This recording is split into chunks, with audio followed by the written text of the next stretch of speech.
The bitter sand stung his cheeks, yet in his mind it somehow turned into thoughts of sizzling roast duck and bursting chicken cutlets, flavors he felt he would never forget. In his youth, he had always liked being alone by the sea, running naked along the shore simply because he had no clothes to wear. On the beach of a small island, a little boy of about 3 stark naked stood facing the vast ocean, singing a parody of the song Sailor. The boy's name was Mu Yunfeng. He did not belong to this world. He had been watching One Piece on a doctor's computer when the machine suddenly leaked electricity, and in the next instant he had appeared here. That cliched transmigration trope had landed squarely on him. The reason the doctor's computer mattered was because Mu Yunfeng was no ordinary person. He was a figure spoken of almost like a living legend. It had been 3 days since Mu Yunfeng arrived in this world. Just 3 days earlier, he had still been the undisputed boss of Qingshan Psychiatric Hospital, the spiritual pillar of all its patients. Every patient treated Mu Yunfeng as their leader. At a single word from him, they would all go on hunger strike, so he became known among the doctors and the director as the manager of madmen. Because of this, he had special privileges. He was allowed to use the doctor's computer to watch anime. To keep Mu Yunfeng cooperative, the doctors and the director tacitly allowed it. After all, watching a few episodes of anime was something they could accept. Yet no one knew that the leader worshipped by all the patients was not mentally ill at all. Mu Yunfeng had chosen to live in the psychiatric hospital of his own free will. He simply disliked the countless rules of the outside world and refused to work, yet he did not want to starve.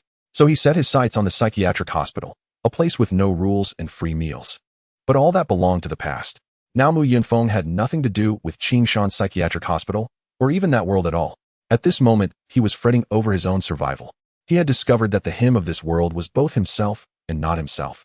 His current body was that of a 3-year-old child, and his face clearly resembled how he had looked in his previous life as a child.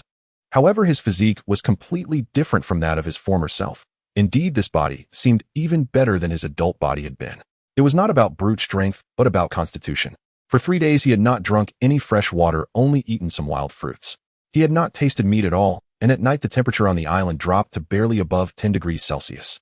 Yet despite surviving 3 days in such conditions, his body had not fallen ill. He was merely weakened from hunger and long-term lack of fresh water. If it had been his former self living here naked for 3 days, surviving only on wild fruits on such an island, he would probably already have come down with a severe cold.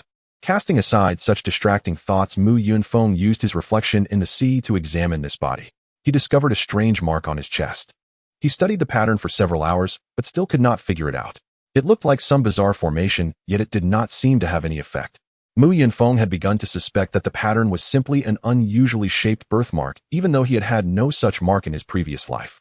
But aside from the face, this body did not resemble his former one much at all. Perhaps it was not his original body to begin with. Maybe this was not transmigration, but possession, and the pattern was simply the birthmark that came with the body's original owner. Realizing he would not find any answers, Mu Yunfeng decided to stop thinking about it. Whatever it was, so be it. He was on the verge of starving to death and had no energy to worry about such things. Brooding over it was useless anyway. That day, Mu Yunfeng decided to head deeper into the island because the fruits on the tree he had discovered 2 days earlier had already been eaten clean. So Mu Yunfeng planned to venture into the island's interior in search of new sources of food and fresh water. If the opportunity arose, he even intended to get some meat to taste. The reason he had eaten only fruit these past days was not because the island lacked meat, but because he did not dare harbor thoughts about the creatures living here. If he really went hunting, he did not know who would end up as prey.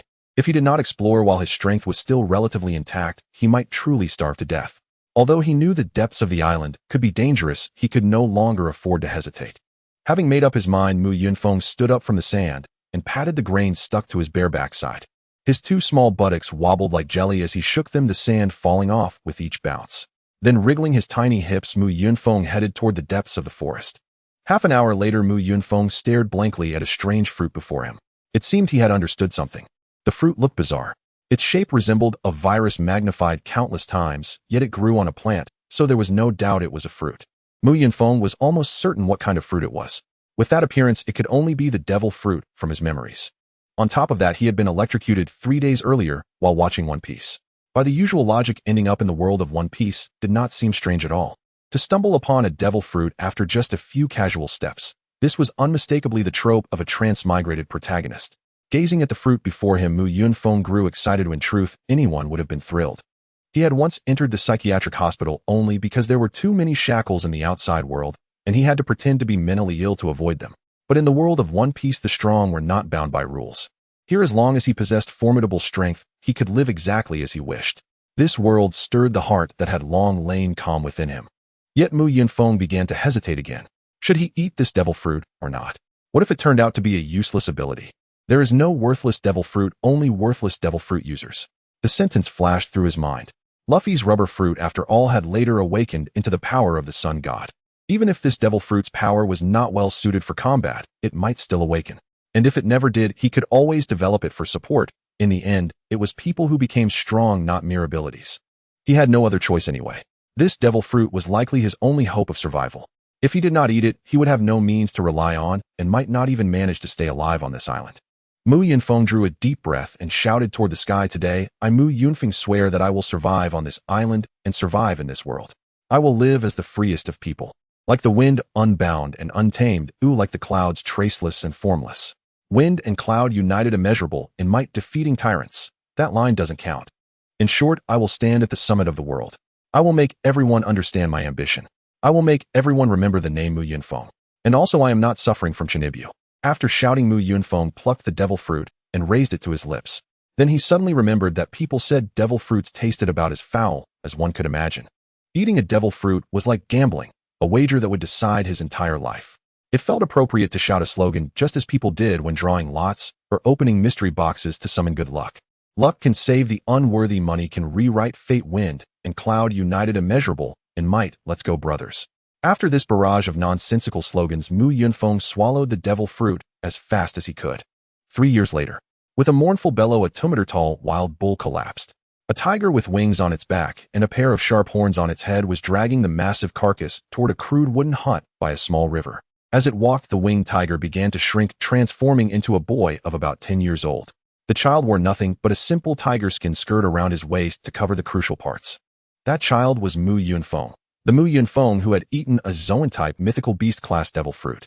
Even in human form, he dragged the bull, nearly the size of a small car, with a single hand, showing almost no sign of effort.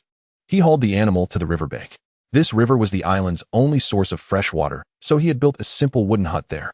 Since all the island's beasts came here to drink, he had only to wait by the riverbank like a hunter at a rabbit warren. There was no need to fear a lack of prey.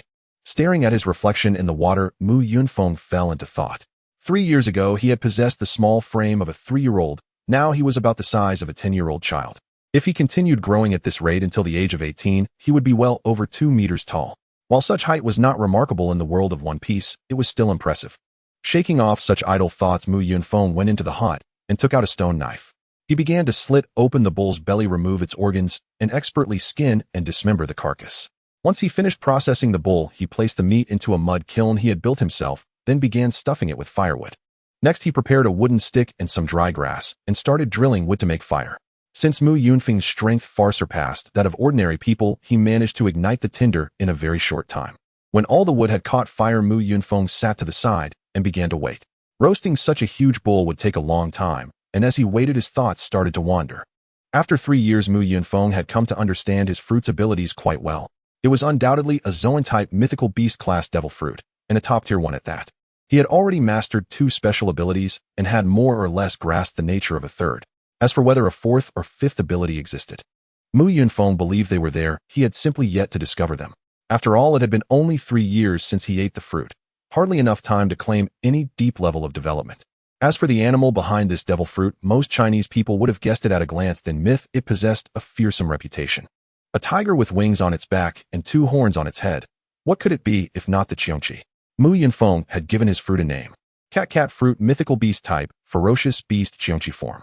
He did not know what people in this world called Qiongqi, but from this moment on that would be its name.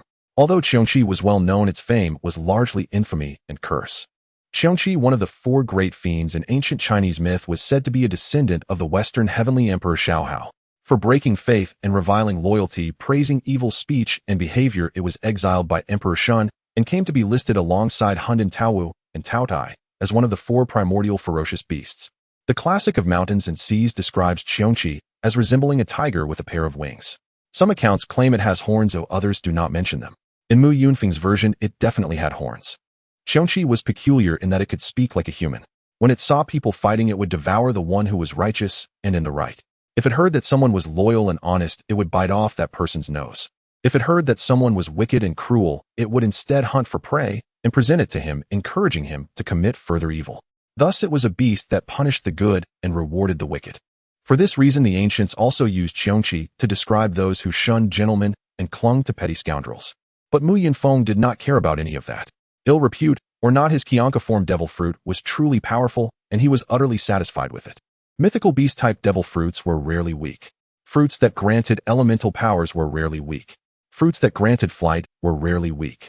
And his cat fruit mythical beast-type ferocious beast qiongqi form possessed all of those qualities, especially its ability to fly, which was in many ways even more practical than that of Marco or Kaido. Marco's bird fruit mythical beast-type phoenix form required him to turn both arms into wings, meaning that while flying, he could not use his hands. Kaido, by contrast, climbed clouds. His fish fruit mythical beast-type azure dragon form allowed him to generate clouds and use them to support his flight. Mu Yunfeng's qiongqi was different. His arms did not have to transform into wings, rather wings sprouted from his back. So if he and Marco fought in half-beast form, he would effectively have 2 extra hands to use. Mythical beast-type fruits usually came with special abilities, and his qiongqi was no exception. It not only possessed such abilities, it seemed to have more than one. The first of qiongqi's powers was flame. People often joke that everyone was born with the flame fruit, and in his case, it was almost literal. Yet if he could conjure fire, why had he bothered to drill wood for it? It was because his flame had no heat at all. It was more fitting to call it frost flame, for anything it touched did not ignite, but froze solid like a chilly counterpart of the flame fruit blended with the ice fruit. He had once named this flame Bone Spirit Cold Fire, but finding that a bit too Chinibu, he eventually settled on calling it Ice Flame. For the moment, he set aside thoughts of his abilities.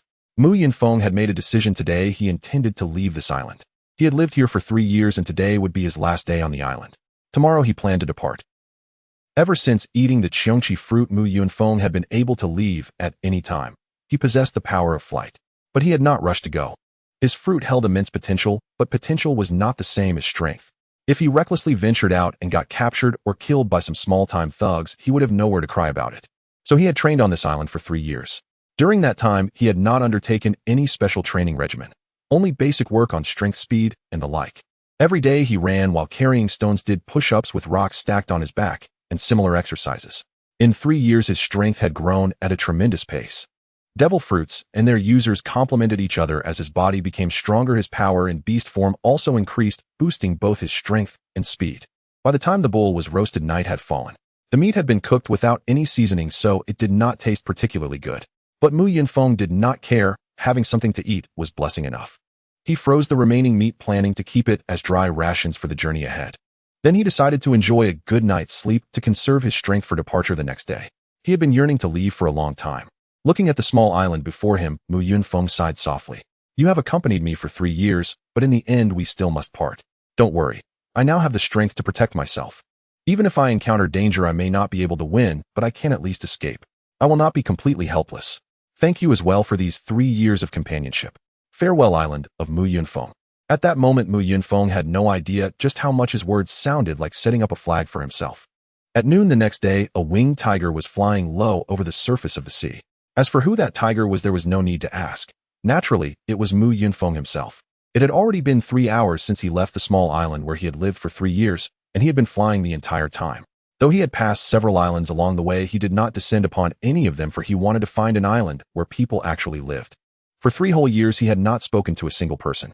Mu Yunfeng felt that his very ability to use language was on the verge of degenerating, so he longed desperately to find someone with whom he could talk. Suddenly, Mu Yunfeng discovered a small island ahead. It was blanketed with blossoms of every kind, a true riot of color. Flowers from every season and every region with utterly different requirements for growth were somehow all blooming at the same time upon this single island. From any angle, it was a kaleidoscope of color, breathtakingly beautiful. The sight of this exquisite island made Mu Yunfeng unconsciously pause in midair, hovering on his wings to admire it. He recited softly to himself, branches in profusion easily shed their petals, while tender buds debate how finely they should open. Wandering bees must be busy for 100 flowers, every shade of red and purple vying in fragrance and beauty. To those who know it well, the east wind's face is plain to see. 10,000 hues of purple and crimson are all the visage of spring. Fallen blossoms are not heartless things. They turn into spring mud to better guard the flowers. He sighed inwardly. That string of verses felt a little off, as though they were not from the same poem, but he dismissed it as a kind of mashup. Still, this really is a beautiful little island, he thought. Just looking at it pleases the heart and mind. I should go up there and take a nap at noon. Just as Mu Yunfeng was about to fly down to the flower-covered island for a nap, a voice suddenly sounded right beside him. Brat, your choice of verses isn't bad. I don't really understand them, but the mood seems rather lofty. Still, what you said at the end is right. This little island is very pretty. It really would be a fine place to take a nap at noon. The voice made Mu Yunfeng's fur stand on end. He might want to talk to someone, but he certainly did not want a stranger to suddenly appear at his side and speak. He whipped his head around sharply. Damn it, what the hell are you? When did you get here? You nearly scared me to death. He blurted out. Then Mu Yunfeng took a careful look and froze. Right beside him coiled a dragon straight out of legend. A divine dragon of the East, not one of those Western giant lizards. Of course, Mu Yunfeng instantly knew who this dragon was.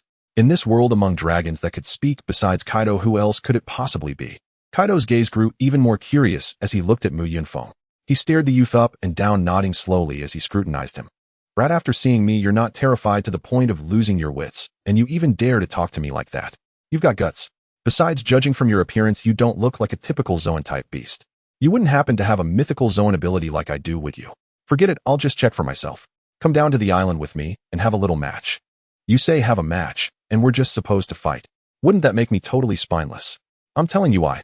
Hey, why are you grabbing me? Let me go? Kaido promptly hauled Mu Yunfeng down onto the flower-filled island.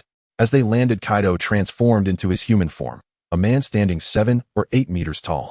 The simple deerskin pouch containing the frozen beef also fell to one side when they landed, but Mu Yunfeng had no intention of picking it up.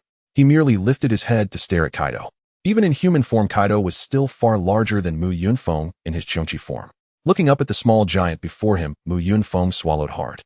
At that moment, a scene from the film Let the Bullets Fly, and one of its classic lines flashed through Mu Yunfeng's mind. His current predicament was more or less the same as that of the advisor Mabonga. That morning he had left the city, his little island, with his wife, that is his provisions. He was eating hot pot, enjoying the scenery of the flower-covered island, reciting poetry as if singing, when he was suddenly robbed by bandits. Kaido's sudden grab. Next, would Kaido take him to East City, Wano country, to assume some sort of post together and fight against Huang Xilang, Kazuki Oden. Damn it, this was the one-piece version of Let the Bullets Fly. The little flight of fancy lasted only a heartbeat, and then Mu Yunfeng spoke up. Hey, what's your name? Right, big guy? Why exactly did you drag me down here? Didn't I just say it? I want to check whether your devil fruit ability is a mythical Zoan, so I need to have a bout with you, Kaido replied. Whether I'm a mythical Zoan is none of your damn business. Besides, you say fight, and we're just supposed to fight. Where does that leave my dignity? Am I not supposed to care about face? Kaido's curiosity only grew stronger. This little fellow not only wasn't afraid of him, he was actually talking to him about saving face. Kaido had never met anyone quite this entertaining. Worororo. Brat, you really don't know how to write the word death. You dare to talk to me like this? Aren't you afraid I'll kill you? I mean, obviously I'm afraid, Mu Yunfeng shot back. Kaido asked in puzzlement. You're afraid? Then why don't you look afraid? Mu Yunfeng answered righteously, who says fear has to be written all over your face. True enough. No one ever decreed that fear must be shown. How about this? If you don't spar with me, I'll kill you. If I do spar with you, does that mean you won't kill me? Of course. When I say something, I mean it. All right, then you really leave me no choice. I'll spar with you, Mu Yunfeng conceded. Kaido was stunned by how readily Mu Yunfeng surrendered. He actually forgot what he had intended to say next. He had originally thought Mu Yunfeng would not agree so easily and had planned to keep threatening him with words. Instead, Mu Yunfeng's clean, decisive capitulation left Kaido at a complete loss. Brat, why did you suddenly agree? Because if I don't, you'll kill me. Do I look like I have a choice? You're just throwing your dignity away, Kaido remarked. Those who accomplish great things don't fuss about saving face, Mu Yunfeng retorted. Kaido was directly amused by that line. Worororo. He roared with laughter. In his Chionchi form, seeing Kaido laugh stirred a strange competitive urge in Mu Yunfeng, as if not laughing would mean losing. He promptly burst out laughing as well. Ha! Brat, what are you laughing at? Big guy, what are you laughing at? Brat, you really are amusing, Kaido said. You're not bad yourself, big guy. All right, enough. Now show me what you can do. If your ability satisfies me, not only will I spare your life, I'll take you with me, train you properly, and cultivate you, Kaido promised. Hearing this, Mu Yunfeng was deeply tempted. His devil fruit ability was indeed formidable. With it alone, he could become an expert, but never a top-tier powerhouse. In this world teeming with the strong, merely training his body would render even the mightiest fruit ability ultimately insufficient for Mu Yunfeng. Haki was the true hallmark of a top-tier expert. Without Haki, one was destined never to reach the summit. Yet if he had to figure out how to cultivate Haki on his own, it would likely take him until Wakna Win. If Kaido were willing to instruct him in cultivation, then that problem would be perfectly resolved. With the innate advantage of his Cheongchi fruit, the guidance of Kaido, the so-called strongest creature, and his own hard work failing to become a top-tier powerhouse would practically be an affront to heaven itself. Having heard that Kaido would cultivate him so long as he was satisfied, Mu Yunfeng did not hesitate. He opened his mouth and spewed a pale white flame of ice, sending it surging straight toward Kaido's head. He believed Kaido would not lie to him, and had no reason to. Still, that phrase, "as long as you satisfy me," did make Mu Yunfeng slightly uncomfortable. To his ears it sounded a bit suggestive. If Kaido had replaced satisfy with gain my approval, Mu Yunfeng would have felt much better about it, since the word satisfy sounded disturbingly like a demand to sell his body. While Mu Yunfeng's imagination was running wild, Kaido merely raised his right hand to block the icy flames. They seemed to do him no harm at all. He did not even bother to use haki. Kaido was somewhat surprised. The pale white fire not only failed to burn him, it actually gave him a faint sensation of coolness. An instant later, a layer of ice formed over his hand. Kaido clenched his fist, sharply shattering the ice in an instant, then burst out laughing. "Worororo. So you really do have a mythical zone ability, just like me. We share the same kind of talent. But talent alone is not enough to become strong," he declared. "To become truly strong, you must have courage and determination. And of course, hard work is indispensable. Come show me your courage. Let me see whether you're a coward or not," he challenged. As soon as he finished speaking, an overwhelming aura surged out from Kaido and came crashing down on Mu Yunfeng. Mu Yunfeng felt a suffocating, terrifying pressure descend upon him. The fur all over his body stood on end, his limbs instantly went weak, and he began to tremble uncontrollably. It was not that he was afraid in his heart. His body's instincts were simply screaming that Kaido was unimaginably dangerous. An ordinary person would have fainted outright from that aura. Even if they did not pass out, they would collapse where they stood. But Mu Yunfeng could not be counted as ordinary. He had once been the top dog in Qingshan Psychiatric Hospital. He told himself silently, "Don't be afraid. Just rush him and be done with it. Since Kaido said he won't kill me, he definitely won't kill me." But knowing it was one thing, Mu Yunfeng's bodily instincts and the bestial intuition that came with being a Cheongchi were fighting him, trying to stop him from launching an attack on Kaido. All at once, Mu Yunfeng yelled at himself, "I've already made up my mind to fight. Why the hell are you still trembling, you useless legs?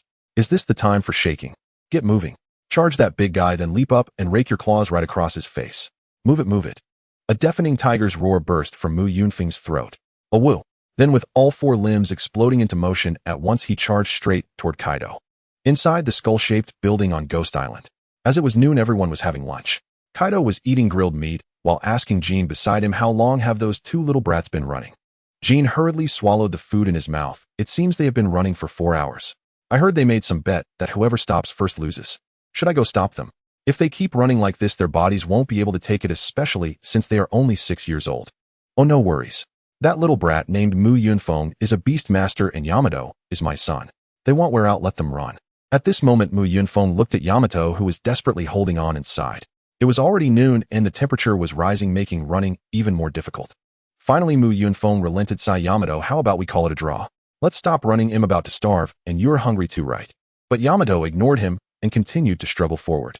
In Yamato's fiery eyes, Mu Yunfeng saw the words, "I want to win." Mu Yunfeng then decided to give up, thinking he could just say he wouldn't acknowledge it later, otherwise if they kept running they would be finished. This is how people are. Once the thought of giving up arises, they will slack off. Mu Yunfeng was no different, and the strength in his legs was instantly drained. Smack! Mu Yunfeng collapsed to the ground and shouted at Yamato, "Yamato, you won. No need to run anymore."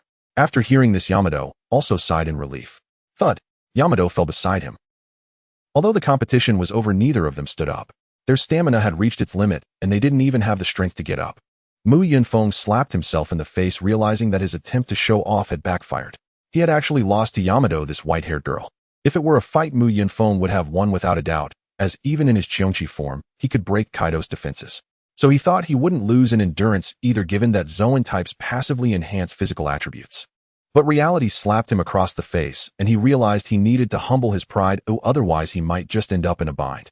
No matter who you face or what kind of battle it is, underestimating your opponent is a grave mistake. From now on, Mu Yunfeng would tread the path of humility.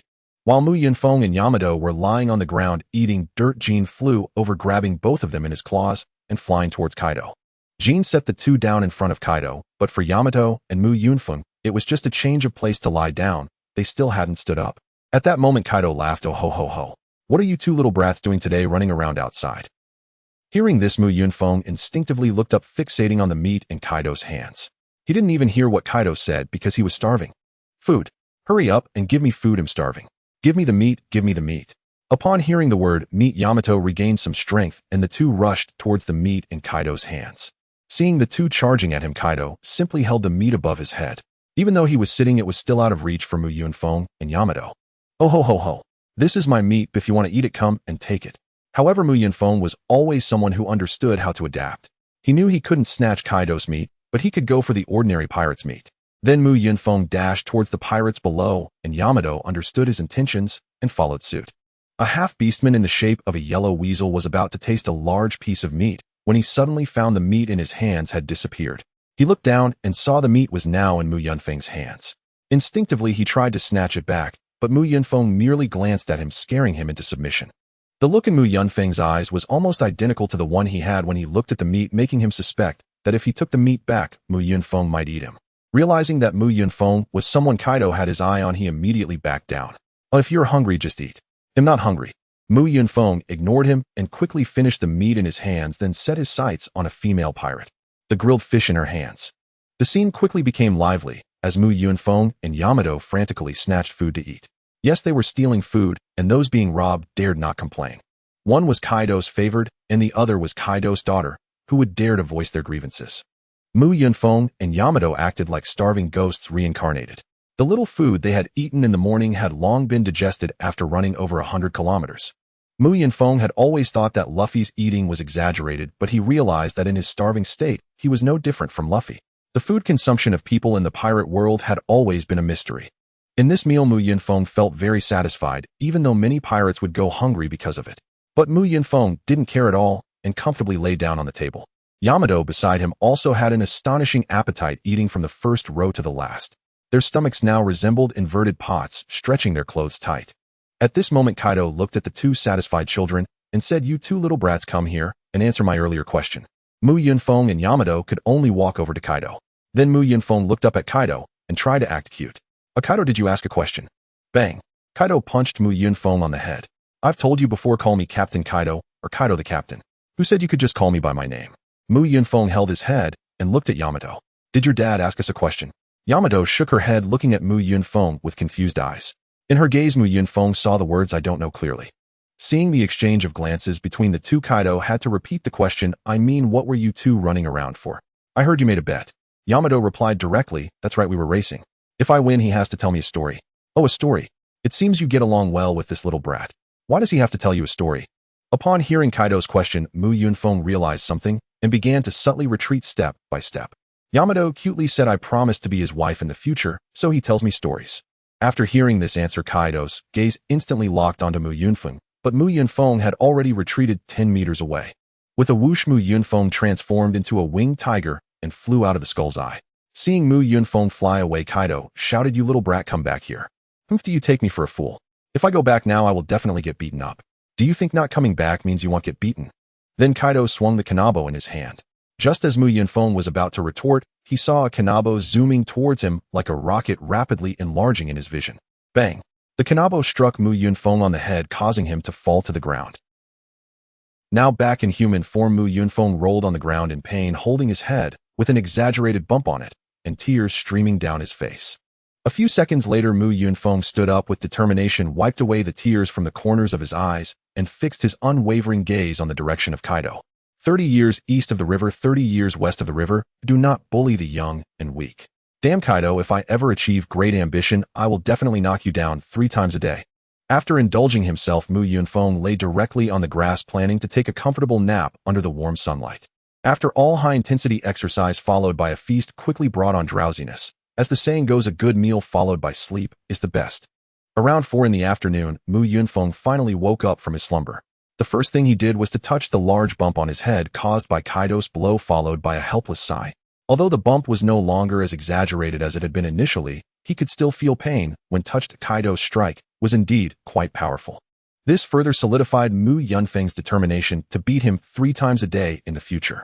After doing a few stretches, he let out a comfortable moan. This was all thanks to the extraordinary recovery boost from his Phantom Beast species ability. If it were an ordinary person, they would surely be exhausted after such high-intensity exercise, not like him, who could just sleep it off.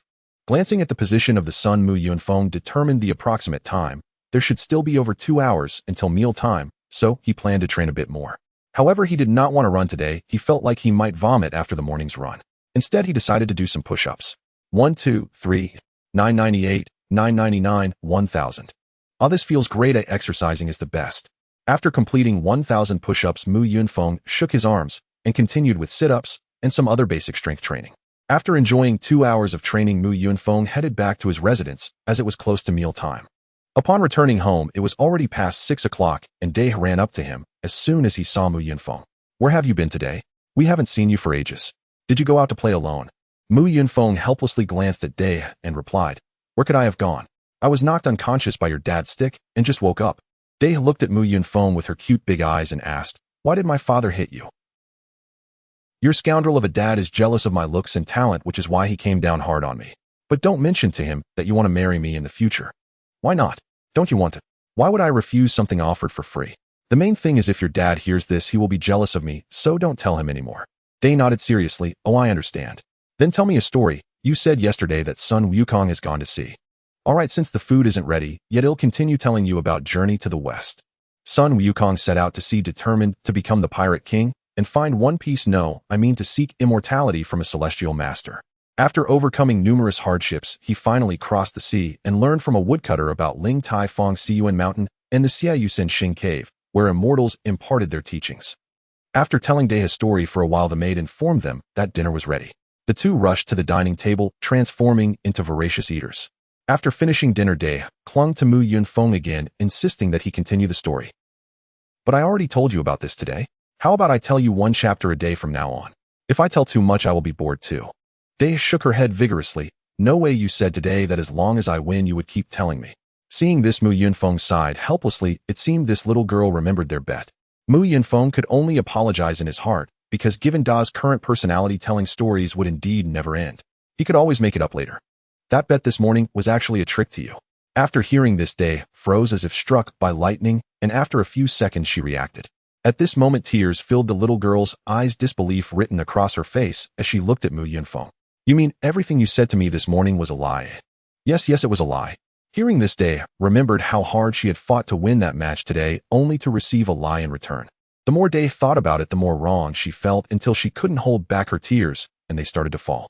Seeing the crying little girl before him, Mu Yunfeng stepped forward to comfort her. "Dae, you don't need to be so sad. I promise to tell you one chapter every day from now on, okay?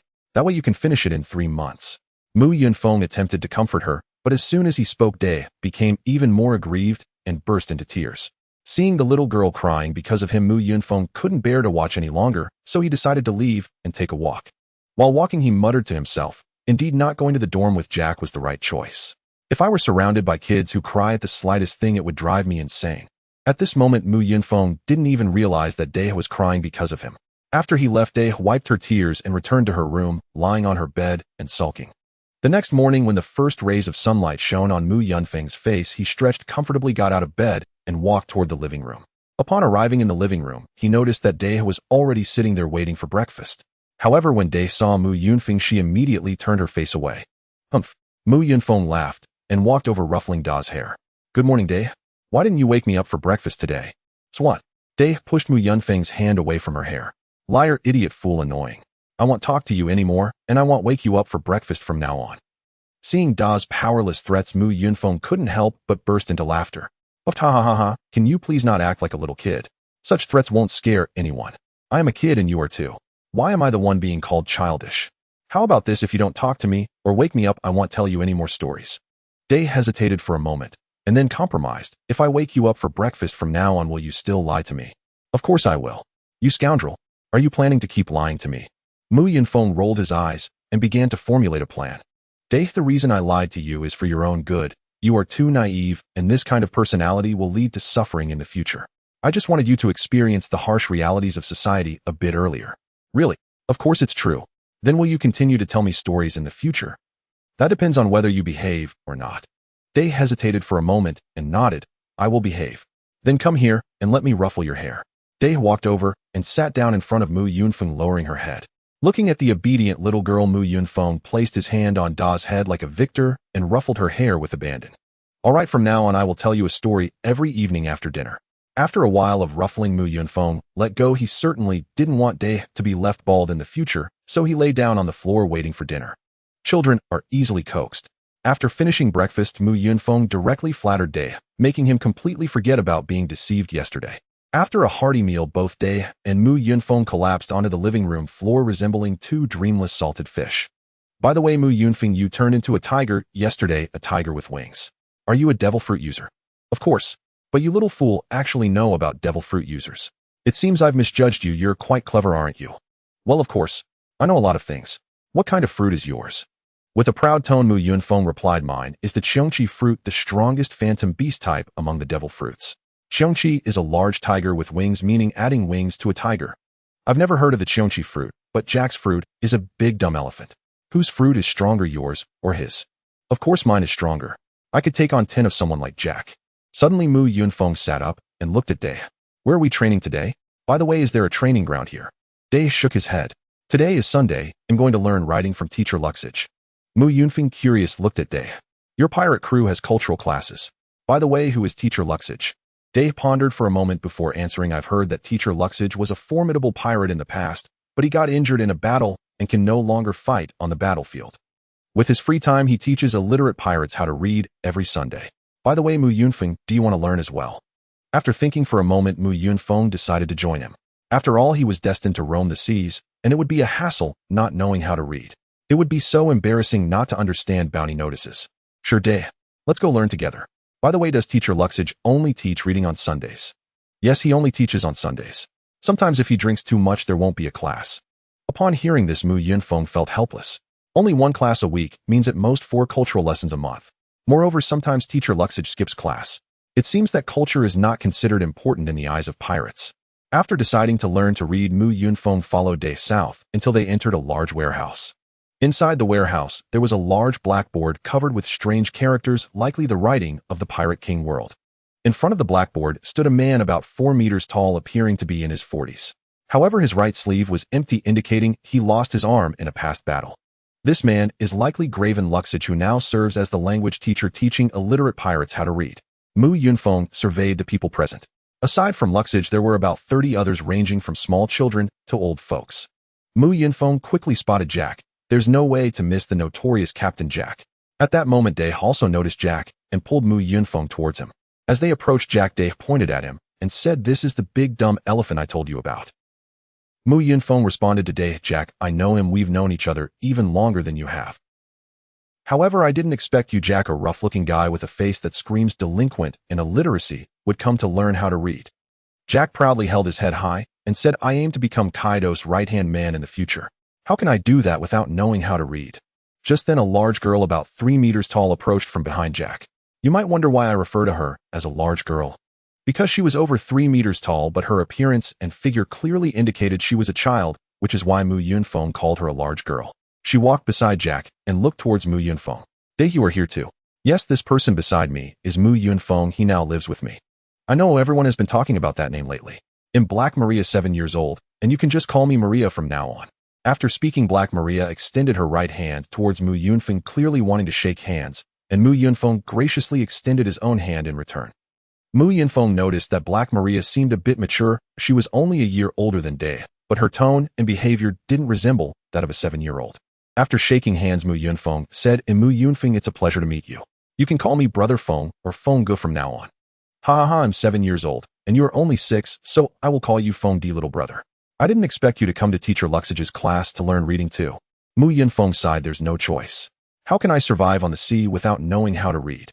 I won't even be able to order a dish at a restaurant if I can't understand the menu." The 4 of them began chatting, but although there were 4 people talking, it mainly consisted of Mu Yunfeng, Day, and Maria, while Jack occasionally grunted to make his presence felt. Suddenly, Luxage, who was writing on the blackboard, stopped and turned to face everyone. "You all brats, shut up. Why are there only a little over 30 of you here today? It seems some fools are no longer willing to attend teacher Luxage's class, huh? What short-sighted fools. If you don't know how to read, life will be very inconvenient. All right, today, I will continue teaching you how to read." Afterward, Mu Yunfeng and the others attended class for the entire day.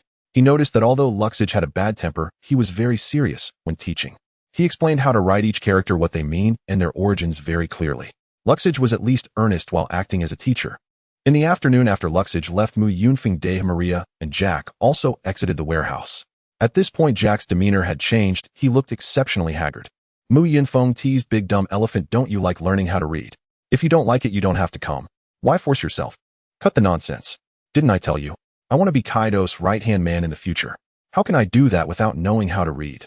It's simple. Oh, just find a subordinate who can read to follow you around. No way. I have to learn it myself. If I lack this little willpower, I won't be able to become Kaido's right-hand man." Mu Yunfeng sighed. Jack was clearly a fan of Kaido. Who would have thought that someone so burly could have a little fanboy?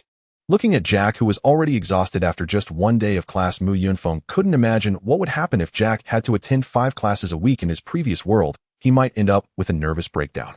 After walking a short distance together, they parted ways. After watching Jack and Black Maria leave, Mu Yunfeng and Dae returned to their residence. In the following days, Mu Yunfeng's life became quite regular. During the day, he trained basic physical skills with Dae, and at night, he would tell Dae stories, attending Luxage's class once a week. What surprised Mu Yunfeng was that Dae surprisingly kept up with his training. Mu Yunfeng managed to persist due to the passive healing ability granted by his fruit. But Dae hadn't eaten any fruit, which demonstrated the strength of Kaido's Oni clan bloodline. This lifestyle continued for over 20 days until Mu Yunfeng was awakened from his dreams by Dae. "Wake up, you idiot, Mu Yunfeng. Today is the 1SD. We are going to Uncle Jean to have him check our training results." At 8 o'clock in the morning, on an open stretch of land along the eastern shore of Oni Island, 5 figures stood in silence. Jean cast a brief, dismissive glance over the 4 present before declaring, "Enough dawdling. Let's begin. As always, who's first to undergo the test?" Mu Yunfeng turned his gaze toward Yamato. "Hey, what exactly does as always mean here?" Yamato replied quietly, "We strike Jinji with everything we've got, just one punch, and he judges whether we meet his standard. What are you brats whispering about? I haven't got all day to stand around waiting. Who's stepping up first?" "I'll go." Jack strode forward, bent his knees slightly, drew his right fist back behind his head, and launched a thunderous blow straight at Jin's chest. Thud! Jean blocked the punch effortlessly with a single hand, then paused in quiet contemplation. "Not bad. Jack, your strength has increased this month. You've clearly kept your discipline. You're dismissed." Next came Black Maria, who delivered her own punch, only to hear Jean murmur, "Maria, have you grown lax?" Maria lowered her head. "Well, lately I've been learning songs and dance, so my training time has dwindled."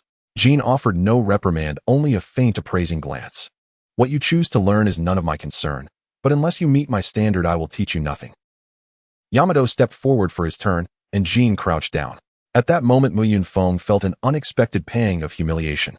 Jack and Black Maria, though still youths, stood nearly 4 meters tall, so even upright they could reach Jean without difficulty. But Mu Yunfeng and Yamato were barely over a meter tall. To accommodate them, Jean lowered himself, and that gesture inexplicably stirred in Mu Yunfeng the unsettling sensation of having already lost something. "Oh, you've improved remarkably this month, Yamato. Is it because of your rivalry with that boy?" "Of course. I've trained alongside Mu Yunfeng every single day, not one session missed." When Mu Yunfeng too landed his punch, Jean merely remarked, "You still fall short of my standard. Return and train harder before turning and walking away." Watching Jin's retreating figure, Mu Yunfeng steeled his resolve to grow stronger.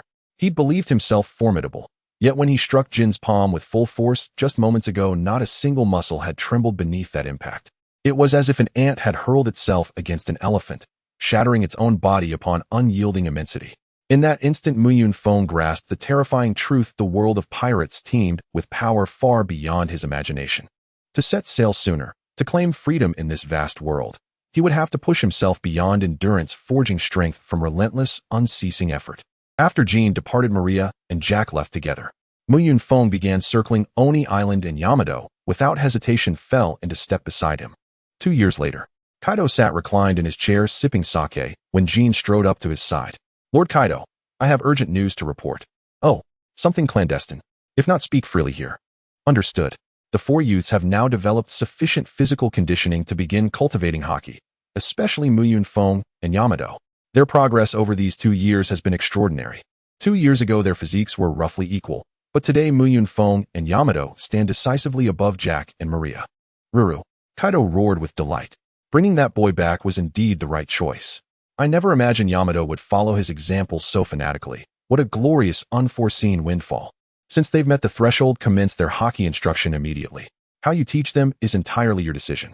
As you command." With that, Jean departed once more.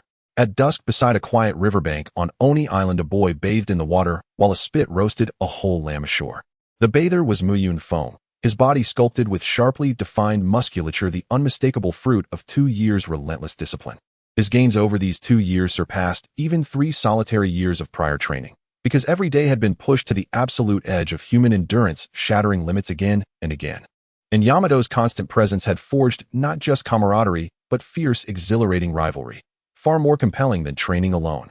Suddenly, rustling emerged from the nearby thicket. Assuming some small creature had wandered near, Muyun Feng scooped a smooth stone from the riverbed and flung it hard into the foliage. The stone struck true, and a figure tumbled out. Muyun Feng recognized him instantly. Yamato, what brings you here? Shouldn't you be heading home for dinner by now? Humph. When you didn't return for supper, I knew you were cooking something delicious out here, so I came to find you. Over these 2 years, Muyun Feng hadn't always returned home to eat. His future lay at sea, and freedom was his creed. Thus, he refused to burden himself with a sprawling crew. Yet without crew members, he needed broader self-sufficiency, including culinary skill. So he'd spent these years mastering the art of cooking. In his past life, he'd navigated society's fiercest currents, tasted delicacies from mountain and sea alike, and long maintained the habit of preparing his own meals. This therefore posed no challenge. But Yamato, seated firmly beside the sizzling roast, showed no sign of leaving, already reaching for a leg of lamb. Muyun Feng sighed in mock resignation. Fine, you're welcome to join me. But could you at least grant me a moment to dress first? No. If you're embarrassed, stay in the river. I'll finish this lamb myself. Yamato, now subtly sharper in wit than in the original chronicle, owed this evolution entirely to Muyun Feng. Years of playful teasing had honed his instincts, but his core remained unchanged, earnest, sincere, endearingly guileless. Muyun Feng chuckled softly. So you wish to see me emerge from the water? But tell me, do you truly dare look? Humph, I'll watch if you dare step out. With a splash, Muyun Feng rose from the river without hesitation and sat cross-legged directly across from Yamato. Yamato instantly averted his gaze. Are you some kind of exhibitionist? Why won't you put on clothes? My skin's soaked. If I dressed now, the fabric would cling uncomfortably. Besides, you asked to see me. Consider your wish granted. Gaze your fill. Yamato, flushed with indignation, stubbornly held his gaze away, while Muyun Feng flashed a triumphant grin and raised 2 fingers in a cheerful V salute. How do you like it? Satisfied? Yamato lasted precisely 2 seconds before snapping his head back around. You're shameless. Have you no sense of modesty? Apologies, I genuinely lack that particular faculty. Watching Yamato refuse to turn back, Muyun Feng wore the serene smile of a victor, thinking inwardly, little girl, you're still leagues away from besting me. Seeing Yamato's flustered state, Muyun Feng decided to cease his teasing. He walked ashore and began dressing. There, we're done. You may look now. Let's eat. They each tore off a lamb leg and devoured it ravenously. Afterward, Muyun Feng reclined by the riverbank and regaled Yamato with tales from the investiture of the gods. The stories of Journey to the West, including its sequel, had long since been told and retold. The next morning, as the sun rose, Muyun Feng and Dai, who had been sleeping by the river, opened their eyes. After finishing their meal the previous day, the two had been chatting happily, eventually falling asleep right by the river. They knew today was the first day, the day they were to go to Jean for their test. After returning to their residence for breakfast, they hurried to the training ground. What surprised Muyun Feng today was that Jean had actually arrived at the training ground before them, as he had always been either late or on time, never early. After Muyun Feng and Dai arrived, Jack and Maria also showed up. Seeing everyone gathered, Jean began to take action. Glancing over the group, he said, "All right, there will be no tests today, you all passed. From today onward, you must come here every day, and I will teach you the cultivation of hockey." Although the 4 of them were not very old in such an environment, how could they not know what hockey was? Jean directly sat down on the training ground, saying, "You should sit for a while too. Before I teach you hockey, you need to first understand what hockey is. There are 3 types of hockey: Kenbunchaku, Busashoku, and Haoshiku. The ability to strongly sense the opponent's presence is called Kenbunchaku hockey. Once this power is enhanced, one can ascertain the location and number of enemies outside of sight, as well as the actions the opponent will take in the next moment. Busashoku hockey is a powerful ability that enhances both defensive and offensive capabilities, acting like an invisible armor, and can even evolve into an offensive force, allowing one to contend with Devil Fruit users. Users of Busashoku hockey can touch the physical forms of Logia-type Devil Fruit users, being one of the means to counter them in the world. Haoshiku hockey is a regal quality. Those who possess it can intimidate and shock their opponents, even causing weaker foes to faint.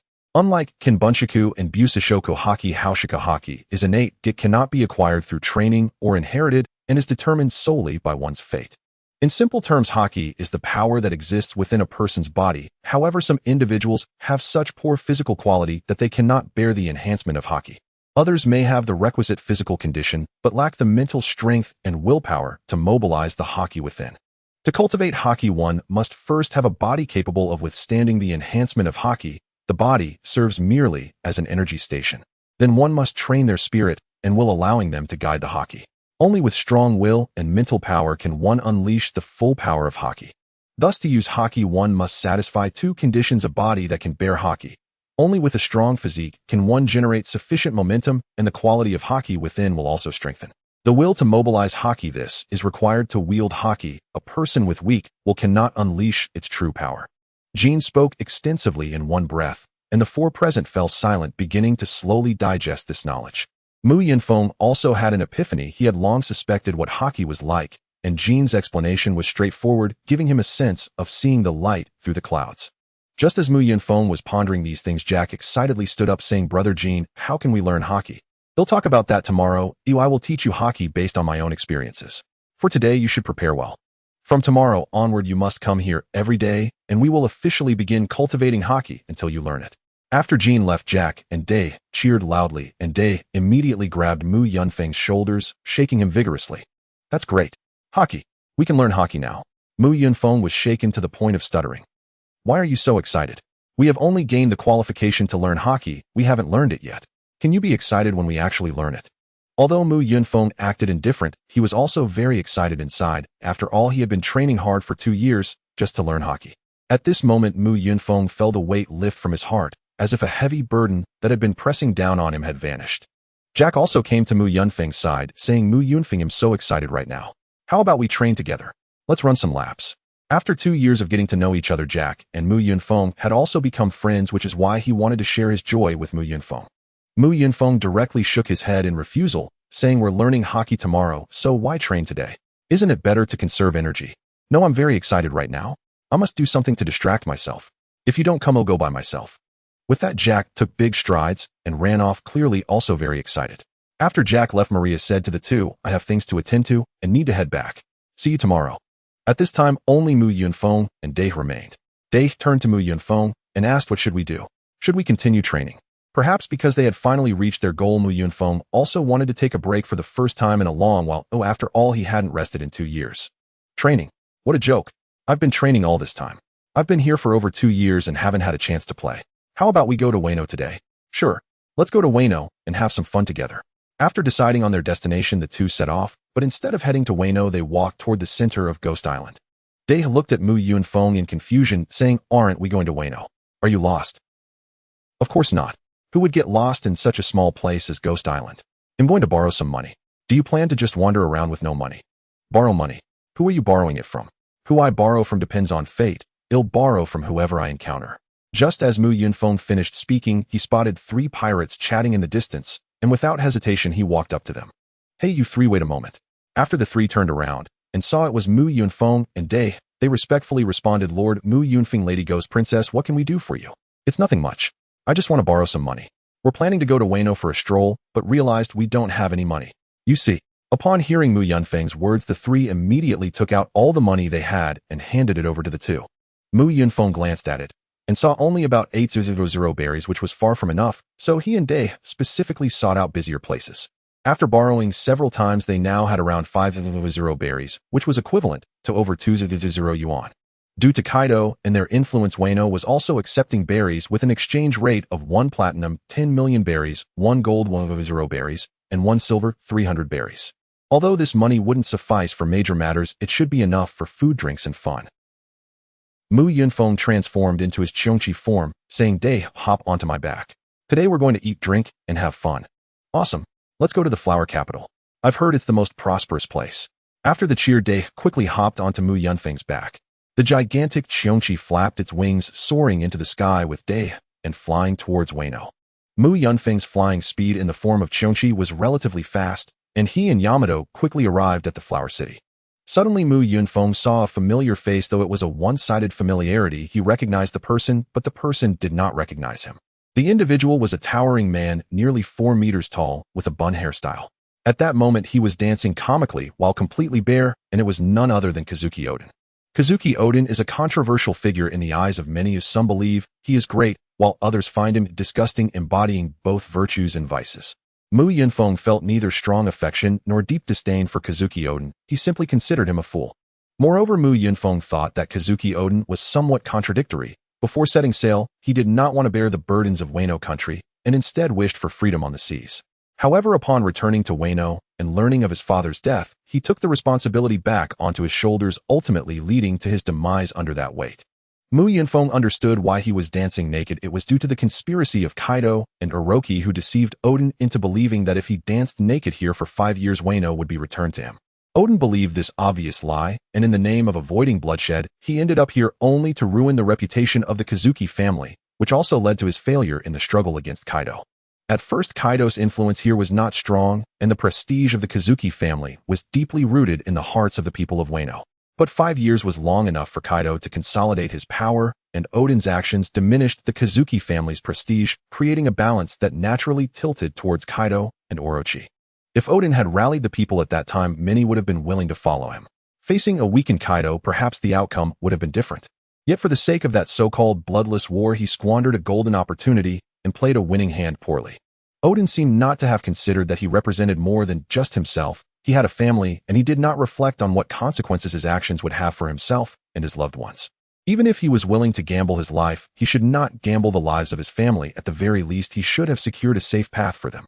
Oden was undoubtedly an idealist. But Mu Yunfeng truly could not understand why Oden, after being a pirate for so many years, did not grasp the concept that there is no victory without bloodshed in war. In this pirate world, such bloodless wars should not exist. The conflicts of ideologies and stances must be bridged with blood and bodies. Yamato, of course, also saw the scene below and exclaimed, "Look, there's another exhibitionist down there dancing, just like you." Upon hearing Yamato's words, Mu Yunfeng began to shake his body, startling Yamato, who clutched tightly onto the horns on top of Mu Yunfeng's head. "Hey, you say I'm the exhibitionist while riding on my back. Do you believe he'll throw you down to your death? Besides, when did I become an exhibitionist? Don't you remember? Last night you sat across from me completely bare. Isn't that exhibitionism?" Mu Yunfeng teased, "Wasn't that what you wanted to see? If you feel like you lost out, how about next time you strip for me, and then we'll be even?" Yamato stuck out her tongue. "But did you stop to look at that person because you know him?" Mu Yunfeng sighed. "I didn't expect you to be so perceptive. To me, he is a fool, a self-proclaimed hero who is simply foolish. A self-proclaimed hero fool. Mu Yunfeng, do you know him well?" Yamato clearly became interested. "I find him quite irritating. I dislike his methods and his foolish idea of seeing himself as a hero." "But Mu Yunfeng, aren't you curious about becoming a hero?" "Heroes are so cool." Mu Yunfeng pondered for a moment and replied, "I don't want to be a hero, not at all. Heroes bear too many burdens, which limits my freedom. And Yamato, you should promise me not to become a hero either. Being a hero requires sacrificing too much, even the lives of yourself and your companions." Yamato looked at Mu Yunfeng in confusion. "I don't understand what you're saying, but why shouldn't I become a hero? Being a hero is so respected, isn't that cool?" Upon hearing Yamato's words, Mu Yunfeng realized that Yamato was different from him. She was just an 80-year-old child, and these concepts were too complex for her. "Let me put it simply, your identity is that of a pirate and Kaido's daughter. Even if you do heroic deeds, your name as a hero won't spread. The world government won't acknowledge your achievements. Instead, they will tarnish your reputation, making it incredibly difficult for you to become a hero with that identity. Moreover, becoming a hero comes with a heavy price. Freedom is one of them. There are things ordinary people can do, but heroes cannot, such as standing idly by. Aren't you looking to sail the seas with me in the future? Then let's give up on the idea of being heroes. Wouldn't it be better for us to be the freest people together?" After saying all this, Mu Yunfeng waited for Yamato's response, eager to hear her perspective on his views. Yamato laughed and replied, "Ha ha ha, although you said you would explain it simply, I still didn't understand." Disappointed, Mu Yunfeng said to Yamato, "Yamato, you're really a fool, aren't you?" "I'm not a fool, I'm very smart." The back-and-forth bickering of the children ensued. "You claim you're not a fool, yet even with my clear explanation you still don't understand. You are a fool, foolish Yamato." "I am not a fool, you are the fool, fool Mu Yunfeng." "Fool Yamato." "Fool Mu Yunfeng." As they bantered, Mu Yunfeng flew away from above Kazuki Oden, carrying Yamato over the city walls and onto the streets of Flower City. As passers-by saw Mu Yunfeng in his Cheongshi form, they stepped back a bit. However, although they moved away, they were not panicking. It seemed that animal fruit users frequently came here to shop, and they were already used to it. However, upon standing on the streets of Flower City, Mu Yunfeng was captivated by the scenery, for it was far more prosperous than he had imagined. First of all, the streets were very clean, and the people here were dressed in bright, beautiful clothing. There was no sight of garbage or beggars. Secondly, the surrounding buildings were quite distinctive. Although they were not modern skyscrapers, the classical architecture had its own beauty. Finally, the bustling flow of people on the streets further demonstrated the prosperity of this flower city. Overall, it could be considered a very nice city. If an uninformed person were to see this, they would surely think Orochi was a wise ruler. However, Mu Yunfeng could only laugh at the prosperity here, as it reminded him of a comedic segment by Guodi Gang Fear of Wealth. In it there is a part that says Lord Yu was kind-hearted and could not bear to see the poor, so he drove away all the poor people within a 100-mile radius. Wasn't that exactly what Orochi did? The people here were all dressed neatly and beautifully, but it was not that there were no poor people. Rather, the poor were deemed unworthy to be here and were driven away. Of course, Mu Yunfeng did not care about where those poor people went. He had no time to seek justice. If he could help others conveniently, he would be willing, but if it took too much time and effort, he would certainly not intervene. Mu Yunfeng only wanted to know whether the food here was delicious and if it would allow him and Yamato to enjoy themselves. Then he was pulled along by Yamato. Odin, look, there's a store selling Odin. Maria said this Odin is especially delicious. Alright, I got it. Are you craving Odin? Yes, I really want to eat it. Yamato nodded vigorously, her big eyes fixed on Mu Yunfeng. Seeing Yamato looking adorably casual, Mu Yunfeng found himself utterly defenseless. Her spontaneous cuteness was absolutely lethal at that moment. But Yamato, I remember we just finished breakfast not long ago. I'm hungry again. I really don't know what to do with you. Fine, let's go try it out. Then the two walked towards the Odin stall. As Mu Yunfeng and Dae entered the Odin shop, a staff member promptly approached them to introduce the shop's specialties. The two began to pick their favorite items. Mu Yunfeng had never eaten Odin before, but after a glance, he gave his own evaluation. Not spicy skewered delicacies. The preparation of this Odin is quite similar to skewered delicacies, but while the essence of skewered delicacies is spiciness, the essence of Odin lies in its freshness. Fish balls, fish tofu, small kelp, and various small meats. The two filled their plates with a large assortment and then found a spot to start feasting. Dae was eating happily, his eyes narrowing into crescent shapes. These octopus balls are really delicious, and this fish tofu is also good. You should try some. You don't need to worry about me, just enjoy your own food. I have plenty here. After finishing their meal, the two began to stroll through the streets. There were all kinds of activities happening, performances, street artists, and musicians singing songs. They walked and stopped, pausing to watch the lively scenes, and when they felt it was enough, they moved on to other places, having an absolute blast. Suddenly, Mu Yunfeng spotted a clothing store, and judging by its scale, it seemed rather upscale, so he directly pulled Dae inside. Dae looked at Mu Yunfeng in confusion and asked, "Are you going to buy clothes?" "No, we are going to buy clothes." "I don't want to. These clothes are very convenient for training. I'm fine wearing them." Mu Yunfeng shook his head. "This clothing store looks very high-end, and I think we need to buy some nicer clothes, not for training, but for our leisure time and attending lessons from Teacher Luxage." Dae looked unwilling. "Isn't it troublesome to keep changing? You can go by yourself." "Oh, I would rather watch the performances." "Sai, I just think you're very cute, Dae, so I want to pick out some pretty clothes for you. Could you buy a set for me just for my sake?" "Really? You really think I'm cute?" "Of course, super cute, and also very smart, both clever and adorable." "Ha ha ha, since you want to see me so much, then I'll go with you." Under Mu Yunfeng's flattery, Dae cheerfully entered the clothing store. It's human nature to enjoy compliments regardless of age. Upon entering the clothing store, a beautiful woman greeted them. There was no scene of looking down on them due to their worn clothes, otherwise Mu Yunfeng wouldn't mind causing a stir. Then the saleswoman began to match outfits for Dae. Although Mu Yunfeng was also quite knowledgeable about fashion, he was confident that his taste was better than Dae's. He picked a white vest and a light green jacket to complement Da's white hair, followed by a light blue knee-length skirt. Next, he chose a checkered shirt paired with a dark gray trench coat and black trousers, and then they each went to change clothes. After changing, Mu Yunfeng couldn't help but exclaim, "Indeed, people rely on their attire, and Buddha relies on gold attire." Dae in this outfit instantly transformed into the girl next door. However, this only applied to Dae, standing there silently. "Hey idiot Mu Yunfeng, are you targeting me? Your outfit looks quite handsome, but why does mine look so unflattering?" Mu Yunfeng continued to flatter her. "Dae, you're a girl. Being cute is enough." "Miss Saleswoman, doesn't my Dae look super adorable in this outfit?" Yes, this young lady indeed looks very pretty in this outfit." "Alright, I trust the saleswoman's judgment, so I'll pay." After choosing their clothes, Mu Yunfeng and Dae ran out to have fun playing until 7 in the evening. After nearly 10 hours of effort, they had explored the city thoroughly. They had spent nearly 5,000 berries, but Mu Yunfeng felt no pain as they were spending someone else's money. Spending someone else's money is undoubtedly enjoyable. By the time they returned to their accommodation, it was already 9 in the evening. After taking a shower, Mu Yunfeng lay down on the bed. However, neither of them could fall asleep. It was clear that both were experiencing insomnia. The first reason was that they had such a great time today that they were still quite excited. The second was their eagerness to learn about hockey the next day. Even Mu Yunfeng took 2 hours to fall asleep. The next morning, after a hurried breakfast, Mu Yunfeng and Dai headed to the training ground, arriving half an hour early this time. From a distance, Mu Yunfeng spotted a figure in the center of the training ground, and judging by the build, it was undoubtedly Jack. He approached Jack directly. "Yo, Jack, you're here so early. What time did you come?" Jack scratched his head and smiled. Hee, I woke up really early today. Just thinking about learning hockey made me unable to resist coming here. I've been here for several hours. Mu Yunfeng glanced at Jack disdainfully. "Look at your useless appearance. No matter how early you come, it doesn't matter if Brother Jean isn't here. No one will teach you anything." While Mu Yunfeng was speaking, Maria arrived, and the four of them sat in a circle. As they shared their excitement and joy, Jean flew over from a distance and landed in front of the four. "A little brats, you all came very early, looking forward to learning hockey." Upon seeing Jean arrive, the four of them immediately stood up. However, Jean said, "No need to stand. I'll first share my insights on training hockey and your training plans, so please sit down again."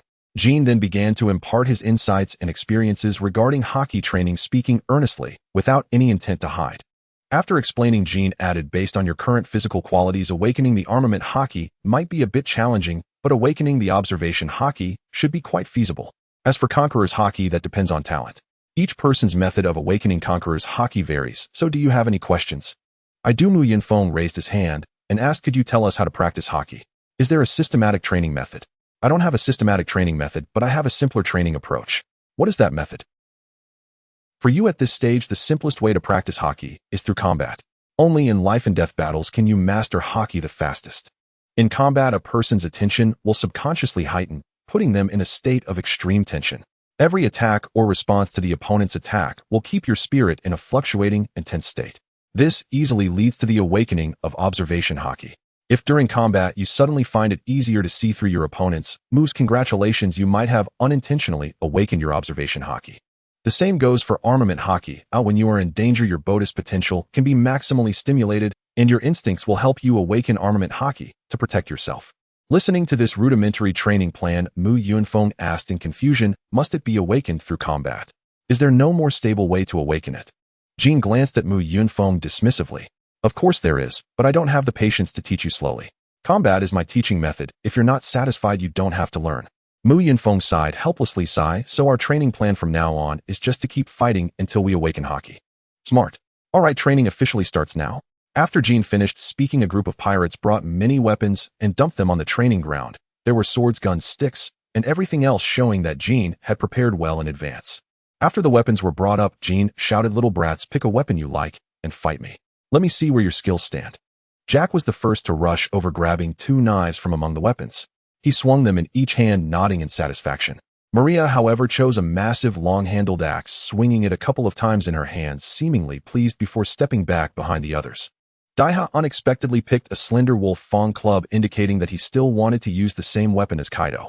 Mu Yunfeng observed the weapons of Maria and Daiha, one wielding a large axe, and the other a wolf fang club, thinking to himself that the girls in the pirate world are quite tough. As for Mu Yunfeng, he hesitated for a long time, since he had never handled cold weapons before, making his selection somewhat difficult. In the end, he chose a knife. However, the knife he chose was not like Zoro's Japanese katana, but rather similar to the ancient Chinese double-handed broadsword. This knife was estimated to be 170 centimeters long, with a handle of about 50 centimeters and a blade measuring 120 centimeters, clearly suitable for hacking. Once Jean saw that the four had chosen their weapons, he walked into the arena and stood beside them. "Little brats, have you all got your favorite weapons? Then come and fight me. Remember, it's a fight, not a spar. You must fight with the mindset to kill me, and I will also exert a suitable killing intent towards you. Do you understand? You must have the resolve to fight to the death. The sense of crisis between life and death will accelerate the awakening of one's potential, making it easier to awaken Haki. If you don't harbor killing intent, then the battle is meaningless." After listening to Jean's instructions, Mu Yunfeng and the others positioned themselves around Jean, encircling him. "Sorry, brother Jean," Jack shouted as he made the first move, directly slashing at Jean's back with his twin knives, the strike powerful enough to create a whistling wind. Jean instantly turned around, and with his arms covered in Haki, he met Jack's twin knives heated. Clang! Jack's knife struck Jean's arms, producing a metallic clang. With a sudden lift of his arms, Jean forcefully pushed Jack back several steps. At this moment, Mu Yunfeng, Maria, and Daiha exchanged glances, and simultaneously launched their attacks. Daiha swung his Wolf Fang club towards Jin's knee. Maria swung her axe towards Jin's shoulder, while Mu Yunfeng gripped his knife tightly at his chest and leaped, thrusting it towards Jin's waist. Although the three had never coordinated before, their initial attack was seamless, as if they had trained together. This was their combat talent. They were all highly gifted in battle. Facing the trio's attacks, Jin did not dodge or evade, but instead took the hits heated. Clang, clang, clang. The weapons of the three struck Jin, but none inflicted any damage on him. It was clear that Jin had his entire body covered in armament haki. Then Jin reached out and grabbed the axe on his shoulder, pulling Maria right in front of him. Subsequently, Jin seized Mariah's arm and forcefully threw her towards Jack, causing the two to collide and roll away. At the same time, Jin turned and kicked Daiha with a whip-like motion, sending him flying like a soccer ball. When Mu Yunfeng found that he could not harm Jin with his knife, he began to retreat, already 5 meters away from Jin. However, Jin merely glanced at Mu Yunfeng and snorted coldly, "The tricks you're trying to play have no effect on me." With that, Jin exerted himself, and his speed suddenly increased, catching up to Mu Yunfeng in just 2 seconds, reaching out his right hand towards Mu Yunfeng's neck. To avoid Jin's grasp, Mu Yunfeng had no choice but to leap off the ground with all his might, but as he jumped, he regretted it, as a fist loomed larger in his view. Bang! Mu Yunfeng was directly sent flying, rolling for over 10 meters on the ground, kicking up a cloud of dust. From the moment Jack attacked to the defeat of the four, it took less than 30 seconds.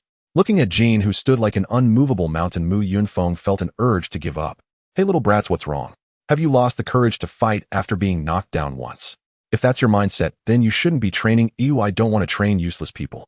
Shaking off the thought of giving up, Mu Yunfeng got back up, touched his nose, and found that he was already bleeding. He shouted at Jin in dissatisfaction. "Uncle Jin, that's too unfair. You actually used haki. How could we possibly defeat someone like you who uses haki? I said this is a battle. There is no fairness in battle. Besides, who knows? You might awaken haki after getting beaten up a bit. Moreover, your goal is not to defeat me, but to awaken your potential. Get up and continue attacking. Unless you can't stand anymore, keep launching your attacks." "Oh!" Daiha roared and charged forward again with his Wolf Fang club. Although his momentum was impressive, he was still kicked aside by Jin. After Daiha was kicked away, Jack had already approached Jin again, and Mu Yunfeng and Maria did not hesitate much, either launching another assault. The sound of battle rang out with clang, clang, clang. Although Mu Yunfeng and the others continued to attack Jin, none of their strikes could affect him. All were either dodged or blocked. They merely charged and got sent flying, charged and again got sent flying again, and repeated this pattern. All four had sustained considerable injuries, but their fighting spirit showed no sign of waning. An invisible competition had begun, determining who among them would give up first. With the atmosphere charged, all four were filled with determination, knowing that only through a desperate fight could they demonstrate their attitude. Besides, none of them wanted to lose. Defeating Jin was impossible, but they did not want to lose to each other either. No one wanted to be the first to give up. The battle continued for over half an hour, and the exhaustion from this fight was tremendous. Mu Yunfeng felt that this consumption matched his usual training volume for half a day. Thinking about the existence in the pirate world that could fight for days and nights, he could hardly imagine what kind of stamina those monsters must have. At this moment, Mu Yunfeng's back was already soaked with sweat, and the remaining three were also gasping heavily.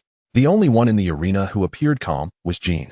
Moreover, all four of them had sustained varying degrees of injuries, but Jin was very precise in his strikes.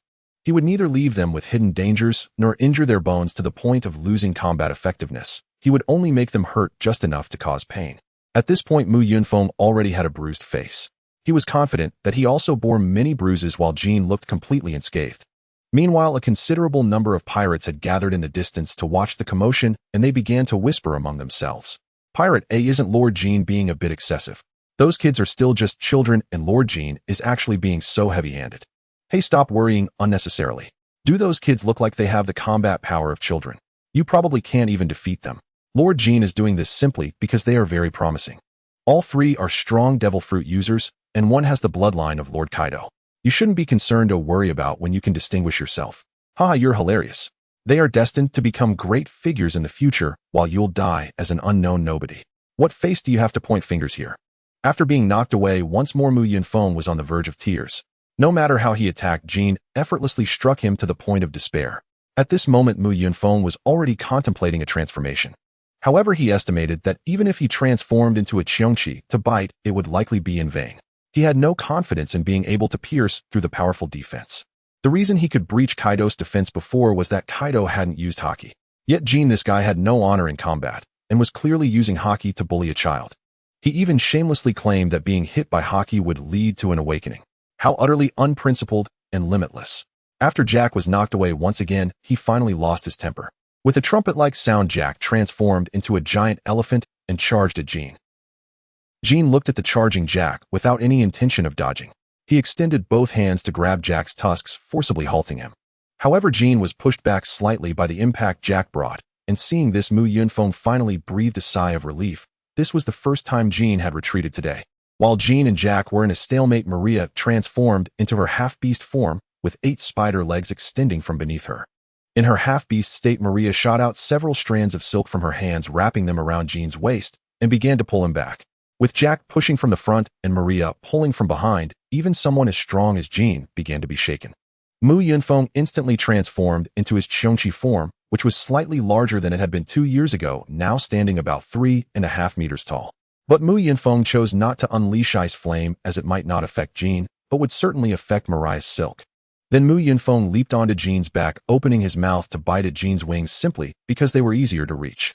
Biting the wings was easier to exert force than biting the shoulder, but with one bite Mu Yunfeng nearly knocked his teeth out, as Jean's shoulders were also covered with Haki.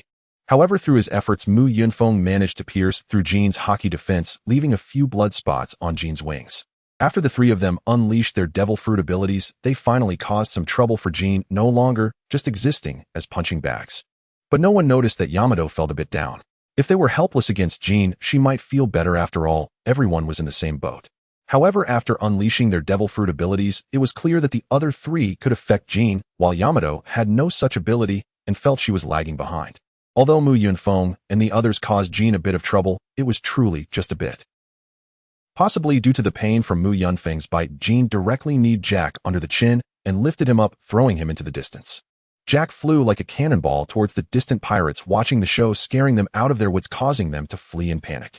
When Jack landed, he fainted and subsequently returned to human form. Seeing Jack thrown away, Mu Yunfeng loosened his mouth, planning to create some distance. However, just as he turned around and flew about 2 meters, he found his hind legs gripped by Jean. Then Jean grabbed his 2 hind legs and forcefully slammed him to the ground. Bang! Mu Yunfeng was thrown back into his human form, a trickle of blood flowing from the corner of his mouth. He didn't know if this was Jean's retaliation for biting his wings, but this blow was clearly much heavier than the one he dealt to Jack. After dealing with Mu Yunfeng and Jack, Jean reached out to grab the silk wrapped around his waist, starting to pull Maria closer. Although Maria had 8 legs in her half-beast form, she was clearly not as strong as Jean, who had 2 legs, and was being pulled little by little. Yamato, watching Jack and Mu Yunfeng being beaten down, wanted to help, but her attacks were completely ineffective. Even without a devil fruit ability, I won't just stand here. Looking at Maria being gradually pulled away by Jean, Yamato suddenly burst with a powerful aura and jumped up, striking Jean's head with a wolf fang club. Seeing Yamato leap up, Jean was momentarily stunned. Conqueror's Haki. Jean was not surprised that Yamato had Conqueror's Haki. He was astonished that she had awakened it so directly. At this moment, Yamato was unaware of the changes in her body, as she only wanted to prove her worth and didn't want to be outdone by the other 3. Jean could only free one hand to block his head. Yamato, who had awakened Conqueror's Haki, clearly infused some of that power into her strike, making it much stronger than before. At this moment, Mu Yunfeng, lying on the ground, looked at Yamato in the air and felt her aura. He suddenly experienced a peculiar sensation. Mu Yunfeng could feel that this aura from Yamato was somewhat familiar, and he involuntarily wondered why it felt familiar. Suddenly, a flash of inspiration struck him. He knew why it felt familiar. 2 years ago, when he fought Kaido, he had also unleashed such an aura. Just as Jean was marveling at Yamato's sudden awakening of Conqueror's Haki, another aura began to rise from beneath him. Jean looked down and saw Mu Yunfeng standing up, entering his half-beast form. This left Jean even more astonished. He muttered to himself, "Another Conqueror's Haki. When did Conqueror's Haki become so cheap that they could awaken together?" At this moment, Mu Yunfeng's mind was also somewhat confused. He was not thinking about anything else, only how to attack. Subsequently, his beastly fingertips extended claws and aimed straight for Jean's groin. This sent a shiver down Jean's spine. He certainly didn't want Mu Yunfeng to steal his fruits. Not to mention whether Haki could block it. Even if it could, he didn't want anyone touching that area.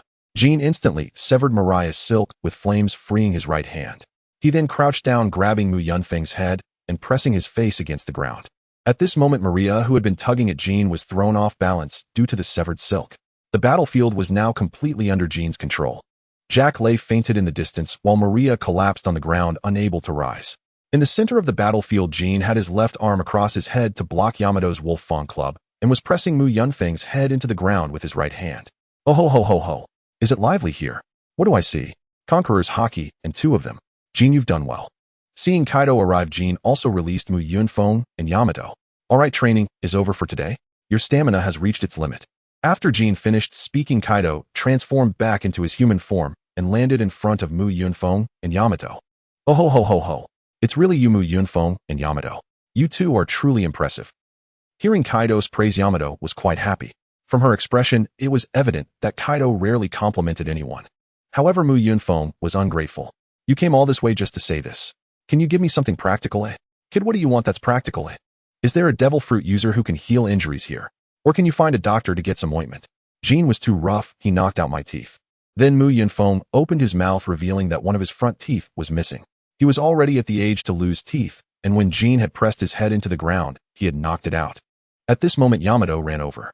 Ah, you really lost a tooth. What do we do? Won't food taste bad from now on? Mu Yunfeng stared at Yamato with a strange look. As soon as she spoke, he noticed that she was also missing a front tooth, probably knocked out during the fight. Yamato, don't point fingers at me, you lost a tooth too. Hearing Mu Yunfeng's words, Yamato touched her mouth in shock. Really, my tooth is gone too. Watching Mu Yunfeng and Yamato squabble incessantly over their missing teeth, Jean could no longer bear it. Brat, stop whining. It's just a lost tooth. Drink more milk and it'll grow back. Mu Yunfeng thought, wordlessly losing a tooth and regrowing it by drinking milk. In mammals, teeth rarely regenerate once lost. Then he recalled Luffy. Apparently in this world, teeth did regrow after drinking milk. But what about Blackbeard's teeth? Kaido, utterly unaware of Mu Yunfeng's musings, had lost all interest the moment he learned the origin of Haushika Haki, and promptly transformed into a dragon soaring away. Whether to drown his sorrows in sake or vanish into despair, no one knew. Jean then addressed the 3 fully conscious warriors. Wake, Jack, then return to rest. Recover well. Tomorrow you fight me again. After Jean departed, Mu Yunfeng approached Jack and without hesitation delivered several sharp slaps, left and right, jolting him instantly awake. Once Jack regained consciousness, Mu Yunfeng relayed Jin's instructions, then left with Yamato for home. Yet along the way, he noticed Yamato's distracted silence. He suspected why. Having faintly heard her murmur, "Even without a devil fruit power, I won't just stand here helplessly." Likely she felt overshadowed, watching the trio unleash their devil fruit abilities with such dazzling might. Yet misfortune often conceals fortune. Perhaps precisely that sense of powerlessness had catalyzed her sudden awakening of Haushika Haki. And it was Yamato's abrupt awakening that granted Mu Yunfeng his own unexpected boon. He knew full well his own Haushika Haki had awakened through resonance with hers. Though Mu Yunfeng longed to comfort her, he knew Yamato's proud nature would only deepen her despondency if reassurance were offered too plainly. Yet after 2 years of close companionship, he understood her temperament completely. Devising strategies to lift her spirits came effortlessly, with over a dozen distinct approaches at his fingertips. Each day's method unique, never repeated for a full month. Yamato, why so glum? Did losing your tooth upset you? Let's play a game instead. What do you say?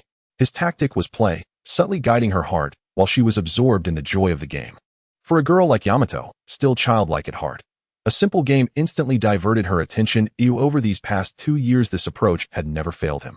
Yes, a game, but what shall we play? We're both exhausted today, so let's skip anything physically taxing. How about this? Each of us names 3 wishes. At the rules, Yamato's enthusiasm waned sharply. Ah, this sounds dreadfully boring. Boring? Not at all. It's delightfully engaging. Very well, I'll begin. My first wish is to master Haki swiftly. I refuse to be pummeled daily by that brute Jean. Yamato, I've spoken. Now it's your turn. What's your first wish? I want a devil fruit. A mythical Zoan type, just like yours. Hearing this, Mu Yunfeng's carefully prepared words of solace finally found their moment. Yamato, was it watching our battle today that made you yearn for a devil fruit? After transforming, you all grew immensely powerful. Jack even sent Master Jean stumbling backward, and you bit right through his wing. Don't envy Jack, Yamato. You've awakened Haushika Haki. You will obtain a devil fruit, whereas Jack may never awaken Haushika Haki. So hold your head high. You're no less than anyone else. But Mu Yunfeng, you have both a devil fruit and Haushika Haki. Mu Yunfeng declared proudly, I'm a prodigy. Now back to our game. My second wish is to find you a devil fruit. A mythical Zoan, just as promised. Mu Yunfeng, you're cheating. That's my wish. He replied, utterly earnest. True, it is your wish. Yet it is mine as well. My deepest wish is for your wishes to come true, for your joy to be my own. Yamato flung her arms around him, overcome. Mu Yunfeng, you're actually kind-hearted. From now on I'll never call you stupid Mu Yunfeng again. Her melancholy had vanished entirely, replaced by radiant delight. Mu Yunfeng, however, felt a pang of guilt, as though he were some dubious uncle charming a little girl. Indeed, across 2 lifetimes, he was nearly 30, an almost 30-year-old man gently coaxing an 80-year-old girl. In his former world, such conduct would have landed him behind bars.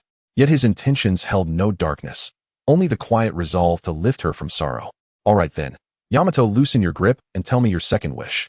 As she released him, Yamato began to speak. My second wish is to earn father's recognition, just as he clearly values you, Mu Yunfeng. Hearing this, Mu Yunfeng froze. The Yamato before him was wholly a dutiful child, earnest, striving endlessly for parental approval. He could scarcely fathom that this obedient girl and the future Titanic Yamato were one and the same. What cataclysmic trials had twisted her path? Suddenly clarity struck. Yamato hadn't twisted. Her future self embodied sound, even noble values, the very essence of a righteous ally. Yet how within this brutal crucible of survival had she forged such a spirit? As he drifted into reverie, Yamato tugged him back to reality. I've shared my second wish. Now it's your turn. Hurry up. Tell me your third wish. Mu Yunfeng snapped out of his daydream. My third wish is to set sail, to wander every corner of this world, unchained, unfettered, the freest soul alive. Yamato's eyes lit up. She seized his arm and shook it eagerly. Wonderful. Our wishes align. I too wish to sail, to adventure across every land and sea. Let's sail together, shall we? Absolutely. And to fulfill that dream, we must grow stronger. Without strength, sailing isn't adventure, it's suicide. Ah, sailing is that dangerous. Then to survive, and to sail together, I'll train harder than ever. Gazing at her fierce sincerity, Mu Yunfeng extended his right hand and raised his pinky. Let's seal it. We'll sail together. We'll be free together. We'll realize every wish together. Having spent over 2 years beside Mu Yunfeng, Yamato knew the gesture well. She lifted her own pinky and hooked it firmly with his. It's sealed. We'll sail together, realize our dreams together. Good. But for our future's sake, let's revise your second wish. How about make Kaido leap skyward in fury? Why change it? Yamato asked, puzzled. Because your second and third wishes conflict. Kaido will never approve your voyage, and gaining his approval means abandoning it. They cannot coexist. All right, I'll change it. Mu Yunfeng stared, speechless. Your wishes are that easily swayed. You shift them just because I asked. Because you said so. Laughing and teasing, they walked home together. Yamato's earlier desolation long since scattered to the farthest heavens. In the training ground of Ghost Island, a winged tiger was glaring intently at a tall figure in front of it, fixated on the wings of that imposing silhouette. The winged tiger was naturally Mu Yunfeng, while the figure was Jean. It had been 6 months since Jean began teaching them the domineering training. Throughout these 6 months, Mu Yunfeng and his 3 companions had not missed a single day, showing up punctually at 8 each morning to endure the beatings. Sometimes they finished at 11, other times at noon, depending on how well they could withstand the punishment. Over these 6 months, Mu Yunfeng and his companions had been beaten by Jean from the blooming of flowers to their wilting, and under such intense combat, their domineering powers had all awakened. The first to awaken the armament haki was Day, while Mu Yunfeng was the first to awaken the observation haki. Day had the best physical training, thoroughly tapping into her Boda's potential. She awakened her observation haki in the 2nd month of special training and her armament haki in the 3rd month. Although Mu Yunfeng, Jack, and Maria possessed devil fruits, giving them a slight edge in strength over Day, it also meant their awakening would be more challenging since they had not pushed their bodies to the extreme. Mu Yunfeng awakened his observation haki in the 1st month of special training. His talent for it was very high, which might be attributed to his superior spirit in both lives compared to his peers. He awakened his armament haki in the 4th month. Jack and Maria awakened their observation haki in the 3rd month, and their armament haki in the 4th month, so by now all 4 of them had awakened dual-color domineering powers, with Mu Yunfeng and Day awakening triple-color domineering powers. Armament haki Black Fawn. This technique was Mu Yunfeng's application of armament haki, using it to cover his teeth, enhancing their sharpness and hardness. Originally, Mu Yunfeng's biting power and the sharpness of his teeth in his Chonchi form were already monstrous, and with the addition of armament haki their power increased exponentially. After awakening armament haki, each person researched their unique techniques. Jack could apply armament haki to his weapons or parts of his half-beast form, making him more resilient. Maria could apply haki to her spider silk, increasing its toughness. Day, being the first to awaken armament haki, had a slightly stronger application than the others and could apply it to her wolf fawn club. Additionally, Day practiced a technique called Thunderous 8 trigrams. Though lacking true thunder, its power had not yet reached the level of the trigrams. This technique was naturally her imitation of Kaido. Jean also commented on Da's Thunderous 8 trigrams, stating that compared to Kaido's, Da's technique had a power level of approximately 0 for trigrams. When Jean sensed Mu Yunfeng, he intended to turn and strike him back, as Mu Yunfeng's sharp fangs were the only thing that could breach his defenses. Although the four youngsters had awakened their haki, the strength of their armament haki could not compare to his, and none could break his defenses, except for Mu Yunfeng's Black Fang. If Mu Yunfeng's armament haki Black Fang bit into his wings, it would breach his defenses. Although his haki was stronger than Mu Yunfeng's, his wings wouldn't be pierced, but they would sustain damage. Moreover, after devising this technique, Mu Yunfeng continued to bite the same spot on Jean, resulting in 4 inconspicuous scars. Just as Jean was about to turn around, Mariah's spider silk ensnared his left arm, a common move she used in her half-beast form. At the same time, the beastified Jack used his long nose to wrap around Jean's other arm. Although they could not hold Jean for long, they could manage a few seconds. Mu Yunfeng seized the opportunity to bite into Jean's wing again, targeting the same spot. Then Jean suddenly exerted force, breaking free from Jack and Mariah's restraints, intending to turn back and give Mu Yunfeng a fond pat, only to find Day already swinging her wolf fang club at his groin. Thunderous 8 trigrams. Jean had no choice but to momentarily set Mu Yunfeng aside and press down with both hands to block Da's strike. Mu Yunfeng also took this opportunity to create distance, but to his surprise, Jean did not pursue him. Usually after Mu Yunfeng bit him, Jean would chase him down and give him a good thrashing. Day, who taught you this blocking technique? Day replied seriously, this technique was taught to me by Mu Yunfeng. He told me that as long as I hit Uncle Jean here, he would definitely defend against it. Jack instinctively squeezed his legs together at this remark, glancing at Mu Yunfeng. He couldn't imagine what would happen if he were struck in the groin by Da's wolf fang club. Sigh, it really is that little rascal Mu Yunfeng's dirty trick. Alright, today's training ends here. At that moment, Mu Yunfeng transformed back into his human form. It's over. Why so soon? Shouldn't Uncle Jean have beaten us until we couldn't get up before ending? What do you think of me, you little rascal? Am I the kind of person who would take pleasure in beating you?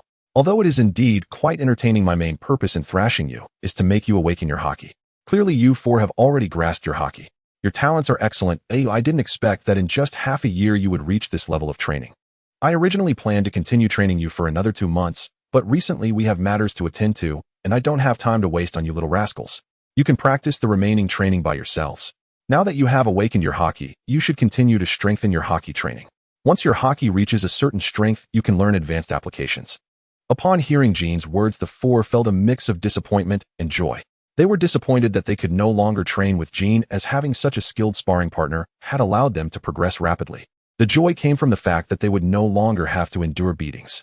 Although they all had high potential, battling Jean was not truly a battle, but more like being a punching bag. Mu Yunfeng had not gone a single day without injuries this past half year. However, Mu Yunfeng noticed another thing Jean mentioned. He had matters to attend to, which likely pertained to the situation regarding Kogetsu Yutian. After Jean left, Maria and Jack were also about to leave, but Mu Yunfeng called out to them. We won't be training together tomorrow. To celebrate our completion of special training today, how about we go out for a meal? It's on me. Sure. Let's go out to eat. What shall we have? When it came to dining, Day was the most enthusiastic. It doesn't matter. You can choose whatever you want to eat. I just suggested going out for a meal and treating you, but it's really up to you all. Odin. I want to eat Odin. The last time I had it was half a year ago. It was Day who suggested this, and neither Jack nor Maria objected, so the 4 decided to dine at Ting Odin in Huadu. After confirming the destination, Day asked Mu Yunfeng, by the way, do you have money? If the 4 of us eat, it might cost a lot. Mu Yunfeng looked at Day, gently ruffled her hair, and said, silly, we're pirates. Pirates don't need to pay for food, that's common knowledge. But you borrowed money last time. Last time we were still relatively weak, but now we have the strength to eat without paying. Why should we pay? Maria also quipped at Mu Yunfeng, you're planning to eat for free, yet you still talk about treating us. Ha, that's right. I'm the one treating, but I just don't plan on paying. At a large table in Ting Odin, 4 people were eating and drinking heartily. These 4 were Mu Yunfeng, Yamato, Jack, and Maria, who had gathered here for a meal. After taking a bite of the delicious food, Mu Yunfeng picked up the nearby drink and took a hearty swig. Indeed, these 4 little rascals, all under 10, were drinking alcohol. However, this was quite normal in the world of pirates. In his past life, Mu Yunfeng hardly ever drank because he had no friends and thus never had to deal with social drinking. In the past 2 years, every time he saw Kaido was always drinking, which piqued Mu Yunfeng's curiosity about alcohol. Yet Mu Yunfeng would not drink out of curiosity. He did not want to waste time enhancing his strength on a hangover. But today he was here to relax, so he ordered several jars of alcohol to enjoy. Yamato sniffed the drink in her hand and frowned. Ah, what is this? It tastes so strange. Mu Yunfeng, you seem to be enjoying it. Is it really that good? For me it's acceptable. This is an adult beverage. Kaido usually drinks this. Hey Mu Yunfeng, why do you directly call Kaido by his name? Don't be so formal. Today, it's just the four of us. It doesn't matter how we address each other. Jack, why don't you call Kaido and see? Jack shook his head emphatically. I won't do that. Kaido is my benefactor. I must respect him, and then took a big gulp of his drink. Seeing Jack's familiar action, Mu Yunfeng asked, Jack, have you ever drunk before? Of course. I aim to become Kaido's right-hand man in the future. How could I not drink? Mu Yunfeng looked at Jack with a deadpan expression. No one said that Kaido's right-hand man must be a drinker. Jack dreamily replied, Kaido has such a good tolerance for alcohol. If I can't drink, how can I become his right-hand man? Alright, I won't ask anymore. And you shouldn't keep saying become Kaido's right-hand man. You've repeated it several times already. Mu Yunfeng then thought to himself that while Kaido had a decent alcohol tolerance, his behavior when drunk was less than admirable, often leading to chaotic drunken antics. Gulp, gulp, gulp. Ah, this drink is strange. Hiccup. As Mu Yunfeng was lost in thought, Yamato had already downed a full glass of alcohol, making Mu Yunfeng marvel at her alcohol tolerance. Although they were drinking beer with an alcohol content similar to that of beer from his past life, the cups here were large, each holding over a pound. For an 80-year-old girl like Yamato who had never drunk before to finish a glass in one go, without even turning red or panting, was quite a feat. She truly was Kaido's daughter. Then the group loosened up and drank freely, finishing off several dishes as well. Mu Yunfeng felt a bit quiet, so he decided to spark a conversation. Uncle Jean said he has something to do recently. What do you think it could be? Shall we make some guesses? MMPH. Yamato, with her mouth full of food, made some unintelligible sounds. Alright, Yamato seemed to mean you don't know, right? So Jack and Maria, do you know? Could it be that Uncle Jean has something that requires him to return home? Hearing Jack's response, Mu Yunfeng couldn't help but think that Uncle Jean should have no family. No, their race seems to have only him left. If Uncle Jean were to die, Luna Livia would be extinct. The responses of the two were within Mu Yunfeng's expectations, as these were the only thoughts kids could come up with. He decided to show off a bit and share his guess. I think it's probably about war. Mu Yunfeng's attempt to show off was interrupted by Maria, who mentioned war. Oh Maria, you seem to know some insider information. How do you know a war is about to happen? I don't know any inside scoop, I just often go to Wano to watch performances, so I made that guess. But Mu Yunfeng, you seem to know something. Oh, why are you so sure about my answer? Because your answer is correct. This time Uncle Jean and the others are likely preparing for a war against Wano and Kazuki Oden. Kazuki Oden, I think I've heard that name before. Alright, the last time we visited Flower Capital, that flamboyant uncle who looked just like you, right? This was said by Yamato, who was clearly a bit tipsy and speaking incoherently, but her words drew Maria's attention. Mu Yunfeng, why did Yamato call you flamboyant? Did you do something to her at the river? I'm really curious about how you two interact to make her say that. Hey Maria, don't just imagine me as a pervert. How could I be that kind of person? Besides, Yamato is clearly drunk. She's just talking nonsense. I'm not drunk. That day by the river you were. Before Yamato could finish her sentence, Mu Yunfeng stuffed a piece of octopus into her mouth, interrupting her. This scene only made Maria more curious. Hey Mu Yunfeng, what happened with Yamato by the river? Why did you stop her from continuing? Mu Yunfeng quickly changed the subject. Nothing happened by the river. But the main issue isn't about the river, it's about the war and Kazuki Oden, alright. Maria burst out laughing. Ha ha, you're changing the subject. Did you do something you're guilty about? You two are really interesting. I can't understand what you usually do. However, you are right.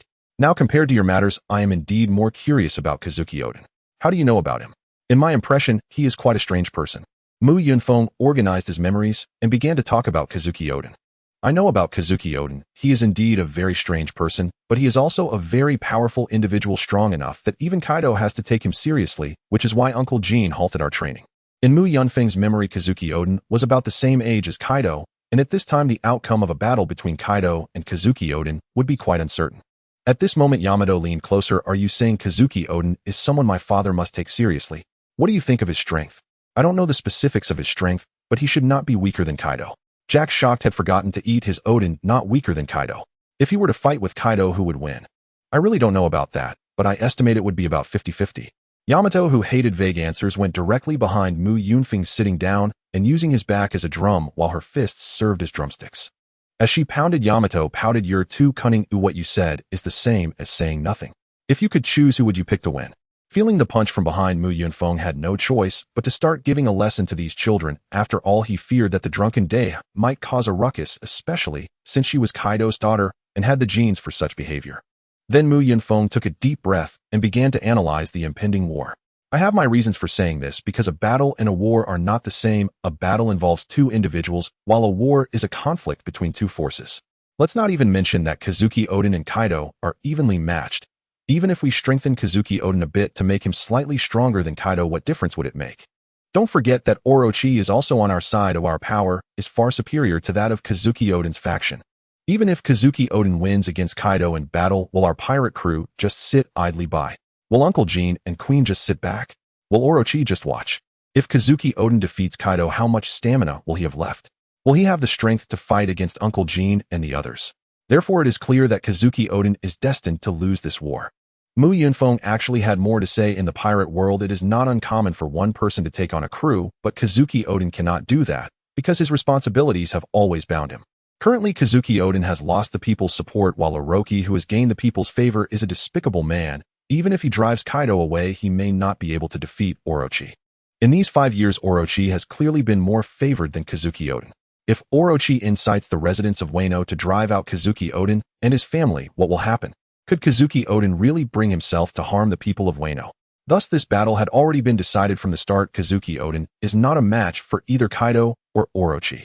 As Day and Jack pondered Mu Yunfeng's words with their not-so-bright minds, Maria asked a question. Listening to you, Mu Yunfeng, it seems you know a lot about Kazuki Oden. But you've only been in Wano for a little over 2 years. How could you know more than us? It's a secret.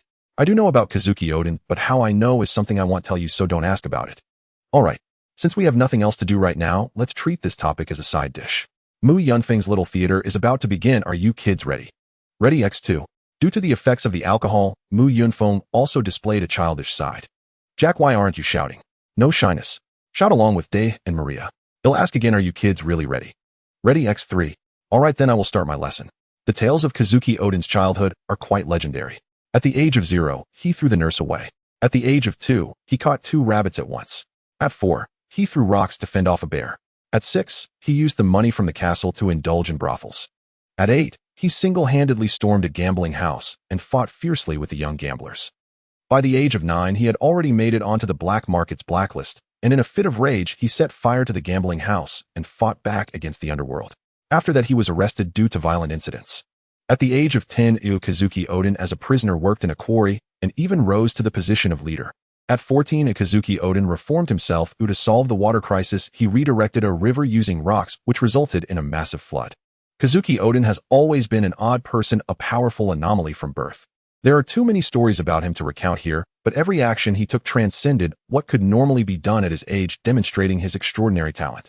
At 15, Kazuki Oden caused quite a stir in Wano by threatening the temple and taking it over, using it as a base to bring beautiful women from the flower capital every night and establish his harem.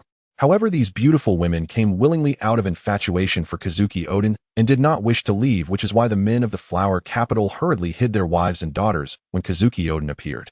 The husbands and parents of those women, as well as the strong warriors who disapproved of Kazuki Oden's lifestyle, banded together to take him down. Yet he joyously countered those who sought trouble, leading to the infamous harem uprising over 20 years ago. After some time, Kazuki Oden set his sights on Kuri, known as the lawless land of Wano, and finally he stormed into Kuri alone, defeating all the villains with his immense strength. Subsequently, Kazuki Oden transformed the lawless land of Kuri into a livable village. He also became the daimyo of Kuri and accepted his first batch of retainers, the Akatsuki 9 heroes. Kazuki Oden was not a man to remain compliant. He would not simply stay put in Wano. At 29, Kazuki Oden met Whitebeard, who had unexpectedly arrived in Wano. The two formed a bond through combat, and he eventually boarded Whitebeard's ship, becoming the captain of the 2nd Division.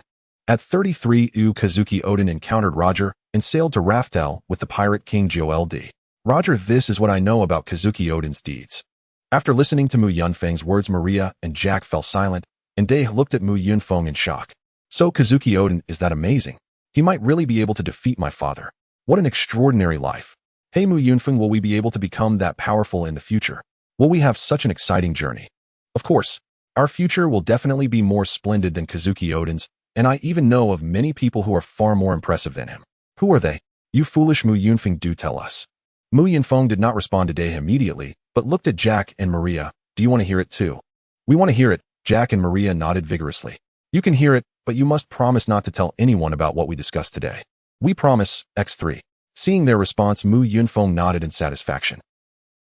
This world is filled with many legendary figures, such as your father Da's old Captain Rox, the so-called Pirate King Roger, the one who has pushed Roger to the brink multiple times, Garp, and the East Blues mountain bandit Zig. Maria asked in confusion. I've heard of Rox, Roger, and Garp, but who is this Zig? Why is a mountain bandit mixed in here?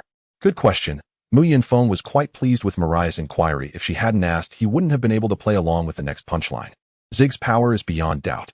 As far as I know, he has single-handedly slain 56 powerful beings at the level of Kaido. Day gaped in shock, really. Of course it is true, but I don't know much about Zig's rumors, so I should talk about something else first. Then Mu Yunfeng, fueled by the alcohol, began to boast. A 1 dared to boast, and 3 dared to believe, creating a harmonious atmosphere. In a magnificent palace, Mu Yunfeng sat on the dragon throne in the main hall wearing a dragon robe, while the entire court of civil and military officials bowed, their heads not daring to meet his gaze, fully embodying the aura of royal dominance. Suddenly a guard rushed and sang, Your Majesty, the envoy has arrived bringing gifts, including the city defense map that you have been longing for day and night. Let him in. With this map, I can surely unify the world and sweep across the 6 kingdoms, Mu Yunfeng commanded. After his orders, the guard brought in a remarkably handsome man who was holding a scroll. The man then knelt before Mu Yunfeng, presenting the scroll with both hands. I, Jingku, have come to present the city defense map of Yin to His Majesty to assist you in unifying the world as soon as possible. A city defense map? Shouldn't it be a map? Just as Mu Yunfeng was puzzled, Jingku began to unfold the scroll before him. The painting depicted a gun tower, and Jingku pointed at it while explaining it to Mu Yunfeng. Your Majesty, this is the bunker of Yin. The left and right sides are minefields, so we can only break through from the front. However, there are 2 heavy machine guns on top imported from Germany by the Yin Prince with the purpose. Listening to Jing Ke's explanation, Mu Yunfeng was completely bewildered. A bunker and machine guns. Am I not Qin Shi Huang? By the way, does this era have such things? No, if I am Qin Shi Huang, then this person Jing Ke must be here to kill me. As Mu Yunfeng thought this, the scroll had fully unfolded, and at the bottom of the scroll was indeed hidden a dagger. Jing Ke grabbed the dagger and lunged at Mu Yunfeng. In an instant, Mu Yunfeng understood this was the tale of the end of the scroll reveals the dagger. Just as he contemplated whether to run around the pillar, he instinctively seized Jing Ke's hand. Then Mu Yunfeng forcefully threw Jing Ke away, and with a loud crash he opened his eyes. He then saw who he had thrown out, a man dressed in a samurai outfit with a sword who had smashed through the wall, half of his body already appearing on the street. Lord Takashima, it's them. Not only did they eat without paying, but when I asked for money they threw me out. Look at how fierce they are, they don't seem like children at all. You must teach them a good lesson. At this moment, Mu Yunfeng's memories began to resurface in his mind, and he understood the situation.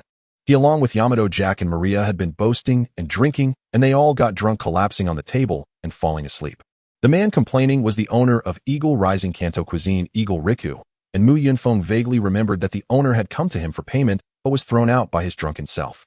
As he recalled these memories, Mu Yunfeng looked at Yamato and the others beside him. Due to the commotion he had caused earlier, they were slowly waking up. At this moment, there were several armed samurai surrounding them, blocking their escape. The leader walked directly within 3 meters of the group, presumably the Lord Takashima mentioned by the owner.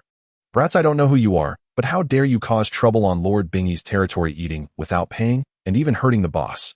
Do you know what you will face next? Mu Yunfeng was still slow to react, merely responding instinctively, Binji Hanesa Bingaru. Exactly, Hanesa Bingaru. Now pay up immediately, covering the boss medical expenses and the repair costs for the shop. I can let you off this time because you are just children. Money. We don't have any. Have you ever seen pirates pay for their meals? Hearing Mu Yunfeng's words, Lord Takashima became furious. Pirates. At such a young age, being a pirate is truly a disgrace.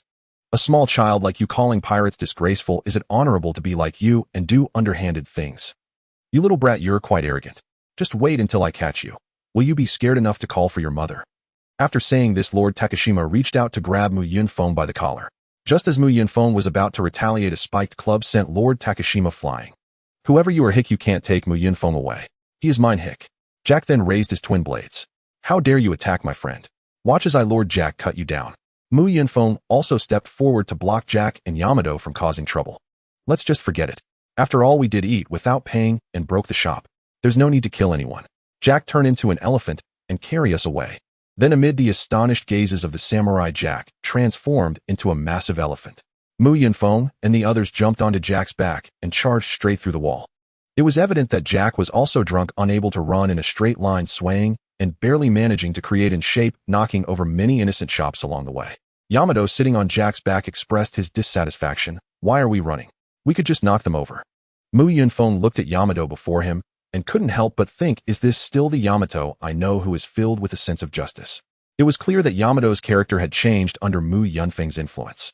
However, seeing the puzzled expressions on the others, Mu Yunfeng began to explain, that person earlier is a subordinate of Hanesa Bingaru. He is not an easy character to deal with. Although he is not as powerful as Kaido, he should have no problem dealing with us, so it's best to run for now. It's better to avoid trouble. After running a distance, Mu Yunfeng confirmed that the samurai were not pursuing them and signaled Jack to stop. The three of them directly dove into the woods and found a place to sleep. Although the weather was relatively cool now, all four of them had exceptionally strong physiques, so they wouldn't catch a cold. In fact, apart from Mu Yunfeng, the other three didn't even know what a cold was. The next morning, the four of them gradually woke up. Yamato was rubbing his forehead, saying, "Why does my head feel a bit painful? What happened?" "Just a hangover, it's normal. However, what we did yesterday was not small, we probably wrecked half a street in Honolulu. Alcohol really is something you love and hate at the same time. But we must control our drinking in the future. If we get as drunk as we did this time, it would be too dangerous. We wouldn't even know if someone slit our throats." After that, the four of them returned to Ghost Island. Upon returning, Mu Yunfeng clearly felt that the atmosphere on Ghost Island was different from usual, as evident from the expressions of the pirates coming and going. In the past, these people always appeared carefree, but in the past 2 days, most of them seemed particularly excited, as if they were anticipating something. Mu Yunfeng certainly knew what they were looking forward to. They anticipated that they would soon be able to openly rule the country and no longer have to hide on Ghost Island. Watching the expressions of these people, Mu Yunfeng couldn't help but sigh. This was the kind of pirate he remembered. Rather than calling Luffy and his crew pirates, it would be more accurate to call them adventurers. Aside from flying the pirate flag, they hadn't really done many pirate-like things except for the incident in Impel Down. But when talking about pirates, one cannot forget Blackbeard. Sly and treacherous, greedy for profit, ungrateful, he is truly the epitome of a pirate, a benchmark for a villain. After the special training with Jean concluded, Mu Yunfeng and he returned to their usual training routine, deciding for themselves when to train and what to train on. However, even someone as simple as he realized that something was amiss with the Kaido pirates during this period, and this situation lasted about a week.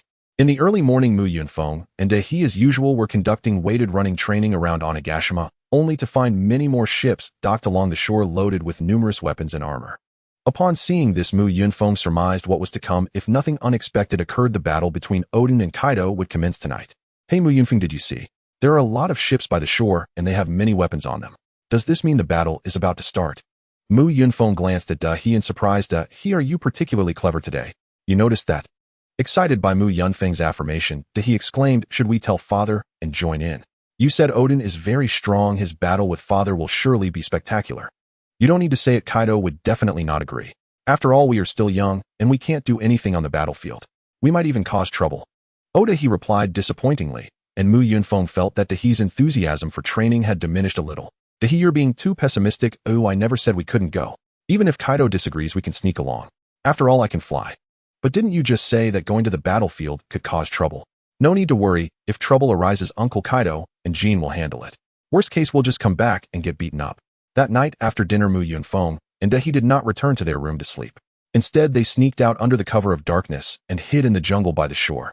Watching wave after wave of pirates departing Onigashima, Mu Yunfeng felt a surge of excitement, as it was his first time on the battlefield. With their excellent eyesight, Mu Yunfeng and he could see the scene on the ships several hundred meters away, clearly spotting Kaido, Jean, and Queen on the largest ship. Moreover, Kaido seemed not to have been drinking this time, and Mu Yunfeng had not seen Kaido in a sober state for a long time. It was clear that Kaido took the matter with Kazuki Odin very seriously. Of course, Mu Yunfeng would not foolishly follow them. Kaido was no ordinary person, and his observation haki was certainly not weak. Recklessly tailing them would likely lead to being discovered and thrown back to Onigashima. "Hey Father, and the others have left. What should we do?" "Should don't make a sound. They are Kaido's men. Ooh, I certainly can't follow too closely. Just listen to my commands, otherwise I won't take you with me." "Oh, I understand." After waiting until the ship was nearly out of sight, Mu Yunfeng transformed into his Chionchi form and flew low over the water to follow. He dared not fly too high in the presence of Kaido and Jean. At the moment Mu Yunfeng transformed into Chionchi, he jumped onto his back, a testament to the tacit understanding they had developed over the past 2 years. They followed for a full 6 hours from dusk until nightfall, and Kaido, Jean, and Queen eventually stopped at the top of a small mountain, while the pirates dispersed to find hiding spots. At this point, Mu Yunfeng retracted his wings and claws, transforming back into human form. He stealthily advanced towards the mountain where Kaido was. When they were about 500 meters away from Kaido suddenly cast a glance in their direction. Kaido's gaze today was different from usual, resembling that of a man-eating beast. After being swept by that gaze, Mu Yunfeng instinctively took a step back, guided by the primal instincts of Qiongqi. Crash! A stone the size of a soccer ball was knocked loose by Mu Yunfeng and rolled down the slope, making a particularly clear sound in the pitch-black silence of the night. You clumsy fool, Mu Yunfeng, why are you so awkward? To hear you, stupid.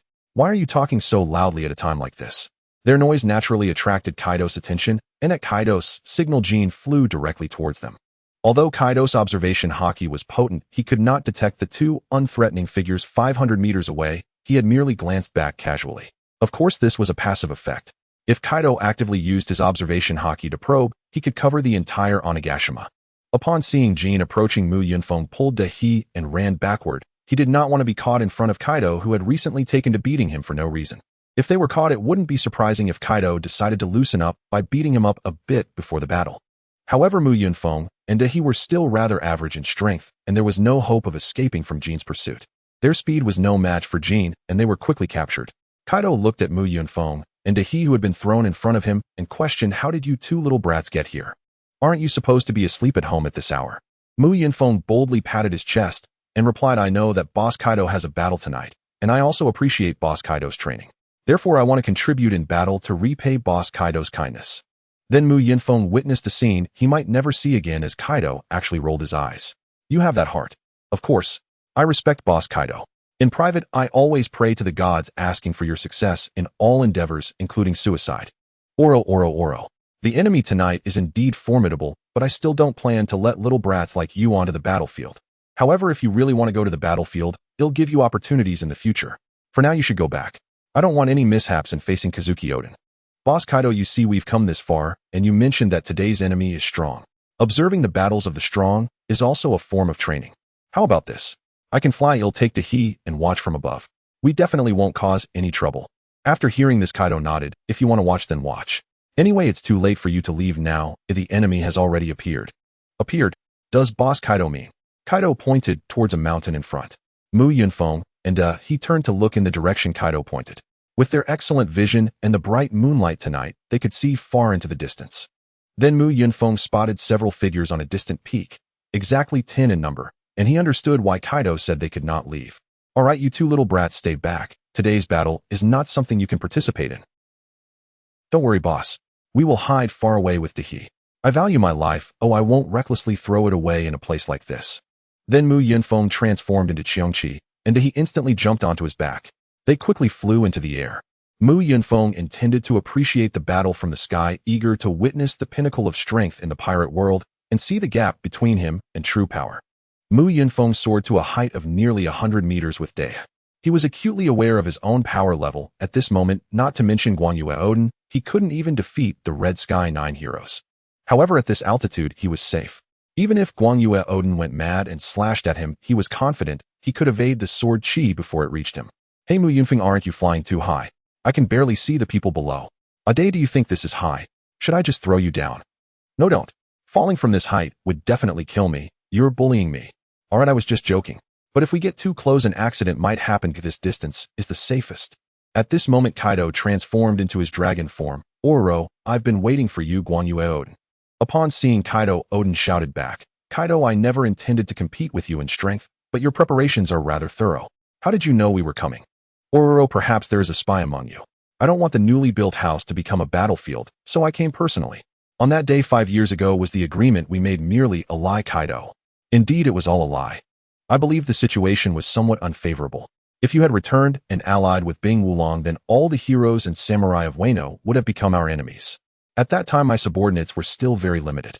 If you were the kind of madman who wouldn't waver in the face of any sacrifice as rumored, it would have likely led to a bitter struggle. But you believed Orochi's words and chose a path of not harming anyone. Newgate and Roger were indeed such characters. Though powerful, they were somewhat naive in certain aspects, much like you. As a result, you fool kept dancing exposed and ridiculed by others. Ororo, now there is no dignity of the Guanyue family left on you. However, Odin, though you are a fool, I do not look down on you. On the contrary, I admire you. Yet you are destined not to be my friend, so come tonight, and let me end it all. After hearing Kaido's words, Guanyue Odin suppressed his anger and said, that day, based on my judgment, it was sufficient. Let us discuss the future. With Kaido's roar, the pirates across the mountains began to howl, as well creating a magnificent spectacle. At this moment, Guanyue Odin let out a roar and charged down from the mountain. His single aura was not at all inferior to that of 1,000 pirates, and the Red Sky 9 heroes followed him down the slope. In the air, Day, riding on Mu Yunfeng's back, remarked, this Guanyue Odin has a terrifying aura, even more so than Uncle Jean. Of course, Odin personally severed his own intelligence to enhance his might, making his presence incomparable to ordinary individuals. As the two in the air chatted and joked, the scene below resembled a battlefield of demons. Guanyue Odin's strength was indeed formidable. The pirates standing in his way were either slain by his twin swords or more accurately cleaved apart. Mu Yunfeng remembered watching an anime where those slain pirates transformed into falling cherry blossom petals, which was rather beautiful. But reality is not an anime. Those slain pirates do not turn into cherry blossoms, but instead become corpses and entrails littering the ground. Wherever Odin passed, the earth was dyed red with blood. Fortunately, Mu Yunfeng was not an ordinary person. Though it was his first time witnessing such a scene, he didn't feel nauseous. He was merely a bit uncomfortable. Upon witnessing Guanyue Odin's formidable power, the small soldiers of Kaido's pirate crew showed fear, yet no one attempted to flee. They braced themselves to block Odin's advance. The Red Sky 9 heroes following Guanyue Odin were also not ordinary characters. While they were not considered strong, each possessed strength exceeding 100 million, making it easy for them to deal with the small fry. Seeing the one-sided situation, Kaido couldn't remain idle. He opened his mouth wide and spat out several fireballs which landed next to Guanyue Odin, triggering a massive explosion that engulfed the ground in flames. Father hit him. Are we winning? Day, you underestimate Guanyue Odin. If it were that easy to defeat him, do you think Kaido would have prepared for so long? As Mu Yunfeng expected, Guanyue Odin charged out from the flames, finally reaching Kaido. Looking at Guanyue Odin standing before him, Kaido couldn't help but exclaim, you are quite a handful, but do you really think that merely 11 people can defeat my army? If you want to fight me, bring it on. As for why it was 11 people, it was because the beautiful version of Shinobu had also joined the battle midway. Alright, I'm on my way. Suddenly, an overwhelming conqueror's haki erupted from Odin, causing the pirates in his path to faint. However, they were fortunate to escape with their lives due to fainting. Kaido, no matter how many troops you have, I care not. The only head I wish to claim is yours, Peach Garden White Dragon. Leaping forward, Guanyue Odin's twin sword struck Kaido's dragon claw, producing a chorus of clashing steel. Seizing the opportunity, Kaido executed a sweeping tail attack, sending Guanyue Odin crashing to the ground. Kaido, looking down at Guanyue Odin on the ground, remarked, Guanyue Odin, I've been waiting for someone like you. Kaido, you will no longer be able to act as you please in this country. Get out of my land. Guanyue Odin enveloped his dual blades in haki, assuming a stance as Kaido in the air took a deep breath. Peach Garden 10 Fists. Blazing Breath. Kaido unleashed a torrent of flames, which directly struck Guanyue Odin, who withstood the flames and charged towards Kaido. In a flash, Guanyue Odin appeared behind Kaido.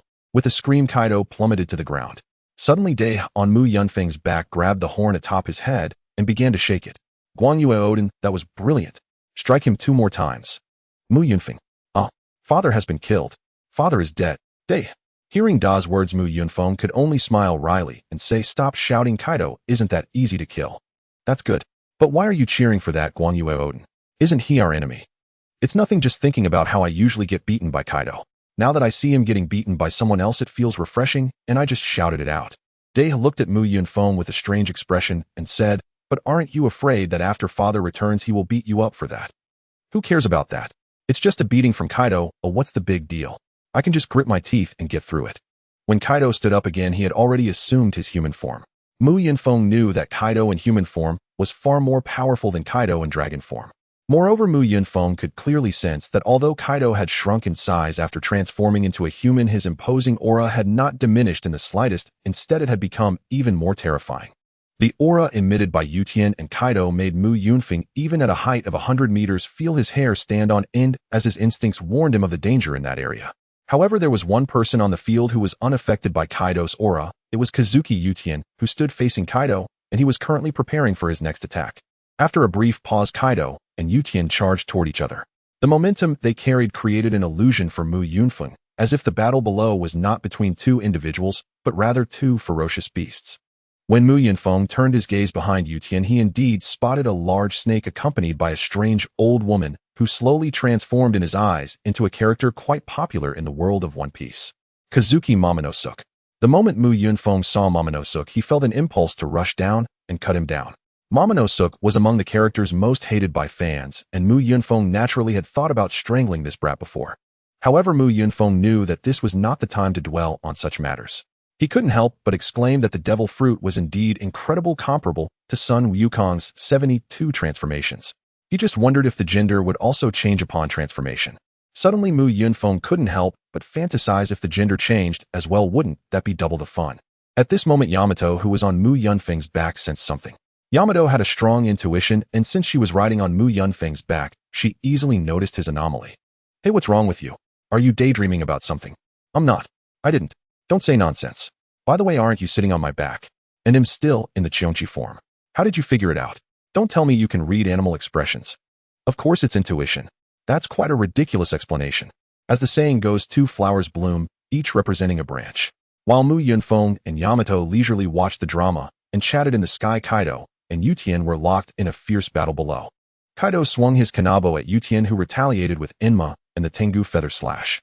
Just as Kaido's kanabo was about to meet Yushin's sword, Yutian suddenly turned around. Yushin's sudden turn caused Kaido's kanabo to crash heavily onto his head. Enduring Kaido's full-force strike, even Yutian could not withstand it, and he fell to the ground incapacitated. At this moment, Yamato, on Mu Yunfeng's back, was still puzzled. Why did Kazuki Yutian suddenly get knocked down? Mu Yunfeng, did you see what happened?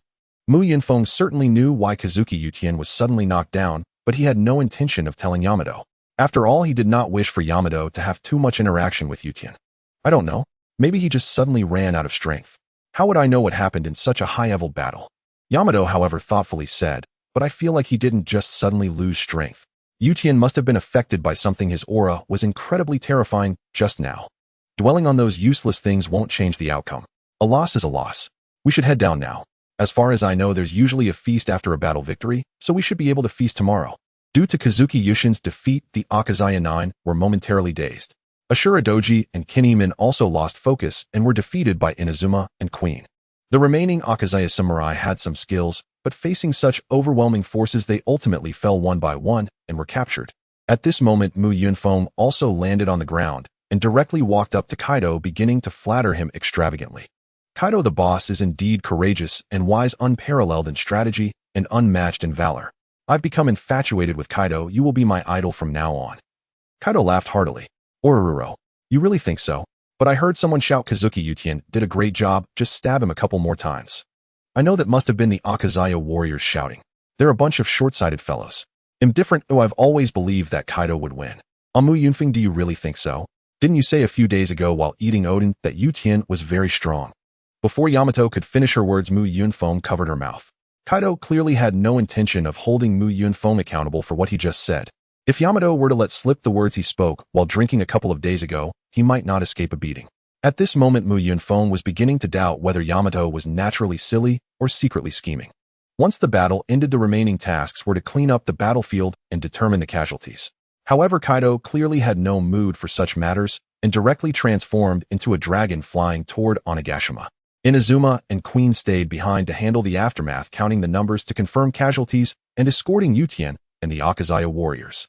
Mu Yunfeng saw no need to stay here, so he took Yamato back to their residence. After taking a shower, he lay on the bed, replaying the scene of Kaido and Yushin's battle in his mind. So this is what a true strong person is like. I thought I was already strong, but it seems my vision was too short-sighted. By the way, is that really power that a human can possess? Splash. Just as Mu Yunfeng was pondering, someone opened his room door and walked in. Yamato, how many times have I told you to knock before entering my room? Hey, stop dwelling on that. I have something to ask you. Oh, so Yamato, you can think sometimes too. Tell me what you're troubled about. Yamato sat down at the edge of Mu Yunfeng's bed. I was wondering what will happen to Kazuki Yutian. That's simple. Yutian will likely be executed. I estimate the news will spread throughout Wano tomorrow. Mu Yunfeng, if I plead for him with my father, will he not kill Yutian? Upon hearing Yamato's words, Mu Yunfeng did not answer, but curiously asked, Yamato, why do you have this thought? You have no connection with Yutian, do you? When I heard you tell his story, I found him really interesting. Also, he's a powerful guy, or it would be too pitiful for him to be executed. Yamato, you should give up on that thought. It's impossible for you to succeed, and if you really do that, you will definitely get beaten. Why not? Looking at the naturally silly Yamato, Mu Yunfeng had to explain, because for Kaido, Kazuki Yutien is a must-remove existence. Yamato nodded and did not bring up that topic again. By the way, I heard you talking outside the door. What were you saying? I was lamenting about today's battle. Yushin's strength is indeed formidable, and although Kaido loves drinking and has a bad temper, his strength is also solid. Of course, my father is quite impressive. By the way, you haven't told me a story today. Alright, I really can't do anything with you. Today I'll tell you a new story. Once upon a time, there was a village called Konoha where there was a boy named Naruto. The next morning, as the sun shone upon Mu Yunfeng's face, he stretched his body, as usual, only to be struck motionless. This was because his left hand felt something unusual. His left hand touched a soft object, and instinctively he reached up only to find long hair and a cool horn. At this moment, Day, who had been sleeping beside him, was also awakened by his touch. Good morning. Hey, why are you grabbing my horn? Mu Yunfeng immediately recalled what had happened the previous night. He had been so excited after witnessing the battle between Kaido and Odin that he told Day stories late into the night, falling asleep without realizing it. Mu Yunfeng did not answer Da's question, but instead asked in return, Day, how did you end up in my room sleeping on my bed? That's because you fell asleep while telling me stories yesterday. I was also very tired, so I didn't go back to my own room, I just slept here. Hearing Da's explanation, Mu Yunfeng could only feel helpless. Day, you must know that girls shouldn't casually sleep in the same bed with boys. In the future, be careful, and don't sleep in the same bed with any man other than me. So does that mean I can sleep in the same bed with you? I don't mind that, but I would prefer to sleep in the same bed with you 10 years from now. That would make me very happy.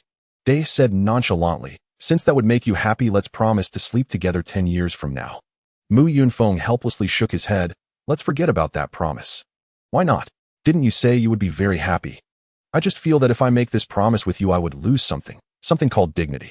Although my standards are quite low, I can't bring myself to trick a little girl into making such a promise. What is dignity? Mu Yunfeng, do you have dignity? Show me your dignity, will you? Looking at Da's innocent expression, Mu Yunfeng understood that Day was merely curious and meant no harm, yet her words still sounded quite harsh. For Mu Yunfeng and Day, today was no different from usual. They had breakfast together followed by training. However, during their run today, they discovered that everyone was discussing one matter. Hey, I heard that Kazuki Odin will be executed in 3 days. Of course I know. Today a grand banquet will be held in Onigashima to celebrate the comprehensive victory of this war. After completing their morning training, Mu Yunfeng and Day went directly to the skeletal structure in Onigashima to attend today's victory banquet. Just as Mu Yunfeng entered the venue with Day, he saw Jack waving at them. They had clearly already found their seats. The banquet soon began, and Jack, having become familiar with Mu Yunfeng, directly complained to him. You two actually sneaked off to the battlefield without telling us. Aren't we good brothers who have shared drinks together? Why didn't you invite me? Jack, stop complaining. I actually wanted to bring you along, but your size is too big. I couldn't carry you to fly, but I can tell you everything I saw. Then Mu Yunfeng began to recount what had happened on the battlefield. Just as the four were happily chatting, Quinn walked up behind Mu Yunfeng and Day. Hey, how did you two kids end up on the battlefield yesterday? Who said you could sneak along? Mu Yunfeng turned his eyes and said to Quinn, Isn't it because of you that we went there? Ah, because of me. What does that have to do with me? Exactly what does that have to do with you? After Mu Yunfeng finished speaking, he burst into laughter, and Day, Jack, and Maria all joined in. However, Quinn's expression turned somewhat unnatural. He realized he had been played by the little brat again. Though he had been outsmarted, Quinn could not really argue with the little brat, so he could only shake his head helplessly. You really are an unlikable little brat, but why does it seem like you have never been friendly toward me? That's simple. It's because you called me a kitten the first time we met. Oh, just because of that. That was over 2 years ago. You are too petty. Don't worry, I've already forgiven you. We can get along well from now on. Quinn did not linger long, saying a couple of simple words before leaving. However, Mu Yunfeng heard him mumbling as he walked away. That little brat is quite scary. He remembers something from 2 years ago so clearly. He really holds grudges. I need to keep my distance from him in the future. After the banquet, Mu Yunfeng took Day for a walk, but he noticed a prison cart being transported from outside Onigashima. Inside was the old lady who had turned into Momonosuke. Mu Yunfeng sighed. Kaido really is quite particular. If he cares so much, why not have a rematch? Is he not confident in defeating Odin? Is killing this old lady meant to make amends to Odin? It's all unnecessary. Day, who was following closely behind, heard Mu Yunfeng's words verbatim and curiously asked, What are you talking about? Why does father need to make amends to Odin? Haha, I was just talking nonsense. Let's not focus on that. How about we have a race to see who gets home first? Sure, let's race. I will definitely reach home before you. After returning home, Dae suggested going to see Kazuki Odin, but Mu Yunfeng directly rejected Da's proposal. He didn't want Odin to have too much contact with Dae. Kazuki Odin is indeed a good person, but Mu Yunfeng had no reason to visit him. Firstly, he did not want to develop any friendship with Odin. Secondly, he wasn't bored enough to humiliate Odin for amusement. The aftermath of Kazuki Odin's matters was resolved much faster than Mu Yunfeng had imagined. In less than 2 days, everything was sorted out, and soon it was the day of Kazuki Odin's execution. In the center of the square outside the Flower Country's royal palace, a boiling cauldron was set up, and standing beside it were Kazuki Odin and the Akazaya Nine. Correspondingly, at the steps of the palace entrance, Kaido and Orochi were sitting under a sunshade, indicating that they were the true victors of this war. Mu Yunfeng also allowed himself a morning off. He did not train as usual, but squeezed into the crowd to watch this execution. Dae has Mu Yunfeng's little shadow naturally followed, but even if Mu Yunfeng hadn't come, Dae would still have come, since the one being executed was the famous Kazuki Odin. Kaido also spotted the 2 little brats in the crowd at a glance, but he did not stop them from watching the commotion. On the contrary, he was quite pleased to see this situation. He wanted to use Kazuki Odin's matter to teach Mu Yunfeng and Dae a lesson, to show them the consequences of failure, thereby urging the 2 little brats to become stronger. Through Mu Yunfeng's and Yamato's joint efforts, the 2 quickly squeezed their way to the very front row. Yamato, curious about the scene before them, turned to Mu Yunfeng with a questioning look.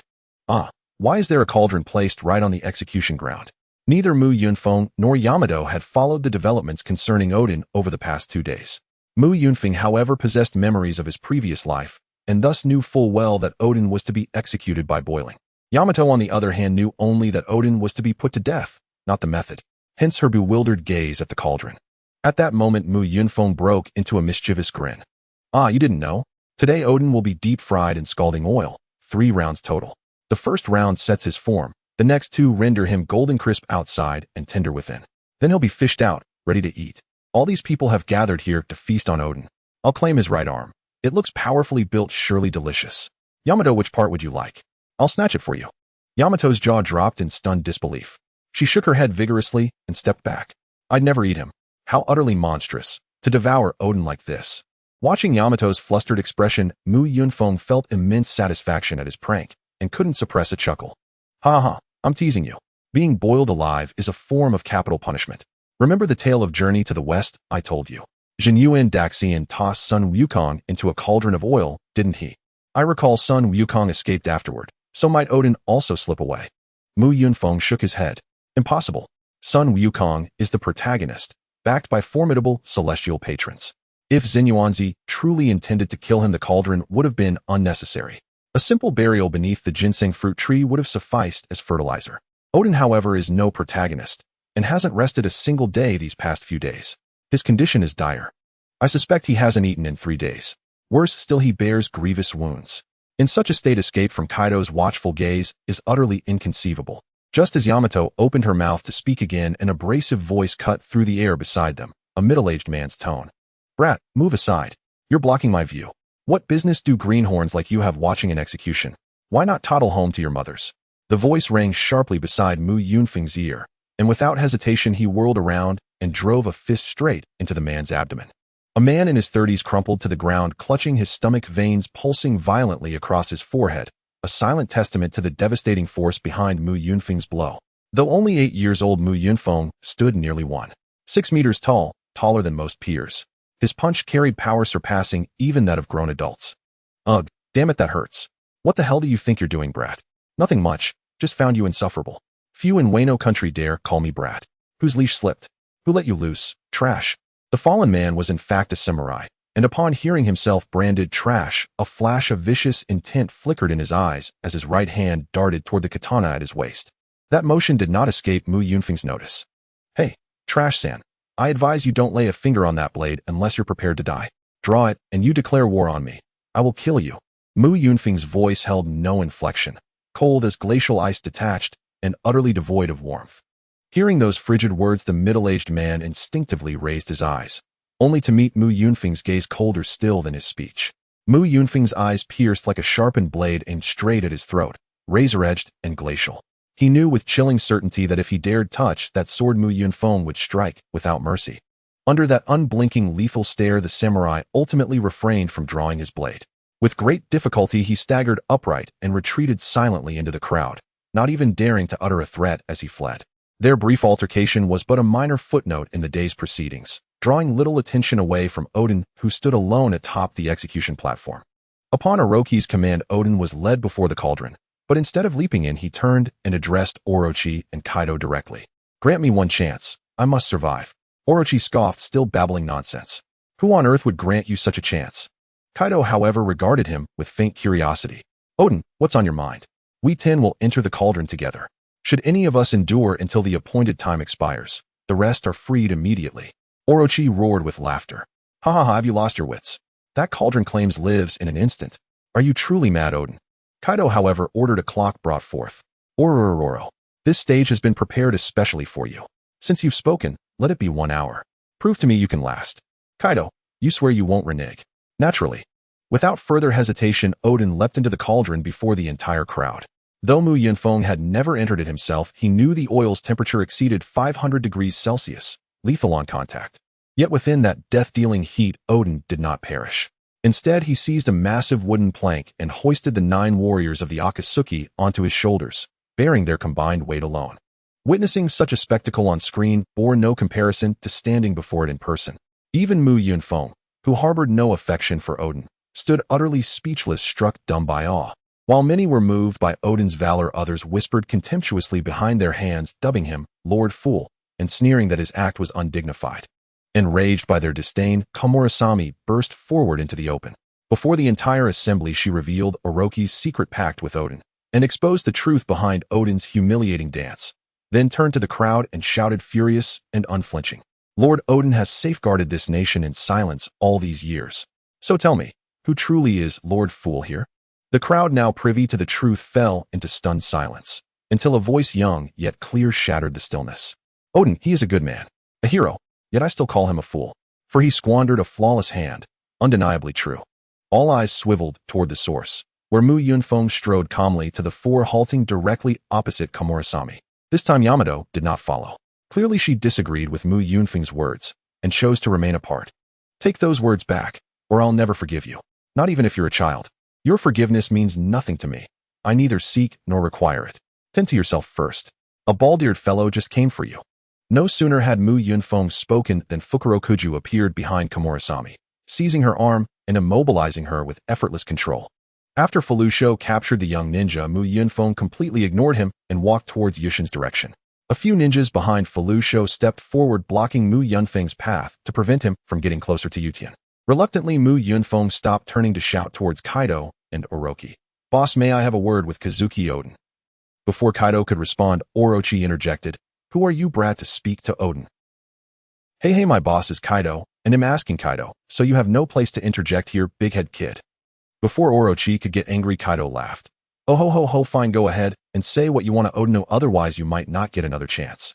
With Kaido's consent, Mu Yunfeng said to the ninjas blocking him, "You guys better step aside. Didn't you hear what Boss Kaido said?" Yutian looked at Mu Yunfeng somewhat puzzled.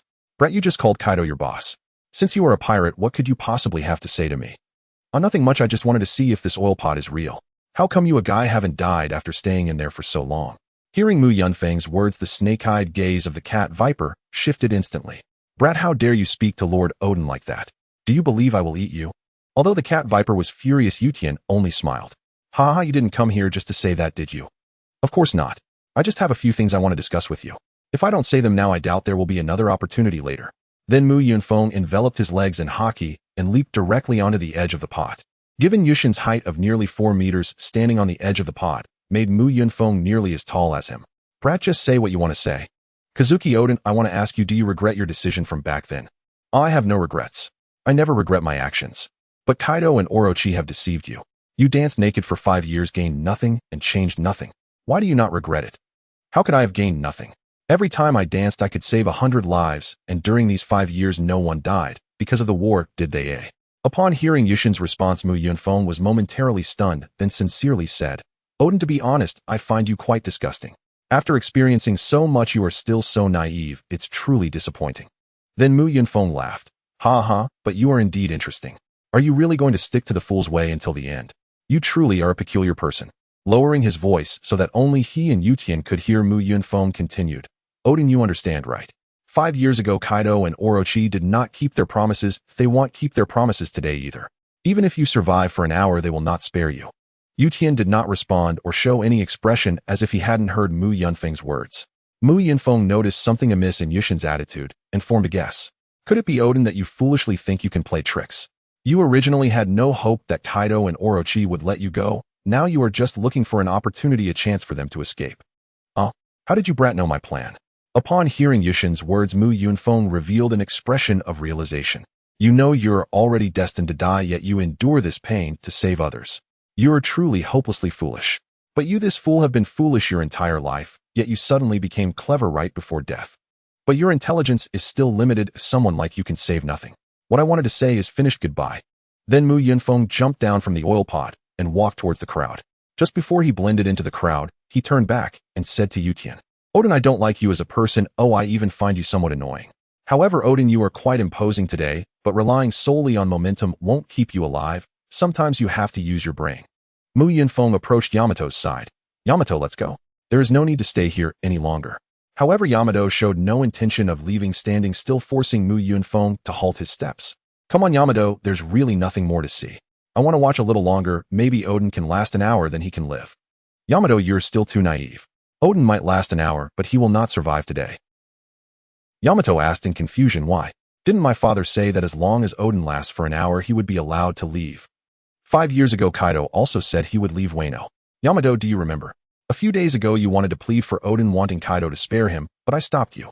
I certainly remember. How could I forget in such a short time? Then tell me, what did I say when I stopped you?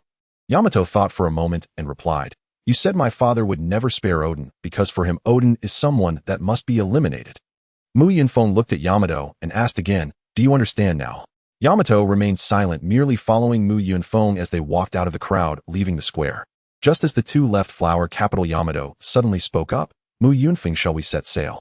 We've learned hockey, so we won't be afraid of bad people even if we go out to sea. No, first, while we've learned hockey, our strength is still weak.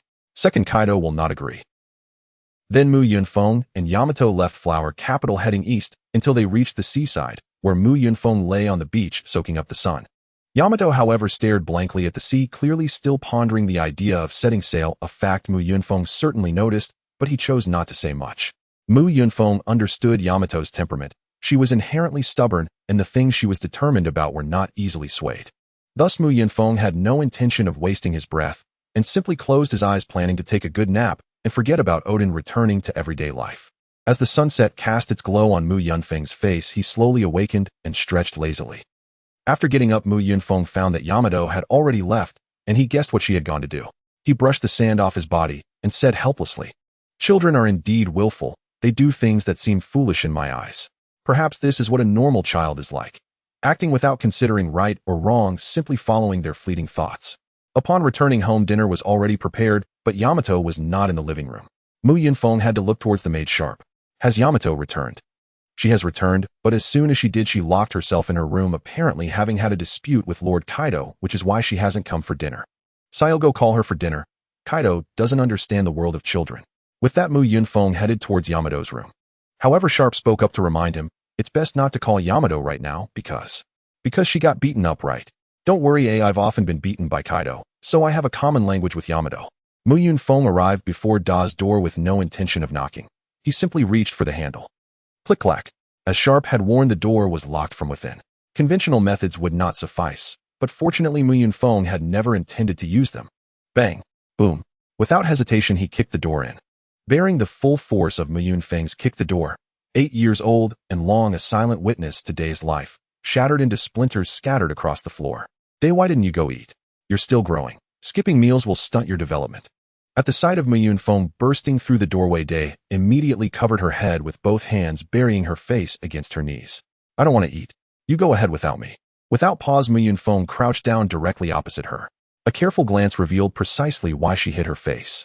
Swollen lumps rose prominently on her scalp, her left eye was puffy, and her voice sounded strained. Her face, too, bore the marks of a beating. Mu Yunfeng understood exactly what ran through Day's mind, the mortification of being struck by a parent and the fragile pride of childhood. Still, Kaido had gone too far. Day was, after all, a girl. Striking her face. That wounded dignity itself. Seeing Day like this, Mu Yunfeng resolved to comfort her. Fortunately, Day's simplicity made the task easier than expected. So, you were beaten. Let me guess Kaido did it. Day remained curled up like an ostrich, offering only a soft, muffled "hmm." Got it right. Now let me guess why you approached Kaido with your dream of sailing the seas. He refused, and you argued. You even brought up Odin. So he struck you. Mu Feng gently pulled aside Day's arms, still shielding her head. That's all. I thought it was something serious. Day, there's no need to hide from me. Being beaten by Kaido is hardly unusual. It's practically routine. This time he even held back. When he beats me, he aims to kill. Noticing Day's mood hadn't lifted, Mu Feng resorted to the great teacher method, a self-sacrificial form of comfort where one wounds oneself to spare another. By the way, Day, do you remember what happened half a year ago? At the banquet, I slipped a snake into Kaido's wine gourd, and he beat me unconscious. You were the one who carried me home. Day recalled Kaido taking a sip and recoiling as the snake bit his tongue. A sudden involuntary giggle escaped her lips. Then she remembered she was supposed to be angry and hastily suppressed her smile. Mu Feng meanwhile began mimicking her inner monologue aloud. I can't help laughing. Oh no, now I've lost my reason to stay mad. No, I must hold it in. I won't laugh again. Ugh, how could that bumbling Mu Feng voice my exact thoughts? His imitation is absurdly funny. I can't hold it back. Fine, I'll hide my face and laugh secretly. Uff, ha ha ha. Mu Feng, you're such a big fool. See, a laugh lifts the weight. Come on, we're going to eat. Skipping meals will stunt your growth. Mu Feng, let's sail away. Secretly, he refused Day without hesitation. Not yet. You witnessed Odin and Kaido's battle. You understand our strength means nothing on the open sea. And you are Kaido's daughter. Your identity alone would invite peril the moment you set sail. But you said you wanted to sail. Mu Feng chose his words carefully. Of course I do, but not now. Not until I possess the power to protect myself. I'm no protagonist. No miraculous escapes await me. I have neither a revolutionary father nor a marine grandfather. To sail I must first become formidable. How strong then must we become? Hard to say. I'd originally hoped to match Jin's strength. Then I could sail without fear. Day blinked stunned. Then her voice fell crestfallen. Jin uncle is over 30. Must we wait until we're 30? I meant matching his strength, not waiting until we're his age. Perhaps we'll surpass him before we turn 20. 20 is still too long. Mu Feng placed a hand gently atop Day's head. Let's make a pact. 10 years. Within a decade we'll sail. If you wish to sail sooner, train harder, grow stronger. 10 years, all right. Pinky swear. You mustn't break it. I won't, not ever. But Day, remember this from today onward, never mention sailing in Kaido's presence. If he asks, tell him you've abandoned the idea. Why can't I speak of it? Remember journey to the west. After Sun Wukong killed the bandits, he tried to part ways with Tang Sanzang, yet returned to escort him westward. Why? Day paused, then answered, I know, because Guanyin Bodhisattva placed the tight fillet band upon his head, binding him to the journey. Mu Feng ruffled her hair. Exactly. If you keep insisting on sailing, Kaido may place his own tight fillet band upon you, one that forbids you from ever leaving Wano Kuni. Day froze, bewildered. A tight fillet band. Father has one. But you said that story was fiction. How could he possibly have it? Mu Feng covered his face with a sigh. Day, that's a metaphor. I don't mean a literal tight fillet band. Perhaps Kaido would fit you with explosive wrist cuffs, set to detonate the moment you cross Wano Kuni's borders. Ah, really? Surely father wouldn't actually give me explosive cuffs. Maybe he would. Maybe he wouldn't. But if you follow my counsel, he won't. Train diligently. Grow powerful. Once we command the strength to defend ourselves, we'll raise our sails and vanish into the horizon. Yes, I will grow strong. Then strength begins with food. Will you eat? Yes, I'll eat more than anyone else. Day sprang up and dashed toward the living room, the gloom and frustration trailing helplessly behind. Watching her go, Mu Feng smiled, satisfied, wistful. That girl sprinting beneath the setting sun, that is the youth I've lost. Truly, children are the easiest to persuade. Mu Feng was certain even if he sold Day, she'd stand beside him giggling as she counted the coins, and perhaps even haggle for a better price. On the third day after Kazuki Odin's execution, 4 men gathered at a certain place in Wano, plotting a significant matter as they intended to eliminate Kaido and Orochi. These 4 individuals were none other than the 4 daimyos, excluding Kazuki Odin of Wano. Kazuki Hiyori Fujetsu Yuki Todon Daimyo, and Amatsuki Tenfuro Shirobako Daimyo, and Shirogane Koka stood at the center, one having a well-proportioned physique, with light blue hair styled in a bun, his face marked by determination. The other was much shorter with fluffy blue hair and a serious expression. The 2 on the edges were one tall and thin, the other short and stout, both equally solemn, their hands resting on the hilts of their swords. Shirogane Koka spoke first. That fool Odin, does he really think he can bear everything alone? If he intends to fight Kaido, why didn't he inform us? Fujetsu Yuki sighed. There's nothing we can do, that's just how Odin is. However, even if he is a fool, he was meant to be the general of this country, and this matter cannot be overlooked. Shirobako Daimyo Shirogane Koka also shook his head helplessly. With a slight oversight, the situation has worsened to this extent. Odin's home was burned, and there has been no news of his retainers or family they might have. Sigh. At this moment, Amatsuki Tenfuro, who had been silent, stepped forward. Although Odin has failed, he has done a good deed by exposing the true nature of Kaido and Orochi to everyone. The hearts of the people in Wano have once again turned towards us, so we must seize this opportunity to wage war against Kaido and eliminate both Kaido and Orochi. Shirogane Koka patted Amatsuki Tenfuro on the shoulder. You should understand, even if we go to war, we cannot possibly defeat Kaido. It's already too late. Just when everyone thought Shirogane Koka was afraid, he suddenly changed his tone. But even if defeat is inevitable, we must fight this battle. Everyone has seen Orochi's true colors, and we cannot shrink back now. We must ignite the spark of rebellion in the hearts of the people of Wano with our deaths. Perhaps this is where we end, but there is still a future, a next generation. As long as the spark burns in their hearts, the flames will one day reignite, devouring Orochi and Kaido. Shirogane Koka laughed heartily. Haha, I never expected you, Koka, who only knows how to fight, would say something so profound. Koka was right, perhaps our lives will end here, but in the near future someone will definitely inherit our will and liberate Wano. Shirogane Koka added, that's right. Odin has already paved the way for us, oh what are we still afraid of? Now Odin may be on the road to the underworld preparing a pot of Odin for us to enjoy with drinks. Fujetsu Yuki said displeasedly to Shirogane Koka, and Shirogane Koka. Hey, you two have already spoken. It's my turn and Tenfuro's turn to speak next. He'll start by saying that through this war we need to let everyone know our stance and determination, showing those scoundrels what a true warrior is. Amatsuki Tenfuro laughed. Haha, that's right. Even if we don't resist, we will ultimately be killed by Kaido and his men under various pretenses. It's better to fight fiercely before we die fighting for freedom. Then Amatsuki Tenfuro drew his sword from his waist and raised it above his head. I Amatsuki Tenfuro. I Fujetsu Yuki. I Shirogane Koka. I Shirogane Koka. For the sake of Wano, Amatsuki Tenfuro. For the sake of Wano, four. Then the blades of the four clashed in the air, heralding the beginning of war, and they began discussing how to conduct this battle. Inside, the skeletal structure of Onigashima Jin was also reporting this matter to Kaido.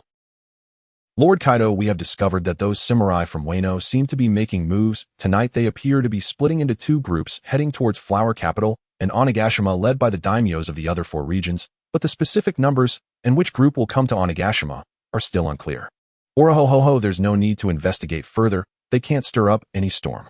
I will guard here at Onigashima. You and Queen should block the entrance to Flower Capital. Jin curiously said, actually we don't need to support Flower Capital at all. That's Orochi's territory. Why not let him deal with those people? It would also allow Orochi to suffer a bit and realize that without Lord Kaido he is nothing. Orahohoho, this idea is interesting but unnecessary. I sent you to Flower Capital to confront those samurai, to let everyone in Wano know that it is I, Kaido, who defeated the samurai, not Orochi. I want to imprint the terror of our pirate crew deeply into their hearts through this battle, so they won't even dare to think of resistance. Jin also nodded. I was short-sighted. I will organize the troops immediately and rush to the entrance of Flower Capital tonight. Suddenly Kaido thought of something and stopped Jin. By the way, Jin, you should bring those two brats along. Don't they like the battlefield? This time they don't have to sneak along, it'll give them a chance. Jin hesitated for a moment, but still expressed his viewpoint. We don't need to let the brats go to the battlefield. Although they are not weak, it is still possible for accidents to happen if they go to the battlefield now. It would be better to wait for a few more years of training. Before Jin could finish speaking, he was directly interrupted by Kaido. Jin, do you think my strength comes solely from training? A true strong person must have blood on their hands. Brats who have never killed will never become strong. Relying solely on training will not allow them to stand at the pinnacle of the world. But Lord Kaido, aren't they too young? Isn't it too early to let them kill on the battlefield? Kaido said dismissively, they are already 8 years old, aren't they? I had already killed a double-digit number of people by the time I was 8. You don't need to say anything more. This matter is decided. Knowing Kaido's attitude, Jin realized that nothing he said would matter. Before leaving, he asked, Lord Kaido, do you need me to protect them? No need. Just focus on your own matters. Don't overly protect them.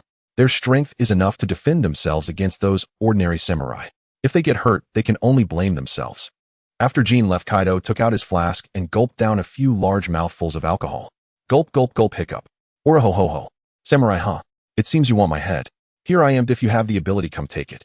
As long as you clear away this last batch of flies, Wano will be completely under my control. Mu Yunfeng nodded at the figure of Zikalisi in front of him, saying, I understand. Go back and tell Brother Jean that we will gather on time. Zikalisi quickly bowed respectfully, saying, then he'll take my leave, brother. By the way, do you have any instructions for me? Actually, I do. Please help me inquire if there are any craftsmen who can forge sea stone and have them create a few sets of handcuffs mixed with sea stone. The purity of sea stone should range from 10 to 60. Make 2 sets of each without iron chains in between. Got it. I'll return now and send my subordinates to find craftsmen capable of forging sea stone right away. Seeing Zikalisi's attitude, Mu Yunfeng felt quite satisfied. This was also the reason he valued Zikalisi, as he never questioned the reasons when tasked with a job. Who wouldn't like a subordinate like that? However, Mu Yunfeng was still quite surprised, saying, hey, you seem to have very average strength. Why do you have subordinates following you? Zikalisi scratched his head awkwardly, saying, it's all thanks to your prestige, boss. Once they knew I was your subordinate, they were willing to follow me. I have no prestige at all. There are many who are stronger than me. Boss, you can't say that. To have such strength at your age, even Kaido respects you. As long as they aren't foolish, they surely know that you will definitely be a core figure in our pirate crew in the future. There are countless people who want to follow you. Zikalisi, you are becoming quite eloquent. All right, you can leave now. After Mu Yunfeng returned to his room, Yamato approached curiously. Hey, who is that guy? What did he want from you? That guy is just a subordinate I picked up. He came to pass a message from Brother Jean. Oh, I see. What did Brother Jean want from us? Mu Yunfeng summarized the message Zikalisi brought, simplifying it for Yamato. To go to the battlefield and kill enemies. Why? Didn't Brother Jean say we shouldn't send kids to the battlefield? Are Jack and Maria going? It seems Jack and Maria don't need to go. That's Kaido's decision. Since we enjoy the battlefield, he is giving us the chance to go openly instead of sneaking around. That foolish father, is he angry because we followed him last time without permission? Is that why he's sending us to fight? Upon hearing Yamato call Kaido a fool, Mu Yunfeng realized that Yamato hadn't moved on from the beating received 2 days ago. Mu Yunfeng chuckled and explained. I don't think so. Kaido doesn't seem like the type to hold a grudge for long. He usually vents his anger on me immediately when he's upset. It should be because he recognizes our strength, which is why he's letting us train on the battlefield. So who will our opponents be? Zikalisi didn't mention this, but I suspect we will be facing the samurai of Wano. While there might not be any warriors of Odin's caliber among them, there will surely be some who can pose a threat to us. Stick close to me when we are on the battlefield. After saying this, Mu Yunfeng returned to his room. He initially planned to take a nap to rest, but thinking about going to the battlefield made his mind restless. After tossing and turning a few times, Mu Yunfeng saw the sword placed by the wall. He picked it up and went to the yard, finding a stone to sprinkle water on before starting to sharpen the blade. Screech, a screech, a screech. The sound of sharpening the blade helped calm Mu Yunfeng's uneasy heart a little. He wasn't sharpening the sword to make it sharper. Instead, he didn't know what to do. He needed to find something to distract himself, so sharpening the sword was just a way to pass the time. Although he had long been prepared psychologically for the battlefield, even with some flaws in his character, being suddenly told to kill made him feel somewhat flustered. After all his past experiences, while more legendary than most, meant he had never even seen a corpse in his previous life, and now he was about to go to the battlefield to create corpses. At that moment, Yamato came up behind Mu Yunfeng, saying, "Wow, you're sharpening a knife. Looks like you really want to go to the battlefield to cut people." "I'm not sharpening the knife to cut people. I'm just feeling a bit anxious, and the screeching sound of sharpening helps stabilize my emotions." "But it seems you aren't anxious at all, Yamato. Didn't you say it? Our strength should be sufficient to face ordinary samurai without getting hurt. So why should I feel anxious?" Mu Yunfeng had to explain him not talking about the kind of anxiety related to getting hurt, but rather about us going to kill soon. "Are you mentally prepared?" "No, and why should I prepare myself mentally? Aren't we going to the battlefield to kill?" "You're right. We're going to the battlefield to kill. So why am I feeling this inexplicable anxiety?" Looking at the very adorable white-haired girl who didn't even blink at the mention of killing, Mu Yunfeng realized again that the world of pirates might not be as beautiful as depicted in comics. Even if Yamato is a bit silly and cute, she grew up in a pirate nest. While Mu Yunfeng had never encountered killing in over 20 years of his previous life, to Yamato death was a very common occurrence. At 7 in the evening, Mu Yunfeng and Yamato arrived at the port of Onigashima, where Jean and Quinn were leading a group of 250 pirates, including Mu Yunfeng and Yamato, to ambush the samurai of Wano outside of Flower City. Jean was also conducting a pre-battle mobilization for everyone. The intelligence we received indicates that the enemy's total number is just over 2000. Considering they have split their forces, we estimate we will only face about 1000 of them. You rascals are pirates who lick blood off the blade. What do you plan to do when facing those samurai who only know how to swing their swords at wood? A pirate over 5 meters tall wielding dual axes cruelly laughed, "Ha ha, of course. We'll slaughter all those who refuse to surrender." As the tall pirate finished speaking, all the other pirates erupted in excitement. Yes, yes, those who disobey should be killed or captured to do hard labor. And just like Kaido said, Jean didn't bother to look after Mu Yunfeng and Yamato at all, just tossing them into the pirate crew. After over 4 hours of travel, when they reached near Flower City, it was already past 11 at night, and everyone found places to hide. Around midnight, Mu Yunfeng heard some commotion in the distance. Strangely, it seemed the sound was coming from all directions. Mu Yunfeng directly transformed into a beast, a creature with a human body and a tiger's head, with horns sprouting from its head. Before Yamato could ask, Mu Yunfeng quickly covered her mouth. Then Mu Yunfeng crouched down to listen, and subsequently climbed up a nearby tree to look into the distance. As felines have excellent vision and can see well in the dark, and given that the weather was great tonight with no clouds, Mu Yunfeng easily spotted the samurai of Wano. However, those samurai were not coming from in front of them, but rather surrounded them in a circular formation from all sides. Their numbers were not the over 1,000 as Jean said, but instead exceeded their own with at least over 3,000. After jumping down from the tree, Yamato came to Mu Yunfeng's side, looking at his transformed face and asking what's wrong. What did you see?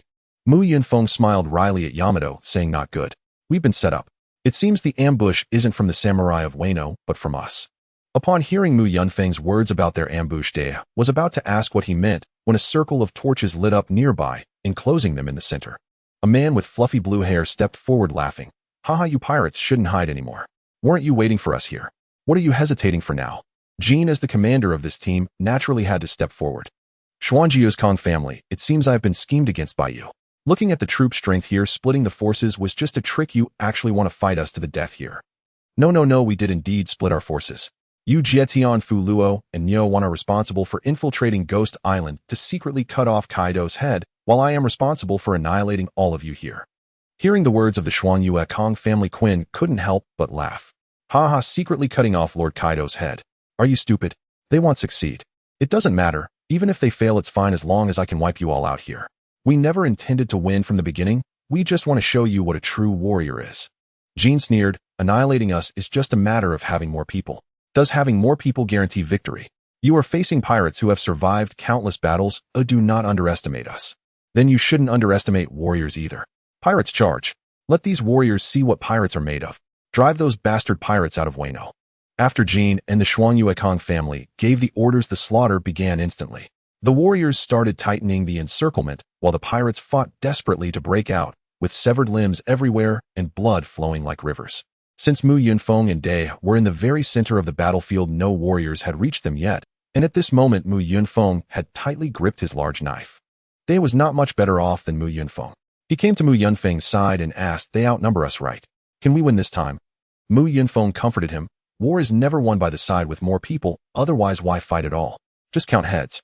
For example, with these over 3,000 people, if your father had enough time, he could handle it alone. Jean and Quinn are also quite strong. As long as we hold on, they will support us. Even if we can't win, it's fine.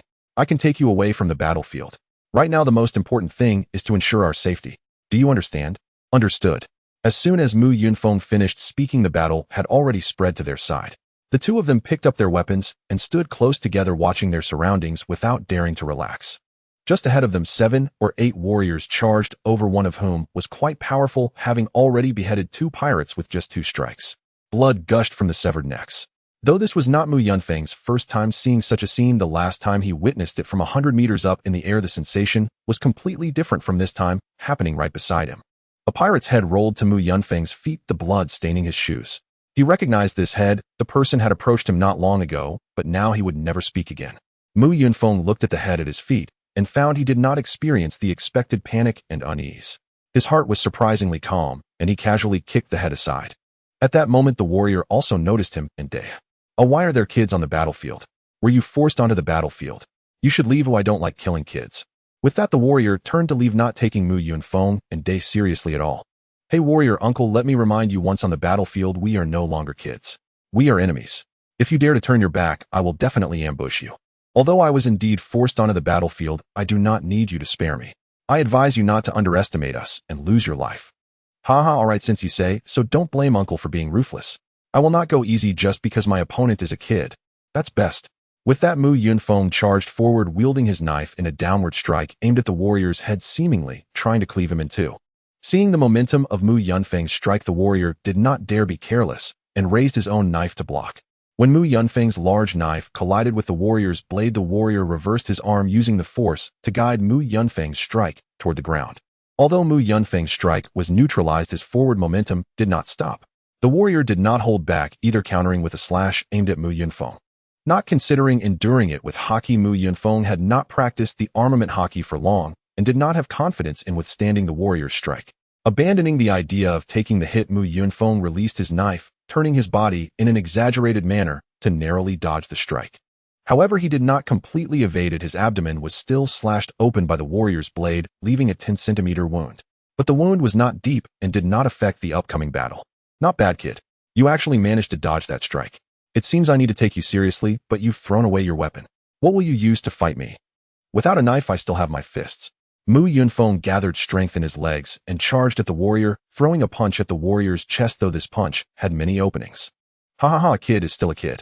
Without a weapon, you should retreat or find another weapon. What good does this punch do? Although the warrior pretended to be unconcerned, he still swung his sword towards Mu Yunfeng's right hand, intending to directly sever Mu Yunfeng's wrist. Just as the warrior's blade was about to cut through Mu Yunfeng's wrist, Mu Yunfeng's palms transformed into long-haired tiger claws with a layer of faint black haki covering his right tiger claw. Though Mu Yunfeng's haki wasn't very strong, concentrating it in his palms combined with the beast transformation made it not too difficult to block the blow. As he caught the warrior's blade with his right hand, Mu Yunfeng's deadly move was also revealed. His left claw extended 5 10-centimeter long claw blades, aiming for the warrior's chest. At this moment, it was too late for the warrior to dodge. When Mu Yunfeng grabbed his blade, his body was already pressed closed, not giving the warrior time to react. Rip! The warrior's clothes were torn by the sharp claws, and the flesh on his chest was also ripped apart. The hot blood sprayed out, staining the warrior's clothes red along with Mu Yunfeng's. At that moment, the warrior's chest was like a zongzi being peeled open. His entrails and intestines were also cut through by the claw. His life had already begun its countdown. Mu Yunfeng seized the opportunity to kick the warrior away, and after stabilizing himself, he rushed towards the place where the warrior fell, picking up the large knife that had fallen from him. By the time Mu Yunfeng reached the warrior, the man had lost so much blood that he lacked even the strength to rise, only able to lie gasping in his own crimson pool. Yet this warrior, hovering on the precipice of death and coughing blood with each ragged breath, showed no fear of demise, only a wry, sorrowful smile. Ha, cough, ha. Who would have thought Ghost Blade would fall at the hands of a mere child? Still, perhaps it's for the best. Brat, why at such a tender age did you choose the path of a pirate? Actually, Mu Yunfeng mused, I didn't choose piracy. I was seized and brought here by Kaido. That said, I don't dislike it either. But if given the choice, I'd rather become a celestial dragon. Once one ascends to that rank, all worldly cares vanish. Alas, that fate lies beyond my control. Yet now, compared to the carefree existence of a celestial dragon, I find myself truly drawn to piracy, to the fierce thrill of battle, to the raw ecstasy of combat. Uncle Warrior, you know this is my very first battlefield, and you will be the first life I claim. Still, though you've fallen, you are no weaker than I. In the end, you underestimated me. Had you exercised greater caution, if only you'd paused to wonder why I charged forward unarmed, choosing fists over blades, you might not be lying here now. Ah, yes, the warrior sighed. I was deceived, blinded by your youthful appearance. A touch more wariness, and perhaps the outcome truly would have been rewritten. Still, I bear no regrets. My defeat brings no bitterness. Yet I wholeheartedly agree with your words. What path does a person walk? Which road does one tread? Sometimes that choice is never ours to make. Brat, since I am the first you've slain, you ought to remember my name, Ghost Blade Yamadani Satoru. Don't forget me. Rest assured, Uncle Yamadani. I doubt I could forget you even if I tried. After all, today marks my first kill. Humanity etches its firsts indelibly upon the soul. Take first love, or first, well, you understand. In short, I will remember you. As long as I draw breath, your name shall live on. Huh, then I suppose I owe you thanks, Brat. You're welcome, but Uncle Yamadani, please die swiftly. Holding on like this must be agony. May you swiftly attain Western paradise. The moment Mu Yunfeng finished speaking, Yamadani Satoru's breath stilled, his life extinguished in that silent instant. From this day forth, Yamadani Satoru ceased to exist in the world. Others may share his name, but none shall ever be Ghost Blade Yamadani Satoru. Gazing upon Yamadani Satoru's lifeless body, Mu Yunfeng glanced down at his own left hand, drenched in fresh blood, and felt a sudden hollow detachment as the weight of a life slipping through his fingers settled upon him. So, this is what it means to take a life. I have truly crossed that threshold. A sudden urgent warning from his observation, haki, snapped him back to reality. No, damn it. Am I truly such a fool? Is this the moment for reflection? This is a battlefield. Distraction invites death. Through his observation, Haki Mu Yunfeng sensed a warrior lunging toward his exposed back, the price he'd pay for that fleeting lapse. Instinct screamed that evasion was impossible, so Mu Yunfeng coated his back in armament Haki and spun violently, twisting just enough to deflect the blade from his heart. If fortune held, the strike would graze his heart and pierce his lung instead, leaving him grievously wounded yet alive. Yet just as the warrior's blade neared Mu Yunfeng's flesh, a spiked club erupted between them, hurling the attacker backward with crushing force.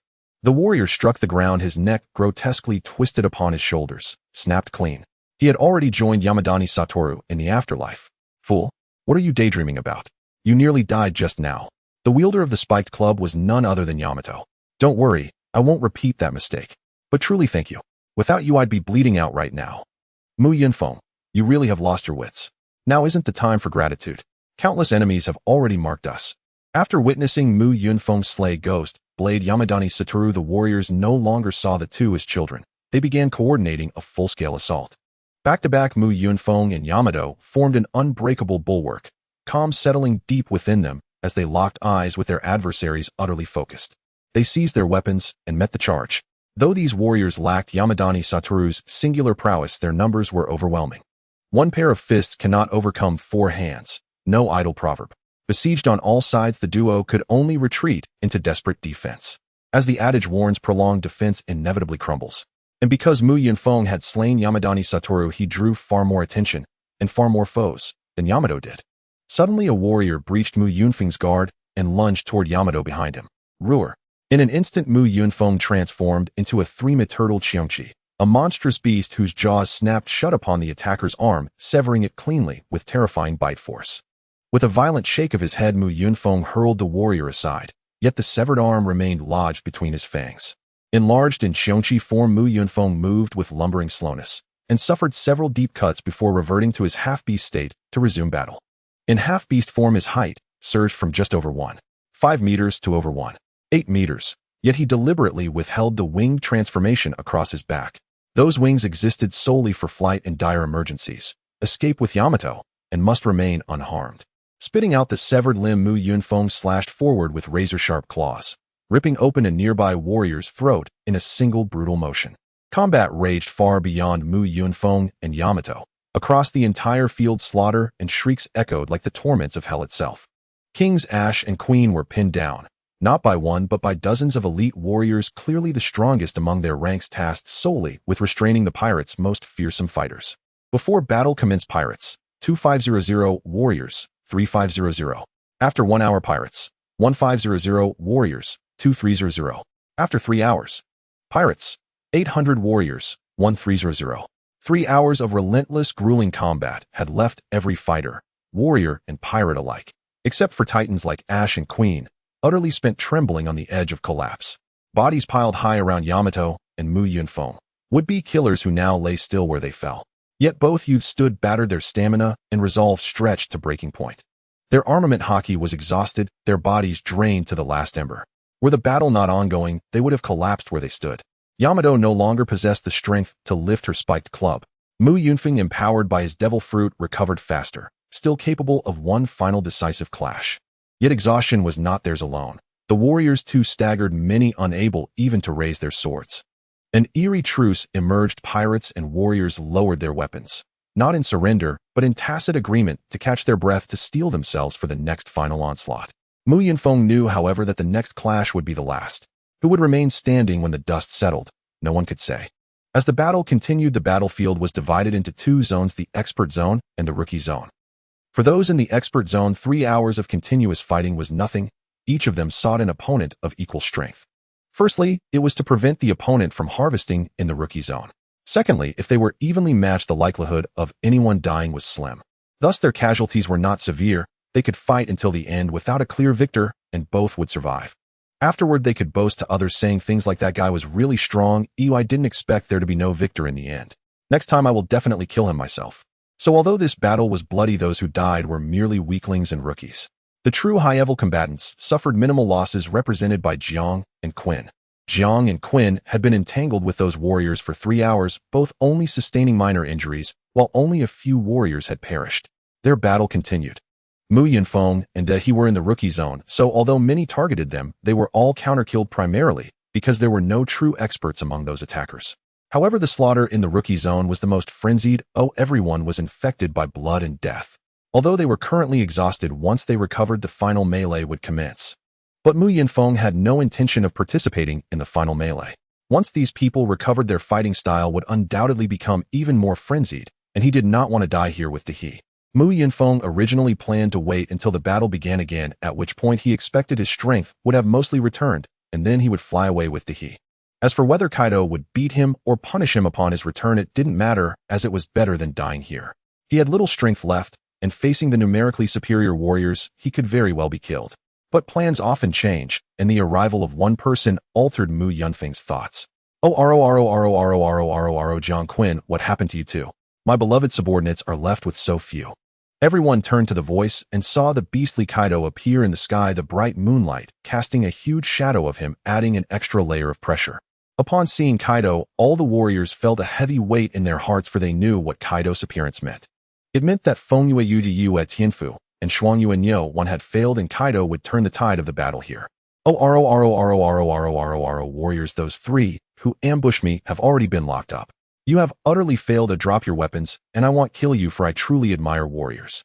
As soon as Kaido finished speaking, the gates of the Flower City opened simultaneously, and Orochi, along with his personal guard and ninja troops, arrived on the battlefield. Mu Yunfeng, upon seeing Orochi, muttered, "That bastard, the nine-headed bug, seems to have discovered the battle here long ago." Indeed, with such a large-scale conflict, how could he not notice? He had not appeared earlier merely to conserve his manpower, and now seeing Kaido arrive with the victory as certainty, he came out to reap the rewards. Truly despicable, Orochi. Since you Orochi have been watching from inside, don't blame me for targeting you. It's enough that Kaido treats me this way. After all, I can't defeat him. As for you Orochi, I remember this grudge.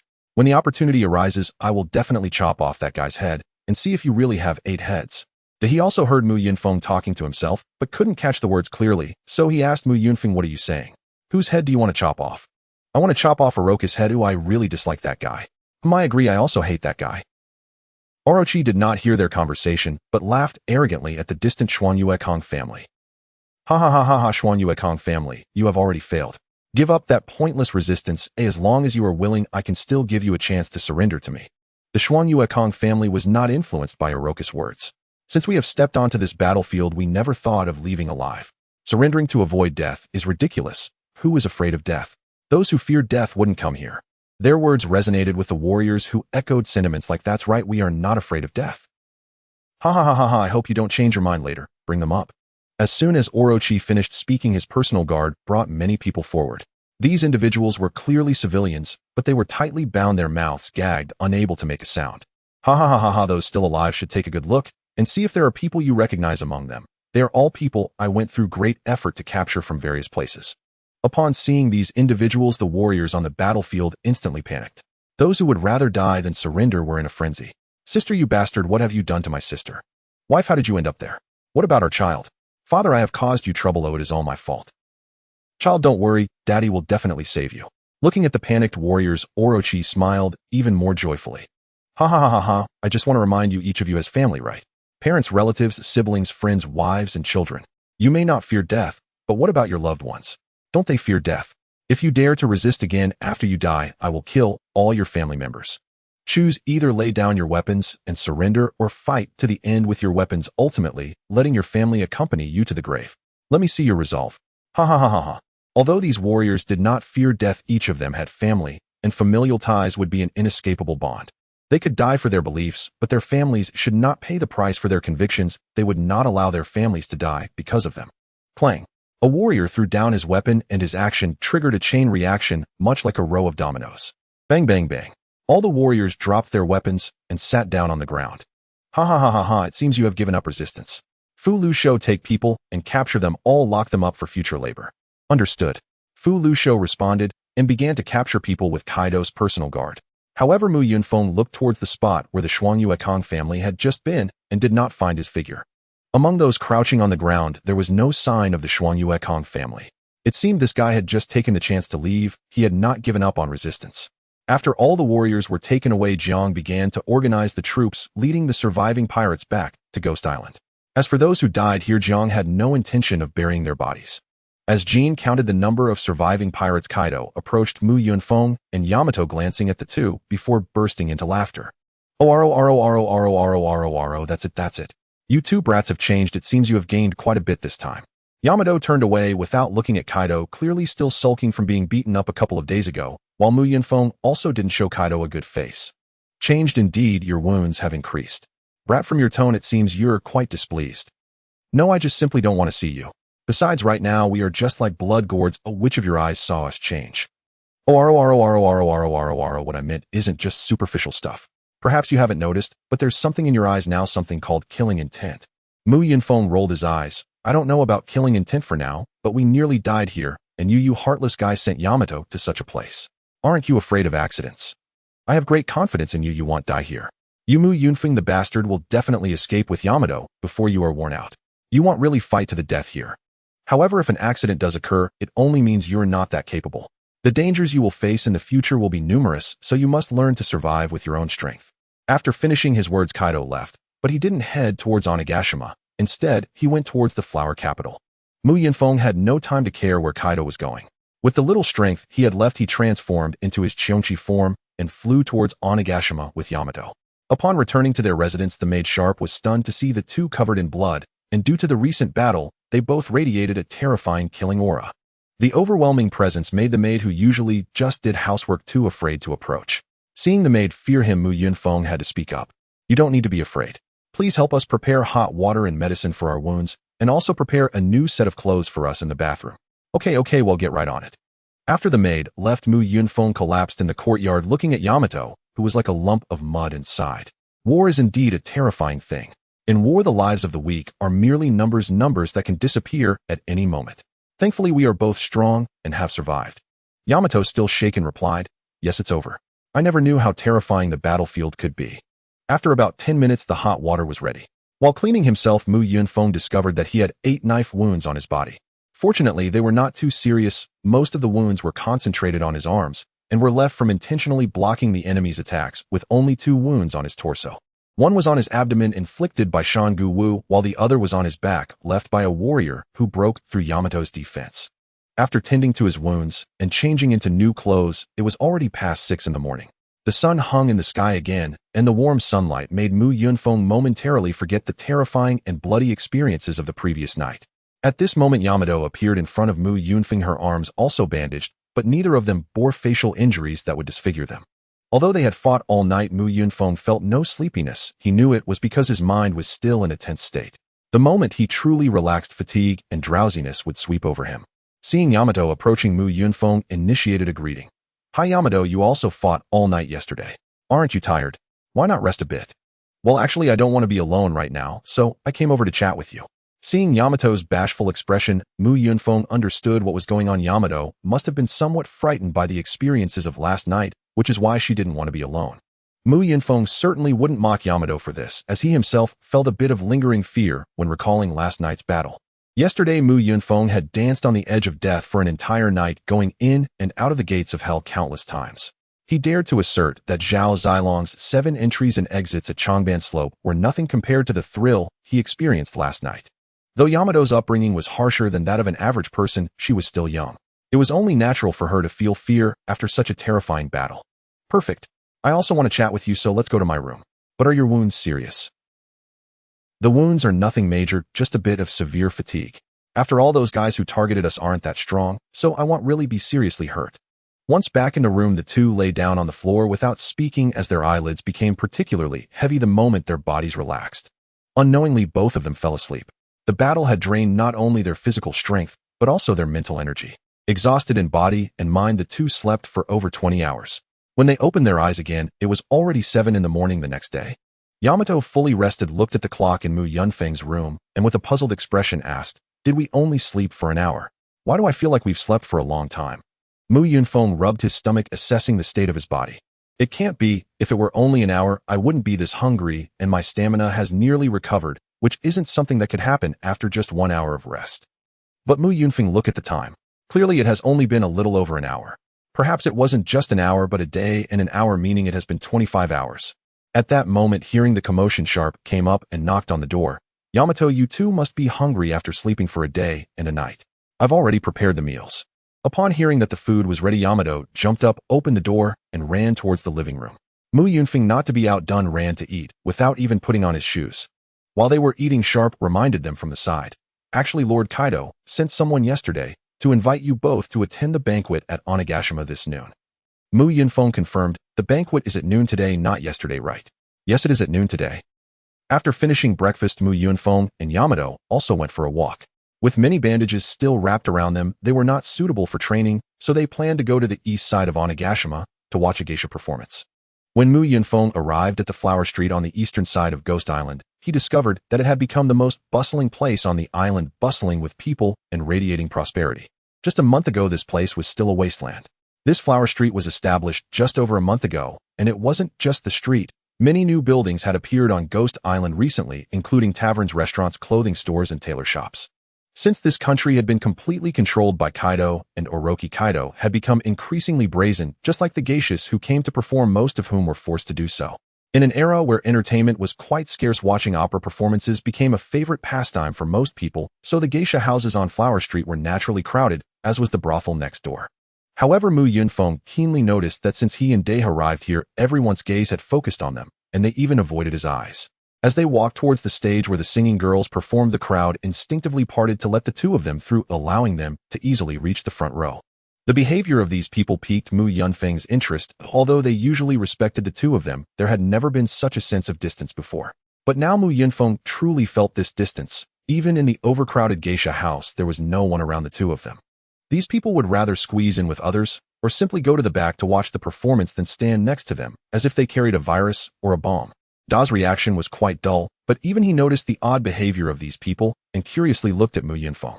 Hey, why do I feel like they've been staring at us, and they're avoiding us? Is it just my illusion? Do we have some strange smell? Mu Yunfeng was equally baffled. He had noticed this much earlier than Dae, but he couldn't find the reason. That's not your illusion. They are indeed deliberately avoiding us. However, we took a very thorough bath yesterday, so we shouldn't smell. I also don't understand what's going on right now. Sigh, Mu Yunfeng, do you have things you don't know too? Of course. I'm not a deity who can predict everything. I definitely have things I don't understand. Just as Mu Yunfeng raised his sleeve to check if he really had a smell, a familiar voice rang out. Wow, boss, you're here too. But boss, you actually came to watch the opera. Is your injury healed? The speaker was none other than Mu Yunfeng's sycophant Hikari. After Hikari arrived, Mu Yunfeng quickly pulled him aside. Tell me, do Dae and I have any strange smells? No. Is there anything strange about us? Except for the bandages, boss, you look just as handsome as before. I don't want to hear your flattery right now. I noticed that everyone is deliberately keeping their distance from us. Did something happen? Hikari thought for a moment, then slapped his thigh in realization and said, I know. They're not avoiding you, boss. They're actually afraid. No, they respect you, boss. Don't you know? You've become quite famous in our pirate circle these past few days. Famous for what? Why hasn't anyone told me? Facing Mu Yunfeng's series of confused questions, Hikari began to organize his words to explain. Boss, you didn't go out yesterday, right? No, because I exhausted almost all my energy during the battle. I slept until now. Dae, impatient due to Hikari's lengthy explanation, without getting to the point, interjected. Hey Hikari, if you know the reason, just spill it out quickly. If you don't get to the point, I'll hit you. Hikari immediately softened upon hearing Da's words. I understand now, a lady ghost. I will tell you everything I know right away. Everyone is keeping their distance from you two today because of your achievements on the battlefield. The pirates who survived this time said that you two were like gods during the battle. Although I didn't participate in that battle, I've heard that you two were the ones who killed the most enemies. The bodies of those warriors piled up like a mountain at your feet. That's why these people subconsciously steer clear of you two. I think they're afraid of inadvertently angering you, especially since you, boss, are known as the Mad Tiger. Hearing Hikari's words, Mu Yunfeng could only smile wryly and shake his head, as what those pirates said was not wrong. If yesterday's battle were ranked by the number of enemies killed, he and Dae would undoubtedly be at the top. They had killed the most enemies, and the number of warriors they dispatched surpassed that of Jean and Quinn. Most high-level battles are unknown. Due to the balance of strength, it is relatively difficult to kill the opponent. Jean and Quinn were entangled by many experts from the start. Although they killed strong warriors, their numbers were not as high as what Mu Yunfeng achieved. And those ordinary pirates might just have taken down one warrior only to be knocked out by someone the next second. Mu Yunfeng and Dae had the strength to fight against experts, but those warriors had their own pride and were unwilling to duel with youngsters, which is why they continuously bullied the weaker ones. Dae was also shocked by Hikari's words and asked Mu Yunfeng, How many did we kill yesterday? Was it really that many? Mu Yunfeng replied uncertainly. Maybe I wasn't in the mood to count during the fight. All my attention was focused on the battle.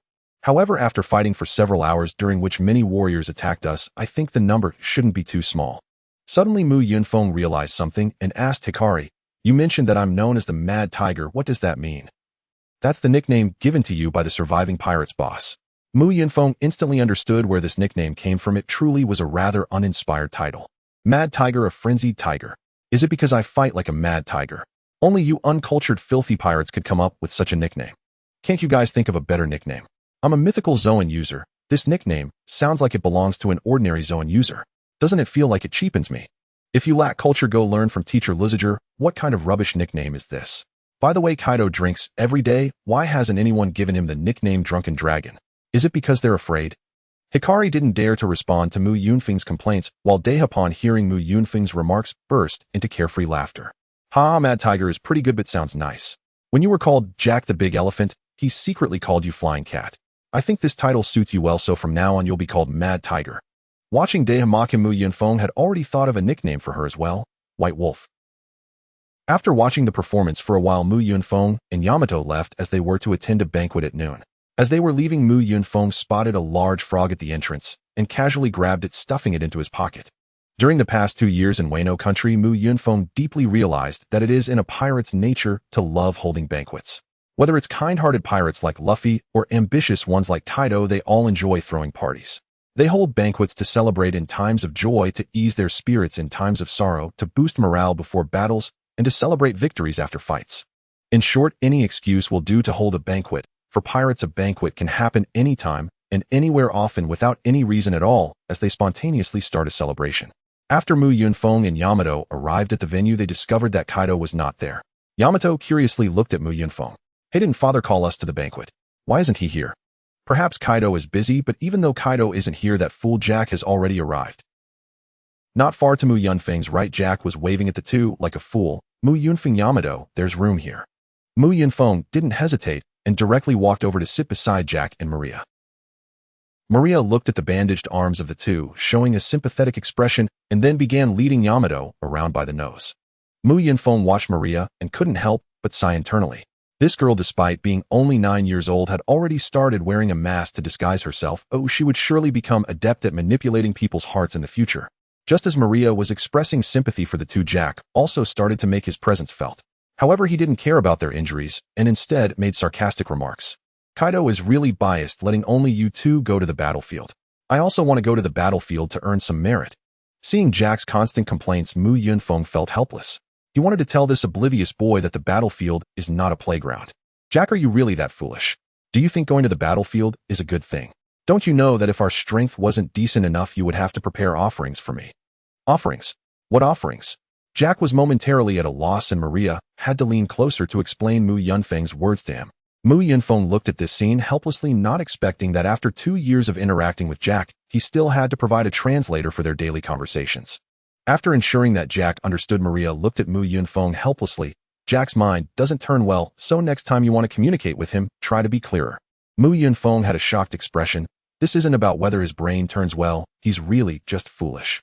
Even Yamato could understand what I just said. Yamato also kicked Mu Yunfeng under the table in dissatisfaction. "What does this have to do with me? Don't compare me with Jack. Ooh, I'm much smarter than him." In that moment, it seemed that a hierarchy was established among the four of them, resembling a pyramid. At the top stood Mu Yunfeng, who viewed the other three as mere children. The second layer was Maria, who could easily manipulate Jack and Yamato, but she had no way of dealing with Mu Yunfeng. The third layer was Yamato, who sometimes showed intelligence, but was mostly being handled by Mu Yunfeng and Maria. And Jack was at the fourth layer, the very bottom of the pyramid, simply because he was truly foolish. Of course, this wasn't the final ranking. If more friends were to join this circle, the rankings might change, but it was likely that Mu Yunfeng's and Jack's positions would remain unchanged. After Yamato finished speaking, Jack finally reacted. "So that's what offerings mean. Don't worry, Mu Yunfeng, if you ever really die, I will definitely give you the most offerings." Bang! Mu Yunfeng punched Jack in the kidneys with considerable force, but Jack had no reaction at all. Instead, it was Mu Yunfeng who felt a bit numb in his hand. Looking at Jack's astonishing resilience, Mu Yunfeng couldn't help but sigh in his heart. No wonder he was known as the Ship King Jack. He could dismantle 2 warships right under Fujitora and Sengoku's noses and escape unscathed. Even taking a hit from an elephant's trunk didn't faze him. His defense was no joke. As for why Mu Yunfeng didn't hit Jack on the head, it was because Jack was too tall. Even while sitting, he was over 3 meters tall, and Mu Yunfeng would have to jump up to hit him. Jack, feeling wronged after being hit, said, "Why did you hit me? I didn't say anything wrong." "You didn't say anything wrong. What do you mean by giving me the most offerings if I die? Are you cursing me to die? How about this, if you die, I will give you the most offerings. Sure, if I die, don't forget to give me offerings." After hearing Jack's words, Mu Yunfeng lowered his head, realizing that Jack was a natural fool with a hidden dark side. He was truly Jack's nemesis. Mu Yunfeng could outsmart clever people like Maria, but he couldn't outmaneuver a true fool like Jack. You could never predict what a fool would do next. If playing a card game, Mu Yunfeng would be 3 aces, Maria a flower card, Yamato a single card, and Jack would be a 235. Mu Yunfeng could win against everyone but Jack, while Jack lost to everyone but Mu Yunfeng. In these 2 years, Mu Yunfeng had also suffered losses because of Jack. One time he got beaten by Kaido due to Jack's actions, and he could only lament that the reasoning of the Ship King was different from that of ordinary people. Looking at Jack's silly yet endearing expression, Mu Yunfeng sighed deeply. A life is truly wonderful. You can never imagine what kind of fool your nemesis will be. Just as Mu Yunfeng was contemplating life, a dragon emerged from the eye socket of a skull, followed by a mischievous laughter. "Oro, you bastards can party to your heart's content today, because this country is now completely under our control. Moreover, there is one more thing. Kaido had once said that after I help him conquer Wano country, he would offer me a treasure." At that moment, Kaido pulled out a box from behind, opened it to reveal a crystal display stand, and on top of the stand was something that Mu Yunfeng found oddly familiar. It was an orange-yellow fruit that resembled both an orange and a persimmon. At first glance, Mu Yunfeng immediately recognized what it was, as he had eaten something similar years ago. Devil fruit. There were not few devil fruit users in Kaido's pirate crew, so when Kaido showcased this fruit, the pirates below began to get excited. It was a shortcut to becoming powerful. Queen also looked curiously at the fruit in Kaido's hand. A devil fruit that can be called a treasure by the captain must be extraordinary. Could it be a powerful devil fruit? Is it a Logia-type devil fruit? Oro, indeed, this is not an ordinary devil fruit, but it is not a Logia-type fruit. It is a mythical Zoan-type devil fruit, even rarer than Logia-type. The moment the words mythical Zoan were uttered, the entire auditorium fell silent for a heartbeat. Everyone present knew just how formidable mythical Zoan devil fruits truly were, as evidenced by Kaido himself. Mu Yunfeng glanced at Yamato beside him and found her staring wide-eyed and utterly transfixed at the fruit in Kaido's hand. Her expression screaming, "I want it." Having lived alongside Mu Yunfeng for over 2 years, and knowing full well he was a mythical Zoan user, Yamato deeply admired such devil fruits, though a subtle undercurrent of rivalry also stirred within her. A quiet, almost childish comparison flickered in her mind. Father has a mythical Zoan fruit. Mu Yunfeng has one too. So I must have one as well. The instant Kaido declared the fruit to be of the mythical Zoan type, Mu Yunfeng already knew its identity. What else could it possibly be? The Hito no Mi model Okachinomitama, a mythical Zoan devil fruit, granting the form of the great mouth deity. Ororororo. So you scoundrels' minds are already racing at the mere mention of mythical Zoan. Anyone here eager to claim this devil fruit? Though the pirates indeed coveted the fruit, none dared presume Kaido's offer was genuine. After all, this was no ordinary fruit, but a mythical Zoan. Hesitation gripped them all, yet Mu Yunfeng harbored no such restraint. The moment Kaido's laughter faded, he coiled his legs and sprang, landing squarely atop Jack's head.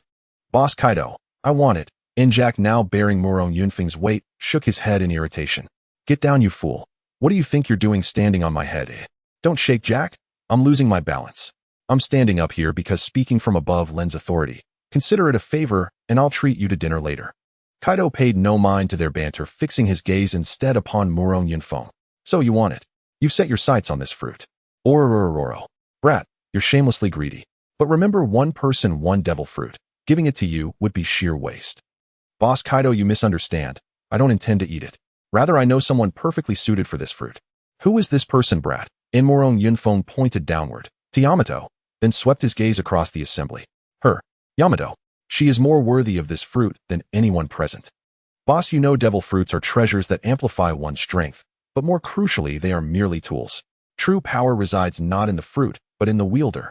In the hands of a master, this same fruit can render one invincible across the world. In the hands of a weakling, it remains inert. Ultimately, the fruit's worth is measured solely by the soul who bears it. That is why I recommend Yamato. Though she may not be the strongest among us today, her latent potential surpasses every soul here, including my own. She is only 8 years old, yet she has already awakened all three forms of haki. Her valor on the battlefield has been plain for all to witness, a testament to her extraordinary promise. I am utterly convinced only upon Yamato will this fruit realize its fullest, most magnificent potential. And after all, why let fertile waters flow beyond one's own fields? A father's duty is to reserve the finest things for his child. Murong Yunfeng's final words were not directed at Kaido, but at the assembly. He was signaling unmistakably that the fruit's rightful heir had long been chosen. This was no idle speculation. Though canon claimed Yamato consumed the fruit accidentally, out of hunger, Murong Yunfeng dismissed that explanation outright. Kaido himself was a mythical Zoan user. He understood its incalculable value, and would never leave such a treasure unguarded. Clearly the fruit had been intended for Yamato all along. Yet due to the rift between Kaido and Yamato following Odin's fate, Kaido withheld direct gifting, opting instead for Yamato to stumble upon it herself. Murong Yunfeng had resided with Kaido for 2 years. Though Kaido often beat him and hurled him into battle against samurai, Murong Yunfeng had learned much under that harsh tutelage. He lived comfortably in Kaido's household, and all things considered held sincere gratitude toward the beast pirate. Even if Kaido's investment stemmed from recognizing his talent, still who truly gives selflessly without expectation? Murong Yunfeng was no paragon of justice. He cared not whether Kaido was good or evil, only whether Kaido had shown him grace. Thus he proposed Yamato receive the fruit. And thanks to his efforts over these 2 years, the chasm between Kaido and Yamato had softened. No longer the irreconcilable enmity of legend. Yamato no longer viewed Kaido with hostility. Should Kaido seize this opening and bestow the fruit, Yamato would accept it with unreserved joy. No objection rose against Murong Yunfeng's proposal, not a whisper of dissent, nor even the courage to voice one. His words had made it clear Kaido had long since ordained Yamato as the fruit's inheritor. From the outset, this affair had never concerned anyone else. Having heard Murong Yunfeng's reasoning, Kaido dispensed with pretense, waving Yamato forward with decisive authority. Ororororo. Yamato, you are my blood. When fortune smiles, I think first of you. Tell me plainly, do you wish for this devil fruit? Yamato moved the instant Kaido gestured, and stood before him before his final syllable had faded. Father, I want it, and good. Then it is yours. A rare mythical Zoan. Do not let its glory fade beneath unworthy hands. Yes, I will wield it well. I shall become stronger than Murong Yunfeng. Ororororo. Excellent. Grow strong enough to thrash that little rascal soundly. No, I won't strike Murong Yunfeng. I seek strength so we may stand together. Her voice trailed off. She had just recalled Murong Yunfeng's warning never speak of sailing beyond the sea in Kaido's presence. Kaido turned curiously toward Murong Yunfeng, as if silently probing what secret bond united them. Seeing Yamato's near-slip, Murong Yunfeng burst into hearty laughter to smooth the moment. Huh, so you remembered. We swore to rise as officers of the same crew, but there's only one spot among the 3 disasters, and I won't yield it to you. Ororororo. So you both aspire to officer rank. Trivial. Once you each attain disaster tier, might I'll expand the 3 disasters into 4. Relieved that Murong Yunfeng had deftly steered the conversation away, Yamato cradled the fruit in her arms and took a bite. Her expression instantly twisted, bewildered, and strange. Amidst the envious gazes of everyone, Yamato forced down his disgust and consumed the devil fruit, completely seemingly unaware that just a single bite would suffice. Seeing Yamato devour the fruit, Kaido burst out laughing. Ororo. The banquet officially begins now. Let the festivities commence, my subordinates. After the banquet commenced, various delicacies were served. Kaido then removed the now empty wine gourd from his waist and casually handed it to a pirate. The pirate, knowing exactly what to do, ran towards the back with the gourd. At that moment, Mu Yunfeng also jumped down from Jack's head and followed the man out. Hey Mu Yunfeng, what do you need from me? Mu Yunfeng waved his hand to indicate the other should not be nervous. It's fine. Are you going to fetch wine for Kaido? Yes, I'm going to get some wine for Lord Kaido. Perfect. I'm just passing by the wine room. Just hand the gourd to me, and you can enjoy the banquet. No way. This kind of menial task should be done by me. How can I let you do such a thing? Just give it to me. No need for all this nonsense. Hurry up and hand it over. Seeing Mu Yunfeng getting angry, the pirate could only surrender the gourd and turn back to the banquet to indulge in the food.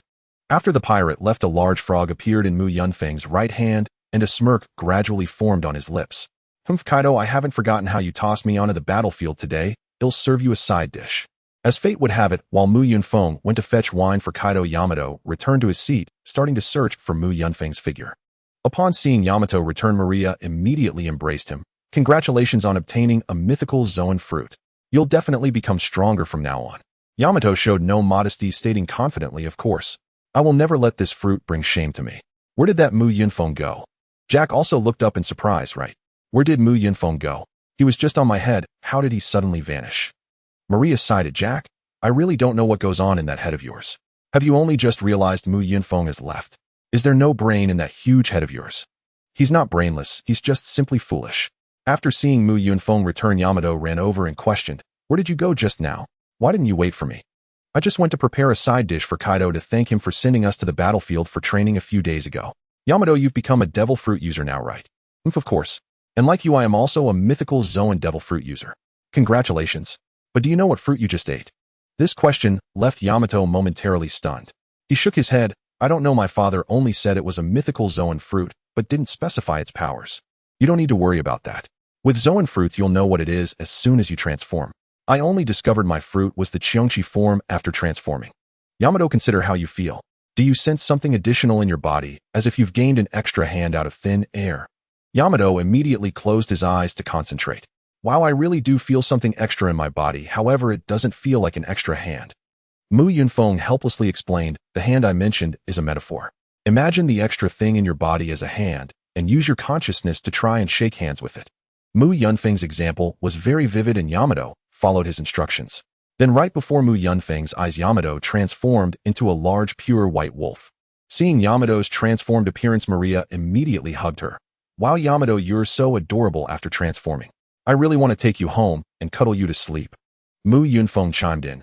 Yamato does look incredibly cute in her transformed state, but I won't let you take her home to cuddle her to sleep. Otherwise, consider how I feel. My beast form is also very cute. Maria looked at Mu Yunfeng with disdain. I have no intention of taking you home. Your beast form is not cute at all. Instead, it looks particularly fierce. What about Jack? His beast form isn't fierce, is it? Just a big, clumsy elephant. Jack is out of the question, and my bed isn't that big. Naturally, the commotion from Mu Yunfeng and the others did not escape the eyes of others, but those people could only watch enviously. Kaido also noticed the situation there and asked his companion Jean, after seeing Yamato transform, do you have any thoughts? Want to guess what fruit it is? Jean decisively shook his head. There are too many types of devil fruits, and I know very little about mythical Zoan fruits. I can't even begin to guess, but since Lord Kaido asked, does that mean you have the answer in mind? Ororuro. I was uncertain at first, but after seeing Yamato's transformation, I now know that fruit is the Inu no Mi mythical Zoan Daikokuten form. Queen also rushed over to flatter. As expected of Lord Kaido, you even know the name of that devil fruit. Ororuro. However, all I know is the name. I'm not clear on its specific abilities. Developing this fruit will still depend on Yamato herself. However, the abilities of this devil fruit are undoubtedly top tier. If well developed, it should be on par with my fruit. Of course, Mu Yunfeng's fruit is the same. I've already guessed that little Mu Yunfeng has a second ability. Apart from controlling that strange flame, he seems to also control the wind. Jean asked in confusion, wind? That little brat has the ability to control the wind. How come I didn't notice during training? He didn't show it during our battle either. Ororuro. Perhaps he was hiding it intentionally, or maybe he hasn't mastered it yet. But I wouldn't be mistaken, the wind around him is different from yours. I also possess the ability to control the wind, which is why I noticed that the flow of wind around that little brat is quite unusual. He can indeed influence the wind surrounding him. After saying this, Kaido picked up the wine gourd that Mu Yunfeng had returned and began to drink heartily. Glug glug glug splat. Suddenly Kaido's expression changed, and he spat out the wine in his mouth.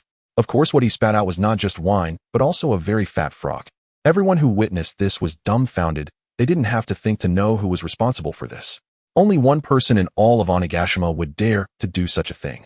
Then all eyes turned in unison toward the direction where Mu Yunfeng was, as this was something only Mu Yunfeng would do. Moreover, Mu Yunfeng had done something similar before, except last time, he released a snake that ended up biting Kaido. You wretched brat, daring to waste my liquor. This time I'll break both your legs. Mu Yunfeng had been closely watching Kaido's reaction. The moment he saw Kaido spurt wine from his mouth, he instantly whirled around and soared away. Seeing Mu Yunfeng flee, Yamato dashed after him without hesitation. After soaring for several seconds, Mu Yunfeng glanced back. Kaido had not pursued them. Instead, he spotted a wild white wolf in the distance. Once assured the danger had passed, Mu Yunfeng landed and reverted to human form. Yamato, why did you run out too? I followed you the moment I saw you leave. Besides, I'd rather witness the power of this devil fruit than endure another banquet. So what's our next move? Are you really going back? Going back wouldn't be attending a banquet. It'd be walking straight into Kaido's fists. Yamato, tell me what's the second line of the proverb, knowing tigers dwell on the mountain. I know this one. You taught it to me before. The next line is, yet still ascend the tiger-haunted peak, meaning one presses forward despite peril, unyielding and resolute. Am I right? Impressive that you remember, but no, you're utterly mistaken. Mu Yunfeng nodded approvingly, yet with deliberate mischief. Then crossing his arms before his chest, he formed an X with his hands. Wrong, completely wrong. Today I'll teach you a new riddle proverb. Knowing tigers dwell on the mountain, so we simply avoid the mountain. Its meaning: when danger lies ahead, the wisest path is to detour, not confront it head on. Yamato's expression darkened instantly. You're lying. Last time you said exactly the opposite, and my version is correct. Apologies, but final interpretive authority rests solely with me. Whenever our views diverge, yours is invariably the one in error. Yamato knew full well she could never best Mu Yunfeng in debate, so she switched tactics, playfully pounding his head with her tiny wolf-tooth club. Seeing her escalate to physical persuasion, Mu Yunfeng raised his hands in surrender. All right, I was only teasing. Truth is, these endless banquets have grown tedious. That's why I fled. Come, I'll take you somewhere special. Where to? Just follow me. Don't worry, I won't sell you off. With that, Mu Yunfeng transformed once more into a mount and carried Yamato swiftly from Onigashima toward Kuri. Wano Country, Kuri, Tengu Village. Though its name sounds peculiar, this village shelters master swordsmiths renowned for their mastery of sea prism stone forging. Days earlier, Mu Yunfeng had tasked Hikaris with investigating Wano's swordsmiths, and Hikaris delivered with remarkable efficiency, gathering extensive intelligence within mere days. Wano boasts countless swordsmiths, a land of samurai where bladecraft remains a dominant, thriving vocation. No fear of unsold wares. Yet among them, two families stand peerless: the Frostmoon clan and the Tengu Mountain clan. Zoro's Wado, Ikamanji, and Yubashiri, both forged by Frostmoon King Goro, rank among the 21 great swords, a testament to the Frostmoon clan's unparalleled artistry. The Tengu Mountain clan rivals them in prestige. The cursed sword Kitetsu series bears their hallmark, as does the legendary Tenryu Boten wielded by Odin, crafted by Tengu Mountain Iteku. 30 years ago, the Frost Moon clan vanished from Wano under mysterious circumstances, but fortune smiled upon Mu Yunfeng. The Tengu Mountain clan remained, kindling his ambition to commission them to forge a weapon uniquely his own. Though the Tengu Mountain clan's Kitetsu series is hailed as their greatest achievement, Mu Yunfeng dismissed such praise with disdain. Their inability to master Kitetsu merely exposed their own inadequacy, hence the convenient label of Cursed Sword. As Frostmoon King Goro himself once observed, cursed swords are named so not because they are inherently malevolent, but because weak swordsmen lack the strength to command their extraordinary power. Thus, Mu Yunfeng sought the Tengu Mountain clan to craft for him a singular weapon, a cursed halberd. He demanded they forge it using the same rigorous methods employed for Kitetsu. His desired weapon was a halberd, not a Japanese katana. Had he preferred blades, he could simply seize Odin's heirloom swords. It wasn't disdain for swords that guided him. He simply rejected their combat philosophy. He craved the halberd's sweeping, overwhelming style, raw power shattering all techniques. Master Lu once declared, "A true man wages war with a halberd." And when speaking of true men, none surpassed the peerless valor of Chu Bawang Xiangyu, or the unmatched martial prowess of Wen Ho Lu Bu. Xiangyu wielded the Heaven Dragon city-splitting halberd, Lu Bu the heaven-piercing painted halberd, both affirming Master Lu's timeless axiom. In his past life, Mu Yunfeng had long studied cold weapons, acquiring deep knowledge of their titles and legacies. The sword is hailed as sovereign of 100 arms, the spear as thief among 100 arms, the sword as lord of 100 arms, the staff as ancestor of 100 arms, while the halberd bears the august title, supreme commander of 100 arms, signifying preeminence among all weaponry. Upon arriving at Tengu village, Mu Yunfeng followed Hikaris's direction straight to the village chief's residence. Knock, knock, knock. He knocked politely, yet the door opened not to the chief, but to a venerable woman past her 50th year. Curious, she peered at the two youths before her. Where do you two young ones hail from? You're not villagers. What brings you here? Would you like some food at Grandma's house? We're indeed outsiders. We seek Chief Tengu Mountain Takuya. Is he at home? Mu Yunfeng smiled warmly, respectful and courteous, meeting her kindness with equal grace. Seeking the chief? He's holding the furnace sealing ceremony at the smithy behind the village. Take the left path, you'll find him there. Furnace sealing. Does that mean they'll cease forging altogether? Most villagers are swordsmiths. How will they sustain themselves afterward? That I cannot say. Men's affairs are beyond my concern. I leave such questions to those who ask them directly. After bidding the elder farewell, Mu Yunfeng and Yamato followed the path toward the village's rear, determined to uncover Tengu Mountain Takuya's intent. So this is the place you told me about. Did you bring me here to commission a weapon? Not just for me, for us. A masterful weapon amplifies one's true strength. But didn't they just seal their furnace? I'll persuade them to reignite it. Oh, why would they seal it in the first place? Who can say? Perhaps due to Kurizumi Orochi's recent sword ban, or perhaps they refuse to forge arms for pirates. But speculation is pointless. We'll ask him ourselves, shortly. Mu Yunfeng and Dai walked to the back mountain of Tiango village, and the scene before them unfolded where a group of people were bowing to a furnace. They saw more than 20 men worshipping a pavilion, and in the center of the pavilion was an exquisitely carved furnace. Both of them realized that this was likely the so-called sealing furnace ceremony. Mu Yunfeng and Dai did not hesitate and approached the group of blacksmiths who were bowing to the furnace, but those blacksmiths ignored them, busy with their own work. After about 5 minutes, it seemed that the sealing furnace ceremony had concluded, and finally someone turned their attention to Mu Yunfeng and Dai. A blacksmith in his 30s walked up to them and said, "Whose children are you? Do you not know that you cannot come here?" "Wait, I know everyone in the village, so who are you two?" Mu Yunfeng stepped forward to face the blacksmith, as such negotiations could only be handled by him. If Dai had approached, he would surely have messed things up. "My name is Mu Yunfeng, and we are here to find village chief Takaya of Tiango Mountain. I have something very important to discuss with the village chief. May I ask who is Chief Takaya?"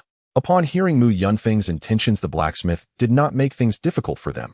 After all, who would randomly trouble children? The blacksmith led them to an elderly man with gray hair.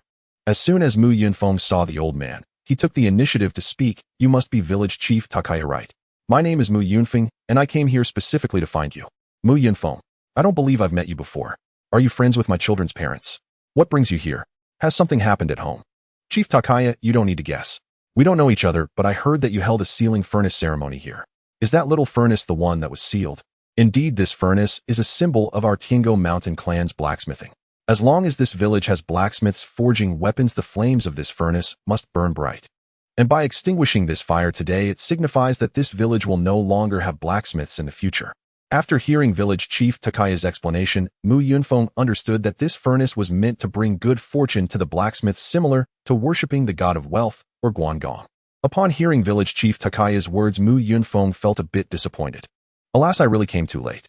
I originally wanted to have a weapon forged using the unique techniques of the Tiango Mountain clan, similar to the legendary demon blade Guiche." Village chief Takaya looked at Mu Yunfeng with curiosity. "Since you know about Guiche being a demon blade, why would you still want a weapon like that? Aren't you afraid of bringing misfortune? The so-called demon blades are weapons that weak swordsmen cannot wield. They are called demon blades precisely because they possess immense power. Some swordsmen cannot handle the power of Guiche, so they use the term demon blade as an excuse to cover their own inadequacy. In my opinion, Guiche is not a demon blade, but rather an exceptionally powerful renowned sword." Mu Yunfeng's words were quite skillful, subtly flattering the Tiango Mountain clan, which clearly pleased village chief Takaya. "Haha, that's right, little boy, you are absolutely correct. The name Demon Blade is just an excuse by incompetent swordsmen to hide their ineptitude." Mu Yunfeng, with a puzzled tone, asked village chief Takaya, "So you really want forged weapons for anyone starting today?" "Of course, this is the custom of our village." At this moment, Dai, who had been following Mu Yunfeng, also spoke up. "Hey, old man with white hair, why aren't you forging weapons anymore? I heard from Mu Yunfeng that you are excellent blacksmiths." Even though Dai directly called village chief Takaya an old man with white hair, the latter did not mind, and instead smiled kindly. "Our Tiango Mountain clan forges weapons to protect the kingdom of He, but now Orochi has issued a ban on weapons, allowing only his personal guards to carry blades. Thus we blacksmiths have lost our purpose. But your forging skills are excellent. As long as you are willing to continue, your swords will surely sell. If you give up this craft, how will you make a living?" Village chief Takaya said with a hint of sadness, "Even if we forge weapons, they would only fall into the hands of those despicable pirates. Our swords should exist to protect the kingdom of He, not as tools for slaughter in the hands of pirates." "You are being a bit idealistic. You only need to focus on forging weapons. Whether the swords are used by heroes to save lives or by villains to kill, it has nothing to do with you. And even if you stop forging, do pirates not have swords? No, they will still obtain swords from other blacksmiths, so forging weapons is not wrong." "Perhaps you are right, little boy, but we have already decided to seal the furnace. Discussing this is of no significance." Mu Yunfeng retorted, "Is discussing this really meaningless? Then let me say something meaningful. What else can you do if you don't become blacksmiths? If you don't rely on this craft to earn a living, what will you rely on? I know you are renowned blacksmiths and have likely saved some money over time, but if you live off your savings, how long will it last? 5 years? 10 years? What will your children do without this craft?" Village chief Takaya laughed heartily. "Ha ha, you are just a little boy, but speak like an adult.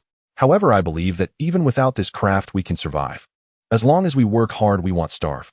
But enough about that, tell me your purpose here. You surely didn't come just to chat with me." Hearing village chief Takuya's words, Mu Yunfeng wanted to say you will starve as in the original story. It was not uncommon for people to die of starvation in the kingdom of He 20 years later. Moreover, the Tiango Mountain clan had not been seen there. Perhaps they had all starved to death. But now village chief Takuya clearly did not want to continue discussing this topic, so Mu Yunfeng simply stated his purpose. I came here to retrieve something. A few days ago, a person named Hikari came here, right? He was here to forge sea stone handcuffs, and I just wanted to check on the progress. After Mu Yunfeng finished speaking, the village chief's expression became strange. Yes, a person named Hikari came here asking us to forge sea stone handcuffs, but that Hikari is a pirate. What is your relationship with him? Mu Yunfeng did not hide anything. We are also pirates. Hikari is my little brother, and I asked him to help me find a craftsman who can forge sea stone. Upon hearing Mu Yunfeng refer to them as pirates, the attitude of the blacksmiths behind them instantly shifted from friendly to hostile, their gazes now filled with animosity. Mu Yunfeng naturally noticed the hostile glances from behind, and he turned to glare back at them, his eyes sharp and cold, piercing through everyone. Just as Kaido had said, ever since stepping off the battlefield, Mu Yunfeng's gaze had changed, now infused with a deadly aura. Perhaps he himself was unaware of this killing intent, but the blacksmiths meeting his gaze felt it all too clearly, a cold, suffocating sensation creeping up their spines. Faced with such a stare, the blacksmiths instinctively turned their heads away. While it felt somewhat humiliating to be intimidated by a child, their instincts forced them to look elsewhere.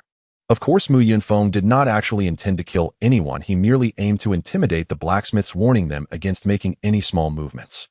However, there was one exception, a man who was not deterred by Mu Yunfeng's glare, Tagetsu Takuya. As the village chief, his mental fortitude was clearly stronger than the others. Tagetsu Takuya looked at Mu Yunfeng with curiosity and asked, you mentioned that Hikari's is your subordinate. That's right. It may seem unbelievable, but in the world of pirates, strength is what matters, not age. I am stronger than him, thus I am his leader. I can see that although Hikari's is much older than you, he does not possess the terrifying aura you just displayed. A person like you is certainly not an ordinary one in the pirate world. Mu Yunfeng replied with a faint smile, there's no need to pry into my words. I'll tell you clearly that we are not minor players. I am the future banner of the beast pirates, and Yamato is Kaido's daughter. Upon hearing this, all the blacksmiths inhaled sharply, but Mu Yunfeng's declaration was not merely for show, he had deeper intentions. Despite the shocking identity Mu Yunfeng revealed, Tagetsu Takuya showed no signs of fear. So that's how it is. You came for those sea stone handcuffs, right? Then follow me, the handcuffs are at my home. Once again, they arrived at the village chief's door. Mu Yunfeng and Yamato did not enter, but waited outside. Tagetsu Takuya emerged carrying a package, personally handing it to Mu Yunfeng while explaining. Inside are the sea stone handcuffs you requested. Each handcuff has a number. 1 represents 10 purity of sea stone, while 6 represents 60 purity. Looking at the package before him, Mu Yunfeng couldn't help but exclaim, truly impressive, Tagetsu clan. You forged so many sea stone handcuffs in merely 2 days. That speed is indeed terrifying. Actually, it's not that our speed is remarkable, but this was the last item forged by the villagers.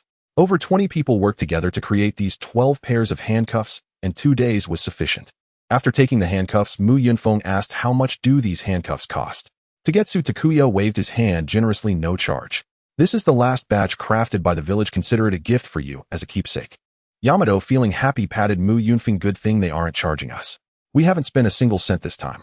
Mu Yunfeng playfully tapped Yamato's head. Yamato, even if we have no money, there's no need to mention it. It makes it sound like we never intended to pay from the start. Mu Yunfeng, did you forget? Didn't you say that pirates don't pay for things? Just say less, alright. It's true, but it sounds bad when spoken aloud. From now on, you aren't allowed to speak. Otherwise, I'll leave you here and fly back alone.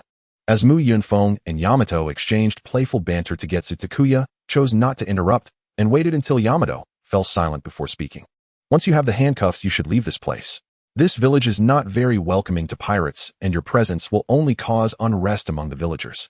It's evident that you don't hide your disdain for pirates. However, I have a question for you, village chief. Is it really impossible to forge weapons for me using the method you use for the demon blade? It is not possible. We do not wish to forge weapons for pirates meant for slaughter, and we have already sealed the furnace. Even if you are not a pirate, we will not forge anything further. Mu Yunfeng feigned disappointment and sighed, alas, that's truly unfortunate. However, village chief, you must remember what I am about to say next. My name is Mu Yunfeng.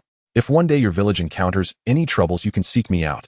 Just mention my name in Ghost Island, and someone will bring you to me. I can assure you that I am capable of resolving any troubles, but in return I will need you to forge 2 weapons for me as compensation. As soon as he finished speaking, Mu Yunfeng transformed before Tagetsu Takuya's eyes, and Yamato nimbly jumped onto his back the moment he transformed. Mu Yunfeng then took off into the air, leaving Tengu village. While on the road, a plan had already begun to take shape in Mu Yunfeng's mind. He had considered using force to threaten the Tagetsu clan into forging weapons for him, but he dismissed the idea. Since the Tagetsu clan had the ability to forge demon blades, they surely had ways to tamper with the weapons, which is why he chose this approach, allowing them to willingly forge weapons for him. Mu Yunfeng was not worried about Tagetsu Takuya not seeking him out. Not long from now, a prisoner quarry would be established in neighboring Jiuli, which would require a substantial amount of labor. When that time comes, all he needed to do was to manipulate the situation so that young blacksmiths would be captured as laborers. If Tagetsu Takuya wished to save his village, his only option would be to seek him out. At that time, he would intervene to protect Tengu village, and with a blend of kindness and intimidation, he would ensure they would obediently forge him a Feng Tianhua Ji version of the demon cutter. Thinking of this, Mu Yunfeng happily slapped his hind leg with his front leg. In his human form, this gesture resembled a slap on the thigh. Ha ha, I truly am a mastermind. As long as the course I envisioned continues, it won't be long before Tagetsu Takuya will be begging me to forge weapons for him. Yamato was puzzled by Mu Yunfeng's sudden laughter, grabbing the double horns on his tiger head and shaking them. Hey, what are you laughing about? Did something happy happen? Share it with me, so I can be happy too. Mu Yunfeng had no intention of revealing his plan to Yamato. He did not want Yamato to misunderstand him as a petty person, so he simply made up an excuse. I wasn't laughing at anything. I just suddenly thought of something happy. By the way, Yamato, do you have anything you want to ask me? I've been wanting to ask you for a while. What do you need those handcuffs for? He'll tell you once we get home. For now, are you ready? I'm about to accelerate. After returning to the courtyard, Mu Yunfeng explained the function of the handcuffs to Dai, saying these handcuffs are actually what I prepared for training in the future. Dai clearly did not understand Mu Yunfeng's words and tentatively asked, training. Do you want to train with these handcuffs on? Exactly, I want these handcuffs to train with in the future. Really? Seeing the doubtful look on Da's face, Mu Yunfeng took out a pair of sea prism stone handcuffs from his bundle. However, the moment he grasped the sea prism handcuffs, he felt that his strength had been drained significantly. Fortunately, these handcuffs were made of sea prism stone with only 10 purity, so they didn't completely inhibit Mu Yunfeng's ability to move. He then placed them around Da's wrists. As soon as the handcuffs were fastened, Da's body swayed slightly, and then he steadied himself, looking at Mu Yunfeng in shock. I feel like all the strength in my body has suddenly vanished. Is it because of these handcuffs? That's right. Dai, you weren't a devil fruit user before, so you naturally wouldn't know that sea prism stone is specifically designed to restrain users of abilities as it prevents them from utilizing their strength and powers. However, if you train with sea prism handcuffs regularly, it might yield unexpected results, perhaps even greater gains than ordinary training. After saying this, Mu Yunfeng prepared to take off Da's handcuffs, but upon realizing that the handcuffs could enhance his strength, Dai surprisingly refused to have them removed. Didn't you say that wearing them will make me stronger faster? Then why should I take them off? Mu Yunfeng had to explain there's no need to wear them now. Wait until the day you realize that no matter how hard you train, you can't reach your limits, then consider wearing these handcuffs for training. The method of training with sea prism handcuffs was not a fabrication by Mu Yunfeng. In the original story, teacher Kai used this method to train Luffy. When Luffy first wore the sea prism handcuffs, he also found it somewhat uncomfortable, but after he removed them, his strength had clearly improved, and significantly at that. Sometimes Mu Yunfeng even doubted that Kaido was Luffy's true teacher. Rayleigh spent 2 years only teaching Luffy the basics of haki, while Kaido with just 3 hits enabled Luffy to undergo a qualitative change.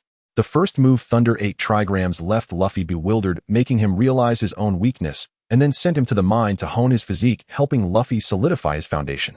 The second move, Inducing the Fall, stunned Luffy and allowed him to instantly grasp the concept of Conqueror's haki, raising his strength to another level.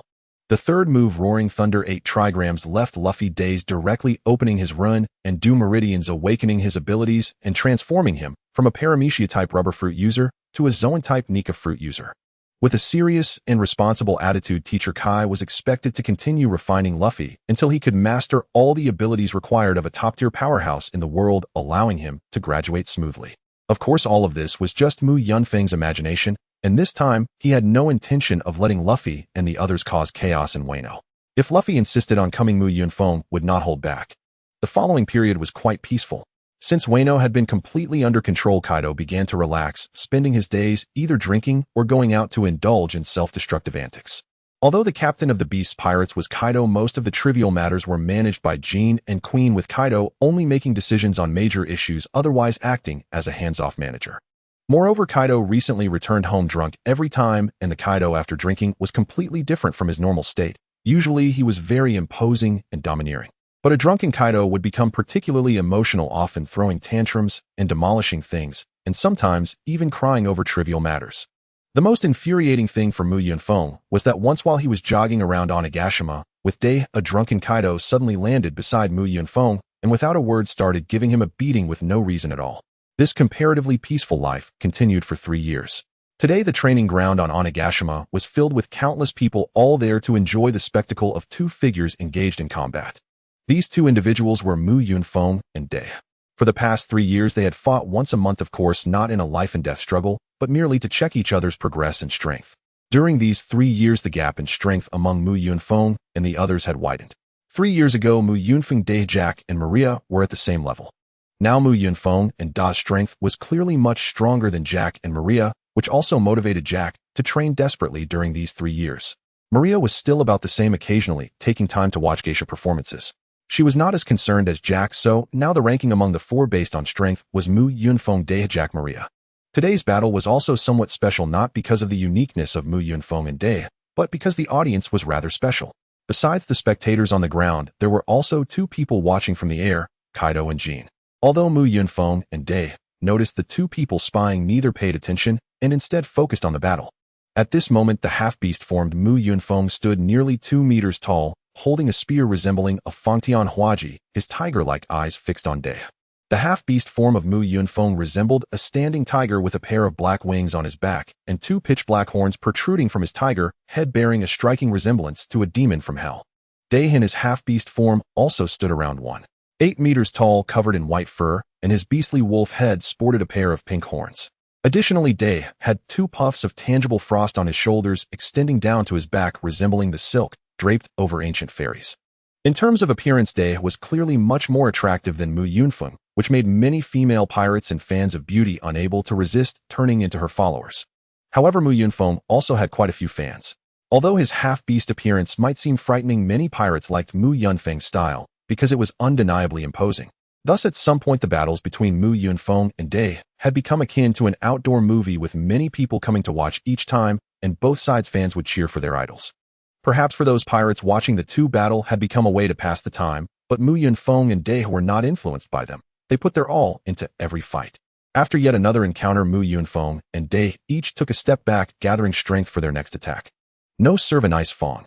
After a brief moment of recovery, Day exhaled a large amount of freezing air from his mouth, intending to directly encase Mu Yunfeng in ice.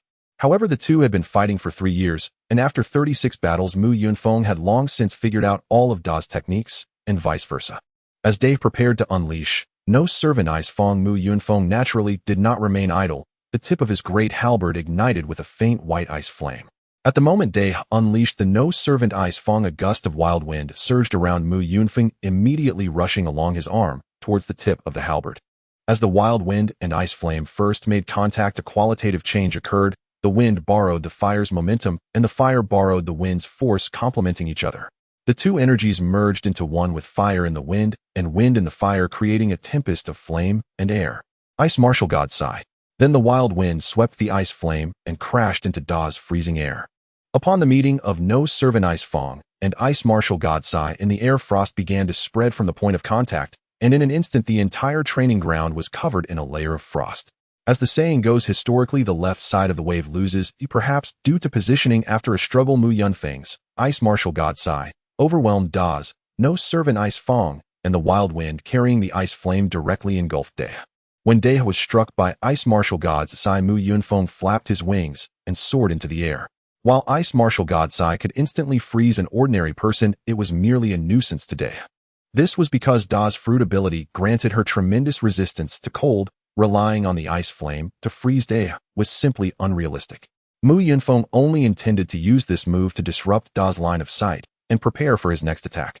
Having fought Mu Yunfeng countless times, Day paid no mind to the ice flames, instead keeping her focus on Mu Yunfeng through her observation haki. Seeing that Day ignored the ice flames, Mu Yunfeng no longer hesitated, flapping his wings to dive towards Day, leveraging the inertia from his dive to swing the great halberd down upon her, breaking mountains and rivers.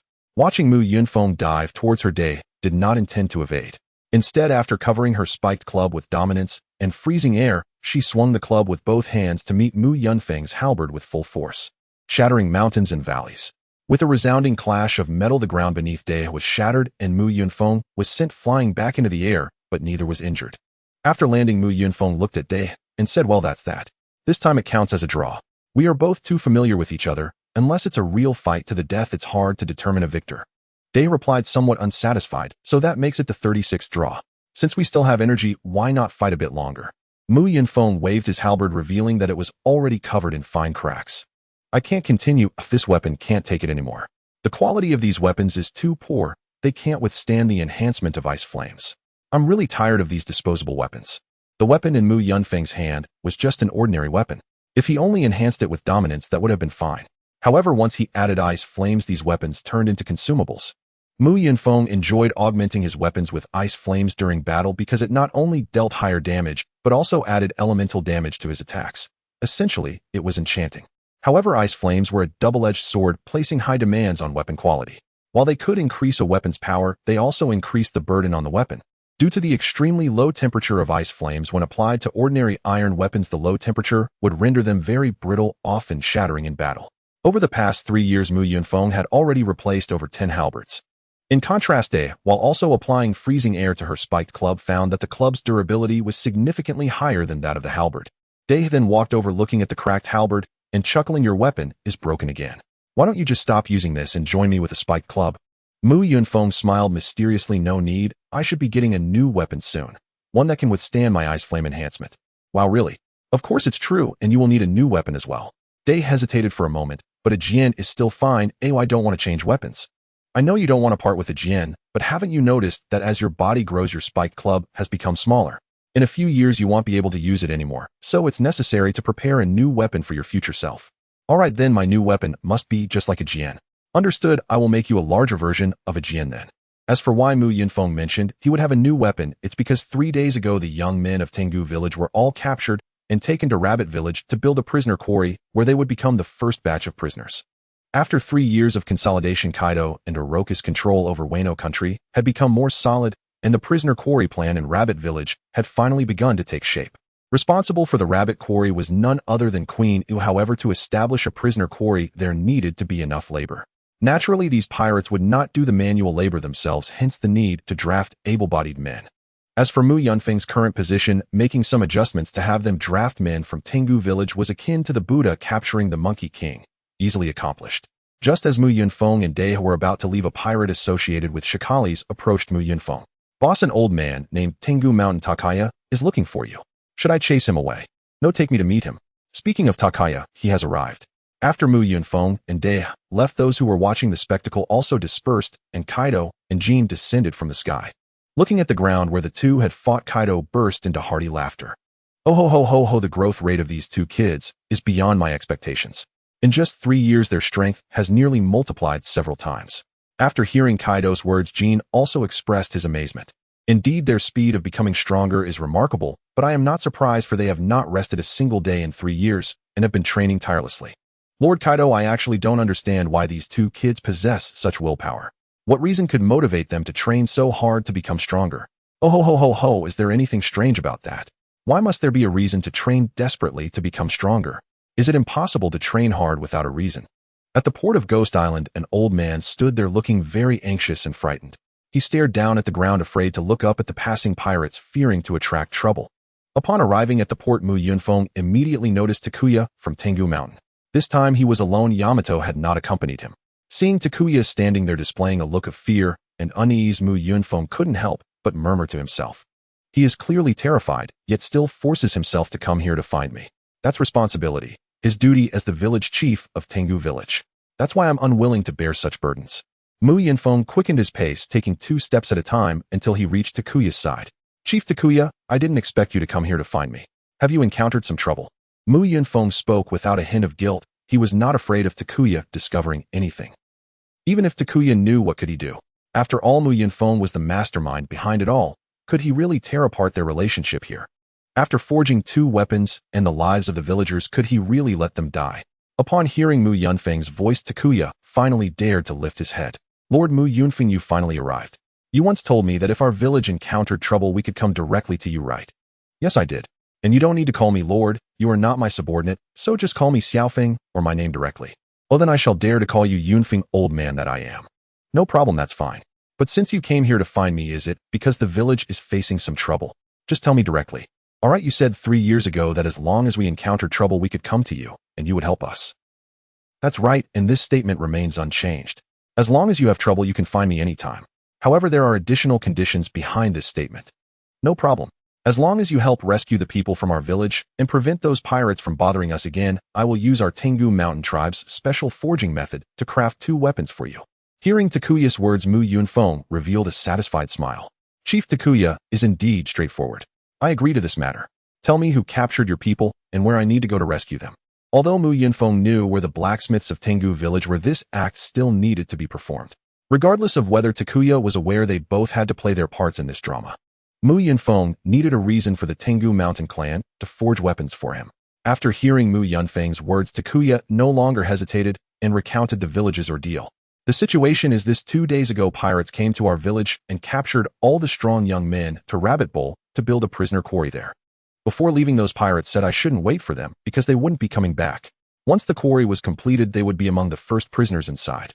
Upon hearing Takuya's words, Mu Yunfeng pretended to think deeply and feigned a sudden realization. I see.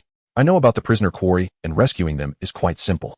So shall we head out now, or would you prefer to go to my house for tea and a snack first? Let's go now. The sooner we get there, the safer the villagers will be. Right now, I have no inclination to eat. All right, let's set off immediately. As soon as he uttered the word set off, Mu Yunfeng transformed into his Cheongqi form. A giant tiger, standing 2 meters tall and over 5 meters long, appeared on the spot. This sudden turn of events startled Takuya, causing him to take a step back and sit down on the ground. Fortunately, the old man did not have a heart condition, otherwise this sudden shock might have sent him away for good. Seeing this, Mu Yunfeng awkwardly scratched his head. I'm sorry. I should have notified you in advance that I was going to transform. But you wanted to rescue the villagers quickly, right? Hop on, I'll take you to the prisoner quarry.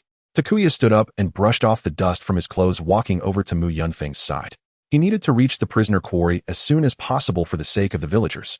However, an awkward scene unfolded. Mu Yunfeng's beast form was 2 meters tall, while Takuya was only a little over 1.8 meters. Given Takuya's age, he couldn't get on without Mu Yunfeng bending down. This was an oversight on Mu Yunfeng's part, as the only person who had ridden him on Ghost Island before was Yamato, who could easily jump up. Thus, he overlooked the height issue. Seeing that Takuya couldn't climb up, Mu Yunfeng had no choice but to lower himself so that Takuya could ride on his back. However, Mu Yunfeng clearly felt Takuya trembling the entire time. To prevent this old man from having a heart attack, Mu Yunfeng took the initiative to speak and divert Takuya's attention. Chief Takuya, feel free to smile. Currently, only 2 people have ridden me in this world. One is Yamato, a lovely white-haired lowly, and the other is you. You are the first man to ride me. However, as soon as those words left his mouth, Mu Yunfeng regretted it, as it sounded so awkward. The first man to ride me had an inexplicable philosophical air to it. Thanks to Mu Yunfeng's distraction, Takuya's nervousness visibly eased. Noticing that Takuya was no longer trembling, Mu Yunfeng took off into the sky towards the prisoner mining site. Mu Yunfeng flew swiftly, and given that Wano country was quite small, it didn't take long for the two to arrive at the mining site in Rabbit Bowl. From high above, the situation below was clearly visible to Mu Yunfeng. Currently, the prisoner mining site was still in its early stages of construction, with many buildings only taking shape. It would take at least a few months to complete. After a rough count, Mu Yunfeng found that there were about 700 people below, of which over 100 were pirates who were using whips to lash at the laborers. The laborers numbered about 600, all being civilians captured from nearby. After identifying who the leader was, Mu Yunfeng descended with Takuya. Mu Yunfeng's movements naturally did not escape the eyes of those below, and everyone looked up at the ferocious tiger slowly descending. Many laborers were stunned by the scene, instinctively wanting to find a place to hide, but soon lashes struck them from all directions. What are you standing there for? Hurry up and get to work. That is Lord Mu Yunfeng. He won't harm you all. The foreman, a pirate, certainly wouldn't be like those laborers. They had seen Mu Yunfeng in this form countless times on Ghost Island, and many of them were fans of his. As Mu Yunfeng and Takuya from Tengu Mountain just landed, the local small leader came over with his men. Mu Yunfeng recognized this person, who seemed to be called Dila Frankie, one of the few subordinates valued by Quinn. Otherwise, Quinn wouldn't have entrusted him with the prison quarry task. Dila Frankie curiously asked Mu Yunfeng, "Lord Wild Tiger, what brings you here? Is there something going on?" Indeed, currently in the Kaido Pirates, only a few of Mu Yunfeng's friends and acquaintances call him by name. Everyone else refers to him as Lord Wild Tiger. Mu Yunfeng had once told others not to call him that, but the spread of this title was incredibly fast, and in the end there were too many who used it, so he became too lazy to explain. After hearing Franky's words, Mu Yunfeng stated his intentions. I am here just to take a few people away. I know Quinn is in charge of this. Afterward, I will explain to Quinn, and I won't make things difficult for you.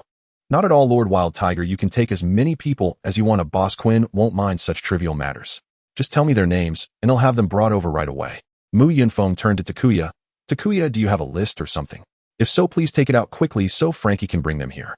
Takuya waved his hand. No need for a list. I have all the villagers' names in my head. There are a total of 38 people named. After Takuya listed the names, Franky brought all the people over. They only looked a bit weary and did not appear seriously injured. Then Mu Yunfeng took the blacksmiths from Tengu village and walked towards the village, but the atmosphere was strangely quiet along the way. The released blacksmiths knew that with a single word from Mu Yunfeng, he could set them free, realizing he was undoubtedly an existence they could not provoke. The blacksmiths were afraid to say anything that might anger Mu Yunfeng, so they simply remained silent. Upon returning to Tengu village, Mu Yunfeng found all the villagers waiting at the village entrance, looking as if they had been waiting there all day. Not knowing when the village chief would return, they had been waiting there to greet their family as soon as they came back. Among these people were parents, wives, children, brothers, and sisters. Seeing this scene, the tension that had been building in the blacksmiths finally burst forth, and tears welled up in their eyes as they rushed to embrace their families. Mu Yunfeng felt a bit moved by this scene, even though all of it had been orchestrated by him. Takuya also took this opportunity to mention his deal with Mu Yunfeng and brought up the matter of reopening the forge. Upon learning that as long as they forged 2 weapons, Mu Yunfeng would protect them from pirate harassment, everyone agreed to reopen the forge, not wanting to experience the pain of separation from their families again. At this point, Mu Yunfeng also took out a small notebook from his pocket. It had sketches of a wolf-tooth club and a great halberd, which were the weapon designs he had created with Yamato. Over the past 3 years, Mu Yunfeng had taken the time to refine these designs. Every detail of the halberd and every protrusion on the wolf-tooth club was meticulously crafted by him. This blueprint was only completed a month ago, and it was drawn very precisely with annotations on length, width, and weight. Experienced blacksmiths like Takuya could tell how to proceed with just a glance, so he did not raise any questions, but nodded at Mu Yunfeng. I know how to do it. Just looking at this blueprint tells me you've put in a lot of thought. I will provide you with a satisfactory result, but you really do play by your own rules. Mu Yunfeng chuckled lightly. Where does this comment come from, village chief Takuya? Because you've always been talking about geese, I assumed you wanted a sword, yet you presented me with designs for a wolf-tooth club and a great halberd. I always said I wanted to forge 2 weapons. I never claimed I wanted 2 swords. Seeing that everything was settled, Mu Yunfeng intended to leave the village when a little girl approached him, handing him an apple. Brother, thank you for bringing my father back. I want to give you this apple. Mu Yunfeng paused for a moment, looking at the apple before him. If he were truly as the little girl said, he could accept the apple without guilt, but the problem was that he was the one manipulating everything behind the scenes. While his act of saving people was false, the gratitude from this little girl was genuine. Mu Yunfeng did not mind accepting malice from others, because he would return it with even greater malice. However, he was not accustomed to receiving kindness from others, especially kindness obtained through deception. He would never betray the goodwill of a little girl. But this scene indeed healed Mu Yunfeng. A pure little girl smiling while offering an apple as gratitude was a warm moment. When the girl's parents came out of the joy of their reunion, they found their daughter had run out and hurried to Mu Yunfeng, apologizing for their child's rashness. Mu Yunfeng smiled kindly. No need to worry. How could I be angry over such a matter? On the contrary, I am quite happy right now. After accepting the apple, Mu Yunfeng squatted down and patted the little girl's head. Then I will accept this apple, and tell me, what is your name? The little girl sweetly replied, my name is Shui from Tengu Mountain. I am 5 years old this year. Shui, that's a lovely name. Since I accepted your apple, I will also give you a gift. With that, Mu Yunfeng reached to his clothes and pulled off a button, placing it in the little girl's hand. This button is a token of my appreciation. As long as you bring it to find me in the future, I can help you with one thing, something that won't harm my interests and is within my ability. Seeing the little girl staring at the button in a daze, Mu Yunfeng chuckled. Shui, don't underestimate this button. I am destined to become a renowned figure in the world. Its value is much higher than you can imagine. After ruffling the little girl's hair, Mu Yunfeng transformed into his Qiongqi form and soared away, while the little girl remained on the spot, holding the button. At this moment, none of the people present could have imagined that this button held by the little girl would cost the life of Kaido in several years. Upon returning to their residence, Mu Yunfeng saw that he lost in thought, holding a pair of Hailu stone handcuffs, seemingly contemplating whether to put them on. Mu Yunfeng walked directly behind Dahi and asked, what's wrong? Are you thinking of wearing them for training now? He turned around and nodded. I've noticed that I don't get very tired during training lately. Didn't you say that if I don't feel fatigued while training I can wear them? Mu Yunfeng pondered carefully and realized that he indeed hadn't felt that exhausting fatigue from training for quite some time considering their intense training over the past 3 years. With the astonishing recovery abilities granted by the Phantom Beast System Devil Fruit and their nearly frenzied enthusiasm for training, their strength skyrocketed as if propelled by a rocket. Sensing that the time had come to wear them, Mu Yunfeng took the handcuffs from Dahi's hands and directly put them on his own wrists. That's right, now is the time to use them. However, training with them on will be much tougher and you will once again experience that feeling of utter exhaustion. Dahi, are you ready? With a click, he said nothing, but took out another pair of handcuffs and put them on, showing her choice through action. 5 years later, on a moonlit night, 2 figures stood by a creek, and these 2 were Mu Yunfeng and Dahi. Click, click, splash, splash. As the 2 pairs of handcuffs were thrown into the river, the 2 figures laid down by the riverbank. Beside them lay a great halberd and a wolf-tooth club, and not far from them was a campfire roasting a goat. The 2 were indeed Mu Yunfeng and Dahi, and the items they had thrown into the river were the Hailu stone handcuffs made of 60 pure Hailu stone. Mu Yunfeng proved through his own experience that training with Hailu stone handcuffs indeed yields better results, though not to the extent of a miraculous transformation like Luffy's in just a few days. The weapons beside them were forged using the special techniques of the Tengu Mountain clan, with Mu Yunfeng's halberd named Duanhuan. Duanhuan halberd, 310 centimeters in total length, featuring a metal spearhead at one end of the halberd shaft, with crescent-shaped blades on both sides connected to the spear tip.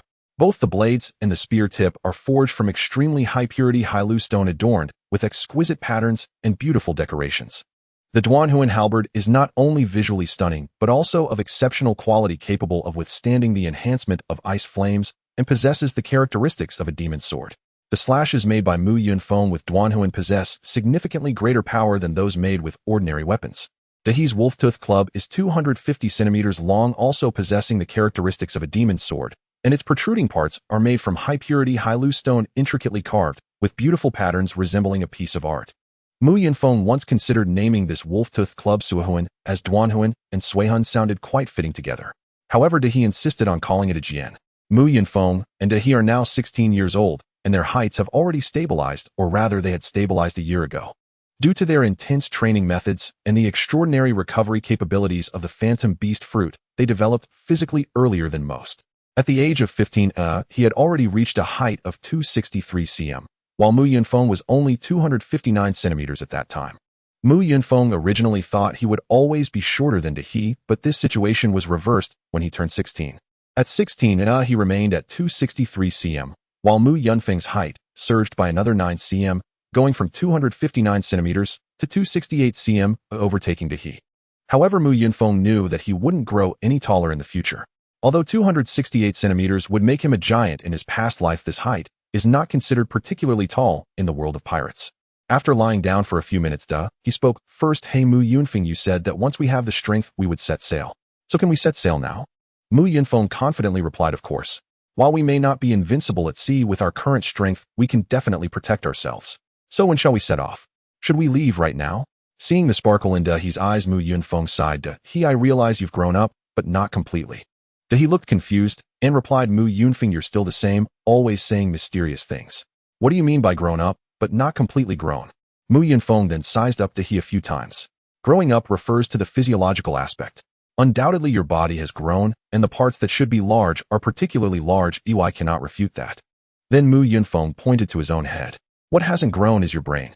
If we're going to set sail, we definitely need to wait for Kaido to be away, otherwise we might not get far before he catches us and makes us wear explosive handcuffs.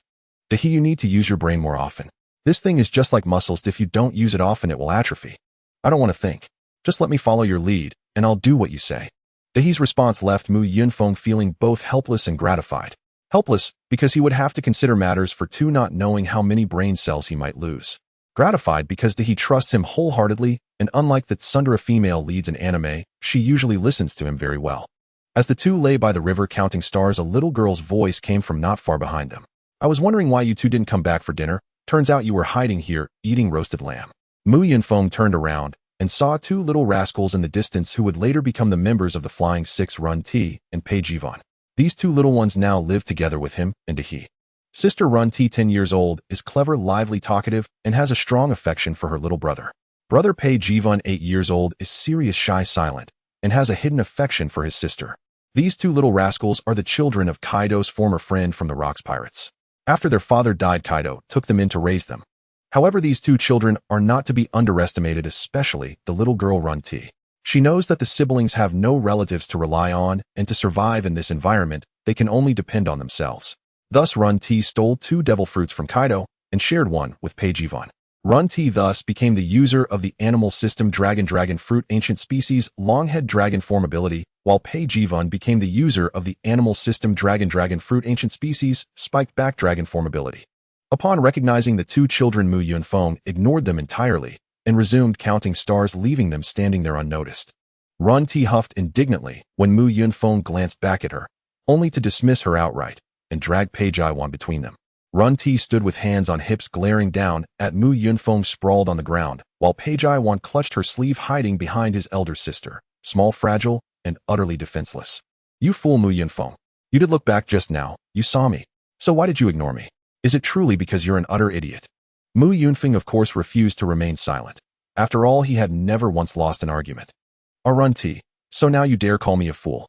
Have you forgotten who once begged me for stories, chanting, Brother Feng, tell me more? And Brother Feng, I want another. Over and over.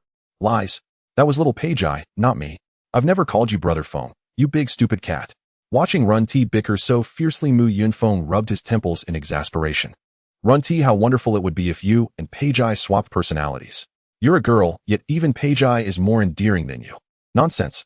I'm the adorable one. Pei Jai, tell her. Pei Jai, prompted by his sister, murmured softly, yes. Sister is very adorable. Adorable? Huh. You chatter like a rambunctious female monkey. Back when he was still young, she was cuter than you. Pei Jai, stop indulging her, or you'll pay dearly later. Before Pei Jai could reply, he swept Run-T into her arms with one swift motion. Mu Yunfeng, that's unforgivable. Run-T is adorable. How dare you compare her to a monkey? She's a sweet little sparrow. Dahi, clearly you misunderstand adorable. Run-T is unmistakably a brat. If anyone qualifies as adorable, it's Pei Jai. He reached out and pulled Pei Jai into his lap, gently kneading the boy's cheeks. This is what adorable looks like. See how perfectly obedient Pei Jai is. Only such quietly charming, dazed little boys truly embody adorableness. At first, Run-T didn't resist Dahi's embrace, but the moment she saw Pei Jai cradled in Mu Yunfeng's arms, her composure shattered. You wretch, Mu Yunfeng, let Pei Jai go now. Don't touch his head. Pervert, take your hands off him immediately. When Mu Yunfeng made no move to release Pei Jai, Run-T wrenched herself free from Dahi and charged forward, delivering a thunderous headbutt. Thud. You monster. You used Haki. Run-T knew of Haki's existence. She had already awakened both Observation Haki and Armament Haki. Her headbutt had been reinforced with Armament Haki, but her Haki strength paled in comparison to Mu Yunfeng's. Watching Run-T crouch on the ground, clutching her forehead, Mu Yunfeng couldn't help but burst into laughter. Oh dear, I instinctively activated Armament Haki. Are you alright, Run-T? Does it hurt? Though tears streamed down her face, Run-T stubbornly shook her head. No, it doesn't hurt at all. Then why are you crying? I'm not crying. I'm sweating through my eyes. Ah, what a sinful man I am, to make a 10-year-old girl weep for me. Very well, my penance shall be roasted lamb for all of you. I won't eat it. You will eat it. With one hand on each child, Mu Yunfeng hoisted Run-T and Pei Jai toward the campfire. Dahi followed closely behind, and soon the four sat around the flames, feasting heartily. The next noon, Mu Yunfeng and Dahi played volleyball on the training field. Mu Yunfeng had resolved to live as a carefree slacker, for rigorous training alone could no longer meaningfully elevate their strength. Indeed, he'd once pushed himself relentlessly, not for glory but solely to attain overwhelming power so he could then idle away his days in peace. In essence, his past diligence existed only to fund his future laziness. Human nature is thus, once a goal is achieved, lethargy often follows. Dahi was no exception. Her earlier grueling training had aimed only at setting sail. Now that Dahi possessed the strength to depart, she too embraced the slacker's life alongside Mu Yunfeng. All they lacked was opportunity. The moment Kaido finally left Onigashima. Their volleyball, of course, was no ordinary ball. It was a stone over a meter in diameter, yet to them it felt weightless. Glancing at the sky, Mu Yunfeng called out to Dahi, time to head back for lunch. We'll end our game here. Dahi nodded, and with a single punch shattered the stone into dust, displaying ruthless indifference. This daily routine grows tedious. When will father finally leave? Who knows? But right now returning for lunch is paramount. If we delay, Run-T will devour every last morsel. As they turned to leave, a bloodied man staggered before Mu Yunfeng. Boss, disaster. Zakalis has been captured. Mu Yunfeng raised an intrigued eyebrow at the news. Who dares lay hands on pirates within Wano country? Those wounds, were they inflicted by the same assailants? Could it be a Shura boys' band of marauders? No. Today we went to a pleasure house in Hanamura for drinks, and quarreled with the staff over unpaid bills. Zakalis was seized during the scuffle. We'd long enjoyed drinks there without paying, but recently a Yakuza clan led by Kayashiro took control of the establishment. Kayashiro declared he'd hold Zakalis unless we settled our debt. Hearing Kayashiro, Mu Yunfeng instantly understood this man was Orochi's undercover agent, none other than Denjiro, one of the legendary Red Scabbards. As an ally of Kaido, Mu Yunfeng considered it his duty to uproot this hidden thorn. A Shura boy posed little threat openly, but Denjiro lurking in shadows was far more dangerous. Mu Yunfeng knew well the ancient warning, 1,000-mile dike collapses from a single ant's hole. Having grasped the full situation, Mu Yunfeng turned to Dahi. Looks like we won't be returning home for lunch today. We'll dine at the pleasure house instead. Dahi frowned. That man never pays. He deserved capture. Must we really rescue him? We must. Zakalis may lack strength, yet he served us loyally for years. To feign ignorance of his plight would betray that loyalty. And this trip serves more than one purpose. Rescuing Zakalis is merely the pretext. A treacherous spy has infiltrated our ranks, and before we set sail, I intend to extract him lest he pierce us later. Hearing Mu Yunfeng's words, Dahi immediately retrieved her weapon, ready to march with him to Hanamura's pleasure house. This is precisely why Mu Yunfeng says that he is not Sundara. Even without understanding what thorn he meant, she would still draw her blade and follow him without hesitation. At the entrance of a brothel in the capital, a warrior adorned with a katana reached out to block Mu Yunfeng and Dahi. I'm sorry, gentlemen, but weapons are not allowed inside. If you wish to enter for drinks, you must leave your weapons with us. Mu Yunfeng completely ignored the warrior. They were here to cause trouble, and without hesitation he grabbed the warrior by the collar and threw him out, then strode into the brothel with Dahi. Inside the brothel, Mu Yunfeng paid no heed to the strange looks from the surrounding people. He found a seat and sat down with Dahi, placing the Duanho and halberd aside before ordering food. The service at the brothel was quite good. A few minutes later, someone brought the dishes to their table. The moment Mu Yunfeng saw the person, he recognized his identity. This person was none other than Chuan Xilong, one of the 9 heroes of Qi Shao. Now he was the head of the Crazy Death Lang family, as the tank head of Crazy Death Lang was too noticeable. Oh, I never expected the head of Crazy Death Lang to serve food. May I ask, is Lord Crazy Death Lang working part-time as a waiter here? Upon being recognized, Crazy Death Lang showed no surprise at all. Instead, he calmly placed the dishes Mu Yunfeng ordered on the table. I believe for esteemed guests like Mu Yunfeng and Oni Haim, Dahi, it's only right that I personally attend to you, showcasing the respect of the Crazy Death Lang family towards you both. Dahi began to eat as soon as the food arrived, appearing genuinely hungry. Mu Yunfeng was very curious. Didn't Dahi worry that the food might be poisoned? Seeing Dahi focused solely on eating, Mu Yunfeng turned to Crazy Death Lang. Ha ha ha, as expected of the head of Crazy Death Lang, your intelligence organization is quite impressive, having investigated our identities so thoroughly. Lord Mu Yunfeng, you jest. With your high recognition, there is no need for an intelligence organization. Anyone from Wano should recognize you both. I wonder what brings you two here today. If you need anything from the Crazy Death Lang family, please don't hesitate to ask. I will certainly assist you. Actually, we plan to go home for lunch, but I have a friend named Shikalis who is being detained here, so we rushed over without having eaten. Look at how starved he is.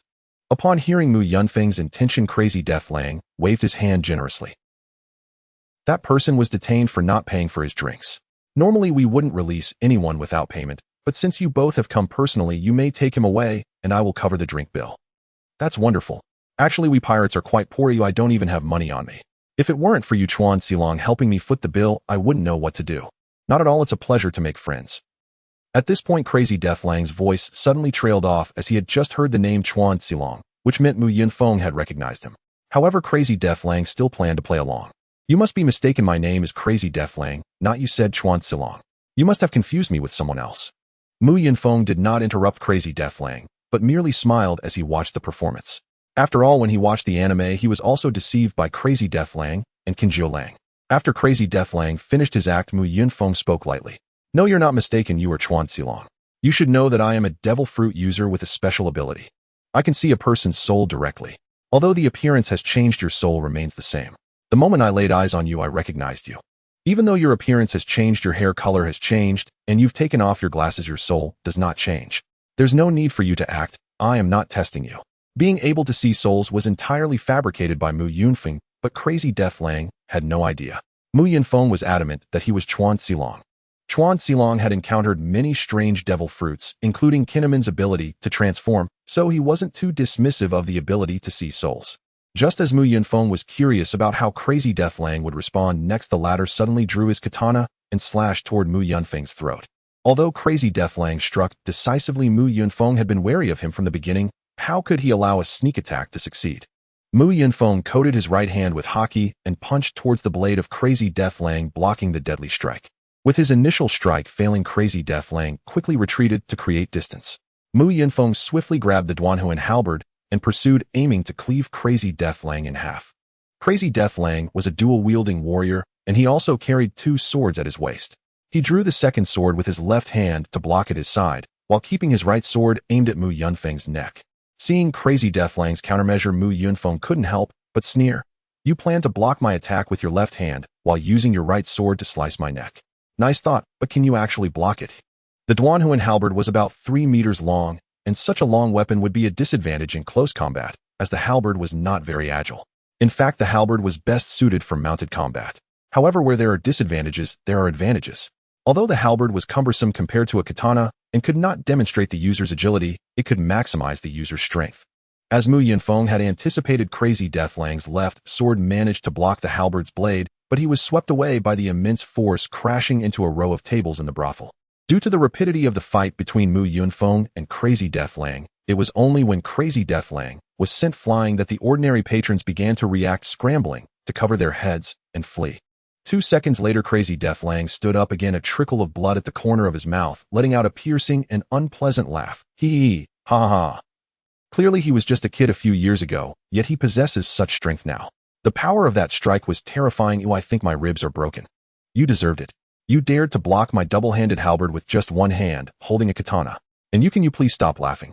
Your laugh is disgusting and you're about to die, so why not cry a bit for me to hear? You're so confident you can kill me. I've heard you're a Zoan-type user, but what if you are? The 9 heroes of Qishao are not soft persimmons to be squeezed at will. Crazy Deathlang, or should I say Chuan Xilong, you think too highly of yourself. I don't even need my devil fruit abilities to deal with you. This Duanhuan halberd in my hand is enough. You really are arrogant.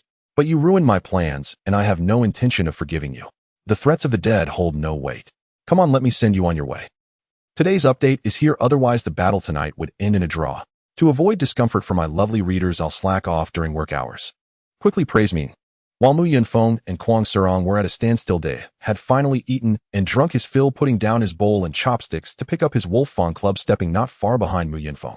"Hey, do you want me to help you deal with that tank head?" "No need, just take care of those minions. I'll personally slay Chuan Xilong." As soon as Mu Yunfeng finished speaking, over 30 members of Kuang Serang's family gradually entered the hall of the brothel. "No problem, it's best to stretch after eating. Watch me send them flying all at once." After assigning tasks, Mu Yunfeng focused his attention on Kuang Serang, raising the tip of his Duanhuan halberd directly at him. Kuang Serang crossed his blades over his chest, arching his back. His tense body resembled a bow drawn to its fullest. Mu Yunfeng stated he wouldn't use any fruit abilities, so he merely coated the Duanhuan halberd with haki and thrust it toward Kuang Serang's chest. Kuang Serang positioned his twin blades horizontally in front of his chest, blocking the tips of the 2 crescent-shaped halberd blades. Mu Yunfeng forcefully twisted the halberd's handle, deflecting Kuang Serang's blades, then transitioned from thrust to slash, aiming for Kuang Serang's shoulder. Seeing this, Kuang Serang stomped his right foot down, using the recoil to retreat. Although he escaped the range of the Duanhuan halberd's attack, the slash from the tip chased after him.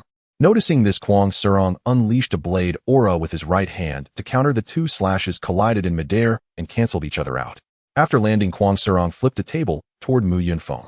Mu Yunfeng remained still, flicking his right hand, causing the Duanhuan halberd to carve a beautiful arc and shatter the table into pieces. At that moment, Kuang Serang burst out from the table debris, slashing down at Mu Yunfeng's shoulders with both blades. Mu Yunfeng still did not move, pulling the halberd behind his head, effortlessly blocking Kuang Serang's twin blades.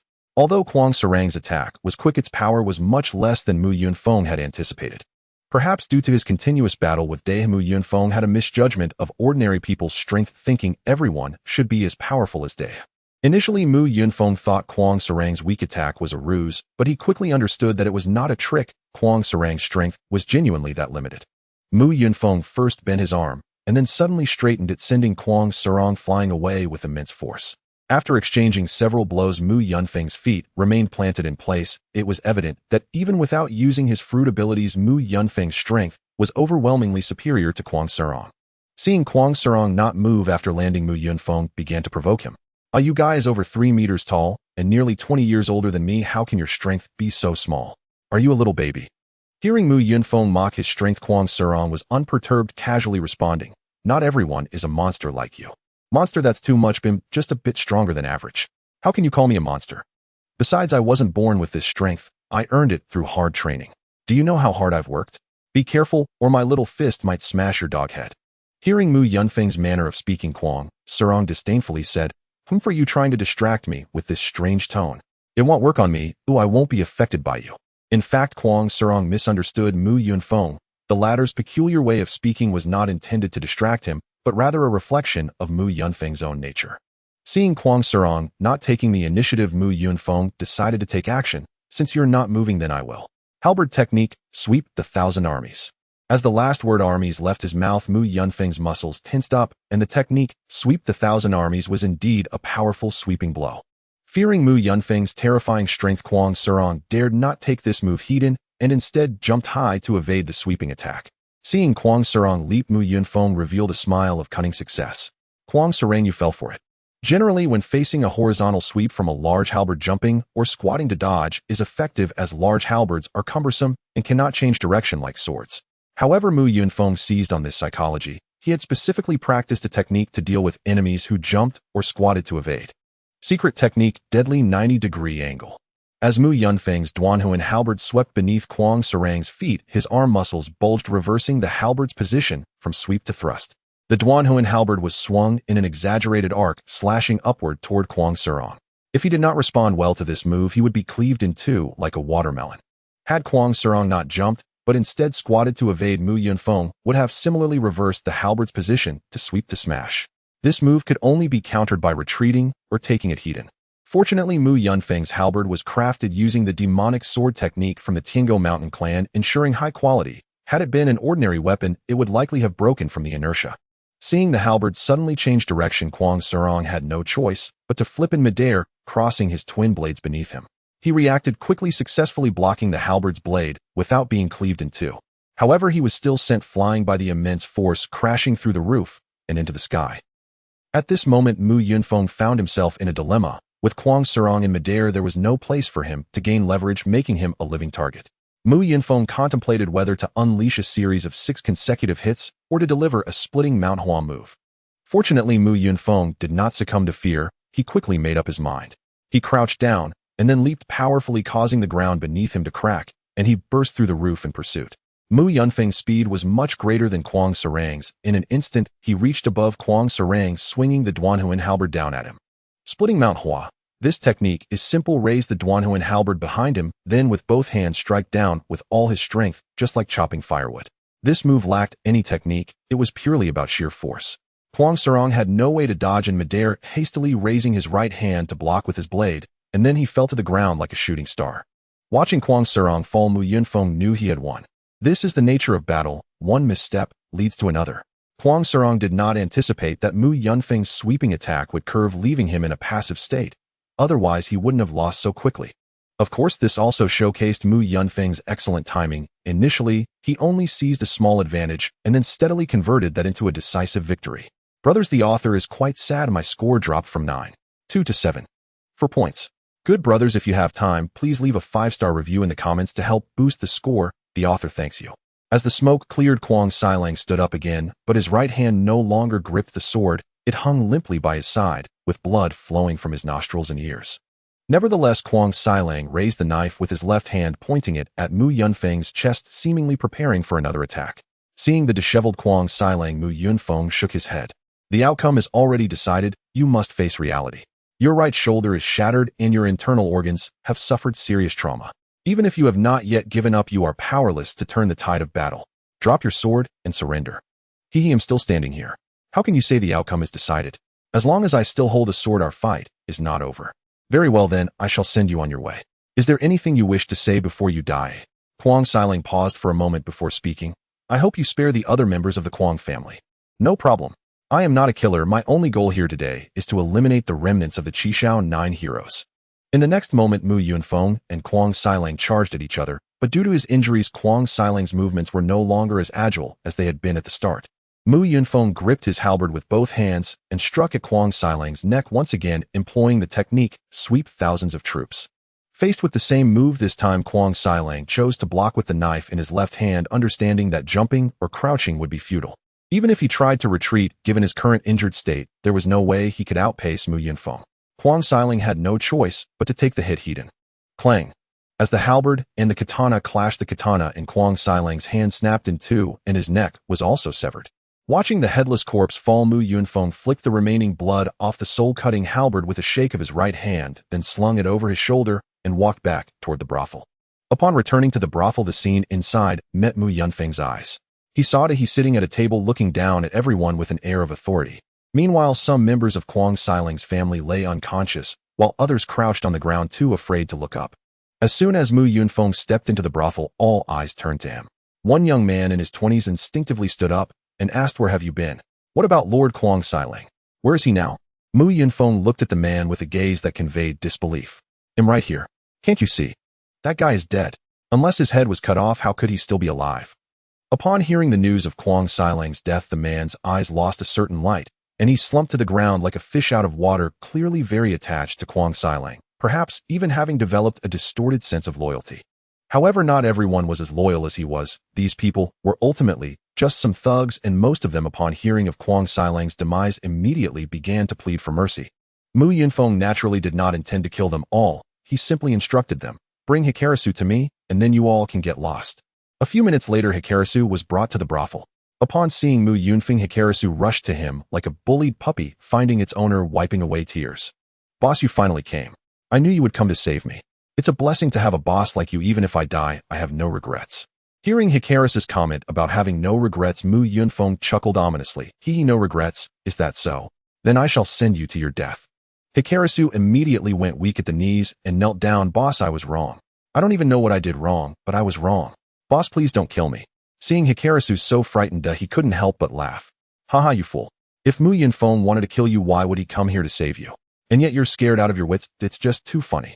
Mu Yunfeng also smiled at Hikarisu. "Alright, I was just teasing you. Don't act here anymore. Since you're fine, let's head back to Ghost Island. I'm starving right now." After calling out to Dahi, the three of them left the brothel. However, as soon as they stepped out the door, they ran into Dashi, who was arriving with his personal guard. Upon seeing Kuang Xilang's corpse, Dashi immediately ordered his guards to surround Mu Yunfeng, and the others then arrogantly shouted at them. "So it was you who killed Kuang Xilang. Don't you know he was an important subordinate of mine? Even if you are part of Kaido's crew, this is my territory. Who allowed you to kill my men here?" Seeing Dashi's arrogant demeanor, he wanted to step forward and give him a couple of whacks to knock some sense into him, but Mu Yunfeng reached out to stop him. Mu Yunfeng then took a step forward. "Dashi, watch your tone. Who said you could shout at us? You should thank me for taking out this guy." He went by Kuang Xilang, but he was formerly known as Chuan Zilong, one of the Qishao 9 heroes. Upon hearing Mu Yunfeng's words, Dashi was momentarily stunned, but then he began to provoke further. "You can say whatever you want to. I've seen Chuan Zilong before. I think you're just looking for excuses. You must give me an explanation for today's events." Seeing Dashi's attitude, Mu Yunfeng burst out laughing. "Haha, Dashi, have you gotten carried away? Who gave you the courage to ask me for an explanation? Is it your pathetic guard squad? Or those few broken guns in their hands?" With a raised eyebrow, Mu Yunfeng unleashed his conqueror's haki, which spread outwards from him, causing most of Dashi's guards to collapse instantaneously. As for the remaining few with better mental fortitude, although they did not faint, their legs weakened, and they slumped to the ground, rendering all of Dashi's men powerless. Even the 4 men who had been carrying Dashi had also fainted, causing Dashi to fall to the ground, his mouth agape in shock at the scene around him. Mu Yunfeng stepped forward, pointing his soul-cutting halberd at Dashi, and asked, "Do you still want an explanation? By the way, if I cut you down, do I still need to give you an explanation?" Upon hearing this, Dashi, terrified, scrambled backward, pleading as he did so. "You can't kill me. You can't kill me. I am a general of Wano, a partner of your Captain Kaido. You absolutely cannot kill me." "Then what about the explanation?" "No need for an explanation. No need for an explanation." Seeing Dashi's pathetic state, Mu Yunfeng disdainfully spat, then turned to leave. "Dahi, Hikarisu, this coward doesn't need an explanation. Let's just, Dahi, why is Hikarisu asleep?" Dahi looked at Mu Yunfeng helplessly. "It was right after you unleashed your conqueror's haki. He, along with Dashi's guards, fainted from fright." Upon seeing Hikari's collapse, Mu Yunfeng rushed to his side, lifted him up, and slapped him sharply across the face several times. Yet the man remained utterly unconscious. Originally, Mu Yunfeng had intended to let Hikari's walk back on his own, while he carried Yamato home by flight. But now that Hikari's was incapable of walking, Mu Yunfeng could not abandon him there, and so reluctantly shifted into his half-beast form to carry him back. In his half-beast form, Mu Yunfeng sprouted a pair of obsidian wings from his back. With his left hand gripping Hikari's, he extended his right hand toward Yamato in silent summons. Yamato tilted her head, curiously blinking innocently, utterly perplexed by his gesture. "What are you tilting your head for? This time I can't fully transform. I'll have to carry him. Hurry and climb onto my back. Unless, of course, you'd prefer to walk all the way home yourself."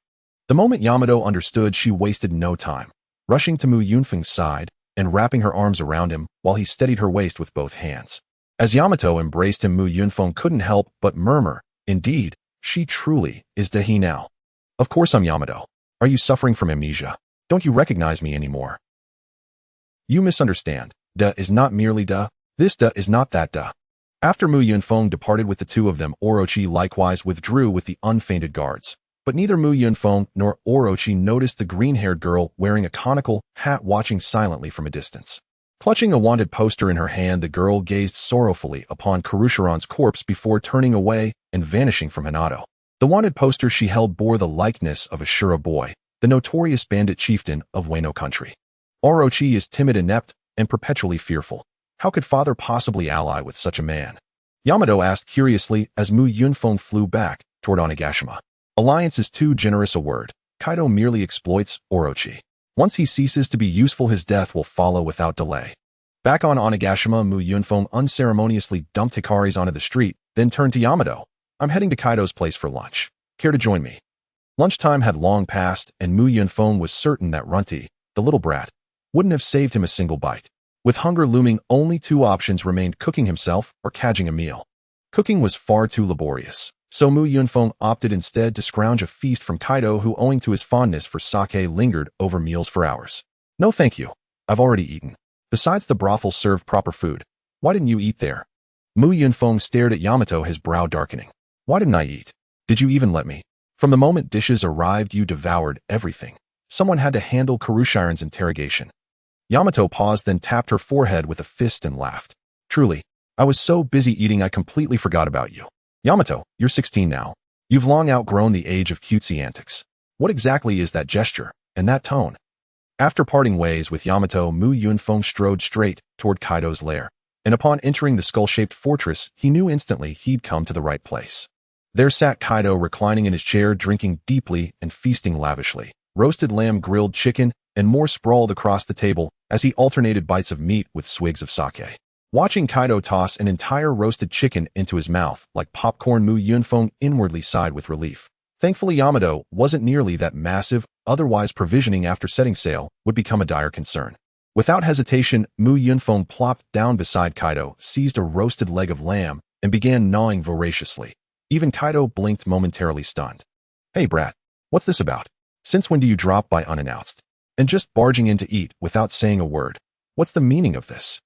"SSS, muffled speech, mouth full of meat. Damn brat. Swallow first before speaking to me. Do you expect me to decipher gibberish?" Once he'd swallowed, Mu Yunfeng clarified. "Here's what happened. I encountered one of the red scabbard warriors at the brothel this noon and cut him down on the spot." "So you came to report the red scabbards?" "No need for concern. I've never deemed them worthy of my attention. No, I killed him at noon, so I missed lunch. I'm simply here because I'm starving. And, damn brat, you're still just here to mooch." With that, Kaido lunged forward, aiming a thunderous punch at Mu Yunfeng's skull. Mu Yunfeng, vastly stronger than before, evaded the blow effortlessly, even with his eyes closed. "Come now, boss, don't be stingy. My appetite's tiny, even crumbs from your teeth would sate me." Ugh, suddenly that image feels deeply nauseating. Kaido merely grumbled, making no move to stop Mu Yunfeng's shameless freeloading. Sated and slumped onto the floor, Mu Yunfeng patted his belly contentedly. Burp, sheer bliss. "Say boss, may I ask you something? Ask now while I'm still sober. Once I'm drunk, I'll likely beat you again." At Kaido's words, Mu Yunfeng recoiled like a cat whose tail had been stepped on, leaping upright and glaring furiously. Over the years, Kaido had done precisely this on multiple occasions, drunkenly storming in to pummel Mu Yunfeng for no reason whatsoever. then striding off with a swagger, leaving Mu Yunfeng alone to wipe away tears. So you've known all along. If you know you'll lash out when drunk, why not rein yourself in? That's how you've steadily eroded every ounce of respect I once held for you. Why bother restraining myself? I know my limits. I'd never kill you. Though frankly, I wonder if you ever truly respected me at all. I did respect you once. And just because you won't kill me doesn't mean you may strike me at will. I'm no training dummy. Enough. This conversation only brings tears. Let's return to the earlier topic, boss. Where would you rank my strength? Could I crack the top 10 among the world's strongest? Top 10. Are you mad? But why this sudden curiosity? Has something occurred? It's like this. I fought that red scabbard warrior today without using my devil fruit ability, relying solely on martial prowess, and won with ease. I'd assumed it would be a grueling battle without my fruit's power, but it seems my true strength far exceeds my own estimation. Wah! The red scabbards aren't formidable foes. Defeating them proves little. Before I answer, tell me, how do you perceive your own strength? Honestly, where do you believe you stand? After hearing Kaido's question, Mu Yunfeng fell silent for a moment. He too could not comprehend what level his strength truly was, as he had fought too few people. However, after about 10 seconds of silence, Mu Yunfeng looked up at Kaido and confidently said, I am invincible below the Emperor level, and I can exchange 1-for-1 with the 3 generals. Upon hearing Mu Yunfeng's response, Kaido spat out the wine in his mouth with a puff. Oh ho ho ho ho, I really don't understand where you little brat get the confidence to say such things. Since you say I can exchange 1-for-1 with the 3 generals, then I'll indulge you and have a spar. I want to see how you plan to exchange with me. Hearing Kaido's words, Mu Yunfeng's earlier bravado instantly vanished, and he switched to a fawning demeanor, saying, Boss, I was wrong. I admit I was a bit arrogant just now, but I was joking. A small character like me is not worth your effort. If you really want to spar, let's schedule it for 50 years later, how about that? At that moment, Mu Yunfeng thought to himself that in 50 years he would still be in his 60s, considered young, but by then Kaido would be nearly 90 years old. At that point, if he couldn't beat him, he would have to consider himself lucky. Oh, 50 years. Little brat, are you planning to take revenge then? It seems this idea has long been in your mind. Boss, you're joking. There's no such thing as revenge. You have only kindness towards me, not enmity. If there's any repayment, it's for your kindness. Let's not talk about this topic anymore. Boss, please tell me, what level is my strength at? Alright, I'll tell you. Your strength is still quite far from the Emperor level, and on the sea you wouldn't even rank in the top 10. Your strength should be at the Vice Emperor level. Upon hearing Kaido say he was at the Vice Emperor level, Mu Yunfeng was not too surprised. After all, he was still quite young. If nothing unexpected happened, he could attain Emperor-level strength before the age of 20. Even the world's chosen one pirate, King Luffy, could only stand up to Kaido in his 20s. Having such strength at this age made him undoubtedly a genius among geniuses in the world of pirates.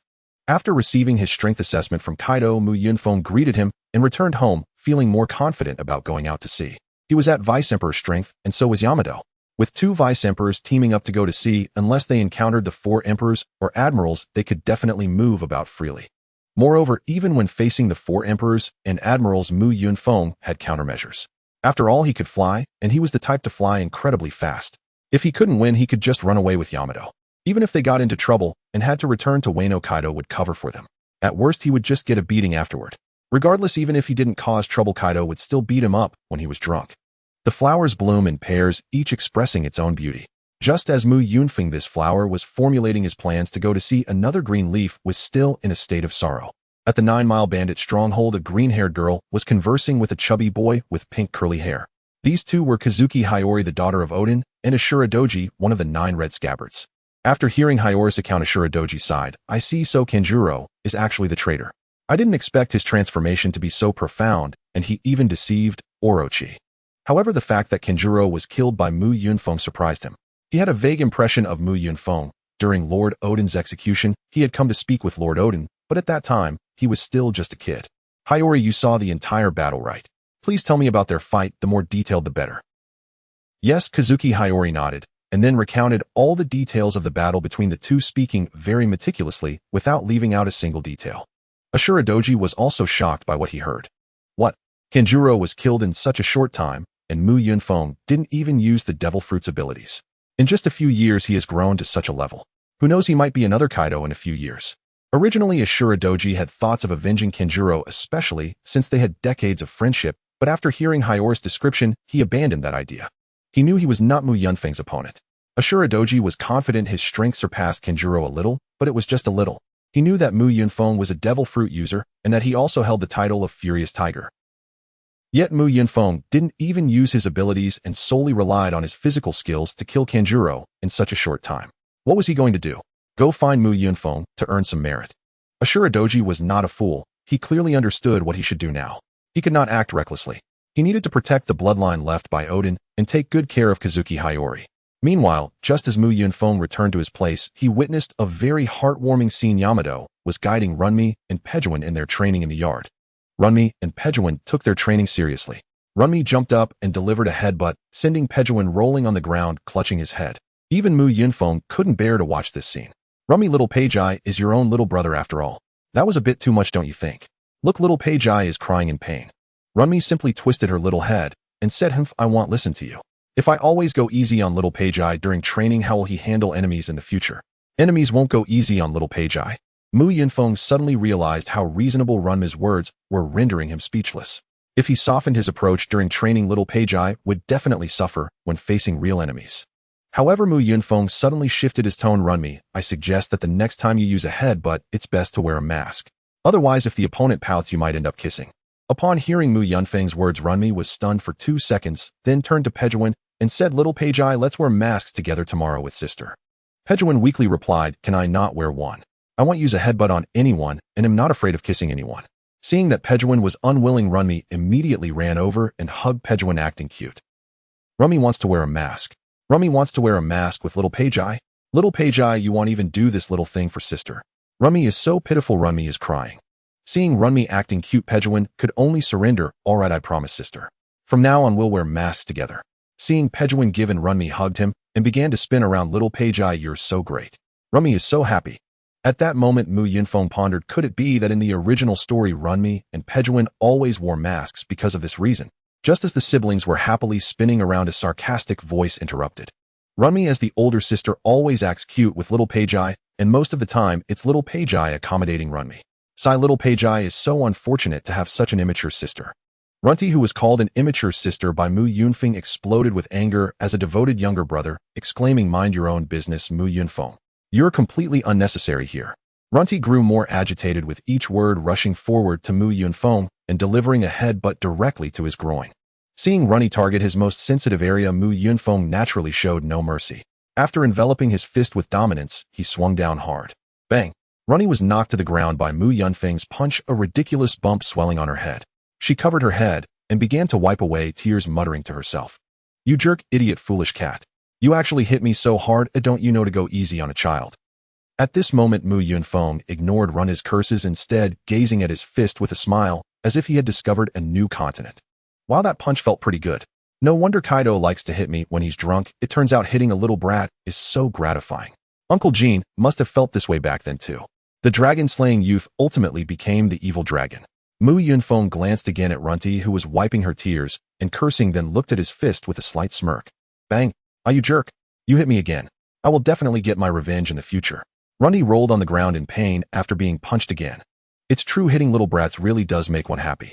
After confirming that hitting little kids was indeed enjoyable, Mu Yunfeng instinctively turned his head toward Pejuan, revealing an evil grin. Pejuan was instantly frightened and hid behind Yamato, saying, Brother Feng, please don't hit me. I haven't done anything to upset you. Seeing Pejuan scared, Mu Yunfeng gently reassured, little Pei, you don't have to be afraid. Runti only got hit because she hit me first. You're so obedient, how could I hit you? I'm a good person. Upon hearing this, Runti shouted, little Pei, don't believe him. This guy is definitely a bad egg. A good person wouldn't hit a child. Mu Yunfeng looked at Runti with a sincere expression. Runti, you're mistaken. That wasn't hitting, or it was teaching you to be polite. I've been educated by Kaido since I was 6. Nonsense. You weren't educating me. You were laughing while hitting me. You clearly enjoyed it. Runti, girls shouldn't swear. How dare you curse at me? It seems my education isn't enough. Seeing that Mu Yunfeng was about to hit her again, Runti immediately hid behind Yamato, seeking refuge. Yamato looked at Mu Yunfeng and said, just let it go, don't hit Runti anymore. Mu Yunfeng, with a look of righteousness, replied, I never intended to hit Runti. She hit me first, that was self-defense. But Runti is still just a child. The moment this statement was made, it represented the beginning of moral coercion, a situation many had encountered before. However, Mu Yunfeng was not one to be morally coerced. Mu Yunfeng firmly believed in one principle: as long as he had no morals, others could not morally coerce him. Yamato, you know, I am an absolute egalitarian. As long as someone attacks me, whether they are a woman or a child, I will retaliate without hesitation. Ultimately, under Yamato's intervention, Mu Yunfeng did not hit Runny again.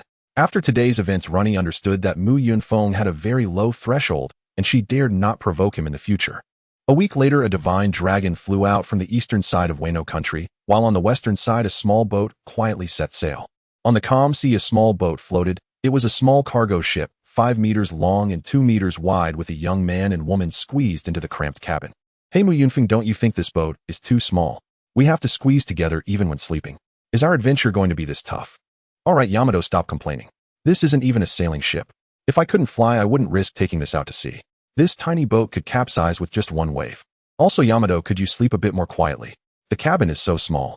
Do you know that when you turned over yesterday your horns almost poked my eyes out? Yamato scratched his head, feeling a bit embarrassed. I was just so excited to leave Wano country for the first time that I couldn't sleep and kept turning over. Mu Yunfeng, where are we going for our adventure? Should we go to Flower Fruit Mountain or Konoha Village first? Flower, this Konoha that I already told you, those are just stories. Besides, where we go depends entirely on luck. We don't know navigation, so we'll go wherever the current takes us. Ugh, this kind of adventure is so boring. Mu Yunfeng, I don't want to sit in this tiny broken boat anymore. Can you carry me while flying? No way. I'm not your mount. Besides, we currently have no destination. If you want me to fly somewhere, I'll just stay on the boat. Wherever the boat goes, I go. Also Yamato, could you please not eat all our supplies? We brought 5 days worth of rations, and you've already eaten half of it in one day. If you finish it all, we'll have to eat raw fish next. Yamato looked at Mu Yunfeng with a face full of misery. But I'm so bored. What am I supposed to do if I don't eat? Mu Yunfeng sighed, explaining. Sailing is like this. Maybe those strange islands are interesting, but most of the time is spent on the sea engaging in this monotonous sailing. Mu Yunfeng, where's your snail? I want to call Runny. No way. This pair of snails is a rare find capable of communicating over long distances. I put in a lot of effort to get them. They're not toys for you. Meanwhile, in Ghost Island, Runny realized she hadn't seen Mu Yunfeng and Yamato for an entire day, so she went directly to their room to look for them. However, Runny found no one there, only a letter and a snail. After reading the letter left by Mu Yunfeng, Runny rushed to Pejuan. Little Pei, something's wrong. Mu Yunfeng and Yamato have run away to go on an adventure at sea. Without waiting for Pejuan to respond, Runty dashed out of the yard, muttering to herself as she ran. Stupid Mu Yunfeng. You bullied me. I'm going to give this letter to Lord Kaido so he can bring you back. In the skeletal building of the ghost fight, Jean and Quinn were discussing a letter, with Quinn looking very puzzled at the contents. Lord Kaido is probably going to be angry when he comes back. How about this, Jean? You go chase after them. Runny said they were still on Ghost Island yesterday, so they can't have gone far. You should be able to catch up. Jean shook his head decisively. What good would it do to catch up? Those two little brats are not much weaker than me. How could I bring them back? If they team up, I might end up being the one captured. Letter Kaido, I have set sail with Yamato. If there comes a day when you can't hold on any longer, just use the din mushy I left behind to contact me, and I will bring Yamato to see you one last time. After reading the letter, Kaido burst into laughter. That little brat Mu Yunfeng actually took my Yamato away. Next time I see him, I'm going to give him a good beating. Seeing that Kaido was not furious, Quinn curiously asked, Boss, why are you laughing? Aren't you supposed to be angry? Kaido interrupted. Why should I be angry? Because they disobeyed my orders and set sail. Right, boss, you said not to let them set sail, and now they snuck away, didn't they? In the past, I didn't let them set sail because they were too weak, but now they have enough strength to venture out at sea. Besides, how can they become disasters of the beast's pirates without experiencing the ocean? Quinn, you go and release a message to let the whole world know that the beast's pirates now have 5 disasters starting today. At this time, Jean curiously asked, 5 disasters? Besides Mu Yunfeng and Yamato, who is the other disaster? Oh, the other disaster is Jack. Though that kid is still lacking a bit now, I won't be mistaken, it won't be long before Jack can take on the position of a disaster, so let's just count him in. On Jeremiah Island, Yamato was haggling with a vendor. Why is this fruit meat so expensive?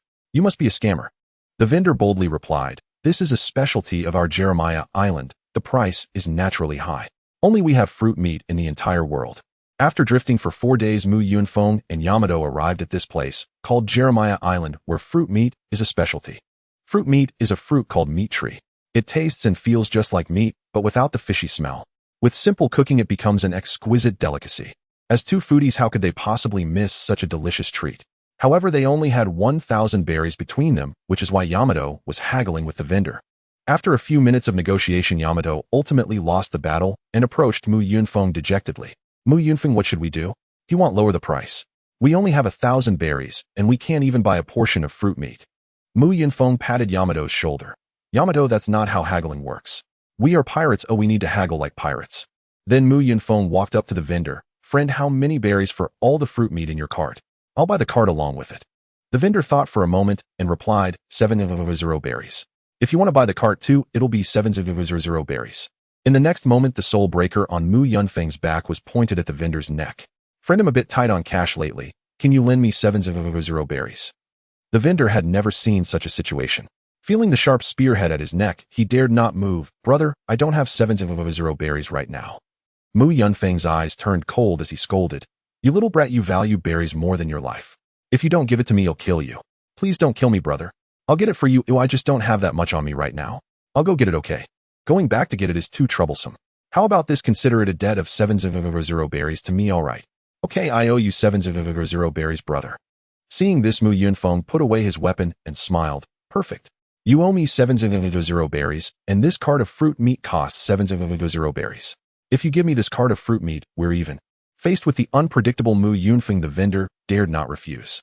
He immediately abandoned the cart of fruit meat and ran away, not daring to look back. Afterward, Mu Yunfeng pushed a cart of fruit meat in front of Yamato. See, this is how you haggle.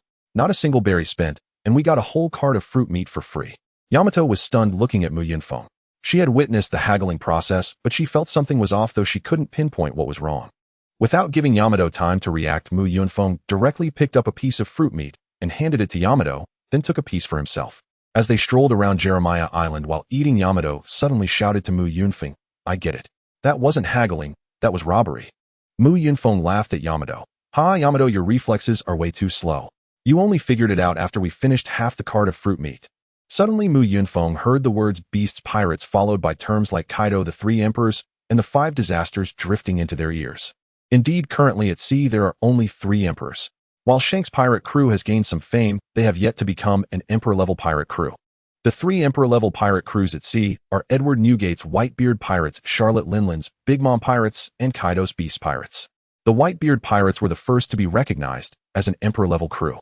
The Beasts pirates under Kaido occupied all waters around Wano country 4 years after Odin's death and were subsequently recognized as an emperor-level crew. Big Mom's Big Mom pirates were recognized as emperor-level a year after the Beasts pirates. Moreover, after the Big Mom pirates were recognized as emperor level, the Navy announced the news of the three admirals in the same year. Since then, the three admirals and the three emperors have become an everlasting topic among pirates. Mu Yunfeng and Yamato exchanged glances and turned to the direction from which the voices came. There, a group of over 10 people had gathered, clearly identifiable as pirates by their attire. Approaching them, Mu Yunfeng asked, Hey, I think I heard something about the Beasts pirates and Kaido. What are you discussing? Upon hearing Mu Yunfeng's voice, the pirates instinctively turned to look at the two. When they recognized Mu Yunfeng and Yamato, they fled as if they had seen a ghost. However, there was one exception, a pirate engrossed in reading a newspaper, oblivious to the presence of Mu Yunfeng and Yamato. Seeing this, Mu Yunfeng had no choice but to approach and ask again, Hey, I think I heard something about the Beasts pirates and Kaido. Is there something written in this newspaper about them? What happened to the Beasts pirates and Kaido?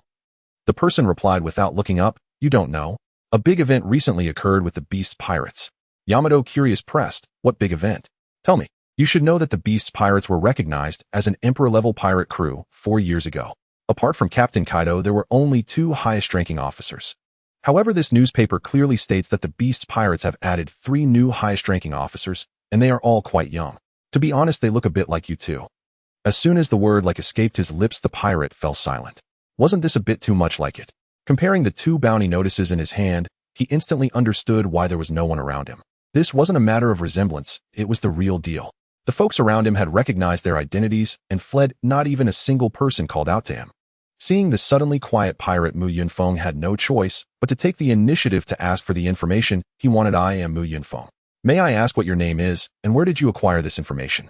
Report. My name is Abu Keleoki. I am 29 years old, born on Adalu Island, and I currently serve in the loot pirate crew.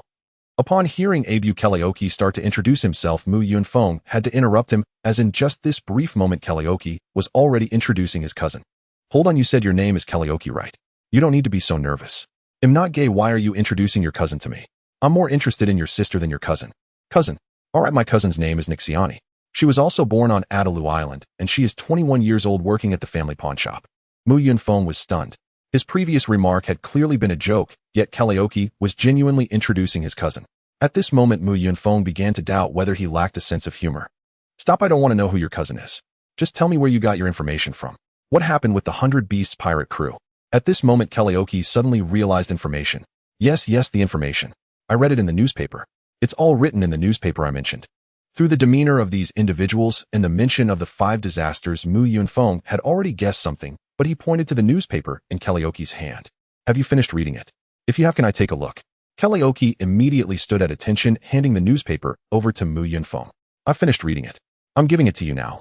I just remembered I have something to attend to at home, so I'm leaving. With that, Kalaoki dashed off. Watching Kalaoki run towards the city center, Mu Yunfeng shouted, Kalaoki, you're going the wrong way. This is Jeremiah Island. Isn't your home on Adalu Island? If you have something to do at home, you should go back immediately. I got so excited that I forgot. They'll swim back right now.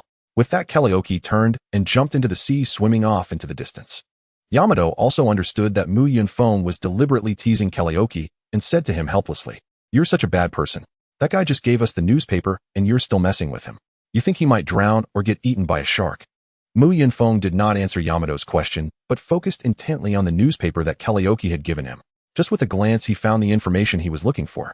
This was not due to Mu Yunfeng having exceptional eyesight, but because the information he sought was placed prominently on the newspaper. Shocking changes in the Emperor-level pirate crew 100 Beasts pirate crew personnel. In addition to Kaido and the previous 2 high-ranking officers, 3 new high-ranking officers have been added, bringing the total to 6 high-ranking officers in the 100 Beasts pirate crew. This news was exclusively reported by the World Economic News Agency. Readers who wish to know further details may send letters to us. Once we receive 1 million letters, we will conduct an exclusive interview with the 100 Beasts pirate crew. After reading the newspaper thoroughly, Mu Yunfeng realized who the 3 newly added officers of the 100 Beasts pirate crew were: him, Yamato, and Jack. Moreover, Kaido had also prepared titles for them. Jack remained the drought, while he and Yamato were respectively the wind and frost disasters, and all 3 of them had bounties. In the middle of the newspaper, there were 3 bounty notices included. The photos on the bounty notices were clearly provided by Kaido. The initial bounty for the 3 of them was 200 million berries. Seeing this situation, Mu Yunfeng couldn't help but sigh in resignation. He had set out to sea to steal a cart of fruits and meat, yet had done nothing wrong, only to be given a bounty of 200 million berries. In fact, he had originally planned to go out to have fun, but Kaido had clearly made things more difficult for him, forcibly tagging him and the others as high-ranking officers of the 100 Beasts pirate crew. Mu Yunfeng could not understand what Kaido's intention was in doing this. Was it to prevent them from establishing their own pirate crew, or was he afraid they would join another crew, or was he trying to force them to return to Wano? They could have enjoyed themselves freely at sea, but with this identity, they would surely encounter much trouble.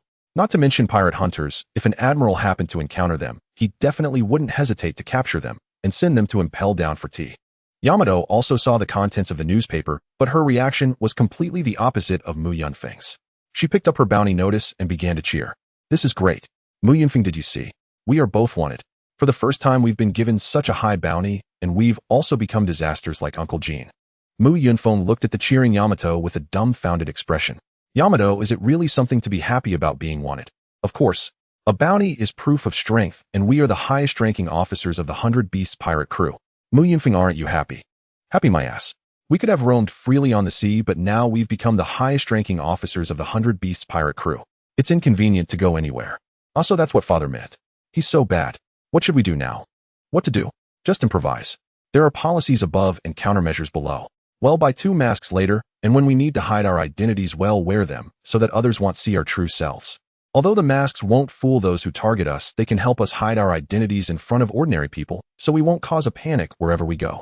Moreover, the way we address each other should change as well. When we wear masks, we'll use code names. From now on, you can call me Wind, and I'll call you Cloud. This way we shouldn't be discovered. Yamato, after hearing this, said reluctantly, that's too troublesome. Is it really necessary? Besides, we're strong. Even if we're recognized, I won't be afraid. Seeing that Yamato did not realize the seriousness of the issue, Mu Yunfeng had to continue explaining. I'm not afraid of being discovered, it's just that it would be troublesome. Just like just now, those people ran away as soon as they recognized us. Moreover, many countries do not welcome pirates. At that time, we probably won't even be allowed to stay at an inn. Even if we force ourselves to stay, they will contact the Navy. You wouldn't want to be disturbed while sleeping, would you? Yamato, think about it. You're already very hungry, and you find a restaurant. But when you're ordering, the owner recognizes your identity, and both the owner and chef get scared away. You can only go hungry. Isn't that super terrifying? Wow, that's super terrifying. I don't want to be without food when I'm hungry. This is a divider. Brothers, it's 3 updates now. Surely no one will say the author is short on updates this time, right? Everyone comment and say the author is really long. Working during the day and staying up late at night, I finally completed the target of 3 updates. The author is starting to lose hair. Moreover, the amount of content in the book city has also decreased recently and the ratings have dropped. Good brothers, please send some love. The author wants to drink a bottle of Red Bull while staying up late. After realizing the inconveniences brought by this identity, Day went to buy masks with Mu Yunfeng. After some inquiries, they arrived at the most popular mask shop on the island, Transforming Mask House. Upon entering the shop, Mu Yunfeng and Day discovered that there were no masks displayed at all, only a woman around 30 years old sleeping on the table. Mu Yunfeng approached and shook the woman awake, asking, "Excuse me, is this Transforming Mask House?" The woman wiped her drool and looked at Mu Yunfeng, saying, "That's right, I am the owner, Sharon. Are you two here to buy masks?" "Yes, I would like to buy 2 half-face fox masks that expose the mouth, but I see you don't have any masks here. Do you really have masks for sale today?" Sharon smiled and replied, "Don't worry, I will prepare masks for you right away." "Fox masks, right? Do you have any color preferences?" "1 black and 1 white." "Understood." Then, under the watchful eyes of Mu Yunfeng and Day, Sharon took out 2 boards made of an unknown material, which then transformed into 2 particularly beautiful fox masks in her hands. "Please try them on. If there are any adjustments needed, feel free to let me know." Mu Yunfeng stared at the 2 masks in his hands with a strange expression, then curiously looked at Sharon. "These masks are made using the powers of a devil fruit, aren't they?" Sharon smiled and replied, "That should be the case. My ability does indeed come from a strange fruit, and many people have said that it is a devil fruit." Knowing that the masks came from the fruit's ability, Mu Yunfeng became cautious. He feared that these masks might possess other abilities. After all, a devil fruit that could merely transform into a mask seemed rather weak, comparable to Jean Wayman. Then Mu Yunfeng tentatively asked, "These masks won't have any other effects, right? Like turning back into boards after a few days, or you can use the masks to spy on us, or even these masks will absorb our souls and turn us into puppets for you to control." Sharon helplessly explained, "Customer, you are overthinking it. If the masks had such powerful abilities, why would I be running a shop here? These masks are really just ordinary masks." After considering Sharon's words, which made sense, Mu Yunfeng stopped dwelling on it, and Sharon then quoted a price of 5,000 berries for a half-face mask. Mu Yunfeng and Day had only 1,000 berries in total. Just as Mu Yunfeng was considering making a run for it, Day suddenly pointed his wolf fawn club at Sharon's shoulder. Then Day changed to a rogue expression, "Owner, lend me 5,000 berries. I hope you won't refuse, or..." Mu Yunfeng was stunned by Da's performance. He never expected Da's morals to have reached a level comparable to his own. He was now completely sure that Day had been led astray by him. Seeing Day turn to him with a proud smile, Mu Yunfeng could only give him a thumbs up. "Not bad, you've learned quickly." A day later on Jeremy Island, 2 strange individuals wearing fox masks appeared on the street. These 2 were Mu Yunfeng and Day in disguise. The 2 walked to the dock and stopped in front of a large cargo ship. Then Mu Yunfeng shouted to the people on the ship, "We are here to apply for the position of guards." Soon Mu Yunfeng and Day were brought onto the ship and presented to a businessman in his 40s. Upon seeing this man, Mu Yunfeng spoke first. "Captain Parody, right? My name is Feng, and this is my wife Yun. We heard that the captain is hiring guards, and since we've run out of money, we wanted to apply for this job. Is there still a need for people?" Of course, this identity information was false, and Mu Yunfeng stated that Day was his wife, not to take advantage, but rather to present themselves as a married couple, making it less likely for people to associate them with wind disaster and frost disaster. After hearing Mu Yunfeng's words, Parody replied, "Yes, we need people. We encountered pirates on our way here, and some guards were lost in the battle. But I must remind you both that this ship carries very valuable goods, so it is likely that pirates will target us again. If you have no skills, I advise you not to board this ship. Holding on to the idea that you want to encounter pirates to earn a commission may cost you your lives here." Mu Yunfeng confidently pointed to the soul-breaking halberd behind him. "Captain, don't worry. Our strength is quite good. We are not the kind to just seek commissions. I believe you both, but there are rules here. You must demonstrate your skills for me before I hire you as guards for this ship." Upon hearing that Parody wanted proof of their strength, Mu Yunfeng walked directly to a thick iron chain, and with both hands covered in domineering energy pulled hard. With a loud clang, the iron chain as thick as an arm was directly torn apart by Mu Yunfeng, and this scene stunned everyone on the ship. It should be known that a chain this thick could not even be broken by a giant, demonstrating how terrifying Mu Yunfeng's strength was. After Mu Yunfeng broke the chain, Day also walked up to his side, as an inexplicable desire to compete surged within him. Do you have any more chains like this? I also want to prove myself. Can you find me a chain thicker than Mu Yun? No, I mean thicker than Feng's." Hearing Da's tone, everyone understood that he was not an easy target. At this moment, Parody enthusiastically approached the two. Great. With two powerful experts like you here, the transportation of this cargo is surely secure. But Mr. Feng, please don't lose the chain in your hand. The chain you just broke is the anchor of our ship, and we need to reconnect it soon, otherwise we won't be able to stop the ship. Sorry for the trouble, Mr. Feng. Seeing that he had inadvertently broken the ship's anchor, Mu Yunfeng scratched his head awkwardly. Sorry, I didn't mean to break the anchor. You won't ask us to pay for it, will you? Mr. Feng is joking. What is an anchor compared to having two such powerful experts on board? Breaking 10 anchors is nothing. But why are you both wearing masks? As for the reason behind the masks, Mu Yunfeng had already prepared an explanation. This mask is actually a tradition from our island. We come from a small island called Qingxiu, and everyone there must wear a fox mask. After we die, the masks will replace our spiritual positions and be worshipped in the village's ancestral hall. Moreover, apart from ourselves, our spouses or blood relatives, no one can see our faces. Otherwise, they must be silenced. This world is vast, and there are many strange islands. Each island has its own peculiar rules, and Parody had visited quite a few odd islands, having seen even stranger rules than this. For instance, he once visited an island where women must spend their first night with outsiders, believing that blood represents disaster, allowing outsiders to take the disaster away.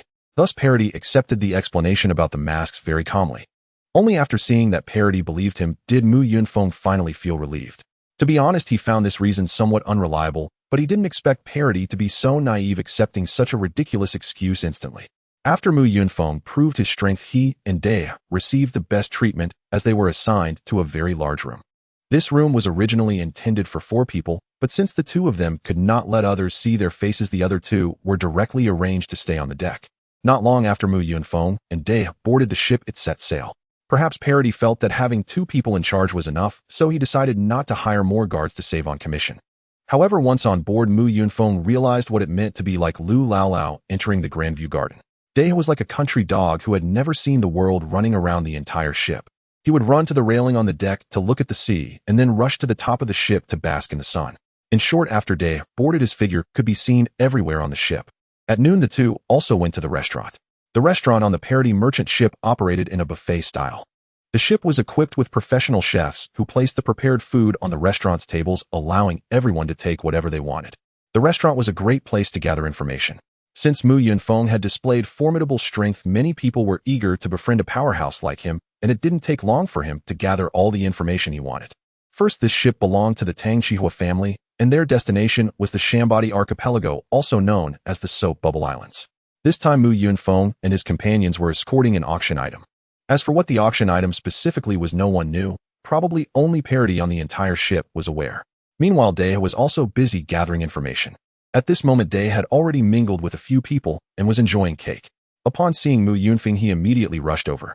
Mu Yunfeng, this is the adventure I want. This big ship is so much better than our small boat. Why don't we just take it over? Woo woo woo. Before Dea could finish, Mu Yunfeng snatched the cake from Da's hand and stuffed it into her mouth. He didn't need to hear to know what Dea wanted to say. Mu Yunfeng was truly speechless at Da's lack of awareness. Sometimes he really didn't understand what Dea was thinking. Eating someone else's food on their ship and loudly plotting to seize, it was quite absurd. That evening in their room, Mu Yunfeng lazily lay on the bed and helplessly said to Dea, beside him, Dea, you need to be mindful of your words in the future. Today, were you really suggesting we take this ship? Dea defended herself. I was just saying it, not that I really intended to seize this ship. I just thought this ship was much better than our little broken boat. That's why I said that. It's even worse if you didn't mean it. If you really wanted to take it, that would be a different story. After all, with our strength, taking over this ship wouldn't be a problem even if others overheard it. But now you clearly thought that way, yet said it out loud. If someone hears us, we would definitely be kicked off the ship. At that point, even if we didn't want to take it, we'd have to. Dave, please think a bit with your not so bright little brain before you speak next time, alright? Okay, I understand. I will be careful. Mu Yunfeng, you are really long-winded, just like an old lady. Hearing Da's complaint, Mu Yunfeng's face darkened. I'm long-winded. I'm like an old lady. If you could just make things easier for me, would I still want to nag at you? Seeing Mu Yunfeng say this, Dea stuck out her tongue. Hey, you're more like an old lady now. A week later, the cargo ship docked at the port of Andrea Island, and Captain Parody addressed everyone on board. Everyone, we will be replenishing supplies on this island today. Feel free to disembark and shop, or grab a bite to eat. Our cargo ship will leave before dark, so enjoy your time here. Upon seeing the new small island, the most excited person was Dea, who immediately grabbed Mu Yunfeng as soon as he disembarked, leading him towards the small town at the center of the island. After a few hours of wandering around, the two returned to the port. Andrea Island didn't have special products like fruit meat, it was just an ordinary small island. However, upon returning to the port, the two sensed something was amiss. It seemed that a battle had occurred on the Parody. The air was thick with the scent of blood and slaughter. For pirate ships were blocking the front of the Parody, and Mu Yunfeng found the pirate flag somewhat familiar, as if he had seen it somewhere. The pirate ships had blocked the Parody in the port, and several corpses floated around it, among which were a few familiar faces. Just as Mu Yunfeng was about to return to the ship to check the situation, he suddenly felt someone grab him and Dave from behind. Turning around, Mu Yunfeng recognized who it was. This person was Jelly Yeager, whom Mu Yunfeng had often shared lunch with over the past few days, making him the person on the ship he got along best with. As Mu Yunfeng was curious about what Yeager meant, Yeager whispered to him, "Don't look at the Parody, just pretend to be a passerby, and leave here with me. A group of very powerful pirates has come to seize that ship, and we must hurry to escape." After hearing Yeager's words, Mu Yunfeng understood. This guy was specifically waiting for him here, but Mu Yunfeng wasn't one to be easily scared away, so he teased Yeager. "Do you have any professional ethics? You're being paid to protect the ship, yet when the pirates arrive you not only fail to protect the cargo ship, but hide here, telling me to run." Yeager felt a bit embarrassed by Mu Yunfeng's remark, but still countered. "Ethics? What's more important, ethics or life? If it weren't for the fact that I get along well with you these past 2 days, I wouldn't be waiting here at risk. Brother Feng, I know you are very powerful, but that group of pirates is even more terrifying. They are from the Royal Pirate Crew." Upon hearing Royal Pirate Crew, Mu Yunfeng became interested, and he realized why the pirate flag looked familiar. It was the flag of the Big Mom Pirates. However, Mu Yunfeng still asked Yeager, "Yeager, does that mean you know who has come? Tell me which member of the Charlotte family is here this time?"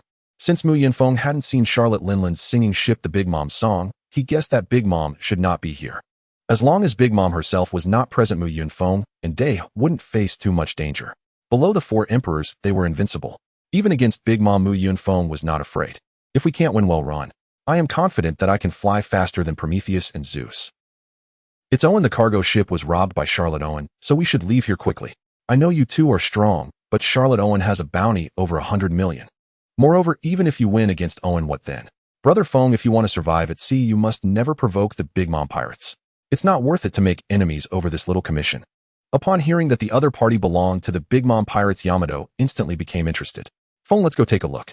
I've heard from my father that Charlotte Lingling once operated in the Rock Sea." Bang! Mu Yunfeng punched Yamato on the head, making the rest of Yamato's words vanish into thin air. Just a few days ago, he had told Yamato to think before speaking, but it was clear that Yamato had completely forgotten. At this moment, Mu Yunfeng hesitated. Was it really necessary to wear a mask to hide his identity? With someone like Yamato around, could they really keep their identities concealed? Seeing Mu Yunfeng punch Yamato, Yeager curiously asked, "Why are you hitting your wife for no reason?" Mu Yunfeng smiled and explained to Yeager, "That's just how we interact. My wife is a masochist. The more I hit her, the happier she gets. Alright, enough about my wife. I've decided to head back to the Parody. Yeager, you better make your escape quickly, once the fighting starts we won't be able to help you." Seeing that Mu Yunfeng was going back to the Parody, Yeager had no choice but to leave. Before he departed, he said to Mu Yunfeng, "This is your own choice. As a friend, I've said all I can." After Yeager left, Mu Yunfeng and Yamato jumped forcefully to the harbor, landing on the deck of the Parody, where they could clearly see the situation on the ship. The Parody showed little damage. The battle must have ended quickly.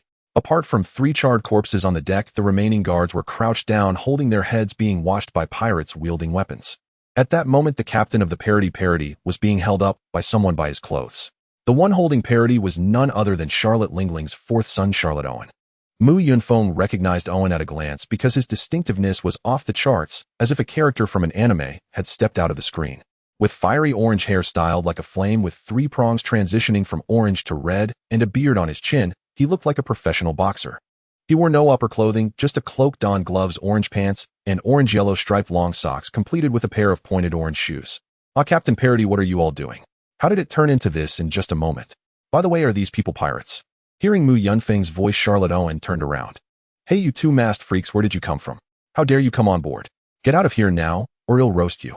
In response to Owen's warning, Mu Yunfeng mimicked the tone and gestures of Kizaru. "How terrifying. You want to roast me? To prevent that, I have to strike first. Owen, have I ever kicked you?" Just as Owen was puzzled by Mu Yunfeng's strange tone, Mu Yunfeng dashed up to him and kicked him in the chest. Due to Mu Yunfeng's surprise attack and his incredibly swift speed, Owen was sent flying, crashing through the cabin and landing on the dock. As Owen was kicked away, Parody leaped onto the deck, rushing to embrace Mu Yunfeng. "Mr. Feng, you finally returned. Watching Parody run over Mu Yunfeng kicked him over, saying, "You with a face full of snot dare to leap at me. Do you believe he'll throw you into the sea?" At the moment Owen was kicked away, the guards who had been crouching stood up again, throwing the pirates who had swords drawn at them into the sea. The situation on the Parody was naturally noticed by the pirates on the other 4 ships, all of whom aimed their cannons at the Parody. While the people on the Parody were in a daze, Mu Yunfeng shouted, "Everyone get down. Otherwise bear the consequences." After shouting, Mu Yunfeng took down the soul breaker from his back. He swung the massive halberd with both hands, unleashing an extraordinarily exaggerated and gigantic slash, tearing the sky. This move lived up to its name, as Mu Yunfeng's overwhelming aura empowered the strike, making it seem as though it could truly tear through the heavens. The slash swept through the 4 pirate ships, as smooth as a hot knife cutting through butter. After the strike passed through the ships, the 4 pirate vessels were split into 8. All the pirate ships were sliced in half, separating into upper and lower sections before sinking to the seabed, while the pirates on board scrambled to swim ashore. Mu Yunfeng's attack shocked everyone present. The guards on the ship felt as if they had narrowly escaped death. Had they crouched even a moment longer, they would have been cut in half like those ships. At this moment, Mu Yunfeng appeared far more terrifying than the pirates in their eyes. Although they were dissatisfied after surviving, none dared to stand up and blame him. Before these people could catch their breath, a massive wooden stake engulfed in flames flew toward the Parody, launched by Charlotte Owen. However, before the stake could reach the Parody, Mu Yunfeng casually slashed it into 3 pieces, causing it to fall into the sea. As Mu Yunfeng prepared to deal with Owen, Yamato grabbed his arm excitedly, saying, "Let me take this one on. I want to fight this guy. His devil fruit is fire-based, right? My freezing ability is its natural enemy. Plus he is Charlotte Lingling's son. Oh, I want to prove that Kaido's son is stronger than Charlotte Lingling's son." Faced with Yamato's strange competitive spirit, Mu Yunfeng could only nod helplessly, warning her, "Just be careful. After all, he has the surname Charlotte." Moreover, Owen is known as Little Akainu. His fruit ability can raise his body temperature. In truth, he is not your natural enemy. It's more of a mutual counter. Whoever is stronger will counter the other. Yamato swung her Wolf Fang club a couple of times. "Don't worry, he'll knock that guy away with Aegean. He's just a little Akainu. Even if Akainu shows up, I'll still beat him." Hearing Yamato say she would beat Akainu, Mu Yunfeng could only smile wryly and shake his head. "Yamato, who taught you to be so boastful? Maybe one day we can deal with Akainu, but if we encounter him now, we can only think about how to run faster." Yamato ignored Mu Yunfeng's teasing and jumped off the ship, charging at Owen. She had no intention of exchanging pleasantries, raising her Wolf Fang club to smash Owen in the face. Owen raised both arms to take Yamato's attack head, but he clearly underestimated her strength and was knocked back. After crashing into a few trees, Owen came to a stop, clutching his arms and crying out, "That hurts. Your strength is impressive, and that Wolf Fang club is embedded with sea stone, isn't it? This is a divider line. My good brothers are doing great. The rating has climbed from 7.2 to 8.7. I didn't expect it to bounce back in just 2 days. Seeing my good brothers doing so well, the author must pull an all-nighter Omega." Upon witnessing this, both Mu Yunfeng and Day were taken aback. They both noticed that when Owen just blocked Da's Wolf Fang club, his arm was not enveloped in overwhelming power. He simply raised his hand to block. Although Day did not use his full strength with that strike, it could easily smash a large rock. Even Mu Yunfeng, if he did not cover himself with overwhelming power to take the hit, would likely sustain some injuries. Yet Owen merely exclaimed ouch, indicating that his physical strength was evidently higher than that of Mu Yunfeng and Day, prompting Mu Yunfeng to mutter to himself upon seeing this. Given the current situation, Owen may have inherited the physique of Charlotte Lingling, though it remains uncertain how much he has inherited. After being sent flying by Day, Owen did not idle. He activated the powers of his fruit, transforming into a figure resembling a glowing hot iron, causing the air around him to heat up. Owen charged towards Day, and their battle was not as graceful as that of swordsmen. There were no fancy skills or moves, just a strike from the club followed by a punch in return. Owen's physique was indeed formidable. There were several instances where he took Da's attacks without even using overwhelming power. Mu Yunfeng currently could not withstand Da's Wolf Fang club with his body, but he still had room for growth. After all, both he and Day were quite young. After some time of exchanging blows, Da's Wolf Fang club had turned bright red from the contact with Owen's body. After a period of testing each other's strengths, they began to abandon simple attacks and started using skills to fight.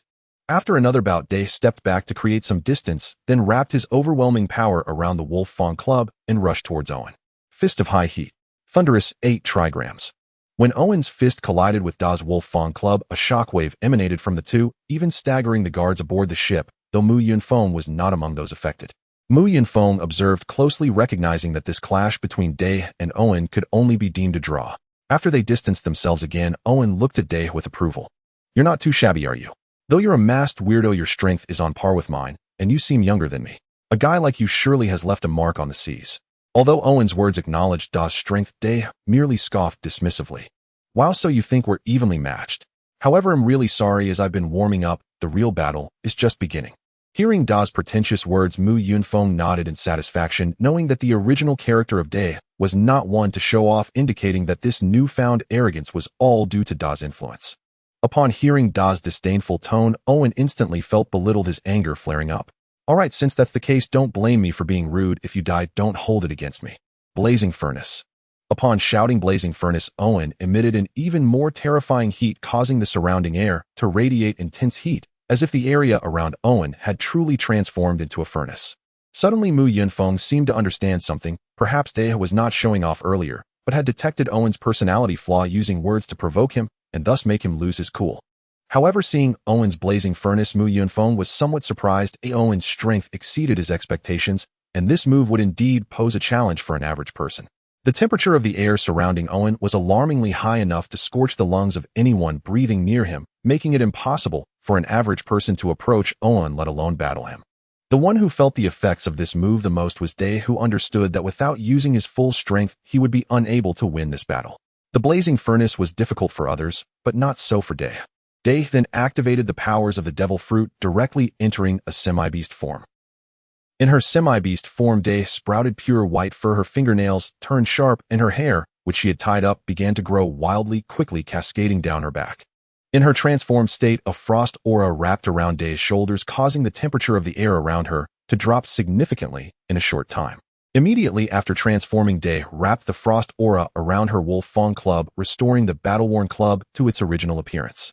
Mu Yunfeng, upon seeing this, thought that Day had not studied physics. She was unaware that such a crude drop in temperature could easily damage the Wolf Fang club in battle, and he would need to remind her later.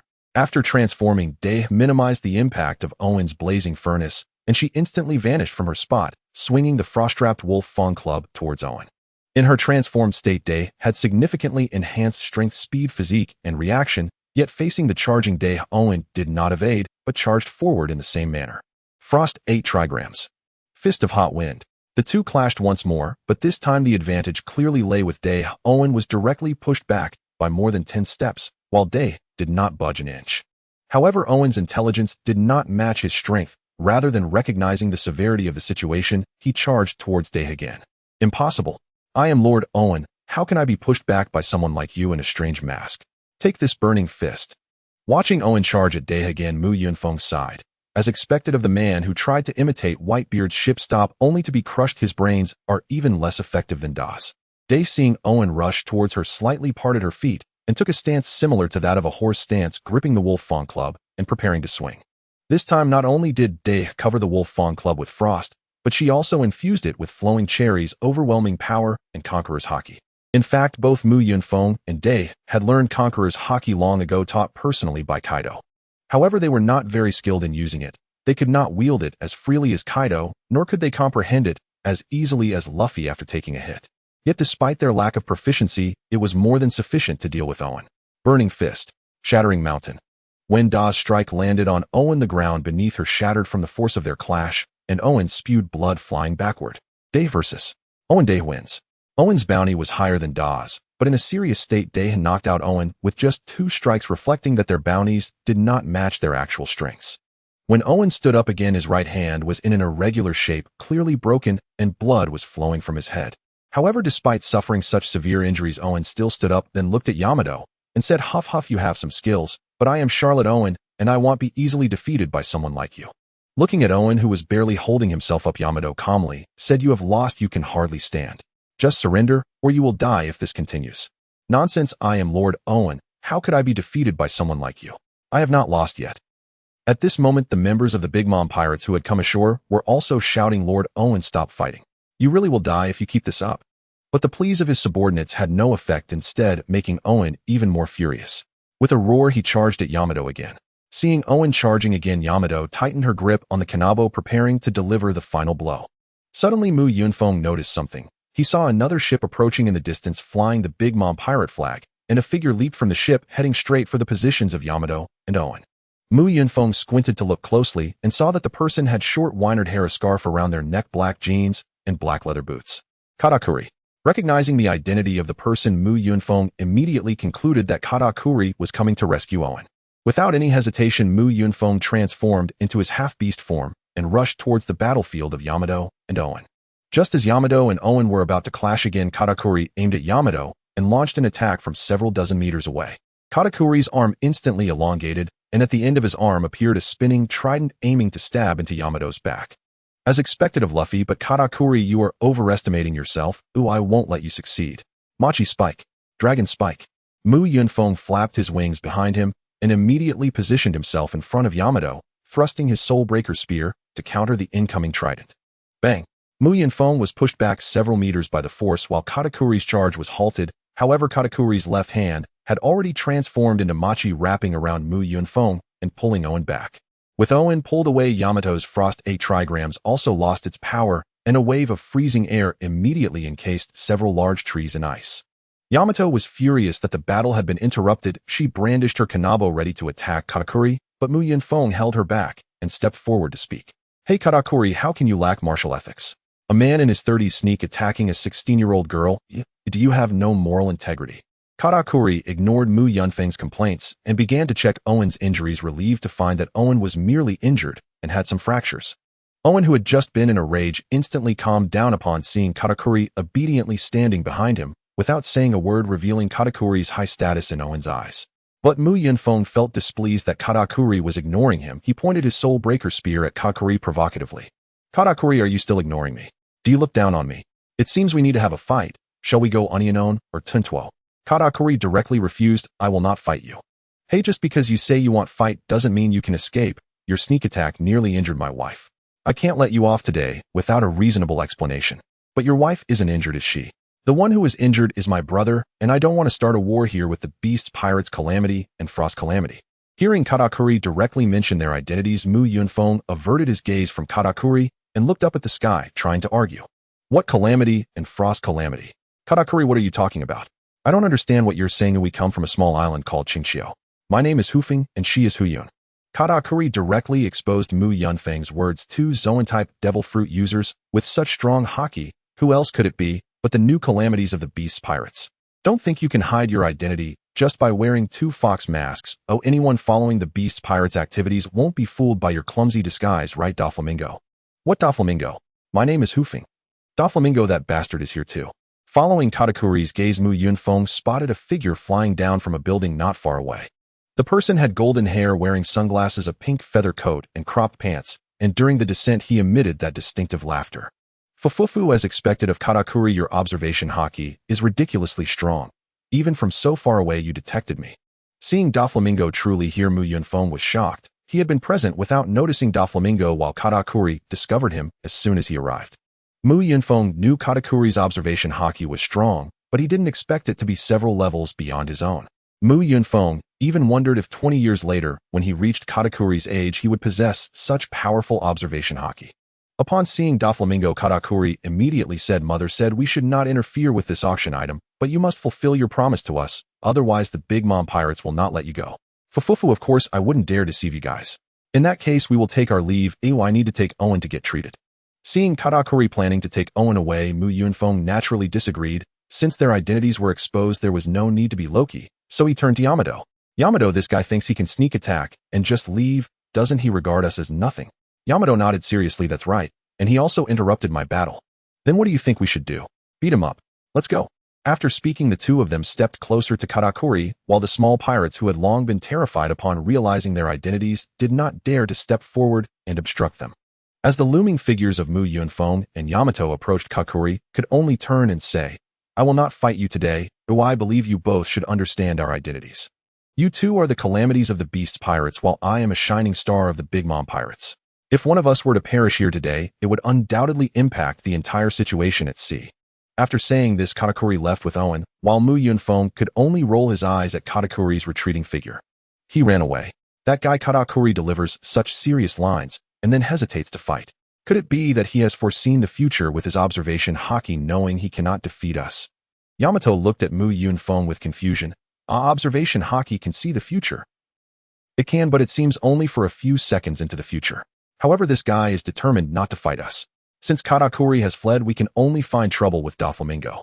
Mu Yunfeng then turned to Doflamingo, pointing his spear at his chest. You've been here for quite some time, haven't you? Why are you hiding there? Are you waiting for us to weaken each other? If so, you're just toying with us. Prepare to meet your end, Doflamingo. Fufufu, I merely observed that the battle here was quite fierce, so I did not have the chance to reveal myself. The calamities of the beast's pirates are indeed formidable, easily defeating a monster of Owen's caliber. Mu Yunfeng ignored Doflamingo's flattery. No matter how you put it, you just took advantage of us. I am not the kind of man who can be easily used. Let's settle this with a fight.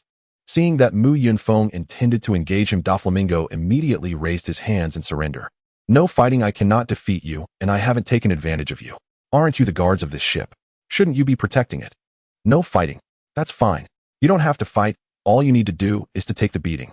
Besides, we are not the guards of this ship. Our true identity is pirates. Now I've changed my mind. The items that Katakuri and the others do not seize will be ours.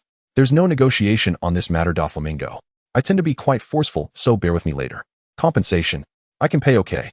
Hearing Doflamingo mention compensation, Mu Yunfeng's attitude softened a bit, as he couldn't rely solely on robbery to solve every problem.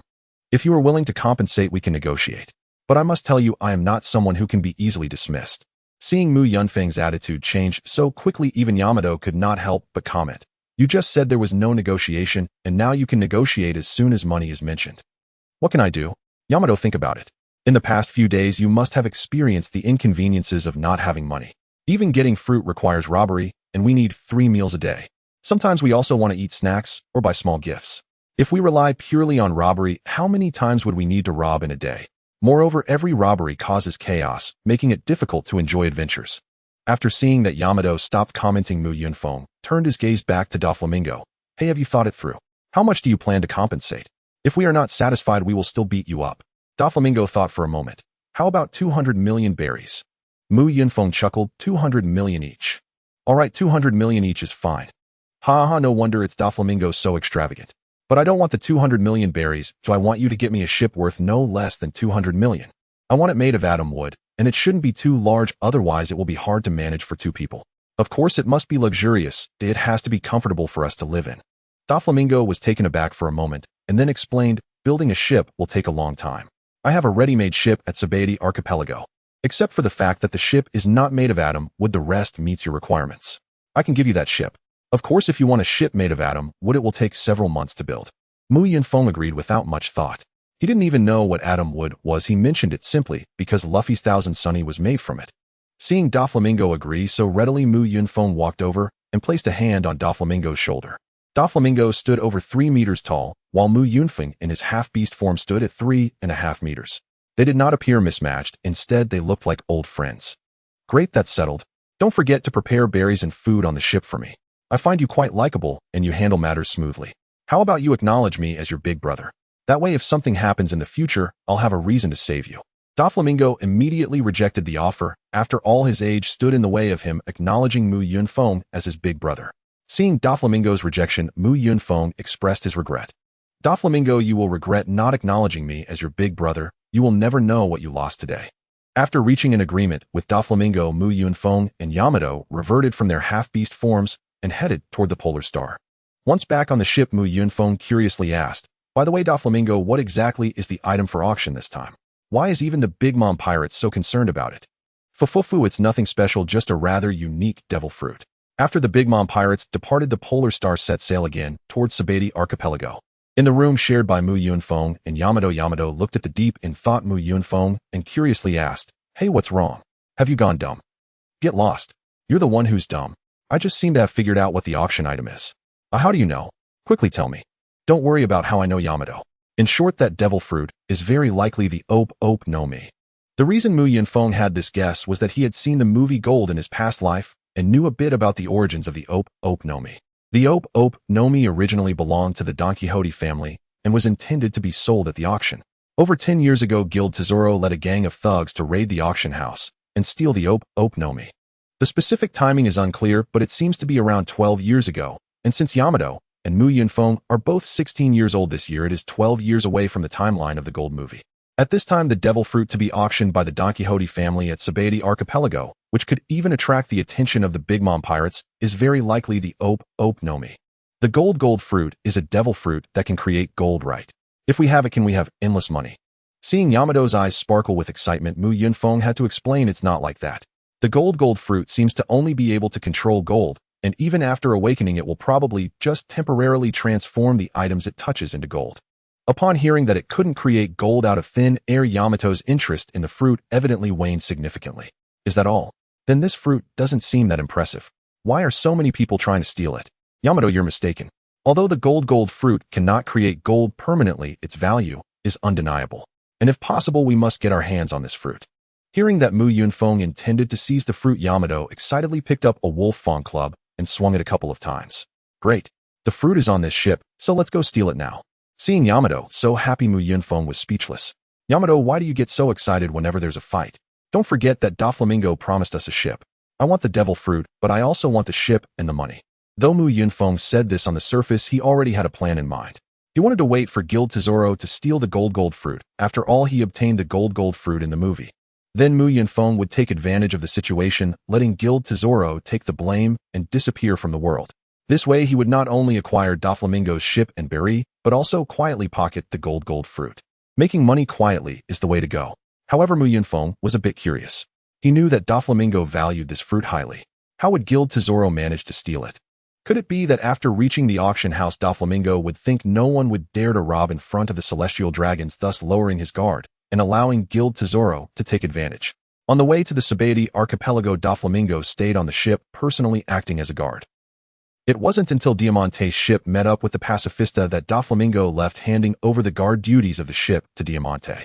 The journey across the sea was quite long, and finally, after a week, Mu Yunfeng and Yamato arrived at the Sabaody Archipelago. From Diamante, they learned that their ship had been docked at the pier of the second island by Doflamingo, and they could simply walk over when the time came. Knowing the ship's location, Mu Yunfeng and Yamato went to explore the Sabaody Archipelago. Even Mu Yunfeng couldn't help but marvel at the wonders of the Pirate King world. Sabaody Archipelago, also known as the Bubble Island, is filled with colorful soap bubbles floating in the air, making one feel as if they were in a fairyland, and there are many interesting things here. Bubble paradise, bubble cuisine, bubble drinks. There's even bubble hats. The locals have played with the bubbles in various creative ways. Just as Mu Yunfeng's worldview was being refreshed, Yamato shook his arm excitedly, pointing at a nearby stall. Mu Yunfeng, look over there. They have a bubble camera. Let's take a picture. It's a 3D photo. Following Yamato's pointing finger, Mu Yunfeng indeed saw a stall for taking pictures, and the camera was quite special as the film used was made of soap bubbles. The working principle of this camera is also quite unique. After taking a photo, it generates a soap bubble the size of an apple inside the camera, which contains a 3D image of the person photographed. Then the photographer would process the soap bubble, transforming it into a craft resembling crystal amber. In simple terms, it's a real-life figure of oneself. Of course, this kind of 3D photo is very expensive, costing 500 berry per shot. However, Mu Yunfeng had brought along a considerable sum when leaving the Pacifista, so he wasn't worried about this amount. After spending a day exploring the Sabaody Archipelago, they had gathered a good amount of information. In brief, the archipelago is divided into 6 areas. Areas 1 to 29 are the first area, mainly featuring human trafficking shops and illegal zones. Areas 30 to 39 are the second area, housing the Bubble Park shopping streets and commoner streets. Areas 40 to 49 make up the third area, mainly for sightseeing and specialty shops. Areas 50 to 59 are the fourth area, focused on shipyards and plating shops. Areas 60 to 69 are the fifth area, primarily for the naval garrison and government entrances and exits, while areas 70 to 79 form the sixth area, mainly consisting of in-streets. Mu Yunfeng and Yamato spent 3 days enjoying the Sabaody Archipelago. During these days, they didn't encounter anything particularly special, but simply indulged in food, drink, and entertainment, experiencing the joy of being wealthy.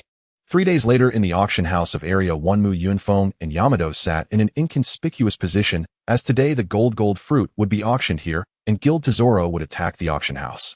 Seeing the large auction house, Yamato was also quite excited. Hey, what do you think will be auctioned in such a big place? Is there any good food? Yamato, I know you're not the brightest, but do you really think there would be food at a place like this? I think there will be. After all, devil fruits count as food. Seeing Yamato smile, Mu Yunfeng realized he had been tricked. After his guidance, Yamato's intelligence had evidently improved compared to the original story. You foolish Yamato, how dare you play tricks on me? But let me tell you, there are many items being auctioned at this auction house, and the devil fruit is just one of them. Besides that, there are famous swords, treasures, and even slaves. As soon as Mu Yunfeng finished speaking, the auction officially began. The first items to be auctioned were merely some artworks. These were just appetizers and weren't worth much. As time passed, they finally arrived at the core auction item, a large sword, which was ultimately sold for 368 million berry. After the large sword was sold, the host stepped forward. All right, everyone. Besides the grand finale item, all other items have been auctioned off. Next is everyone's favorite segment, the slave auction. This time we have prepared quite a few premium slaves for you all. You are truly lucky. The slaves include small humans, long-armed tribes, giants, fur tribes, fishmen, and mermaids. The first auction item is Makue from Hubert Island. Makue is a fantastic chef, especially skilled in cake making, and he is also talented in playing musical instruments and cleaning. If you take him out, he is worth 3 or 4 slaves. Now everyone please bid actively. Maki's starting price is 35000 berry. Upon seeing that the item was an ordinary human, the enthusiasm of everyone diminished significantly. No one offered high prices, and the bids were only in the tens of thousands. In the end, Makue was sold for 600 berry to an old woman. After marking, numerous slaves were successively sold. Ordinary human slaves typically fetched around 5 million berries, whereas male fishmen and mink tribe members commanded prices ranging from 50 million to 200 million berries. The most sought-after slaves were merfolk and female minks. Those deemed physically attractive routinely sold for over 500 million berries. It was evident that the majority of buyers were men, elderly lechers, and Murenfeng needed no imagination to foresee the grim fates awaiting those purchased. Male slaves were invariably cast into slave colosseums, while female slaves endured violation before being confined as ornamental pets once their captors grew weary. Once sold, the slaves were led away in mute resignation, hollow-eyed and lifeless, as though already dead, knowing full well the destiny that awaited them. Their hearts had ceased beating the moment the gavel fell. Though their bodies still drew breath, they were but soulless husks, their lives irrevocably extinguished. Yamato's expression darkened at the spectacle. She tugged Murenfeng's sleeve. I despise those men. May I knock them senseless? Why do you wish to strike them down? And, because I loathe how they treat people like commodities, auctioning them off without a shred of dignity. Indeed, still best refrain, for doing so would raise our bounties dramatically. Moreover, celestial dragons are present here, slaying them might summon an admiral. Should you truly insist on eliminating them, we could act swiftly, neutralizing every last one before word reaches anyone. By the time an admiral gives chase, we'd be long gone. Bounties matter little. I've never feared high rewards. So shall we act? If we do, we'll begin with a burst of conqueror's haki. In the end, Yamato held back. Aware they had greater matters at hand, she muttered bitterly, they're not even pirates, yet their cruelty eclipses that of most pirates. That's uncertain. Many pirates are utterly monstrous. This world is dual-natured, where light shines, shadows deepen. Even within the Marines, collusion with pirates exists. In this age of pirates, injustice abounds, beyond our capacity to redress or even comprehend. We need only remain true to ourselves, for we are pirates who dwell in darkness. To abstain from inflicting suffering for pleasure already sets us above the majority of pirates. To aspire to heroism is naive in this world, and not every soul merits salvation. Master Lu once said, a gentleman does not stand beneath a crumbling wall. Mencius taught likewise, that one must avoid perilous positions. We bear no obligation to risk our lives for these slaves, nor to kill celestial dragons, unless they foolishly provoke us first. Should an opportunity to rescue arise effortlessly, I'd have no objection. But if saving them entangles us in danger, then discretion is the wiser course. Murenfeng spoke at length, uncertain how much Yamato absorbed. Just as he prepared to assume the mantle of teacher and clarify his philosophy, her next question shattered his composure entirely. Hey, wait. Who exactly said that gentleman does not stand beneath a crumbling wall? That question nearly made me choke. Yamato, surely that isn't the crux of everything I just explained. No, it's precisely what I wanted to know. And does it matter who said it? I did. Murenfeng said it. Memorize it. And if ever again I waste breath lecturing you, I'll slap myself soundly. Murenfeng, your anger is oddly misplaced. Why flare up so suddenly? Misplaced? You've seized the wrong emphasis entirely. Enough. I refuse to debate with the willfully obtuse. As Murenfeng and Yamato conversed, the auction neared its climax. A young woman of the Tontada tribe was now on the block, and the bidding had surged to 900 million berries. Just as a celestial dragon raised his bid to 1 billion berries, an explosion erupted backstage, followed by gunfire and violent clashes, and bullets pierced the curtain, embedding themselves in the auction floor. These pampered aristocrats and celestial dragons, ever mindful of self-preservation, instantly fled through the main entrance under heavy guard. Yet amid the chaos, two figures remained utterly unruffled, Murenfeng and Yamato. Murenfeng turned to her and instructed calmly. I'll take position at the rear exit. Remain here. Should anyone emerge from backstage, subdue them.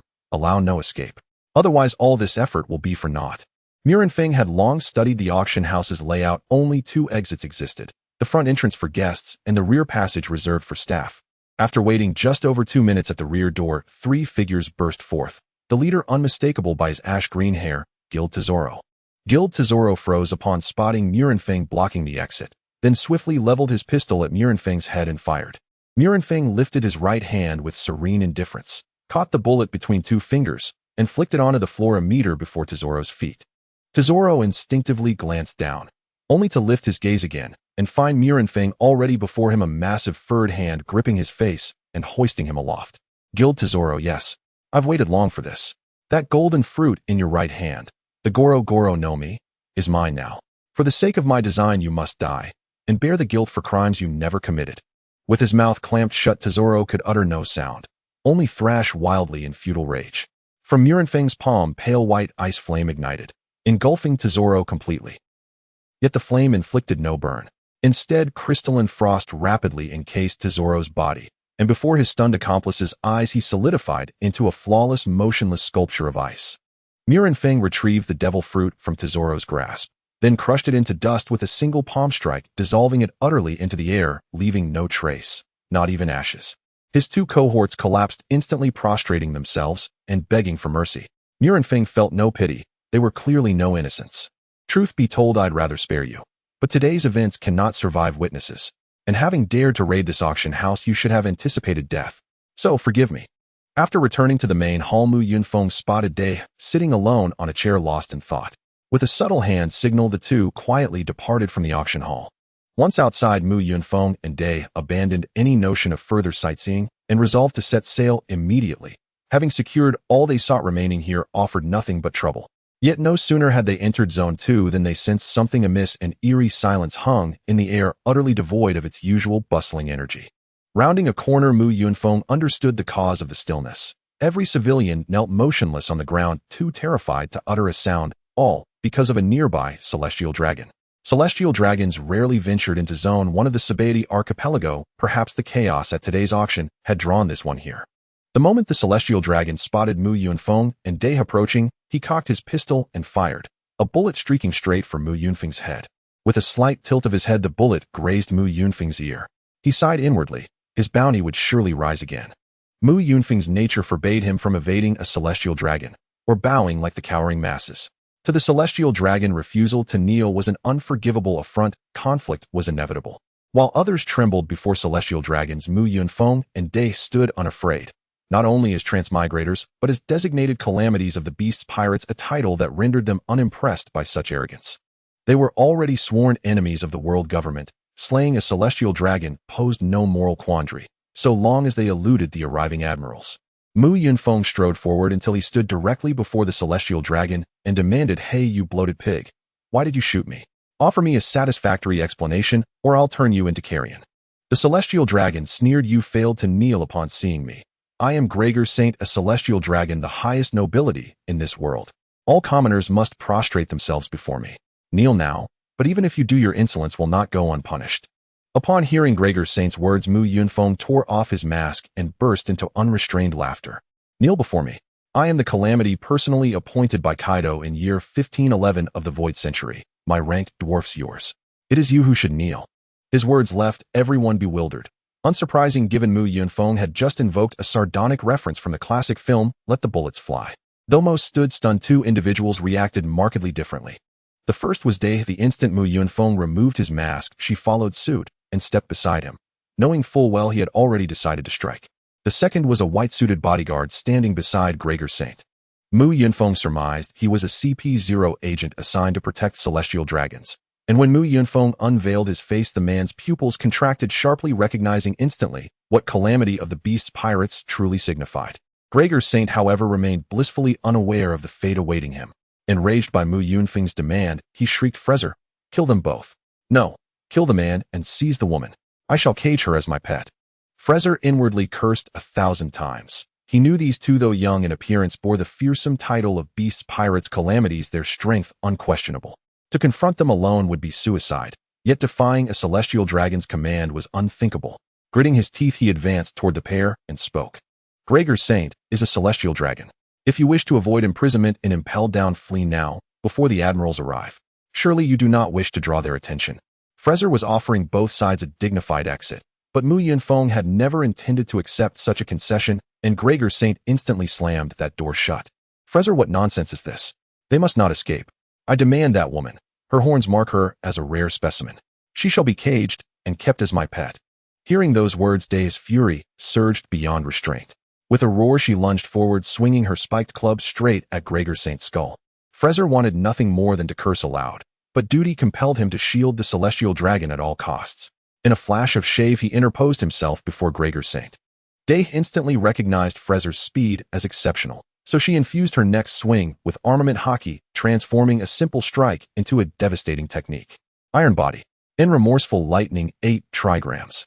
The moment Frezer activated Iron Body, Mu Yunfeng foresaw the outcome. Iron Body had claimed countless lives through overconfidence. There existed a cruel illusion, I master Iron Body, and a grim truth, the strong perish by Iron Body. In Mu Yunfeng's memory, no practitioner of Iron Body had ever met a favorable end, and Frezer proved no exception. His Iron Body shattered under Day's blow, blood spurted as he hurtled backward unconscious. Seeing Frezer flung aside, Gregor Saint panicked. Frezer, rise at once and kill them. Mu Yunfeng was certain had Frezer possessed the freedom to slay Gregor Saint, he would not have hesitated, but bound by his role, he could only obey. Frezer rose and charged Day once more. She swung her club again, but as he closed in, he abruptly ducked and took the full force of the blow squarely on his skull. He collapsed instantly. Watching him lie senseless, Mu Yunfeng nearly applauded. Clearly this was no accident. The man had deliberately engineered his own knockout. Knowing he stood no chance against them, he chose survival over certain death. Yet he could not allow the celestial dragon to be harmed. Thus, feigning unconsciousness became his only honorable path to self-preservation. After all, losing to beasts, pirates, calamities carried no shame. Even under interrogation, he could claim he'd been struck down, not that he'd fled in cowardice. For surrender and incapacitation were worlds apart. While Gregor Saint remained frozen in shock, Mu Yunfeng had already closed the distance and pressed the tip of his soul-devouring halberd against the celestial dragon's throat. Kneel, or die. And Gregor Saint trembled violently. He feared death above all else, yet kneeling would brand him a laughingstock among his peers. Then it struck him he could simply eliminate everyone who witnessed his humiliation. And if mockery meant survival, then mockery he would endure. After 2 seconds of agonized hesitation, Gregor Saint dropped to his knees with a heavy thud, only for Mu Yunfeng's halberd to slash across his throat before he could steady himself. Mu Yunfeng smiled coldly. Apologies. I commanded you to kneel, not to live. The moment you laid eyes on Day with lustful intent, your name was inscribed upon the book of life and death. At the moment the dragon-head man fell to the ground, the surrounding air seemed to freeze in place, as if everyone other than Mu Yunfeng and Day had been pressed the pause button, standing still without moving. These people had always lived in the Sabaody archipelago, and the dragon people had become an untouchable existence in their minds. Now someone had actually killed a dragon person right in front of them, making them doubt whether they were dreaming. Yet Mu Yunfeng spat disdainfully at the headless corpse of Saint Gregor. You carry a dead rat in your waist, pretending to hunt. How dare you covet Day? If I weren't in a hurry, I could slowly find 9 ways to kill you. A terrifying conqueror's haki instantly radiated from Mu Yunfeng's body, causing all the kneeling civilians around him to roll their eyes and faint one by one. Then Mu Yunfeng turned to Day and said, Let's go. These guys won't be out for long. Once they wake up, our plans will be exposed, so we need to leave quickly. I don't want to face the general right now. Day knew they weren't a match for the general yet, so he quickly followed Mu Yunfeng, but still asked with some confusion. Hey, why do you think Saint Gregor is so completely useless, yet everyone here fears him? Why do they have to kneel to such a weakling? Day, these people's world is different from ours. We grew up in a pirate crew where there are no rules because pirates speak with strength. But the real world of these people is not like that. Their world has all sorts of rules and classes. Only those who hold power and set the rules can disregard those very rules. Isn't it funny? The ones who set the rules don't follow them because their rules bind others. It is merely a means for them to enjoy privileges. For civilians to kneel before the dragon people is the game rule, and for dragon people to slaughter civilians and seize women at will is also the game rule. Their superiority is the game rule. Although Saint Gregor is cowardly, timid, and incompetent, he is still a dragon person. His birth is outside of the rules. What the civilians fear is not Gregor himself, but the dragon people as a class. That is why I choose to be a pirate. I enjoy this kind of life now. Eat when hungry, drink when thirsty, sleep when tired, and go out to sea for adventures when bored. This is the life I once longed for. Dae nodded dazedly. He didn't understand most of what Mu Yunfeng said, but he understood the last sentence. I also like the life I have now. I enjoy adventures and love living with you, Mu Yunfeng. I am extremely happy every day. The two chatted as they walked, soon arriving at the place Diamante mentioned. They finally saw their new ship, which was as luxurious as Doflamingo had described. The hull was painted in black and blue, looking stable, yet splendid, giving a very comfortable feeling. The ship was 34 meters long, 18 meters wide, and over 7 meters high. It was not particularly large among pirate ships, but significantly larger than Mu Yunfeng had anticipated. Upon seeing the ship, Dae excitedly shook Mu Yunfeng's arm. Is this it? Is this it? This will be our ship from now on. Mu Yunfeng smiled at Dae. If Doflamingo didn't deceive us, then this is it. Can I go up and take a look? Dae, are you an idiot? This will be our ship from now on. Of course you can look around freely. If you're in a bad mood, you can even smash it. I wouldn't smash it.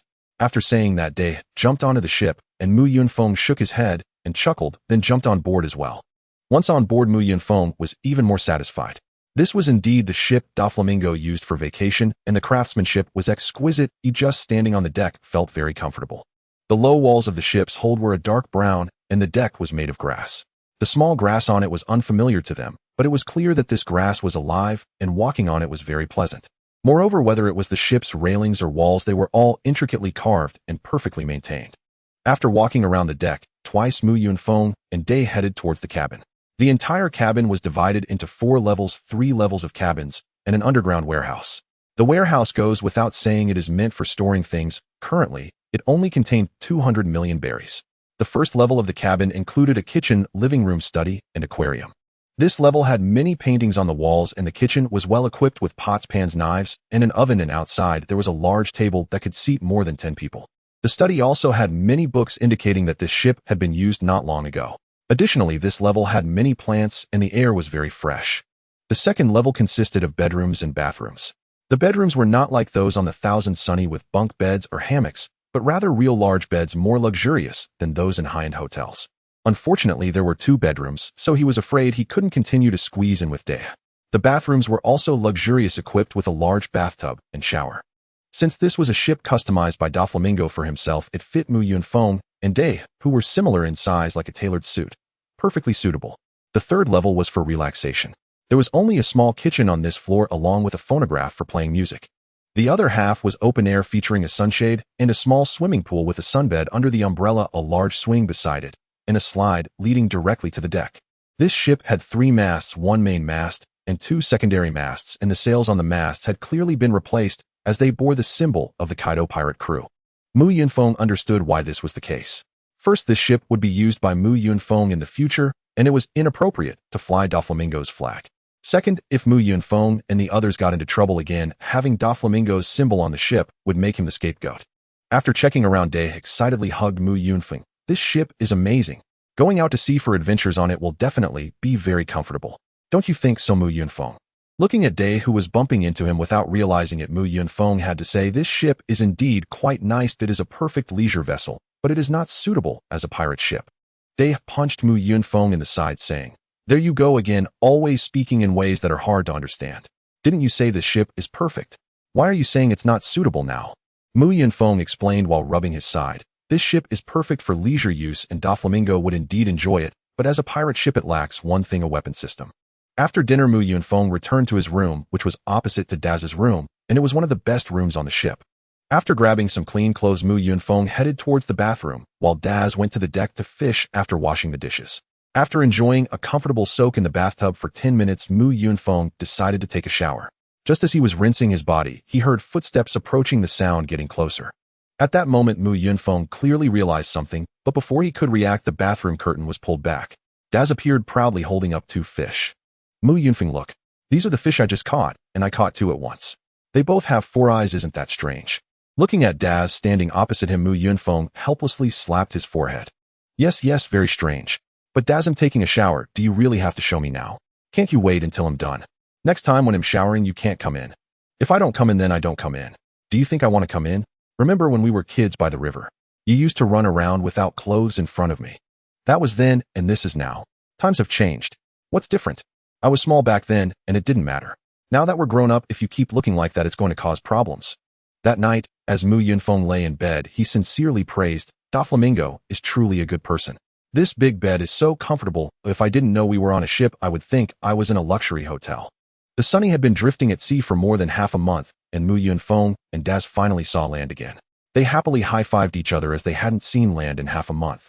After anchoring the ship, Mu Yunfeng secured it and excitedly said to Daz, "Let's go today. I'll take you to see the execution site of the pirate King Roger."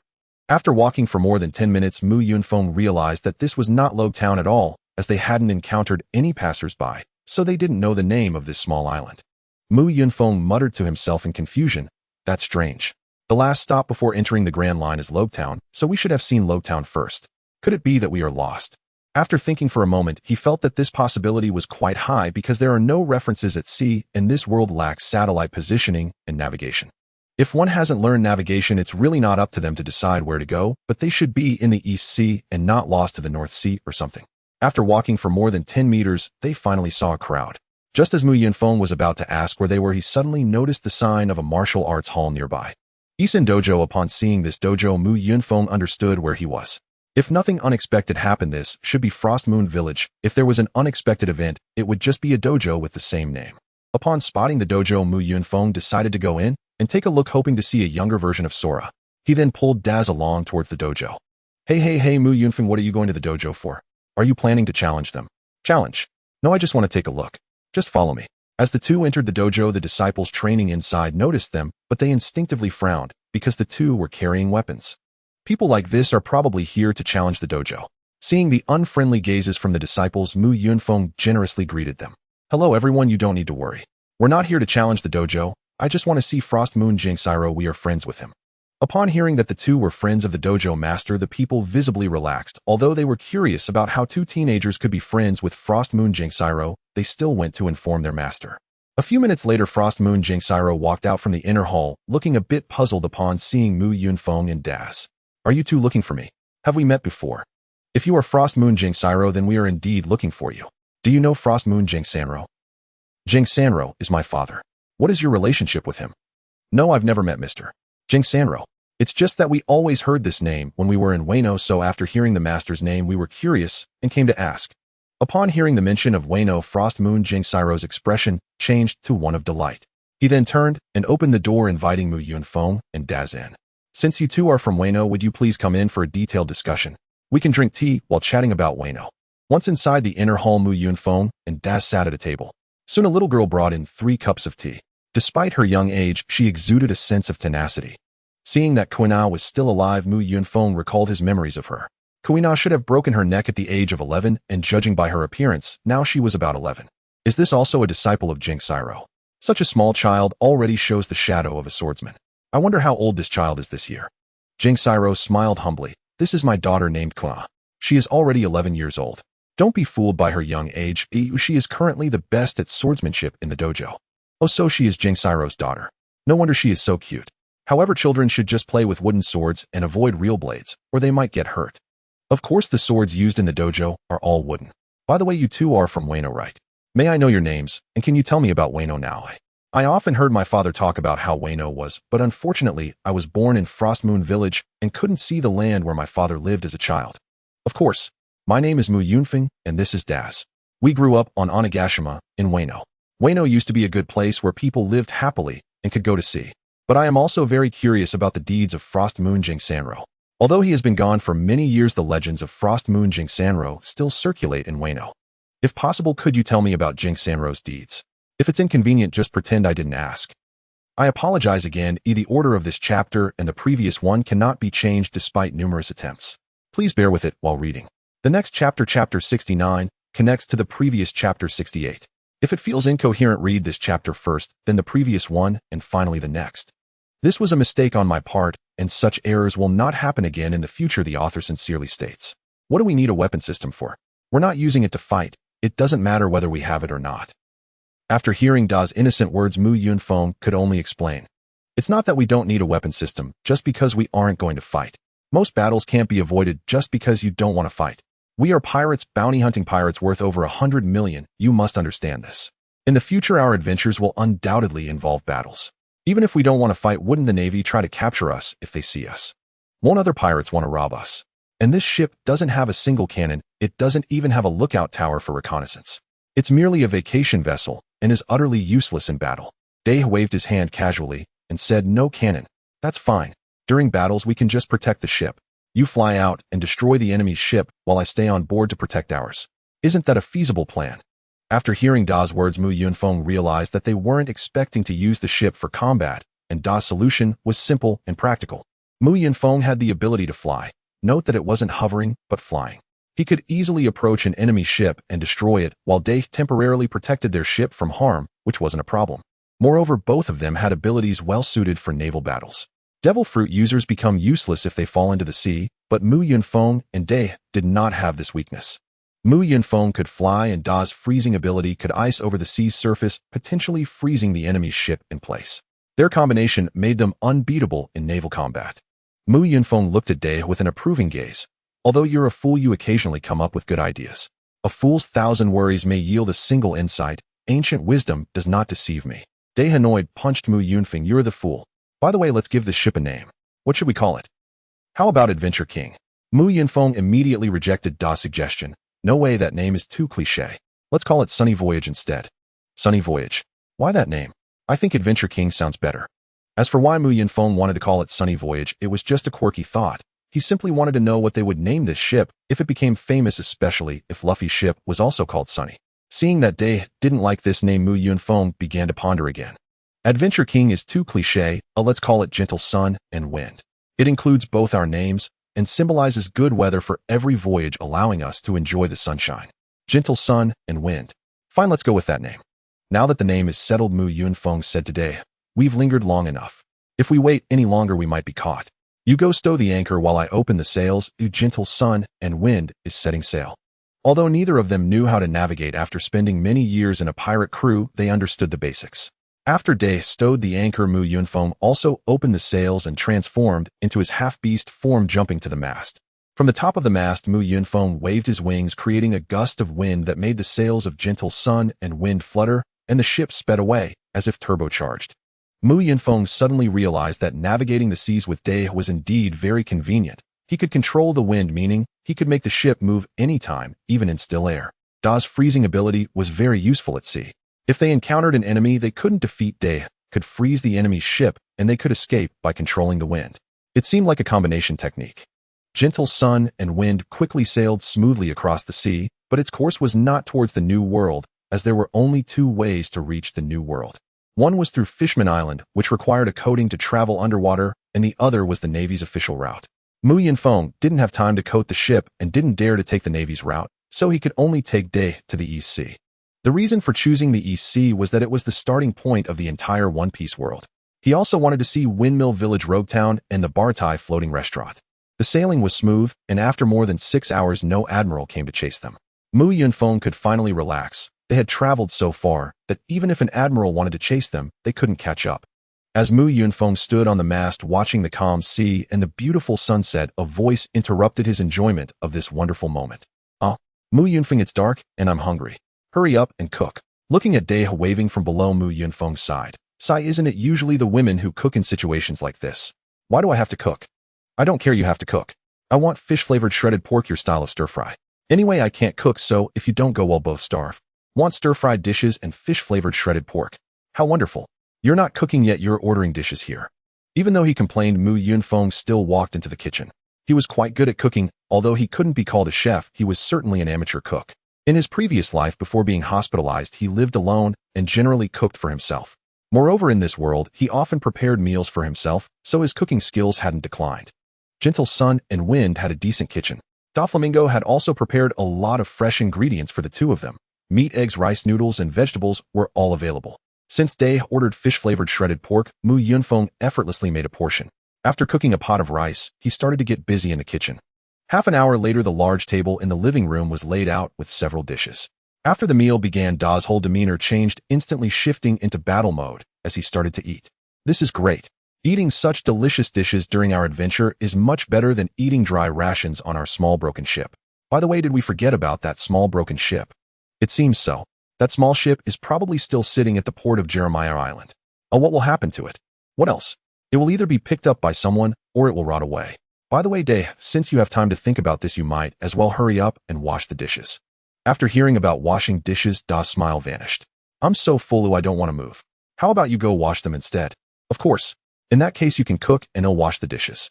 It's only fair, or I could just cook for myself in the future, which would let me wash half as many dishes. Upon hearing Mu Yunfeng's threat, Day immediately surrendered, dejectedly taking the dishes to the kitchen, followed by the sound of running water and the clinking of washing dishes. Upon hearing that Mu Yunfeng wanted to learn about Xuan Yue Geng Sanling Geng Sailang, did not hesitate, and frankly recounted the story he had heard from his father to Mu Yunfeng and Day. I only heard about my father's story, so sharing it with you is no harm. My father was once a swordsmith sword master in the land of Harmony, and he set sail about 40 years ago to begin his adventures. My father experienced many things along the way and eventually stumbled upon this place. He fought against local bandits and saved the townspeople. Then my father also taught them swordsmanship here. While teaching, he met my mother, fell in love, and eventually settled down here. As soon as Geng Sailang finished speaking, a disciple from the dojo rushed in a panic, saying, "Not good. A bear has entered our dojo. Master, you need to drive it away quickly." Upon hearing that a bear had come in, Geng Sailang had not yet moved when Day had already run outside, finding the conversation between Mu Yunfeng and Geng Sailang quite boring. After hearing about the bear, Day finally found an opportunity to go out. By the time Mu Yunfeng and Geng Sailang reached the courtyard, Day was already facing off against the bear. Suddenly, the nearly 3-meter bear swiped its paw toward Da's head. Just as Geng Sailang was about to grab a wooden sword to rescue Day, Mu Yunfeng reached out to stop him. "Don't worry. Even if 100 bears came, they wouldn't be able to harm Day. Our arrival here from the land of Harmony wasn't just luck." Just as Mu Yunfeng had said, the bear's paw was easily blocked by Day, who then grabbed the bear and tossed it away like a sandbag, flinging the massive creature hundreds of meters. Watching the bear being thrown away, Mu Yunfeng reluctantly said, "Why did you throw that bear? A bear that big must have delicious paws. Letting it go is such a waste." The apprentices of the dojo, seeing the bear tracing an arc in the air, instinctively took a step back, unable to imagine the strength required to throw a bear that far. However, unlike the other apprentices, 2 small figures in the crowd looked at Day with shining eyes, one being Guyaina and the other resembling a young Zoro. Guyaina also approached Day, saying, "Big sister, you are so strong. Can women become this strong too? Can women be stronger than men?" After receiving the compliment, Day floated with pride, saying, "Of course. A little bear like that, I could toss it straight into the sea with a bit of strength." Mu Yunfeng also came to stand behind Guyaina, saying, "Women can certainly be stronger than men. There are no rules stating strength is a privilege reserved for men. Among the 3 rulers standing over the sea, one is a woman. However, to become strong, one must endure a lot of hardship. Don't think that big sister Day is as foolish as she seems, as she has gone through much suffering to become strong. The path to strength is not smooth sailing." After finishing his words, Mu Yunfeng turned his gaze to the young Zoro beside him. Although this Zoro also had a cool demeanor, he was far from the original character. And looking at Zoro's small green algae head, so close, Mu Yunfeng's right hand began to feel restless as he was close to losing control of the primal power within him. Ultimately, Mu Yunfeng extended his mischievous little hand, slowly raising it above young Zoro's head before bringing it down. Bang! Zoro was taken aback by the hit, clutching his head and shouting at Mu Yunfeng, "You bastard. Why did you hit me for no reason? Do I know you? Did I provoke you?" Mu Yunfeng scratched his head and laughed. "Haha, I'm really sorry. I just couldn't resist when I saw your head swaying in front of me. Who could resist the temptation of a green algae head?" This reason from Mu Yunfeng was quite ridiculous. Even a child like Zoro wouldn't accept such an excuse. His anger only grew with this explanation. "You bastard. What kind of reasoning is that? Why do you feel compelled to hit a child's head? Can someone like you really be called human?" Mu Yunfeng paid no mind to Zoro's insults, but gazed at his right hand with satisfaction, thinking, "So this is Zoro's head. It feels so good to knock on it," and Zoro's angry expression is quite amusing. Seeing Mu Yunfeng not only unbothered by the insults, but also genuinely laughing, Zoro felt a chill, thinking, "Are you a pervert? Why do you feel happy when being scolded?" Seeing this scene, Geng Sailang also laughed, saying, "It seems the 2 of you get along well with children. If possible, please stay for dinner. I'll go buy some fresh vegetables." After saying this, Geng Sailang left the courtyard, presumably to get ingredients for dinner, while Guyaina chased after Day, transformed into a curious baby, and began asking how she could become strong. Perhaps due to Geng Sanlang's flawed education, Guyaina subconsciously believed that girls could never match boys in strength as they grew up. But today, Day shattered that notion with facts. After witnessing Da's power, Guyaina realized that she could also achieve it. Why couldn't she? In response to Gu Yaina's questions, Day spoke passionately. Having always been the listener when with Mu Yunfeng, today as the storyteller, Day was filled with enthusiasm. Zoro, though somewhat displeased from being inexplicably hit by Mu Yunfeng, was evidently curious about the sea and stayed quietly by the side, listening intently. Day had nothing to hide from these two little figures, sharing everything that needed to be said. She found a spot in the courtyard and sat down to start her storytelling session. Day recounted her journey from the moment she met Mu Yunfeng to arriving at Isin Dojo, finishing in 3 hours, sharing tales of hockey devil fruits and more with the two little ones. After hearing Da's experiences, Gu Yaina clearly recognized that being a girl does not mean one must be inferior to boys. Even if a girl's physique is slightly weaker than a boy's, as long as her haki is strong enough, she can still become the world's strongest swordswoman. Moreover, there are many ways to change one's physique. As long as one has a Zoan-type devil fruit, whether it's a normal, ancient, or mythical type, it can enhance her physique to rival that of boys. Time passed quickly, and before they knew it, the sun had set. The other apprentices of the dojo began to return home, leaving only Gu Yaina and Zoro behind to listen to stories. Noticing that it was time to cook and seeing the kitchen chimney puffing out black smoke, Mu Yunfeng stood up and left the courtyard, heading towards the kitchen. Upon entering the kitchen, Mu Yunfeng spotted Jinzaburo bustling about and promptly approached the chopping board, picking up a green pepper to slice it into fine strips.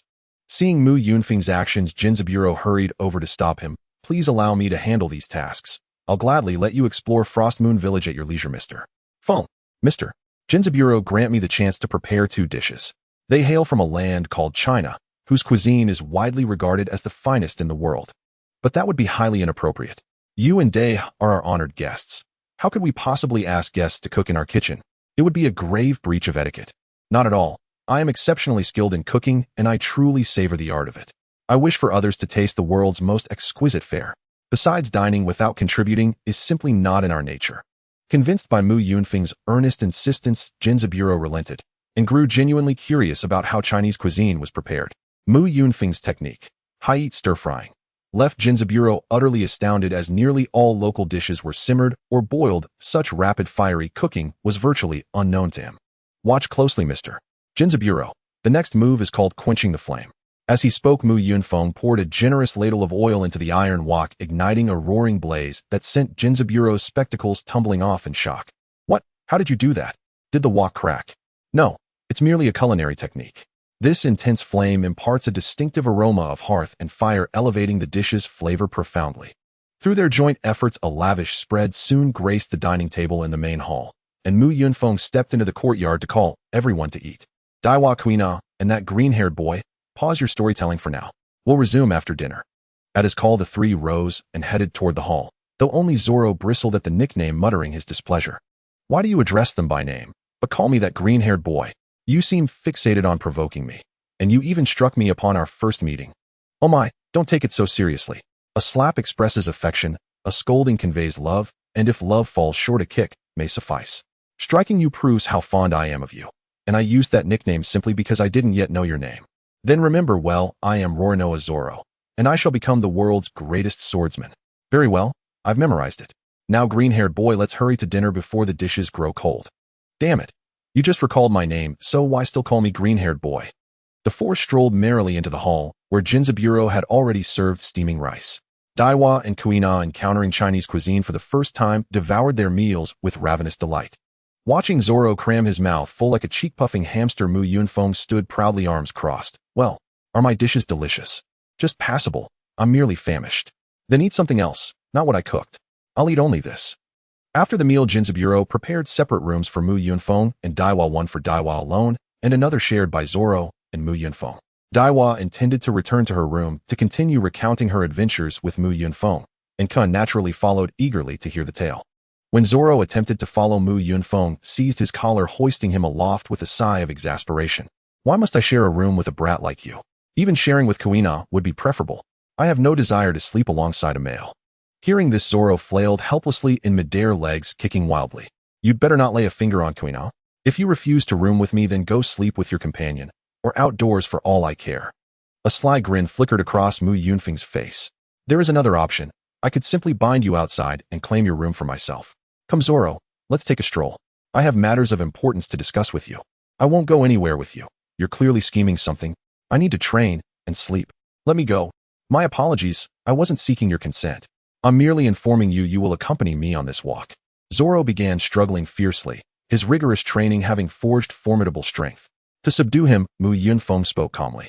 Zoro, what I must tell you concerns Kuina's very life and safety. Are you certain you wish to miss it? At the mention of Kuina, Zoro froze instantly. Kuina's safety. Do you intend to harm her? I warn you, if you dare lay a hand on her, I'll never forgive you. Mu Yunfeng's eyes crinkled into a knowing smirk. Ha ha ha. So the little brat is already smitten with Kuina, is he? Shut up. I don't like Kuina. I consider her my rival. Until I defeat her, no one, not even you, may harm her. Oh my, so I misjudged. If she's your rival, then surely you dislike her, and would rejoice should she perish. Very well, we'll return. There's nothing more to say. Zoro stood stunned. You're lying. That's impossible.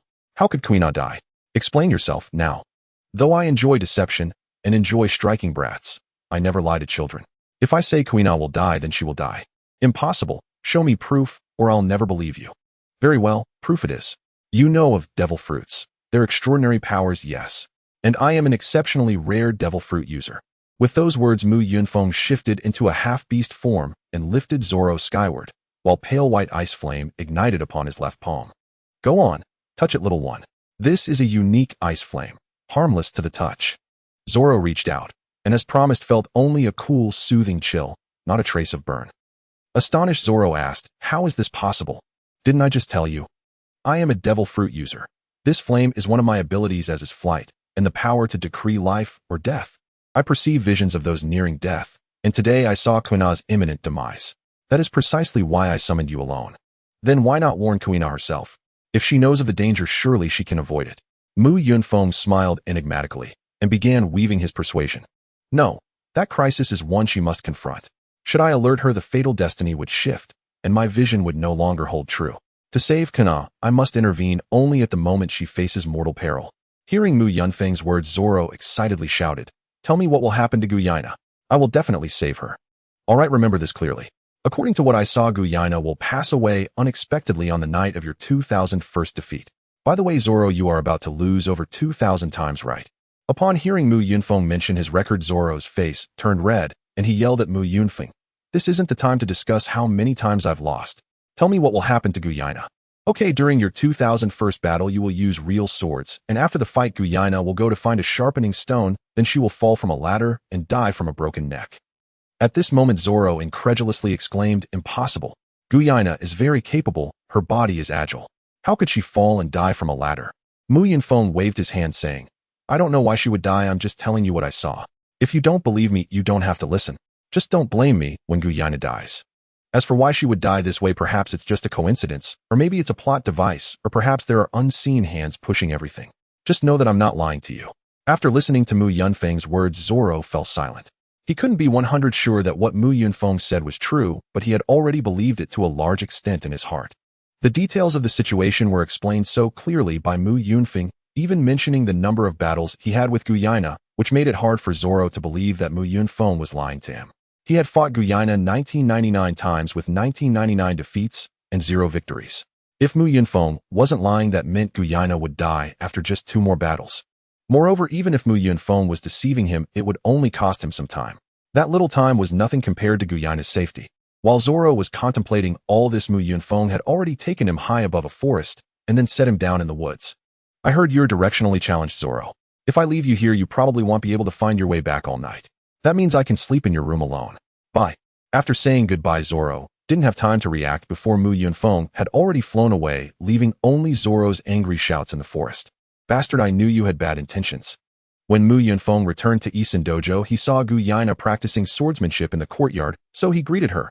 Guyaina, are you all so competitive? You're still secretly training at this hour. Guyaina replied, to become stronger than the boys, I have to endure more hardships than they do. By the way, where's Zoro? That idiot went out with you, right? How come you came back alone? Zoro, I left him in the northern woods to find his way back. He should be back soon. Guyaina sighed. That guy is a super directionally challenged person. If no one goes to find him, Zoro won't be able to come back tonight. He'll go look for him, otherwise I don't know where he'll end up. Watching Guyaina head towards the forest, Mu Yunfeng thought to himself. This couple seems stable. I'm really good at playing matchmaker. Zoro, don't let me down on the hero saving the beauty opportunity I've created for you. At this moment, Mu Yunfeng also contemplated if Zoro really completed the Grand Line with Luffy, would he find his way back to Frostmoon Village? Perhaps the last time they saw each other was when Frost Moon Gung Sanling sent Zoro off to sea because the child couldn't find his way home. If Guyaina went to sea with Zoro, she should be able to bring him back. After all, Zoro's navigation skills were traded for his talent in renaming things.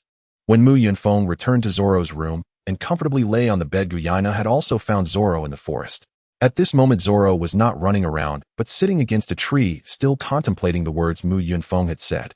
Seeing Zoro obediently sitting next to the tree, Guyaina began to tease him. "Zoro, you idiot, you're getting smarter.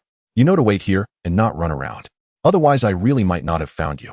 The moment Zoro saw Guyaina, he wanted to say he wouldn't challenge her again. But recalling Mu Yunfeng's words that he could only save her when she was in danger, he swallowed all the words back. Seeing that Zoro didn't seem in the mood to joke, Guyaina turned and started to lead the way. "Idiot, keep close to me, otherwise you won't be able to return to Isen Dojo today." Zoro nodded and followed behind, but with his mind full of Mu Yunfeng's words, he inexplicably started to walk toward a fork in the road. After Guyaina walked a few steps and turned back, she saw Zoro walking straight off to the side, so she angrily rushed to his side and grabbed his arm. "Hey, you idiot. No matter how directionally challenged you are, you should have some limits. How could you get lost while following me? I'm truly impressed by your muddled head." Upon returning to the dojo, Zoro pushed open his room door only to see Mu Yunfeng lounging on the bed with his legs crossed. However, Zoro wasn't angry about being left in the forest. He walked up to Mu Yunfeng and solemnly asked, "You really didn't lie to me, did you?" Mu Yunfeng raised 3 fingers to his head, declaring, "Zoro, I Mu Yunfeng swear by my integrity that I didn't lie to you. If I did, I would lose all my integrity." The next morning, after Mu Yunfeng greeted Gung Sailang, he prepared to take Yamato to Frost Moon Village to gather some supplies before continuing their sea adventure. Zoro and Guyaina also came to the dojo to see them off. Yamato and Guyaina had become good friends after spending the previous day together, even though there was a 5-year age gap. Mu Yunfeng couldn't help but sigh. Friendships among girls look so warm. Don't you think so, Green Algae Head? But I didn't expect you to come send me off as well. Zoro turned his head away and started acting. "Tsundere, you think too much. How could I come to send you off? I just came with Guyaina to send Yamato." Watching Zoro's green head turn away, Mu Yunfeng felt his strength surge and raised his arm. Bang! "Bastard Mu Yunfeng, you hit my head again. Who told you to show me your green head? Who could resist hitting a green algae head facing away from them? With this reason again, you must be a bad person." Mu Yunfeng ignored Zoro's complaints and happily walked away with Yamato into the distance. Just as they were about to completely disappear from Guyaina and Zoro's sight, Mu Yunfeng shouted to Zoro, "Remember, if I didn't lie to you, you owe me a favor. Don't think about going back on it." Zoro cupped his hands around his mouth, declaring, "I won't go back on it. If what you said is true, I will agree to whatever you ask of me." Possibly because the knot in her heart was untied, Guyaina's personality became noticeably more cheerful as she tilted her head to look at Zoro. "Hey, did you make any promises? Can you tell me?" Zoro puffed out his chest proudly. "A promise between men is not something I can tell you." On a sunny morning, the gentle sun and wind sailed peacefully across the sea. He lay on the grass of the ship sound asleep, while Mu Yunfeng was busy studying the map and fishing. As long as we keep heading in this direction, we should soon reach the doldrums. Once we pass through, we should be able to return to the Grand Line. Why did no one teach navigation to the beast pirates back in the day? If they had learned, they wouldn't struggle so much just to read a map. Although Mu Yunfeng wanted to visit Windmill Village and the Barity, he couldn't find Windmill Village, and the Baratai didn't have any fame, resulting in not finding either. That's why Mu Yunfeng chose to return to the Grand Line. Compared to the calm east blue, the chaos of the Grand Line was far more enticing to them both. Suddenly, the fishing rod on Mu Yunfeng's right was pulled away. Quick-witted, he instantly dropped the map and grabbed the rod, which was blown off the ship into the sea. "Map, use it, and toss it, scumbag." Mu Yunfeng soon discovered that this fish had extraordinary strength, even dragging their boat forward. He tightened his muscles as he yanked the fishing rod up, and then a fish over 5 meters long was flung onto the deck. Watching the fish thrashing on the deck, Mu Yunfeng kicked its head with a powerful blow. The conqueror's haki pierced through the fish's skull, turning its brain into a mushy mess from within, sending the fish to the western paradise. Looking at the slender fishing rod in his hand, Mu Yunfeng couldn't help but exclaim, "Conqueror's haki is truly a wonderful thing. With its enhancements, such a fine rod can catch such a large fish." The loud crash on the deck woke Dahi, who exclaimed, "Wow, this fish is huge. It's almost taking up the whole deck. What kind of fish is this? Is it good to eat?" Hearing Dahi's question, Mu Yunfeng realized that this fish looked somewhat familiar. "Dahi, now that you mention it, I think I can recognize this fish. It should be a mackerel. We hit the jackpot this time. This fish is delicious, whether as sashimi or grilled." Dahi wasn't particularly interested in the type of fish, or upon hearing it was good grilled, he ran to the cabin to fetch the grill. Looking at the fish before him, Mu Yunfeng muttered, "This Pirate King world can't possibly be a world where spiritual energy has revived, right? This fish on Earth is only a bit over 2 meters long, but this 5-meter one could apply for a Guinness World Record."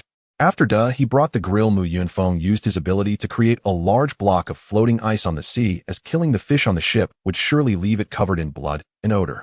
After a simple processing, Mu Yunfeng took only the best meat from the fish, discarding the rest, as there was no shortage of fish at sea, making it unnecessary to preserve the fish meat. Although he only took a portion, it still weighed over 100 gene, ensuring that he could have 2 hearty meals without issue. Mu Yunfeng divided the mackerel meat into 2 parts, slicing the tenderest portion into sashimi while skewering the other part for grilling. He also brought out 2 barrels of beer, then used his freezing ability to turn the beer into ice-cold beer, all of which had been purchased in Frostmoon Village. After taking a big gulp of beer and enjoying a skewer of grilled fish, Mu Yunfeng sighed in contentment. "Ah, this is bliss. The sea breeze, grilled meat, and ice-cold beer. The life of a god is nothing compared to this." Just as they were enjoying their time, a news bird landed on the railing of the Su Rihi phone. Mu Yunfeng casually purchased a newspaper. As expected, this issue of the newspaper featured his and Dahee's names. Mu Yunfeng had been keeping an eye on the news these past few days, knowing that the incident of killing the celestial dragons couldn't simply be swept under the rug. The newspaper clearly documented the incident of him and Dahee killing the celestial dragons at Sabaody Archipelago, and their bounties had been recalculated. Mu Yunfeng quickly found 2 bounty notices in the newspaper. His bounty had risen to 800 million berries, while Dahee's was 600 million berries. After all, St. Gregor was the one Mu Yunfeng killed, so it was expected that his bounty would be higher than Dahee's. However, Mu Yunfeng was somewhat puzzled, as he originally thought the bounty might reach 1 billion, but now it seemed that 1 billion berries was a threshold in the Pirate King world. To exceed 1 billion in bounty, it would likely be difficult to achieve solely through wrongdoing. One probably needed to reach a certain level of power or have their danger level recognized by the world government for the bounty to reach 1 billion. At the same time, on Onigashima, 2 individuals were also holding newspapers. One was Kaido, who was laughing heartily at the bounty notices of Mu Yunfeng and Dahee. The other was Maria, who glanced at the newspaper a few times before heading to the original residence of Mu Yunfeng and Dahee with Jack. "Brew, brew, brew, brew, brew, brew, brew." Dahee answered the phone. "I'm going to grill here." Dahee also put down the food near his mouth and ran towards the cabin where talking could be heard. "Wow, it's Run T. Why are you calling us?" Jack and Maria, you guys are also there." "Mu Yunfeng, Jack and the others are calling us." After he came out, he placed the transponder snail in front of Mu Yunfeng, and at that moment Jack's voice came through the transponder snail. Seeing this, Mu Yunfeng began to tease Jack. "Oh, isn't this drought, Jack? At just 16 years old, you've been dubbed the disaster of the beast pirates, truly a once-in-a-century genius." In truth, Mu Yunfeng had guessed that Jack was labeled a disaster so early because of the connection to him and Dahee. Kaido, fearing trouble, believed Jack would eventually have disaster-level power, so he included Jack in the label. This was something everyone could generally guess, but not Jack. Jack clearly didn't catch the sarcasm in Mu Yunfeng's words, laughing, "Haha, of course. I'm going to become Lord Kaido's right-hand man. This task couldn't be simpler." Upon hearing Jack's response, Mu Yunfeng fell silent. Indeed, Jack was his nemesis. Every time he teased Jack, he failed to realize the sarcasm due to his intelligence. Jack would then provide a response that left Mu Yunfeng unsure how to follow up, putting him in an awkward position. At this moment, Maria took the phone and helped Mu Yunfeng diffuse the awkwardness. "It seems you two are having a great time out there. However, you actually killed the celestial dragons. This is getting serious. You might attract the attention of an admiral." Dahee immediately jumped in to respond before Mu Yunfeng could, saying, "What if an admiral is watching? As long as they dare to come after us, even an admiral, I will knock them away." Hearing that he was bragging again, Mu Yunfeng had no choice but to take over the topic and asked Maria, "Could you tell me about Kaido's attitude after we left? Did he explode in anger?" On the other end of the phone, Maria paused for a moment before replying, "Lord Kaido didn't seem very angry. He probably doesn't care about your departure at sea. That's impossible. Logically, he should definitely be angry. I even imagined him flying into a rage. I'm a bit disappointed to hear that he wasn't angry. I'm not sure if it's possible that Lord Kaido was angry, but we just don't know. If you're curious, you can come back and ask him yourself." Mu Yunfeng replied with a dark expression, "Maria, you're so cunning. Whether I can come back to Wano country is one thing, but I will definitely be beaten. I won't return until I have the ability to protect myself under Kaido." Afterward, they engaged in some simple small talk, taking turns chatting on the phone. Run T and Peggy also had much to say, considering the siblings had lived with Mu Yunfeng and Dahee for several years and had developed feelings. After sharing updates about Wano country and their adventures, Mu Yunfeng hung up the phone because he noticed that the Shuri and Feng ship hadn't moved for a long time. "Dahee, it seems we've entered a calm zone. After passing through here, we should return to the Grand Line. I'm really curious about what we'll encounter on this journey. Once they entered the calm zone, Mu Yunfeng transformed into his half-beast state, using his wind manipulation ability to help the Shuri and Feng ship continue moving. However, just after traveling a few hundred meters, Mu Yunfeng and he noticed a shadow rising from the seabed, slowly enlarging in their eyes. Splash! A creature's head emerged from the sea ahead, its emergence causing waves that rocked the Shuri and Feng ship. Soon an enormous octopus appeared before them. This octopus was as large as the Shuri and Feng ship, with each tentacle measuring several dozen meters in length. Since arriving in this world, it was Mu Yunfeng's first time seeing such a massive creature. He excitedly ran to Mu Yunfeng's side saying, "Hey, this must be a sea king, right? Didn't you say sea kings are delicious? Should we catch it?" "Of course we should catch it. How could we let such a delicacy escape? It's decided tonight's supper will be grilled octopus takoyaki and stir-fried octopus tentacles." At this moment, the giant octopus realized the seriousness of the situation. It had lived a long time and possessed considerable intelligence. It understood that these two were different from the humans it had encountered before. The usual humans would panic and attack upon seeing it, only to flee after realizing their attacks were ineffective. Ultimately, it would destroy their ships and feast upon the delicious humans. But the gaze of these two made it feel a chill. The reason this octopus had lived so long was due to its cunning, and upon sensing danger it attempted to retreat back into the depths of the sea. However, Mu Yunfeng and he would not let their prey escape. No servant ice Fong ice warriors saw the freezing mist, and ice flame instantly froze the sea, trapping the giant octopus on the surface. As it watched the two slowly approach from the icy expanse, the octopus truly felt fear and tears streamed from its eyes. Seeing the octopus so human-like, he immediately softened and turned to Mu Yunfeng saying, "This guy is smart, he even knows how to cry. Let's not kill it, or we can just eat one of its legs and have it help us pull the boat." Hearing Dahi's suggestion, Mu Yunfeng sighed, "You're just too kind. Let's do as you say, eat one of its legs and have it pull the boat." Redefining kindness, Rose Island, the name Mu Yunfeng and he just came up with, because from above this island resembled a rose. Rose Island is divided into an outer island and an inner island. The outer island is a lush green forest serving as the leaves, while the inner island is an endless sea of flowers serving as the heart of the flower. The moment they set foot on the island, Mu Yunfeng exclaimed, "The plants on this island are absurdly strong. The flowers are as tall as trees, and the trees are as tall as the Eiffel Tower. The Eiffel Tower is... sorry, there's no Eiffel Tower here." He clearly didn't understand Mu Yunfeng's dark humor, grumbling about how he was an idiot for saying things that made no sense while walking deeper into the small island. Half an hour later, a group of animals on the small island were desperately fleeing, crashing into countless saplings, leaving behind a cloud of dust as they sped away. Of course, these beasts were not fleeing due to any earthquake, volcanic eruption, or similar disaster, but because a terrifying creature had arrived on the island. Leading the charge were small animals like chickens, ducks, cows, sheep, and rabbits, with tigers, lions, and elephants trailing behind them. Lions, tigers, and elephants were also fleeing for their lives as they were being pursued by Mu Yunfeng and he. However, Mu Yunfeng and he were not being chased, they were simply hungry and wanted to eat meat, which is why they were chasing after these animals. "Great. Mu Yunfeng, we're going to have meat.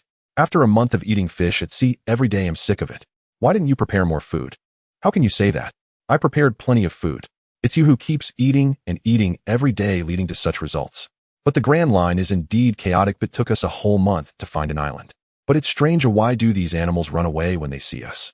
We clearly haven't done anything." Mu Yunfeng also expressed his confusion. "I don't know, maybe the animals here are just shy. In reality, if they had a mirror, they would understand why those animals fled. It was because the aura they exuded was too terrifying." Neither of them noticed that when they looked at the small animals, their eyes glowed red. In the eyes of the small animals, two grim reapers stood behind them, beckoning them to come to the pot. Soon all the animals reached the edge of the forest, facing a vast sea of flowers. However, it seemed as if something terrifying lurked within the flower sea, for not a single animal dared to step foot into it. All the animals turned around to face the two, taking a desperate stance. He didn't understand this scene. "Mu Yunfeng, why aren't they running? Do they want to become our food?" "Are you stupid? How could any creature willingly become someone else's food? Their refusal to run is clearly related to the flower sea in front of us." He thought for a few seconds, and then slapped his palm with his fist. "I got it. I know why they want to enter the flower sea." Mu Yunfeng asked in confusion, "Why?" "Because they are allergic to pollen." Upon hearing Dahi's response, Mu Yunfeng wore an expression that suggested he had anticipated it all along. What an absurd allergic reaction to pollen. With such a vast sea of flowers, a single gust of wind would surely scatter pollen everywhere on the island. Clearly, there is something in that flower sea that frightens them. For now, let us disregard what lies within that flower sea. These animals are the urgent matter at hand. We'll keep the edible ones for provisions and let the inedible ones go free. As Mu Yunfeng and Dahi closed in step by step, the animals caught between the pressure from both sides finally lost their wits and madly charged towards them. However, this would be the gravest mistake those animals would ever make. They had no idea just how terrifying the beings they faced truly were. Half an hour later, a bonfire blazed in the forest with a cow and a sheep roasting over the flames, while not far off lay the frozen corpses of many other animals. Dahi sat by the bonfire board, tapping the ground with a wooden stick. Where is that guy Mu Yunfeng? Didn't he say he was going to find some vegetables? The meat is almost done roasting. If he doesn't come back soon, it will be burnt. Should I just have a little bit first? At that moment, Mu Yunfeng was lost in thought, gazing at a large patch of mushrooms. These mushrooms, like other plants here, were significantly larger than average, each one about 2 sizes bigger than a basketball. Moreover, the mushrooms in front of Mu Yunfeng, aside from their odd shapes, came in every conceivable color: red, orange, yellow, green, cyan, blue, purple, pink, brown, orange, silver, white, gray, and black. Every color imaginable could be found here. Mu Yunfeng crouched down and picked one mushroom. These mushrooms look beautiful, but I wonder if they're edible. Never mind, I'll just try them one by one. Then Mu Yunfeng took a bite of the mushroom. Tui, tui, tui. Damn it, this white mushroom looked the most normal, yet it's poisonous. Damn, the red one is also poisonous. The brown mushroom is safe to eat and tastes good.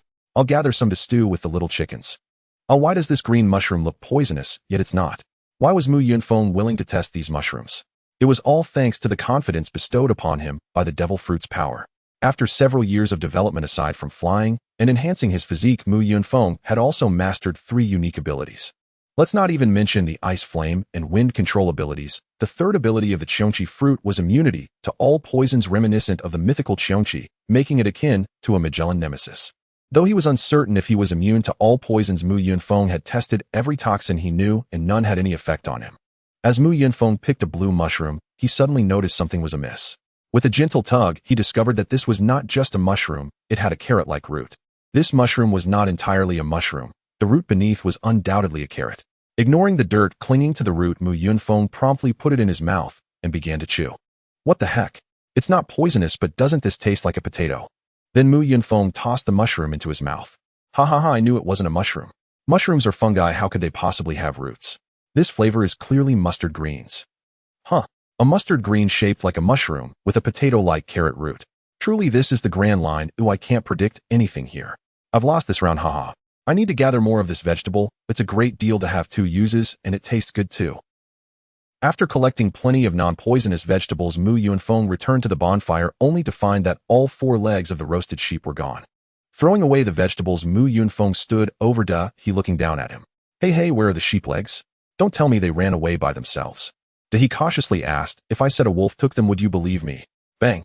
Looking at Dahi, who was holding his head, Mu Yunfeng said helplessly, I believe it was taken by a white wolf, but next time you steal some, remember to wipe the oil off your mouth. You can't blame me.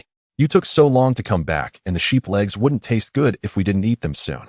So that's your excuse for stealing. With a helpless shake of his head, Mu Yunfeng started roasting mushrooms over the fire and said to Dahi, I picked these mushrooms from the forest, and I've already tested them for poison. Do you want to try some? Yes, definitely. After filling their stomachs, Dahi looked towards the distant flower sea. Should we go take a look? Didn't you say there are dangerous things inside? Of course we should check, but let's wait until tomorrow.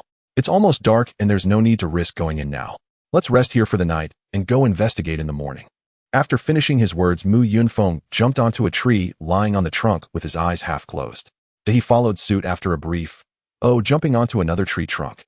As Mu Yunfeng and Dahi chatted away, they watched the moon gradually rise in the sky, both slowly drifting into slumber under its silvery light. In his dream, Mu Yunfeng returned to his past life, back to the vibrant, bustling world filled with lights and cars. However, he found himself at a crossroads, feeling quite lost. Before him stood a group of office workers waiting for the subway, while behind him the director of the Qingshan Mental Hospital waved at him. This was a dilemma: should he return to society as an ordinary person or continue to deceive and live off scraps in the hospital? Yet Mu Yunfeng remained motionless, a stark contrast to his former self, who would have rushed to embrace the director without hesitation. Now he was unsatisfied with either choice and did not want to select any. Mu Yunfeng, Mu Yunfeng, Mu Yunfeng. A familiar voice echoed in his mind. Following the sound, Mu Yunfeng discovered a manhole cover. The voice was coming from beneath it. Upon opening the manhole cover, he found a pitch-black abyss below, giving an ominous feeling that made him shudder involuntarily. Yet without a doubt, that familiar voice was coming from below. Glancing at the crowd waiting for the subway ahead and the director waving at him, behind Mu Yunfeng leaped without hesitation into the darkness below. Then Mu Yunfeng's vision was engulfed by darkness, but soon he spotted a faint ray of sunlight growing brighter. Suddenly, a familiar face appeared in his line of sight. He looked at the waking Mu Yunfeng and asked, "What's wrong, Mu Yunfeng? The sun has already risen and you lazybones are still sleeping. I can't even wake you up. Are you sick?"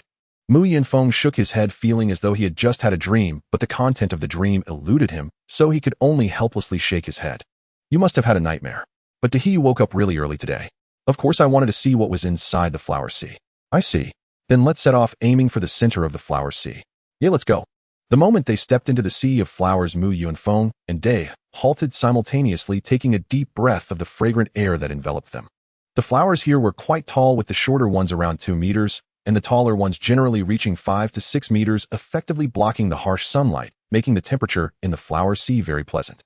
After walking for about half an hour, Mu Yunfeng pulled Day down to the ground. "This should be the center of the flower sea. Oh, let's lie here for a while. The temperature is comfortable, and the air is particularly fragrant. Compared to those synthetic perfumes, the scent of nature's flowers is infinitely more delightful." Day inhaled, deeply satisfied. Indeed, the air here smells wonderful. Why were those animals afraid to come here yesterday? The flower sea is clearly not scary at all. Day, you are being too relaxed. Perhaps we are in danger right now, and we just haven't realized it. I believe there is a reason those animals fear this place.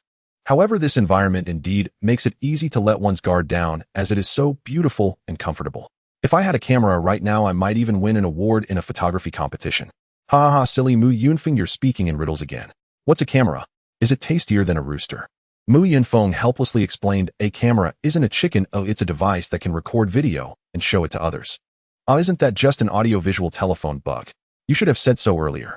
Before Day could finish, Mu Yunfeng covered his mouth, then pointed to his own ear and gestured for silence, indicating for Day to listen to the sky. Day understood Mu Yunfeng's intent and listened carefully, hearing a buzzing sound. Soon a swarm of adorable little bees appeared above their heads. These little bees were each as large as goats, and in that moment Mu Yunfeng realized why the forest animals dared not approach the flower sea. They were surely afraid of these cute little bees. A bee the size of a calf would sting painfully. Perhaps the sting itself isn't too bad, but for the forest animals, which are of normal size, a sting from such bees would be chilling, and if they died, they wouldn't feel a thing. As Mu Yunfeng pondered, the cute little bees launched an attack towards them. "Day, be careful. These aren't the little bees I know. Their territorial and aggressive instincts are quite strong." As soon as Mu Yunfeng finished speaking, Day swung his wolf-tooth club like a baseball bat and smashed a little bee, not merely knocking it away, but exploding it. Mu Yunfeng also transformed his hands into tiger claws, finding the soul-consuming halberd too cumbersome to deal with these little bees. The conqueror's haki was ineffective against these bees, which were part of a matriarchal society, as they only obeyed their queen and rarely felt fear. With a few claw blades extending from Mu Yunfeng's claws, he coated them with haki, and combined with his wind manipulation ability, unleashed countless slashes. The swarm of bees in the air was instantly shredded into bits, and with Mu Yunfeng's deliberate control, 2 gusts of wind arose around him and Day, blowing away the bee carcasses.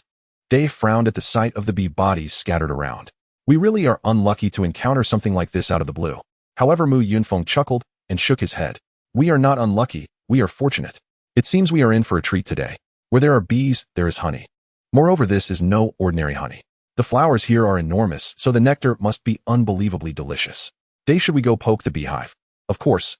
I must taste such large flower nectar. But how do we find the location of the beehive?" "Simple, I'll fly up to look around. You wait for me here. I'll go back to the boat to grab a few empty buckets to collect the honey." With that, Mu Yunfeng transformed into his half-beast form and flew into the air, quickly locating the beehive, then returned to Day's side with several empty barrels. After walking a few hundred meters with Day, a beehive the size of a small villa appeared before them. Day looked at the gigantic beehive in shock, saying, "How much honey must be inside such a large beehive? I don't care how much honey there is, or as long as I can fill these barrels I brought, I'll be satisfied. Day, let's go." "All right." Just as they were about to enter the beehive, countless bees poured out from within. Not only the bees from the hive, but also those returning from foraging rushed back. Clearly, the queen sensed danger and summoned all the bees. Seeing the dense swarm of bees, Mu Yunfeng felt overwhelmed. These honey bees, accustomed to dominating the island, charged at the intruders approaching their hive, intent on stinging them to death. Witnessing the rushing bees, Mu Yunfeng transformed into Qiongqi and flew into the air, emitting a large amount of pale white flames. "Roar! With a tiger's roar, a rugged voice resounded across the entire island. Wind and fire unite. A whirlwind spread outward from Mu Yunfeng, and upon touching the white icy flames on his body, it transformed into a pure white icy flame tornado, instantly sweeping across several kilometers. Regardless of whether they were bees emerging from the hive, those returning from outside, or the innocent flowers and Day, all were engulfed by Mu Yunfeng's icy flames. None escaped. Under the burning icy flames, the bees turned into blocks of ice falling from the sky. The flowers became exquisite ice sculptures, while Day remained unharmed, standing still. After landing, Mu Yunfeng took a deep breath. Releasing icy flames over a range of several kilometers at once left him somewhat fatigued. After all, he was not a physical monster like Kaido. Day looked at the scene around them, resembling an icy world, and ran to Mu Yunfeng, shaking his shoulder. "You're amazing, Mu Yunfeng. Your icy flames froze such a large area in an instant, while my freezing aura can't do that." Mu Yunfeng puffed out his chest and comforted Day, saying, "You don't need to feel inferior. The quality of your freezing aura is not weaker than my icy flames. It's just that my wind manipulation enhances my icy flames, creating an effect greater than the sum of its parts. Let's not discuss this further. Let's quickly go collect honey from the beehive. There shouldn't be any living creatures within several kilometers, and I can't wait to taste this honey." With that, Mu Yunfeng and Day each grabbed 2 large barrels and entered the beehive. As Mu Yunfeng and Day stepped into the hive, a profoundly sweet fragrance greeted them. Following their noses, they quickly discovered large blocks of honey-laden comb. Mu Yunfeng plucked 2 chunks with a flick of his hand. He and Day each tossed one into his mouth. Their eyes brightened at the same instant. Day, stunned, could only exclaim, "How is this possible? How can honey taste this exquisite? We ate honey all the time as children, yet nothing compares to this." Mu Yunfeng pondered for a moment and said, "Perhaps it is related to the island's peculiar nature. The flowers here are unusually tall. It stands to reason that the honey would be of superior quality." He continued, "These bees are not the kind kept in enclosures. Those domesticated bees typically gather nectar from a single kind of flower, osmanthus honey, locust flower honey, so that flavors remain pure rather than blended. Moreover, even mixed flavor honey has its limits, because in one place during one season the number of blooming species is finite. But on this island the flowers seem to bloom in profusion. I would not hesitate to call this the 100-flower honey spoken of in legends. There might be well over 100 species contributing to this honey, perhaps even hundreds. I tasted innumerable floral notes in that piece just now. All those aromas mingle together, yet remain distinct. Such honey could only be produced on this island. This is truly a windfall. Day, let's take all the honey we can carry. Leave not a single drop. Tonight we shall feast on honey-glazed roasted meat." After several hours of labor, Mu Yunfeng, true to his word, had taken every last drop of honey. Nothing was left behind. Once the honey was loaded onto the ship, they also hauled aboard the game felled the previous day and the mushrooms Mu Yunfeng had gathered. The whole morning slipped away in activity. Surveying the boat piled high with provisions, Mu Yunfeng nodded in satisfaction. If nothing went wrong, these supplies should last them for a fortnight. He then turned to Day and gave an order. Day, first mate, haul in the anchor. He'll set the sails. It is time for Shiri Huffing to weigh anchor and sail again. Day returned the salute. "At once, Captain. But where are we headed next? Where the Shiri Huffing takes us is not for us to choose. I hope the next islet proves as interesting as this one." Day laughed with delight. "It will. The next islet will surely be just as captivating. Our adventures are only beginning." Watching Dao's foolish grin, Mu Yunfeng scolded him sternly. "Day, you are the first mate now. Live up to that title. Stop grinning like an idiot and go haul in the anchor." "Aye, Captain." While they busied themselves, the Shiri Huffing was soon underway again. But before long, another incident amused them. A pirate ship had pulled up ahead and began hailing them. "Ship astern, stop at once, or we will destroy you. We are the Sea-Eater pirate crew. Our captain is the wanted bullman Sea-Eater with a bounty of 14 million belly." Mu Yunfeng's lips curved into a cold, derisive smile as he regarded the pirates, none of whom seemed to grasp the gravity of the situation. In the time they had been sailing, Mu Yunfeng and Day had encountered other pirate bands. But upon seeing the emblematic sail of the Baisho pirate crew, those pirates had always steered well clear. They had never met genuine attempts at plunder. "Humph, trying to rob us, are you? Day, today will teach them what it means to bite off more than you can chew. Come on, let's board their ship and have a look." With a single light leap, the two of them bridged a dozen meters and landed aboard the Sea-Eater pirate ship. Mu Yunfeng surveyed the 200 or so men before him and laughed aloud. "Have you lost your minds? A mere 200-odd fools think they can take on the 2 of us. Call out your bullman, Captain. My most hated sort of creature is the bullman."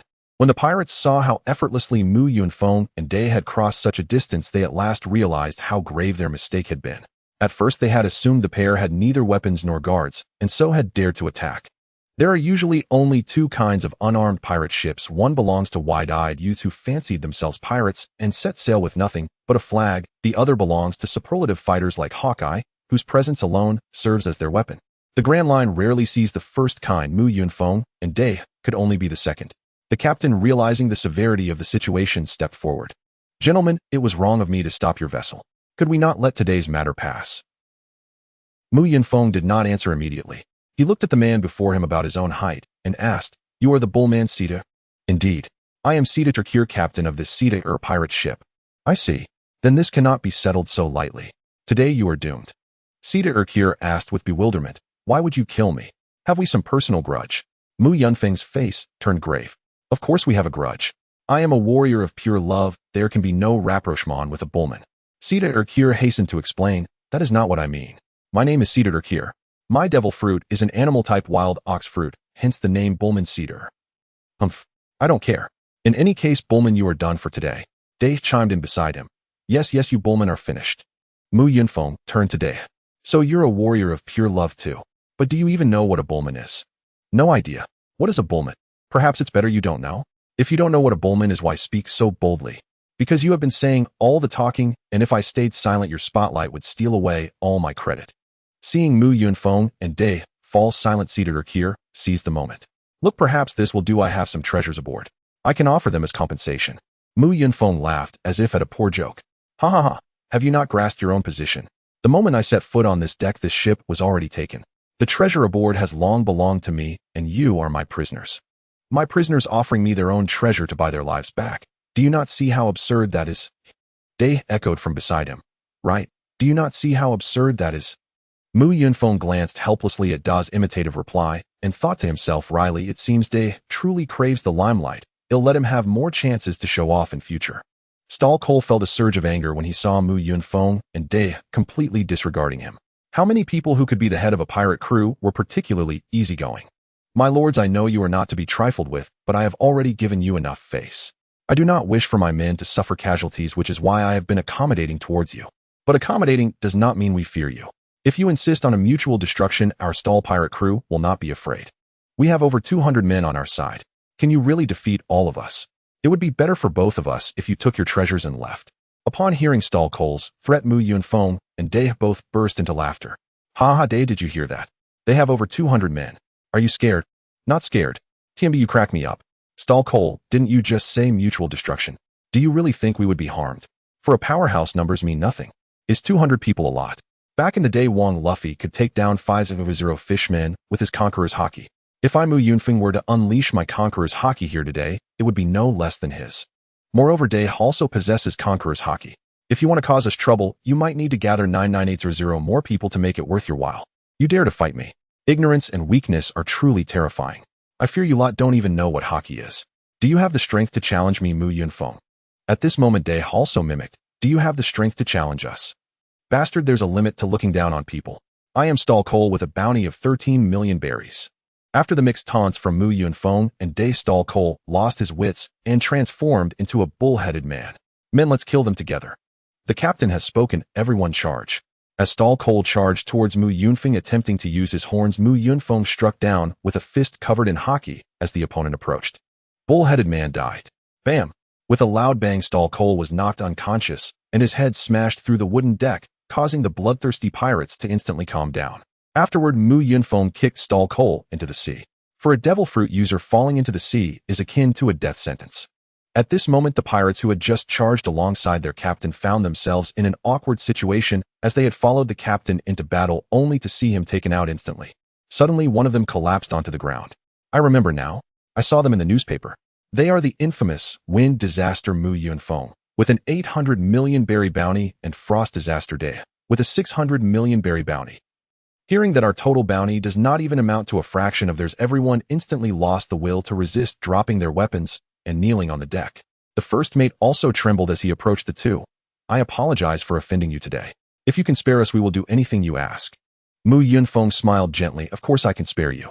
After all, I am not a monster who takes pleasure in killing. However, it is also a fact that you have offended us. Here's the deal: you bring your ship alongside ours and transfer all your treasures and food onto my ship, and I can spare your lives." Upon hearing that Mu Yunfeng would not kill them, everyone breathed a sigh of relief, but the first mate still hesitantly asked, "We can give all the treasures to you, but could you leave us some food? Without food at sea, we will starve to death." "Nonsense, of course not. Since you fear starving to death, I might as well put in the effort to kill you directly. Once you are dead, you will not have to worry about hunger anymore." Upon hearing this, the first mate immediately began to kowtow. "We don't need food. Forget it. What are you hesitating for? If you don't want to die, hurry up and move everything to the Lord's ship." After the first mate gave the order, the little pirates on the ship became busy bringing their ship closer to the Shiri and Feng Hao as boxes of supplies were placed onto the deck of Shiri and Feng Hao. Smash! A pirate carrying a vase instinctively took a step back as he passed by Mu Yunfeng, colliding with the person behind him and causing the vase to shatter. Mu Yunfeng did not scold the pirate, but directly slapped him. "Slap! You little rascal, was that on purpose? How dare you break my vase? Pay for it, or I'll throw you into the sea to feed the sharks."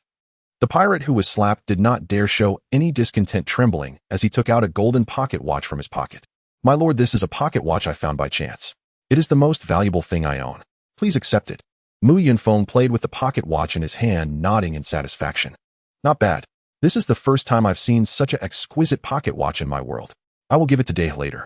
I forgive you. I'll continue moving the supplies. My lord, could you please return the photo inside the pocket watch? The person in the photo is my fiancée. I promise to return and marry her within 5 years." Upon opening the pocket watch, Mu Yunfeng indeed saw a photo of a girl inside. The girl had exquisite and lovely features. Mu Yunfeng jokingly said, "What, your fiancée's photo? Now that it's in my hands, it's still your fiancée's photo." Originally, Mu Yunfeng intended to make a joke, but seeing Day approach, he worried that Day might misunderstand, so he didn't continue. After returning the photo, Mu Yunfeng asked, "What is your name?" "My lord, I am Lupat Lynch." "Lupat Lynch, go back to your homeland. Do not continue being a pirate. A pirate crew with your strength cannot reach the second half of the Grand Line. Your future is clear: either get caught by the Navy or killed by other pirates. Today you are lucky to encounter someone like me who is relatively kind. If you had met a villain, you would all be dead today. You wouldn't want your fiancée lying in someone else's arms, would you? If you don't want to end up like a bull-headed man, hurry home and get married. Such a lovely fiancée. If someone takes advantage of that, you will regret it, as your beloved man cannot return while your fiancée is being seduced by an uncle at home. I have seen many stories like that." Lupat Lynch visibly recalled his fiancée at home after hearing Mu Yunfeng's words, seemingly strengthening his resolve not to become a pirate. "I understand now. After meeting the two of you today, I grasped what a true pirate is. I will disembark at the next Fat Island. Thank you for sharing this with me today, my lord." Mu Yunfeng waved his hand, indicating no need for thanks. After all, he had just slapped the other person. He curiously inquired, "What kind of island is Fat Island? Such a strange name. Is it called Fat Island because there are many fat people on the island?" Lupat Lynch tentatively replied, "Fat Island is just a nickname. Its original name is Fabio Island. It's called Fat Island simply because it has a variety of delicacies from around the world, and anyone who visits the island tends to gain weight." If the two of you don't know Fat Island, does that mean you're not here for the eating contest? Since you're not going to Fat Island, why did we meet here? Mu Yunfeng casually said, "We don't have a navigator, so we're just drifting aimlessly. I don't know why we met you here, but you just mentioned the eating contest. Oh, what is that about?" Upon hearing Mu Yunfeng's explanation, Lupat Lynch couldn't help but marvel at how the strong could do as they pleased, daring to drift so casually in the Grand Line, yet he respectfully replied, "In 3 days, it's the annual eating contest on Fat Island. My lord could come and enjoy it. The eating contest on Fat Island is quite famous." Mu Yunfeng expressed confusion. "Eating contests are quite common. Why would I specifically go to Fat Island for one? Is there something special about this contest?" The answer to that question is known better by someone else. He is the chef on this ship. They'll go fetch him for you. Go ahead. Soon after, a plump chef arrived before Mu Yunfeng. "My lord, you were looking for me. Is there something you need?" Mu Yunfeng patted the chef's shoulder, reassuring him not to be nervous. "I'm not going to do anything to you. I just want to learn about the eating contest on Fat Island. Just tell me what you know." "Well, from what I know, everyone on Fat Island is a high-level foodie, and a significant portion of them possess exceptional culinary skills. Fat Island is renowned for this. This island gathers chefs and cuisines from around the world, so you can say that here you can taste dishes from any part of the world. All the residents of this island have a deep love for food and cuisine, which is why they settle here on Fat Island. The annual eating contest is the grandest celebration on the island. To participate in the eating contest, you only need to pay an entry fee of 5 million berries before the competition starts to gain qualification. The winner of the eating contest will receive a prize of 10 million berries and the right to eat and stay free on Fat Island for a year." Upon hearing this exorbitant entry fee, Mu Yunfeng fell silent. An entry fee of 5 million berries equivalent to about 250 RMB in the real world leads one to wonder who would spend that amount to join an eating contest. Mu Yunfeng looked at the plump chef in confusion. If it's a contest, shouldn't the publicity aspect outweigh the profit aspect? With such a high entry fee, will people really participate? The plump chef explained, of course people will participate. The high entry fee isn't for profit, it's just to limit the number of contestants. After all, this isn't an ordinary eating contest. If you're a true eating champion, the 5 million berries entry fee can certainly be recouped. Although it's an eating contest, the quality of the food is very high. The food is prepared by renowned high-level chefs, and each dish is quite valuable, so the qualification for this eating contest is entirely justified by the 5 million berries entry fee. After the chef finished explaining, most of the supplies on the ship were already moved. After receiving the pointer to Fat Island from the chef, Mu Yunfeng returned to his own ship. Then, standing by the railing with Day, he happily waved goodbye to the departing Star Pirate crew. The members of the Star Pirate crew also forced a smile, waving goodbye to Mu Yunfeng and Day, but their tears could not stop flowing. Looking at Day beside him, Mu Yunfeng stuffed the pocket watch he had obtained into her hand. Upon seeing the pocket watch, Day joyfully raised it above her head. Wow, this pocket watch is so beautiful, and it's even glowing. Are you giving it to me, Mu Yunfeng? It's clearly a gift for you. The pocket watch doesn't actually glow, but it's just that you raised it too high, causing sunlight to reflect off it. After putting away the pocket watch, Day curiously asked, why did you suddenly give me a gift? This was something I stumbled upon, and I thought you would like it. I hope that now you have this pocket watch, you'll know when it's time to eat, and not just eat all day long. Though there was a teasing tone in Mu Yunfeng's words, Day clearly wasn't angry. Then Mu Yunfeng shared what he learned about the eating contest from the plump chef with Day. Before he could ask, Day expressed her stance. I want to go. I absolutely have to go. The eating contest hosted by the best chefs in the world is something I can't afford to miss. You will take me, right? Mu Yunfeng patted his chest in assurance. Of course he'll take you. How can we miss such an interesting contest? Our next stop is Fat Island. 2 days later, by the pool on the 3rd level of the sunny day, and wind ship, Mu Yunfeng and Day spotted the island in the distance while sunbathing. Mu Yunfeng immediately stood up and looked at Day. We've arrived at Fat Island.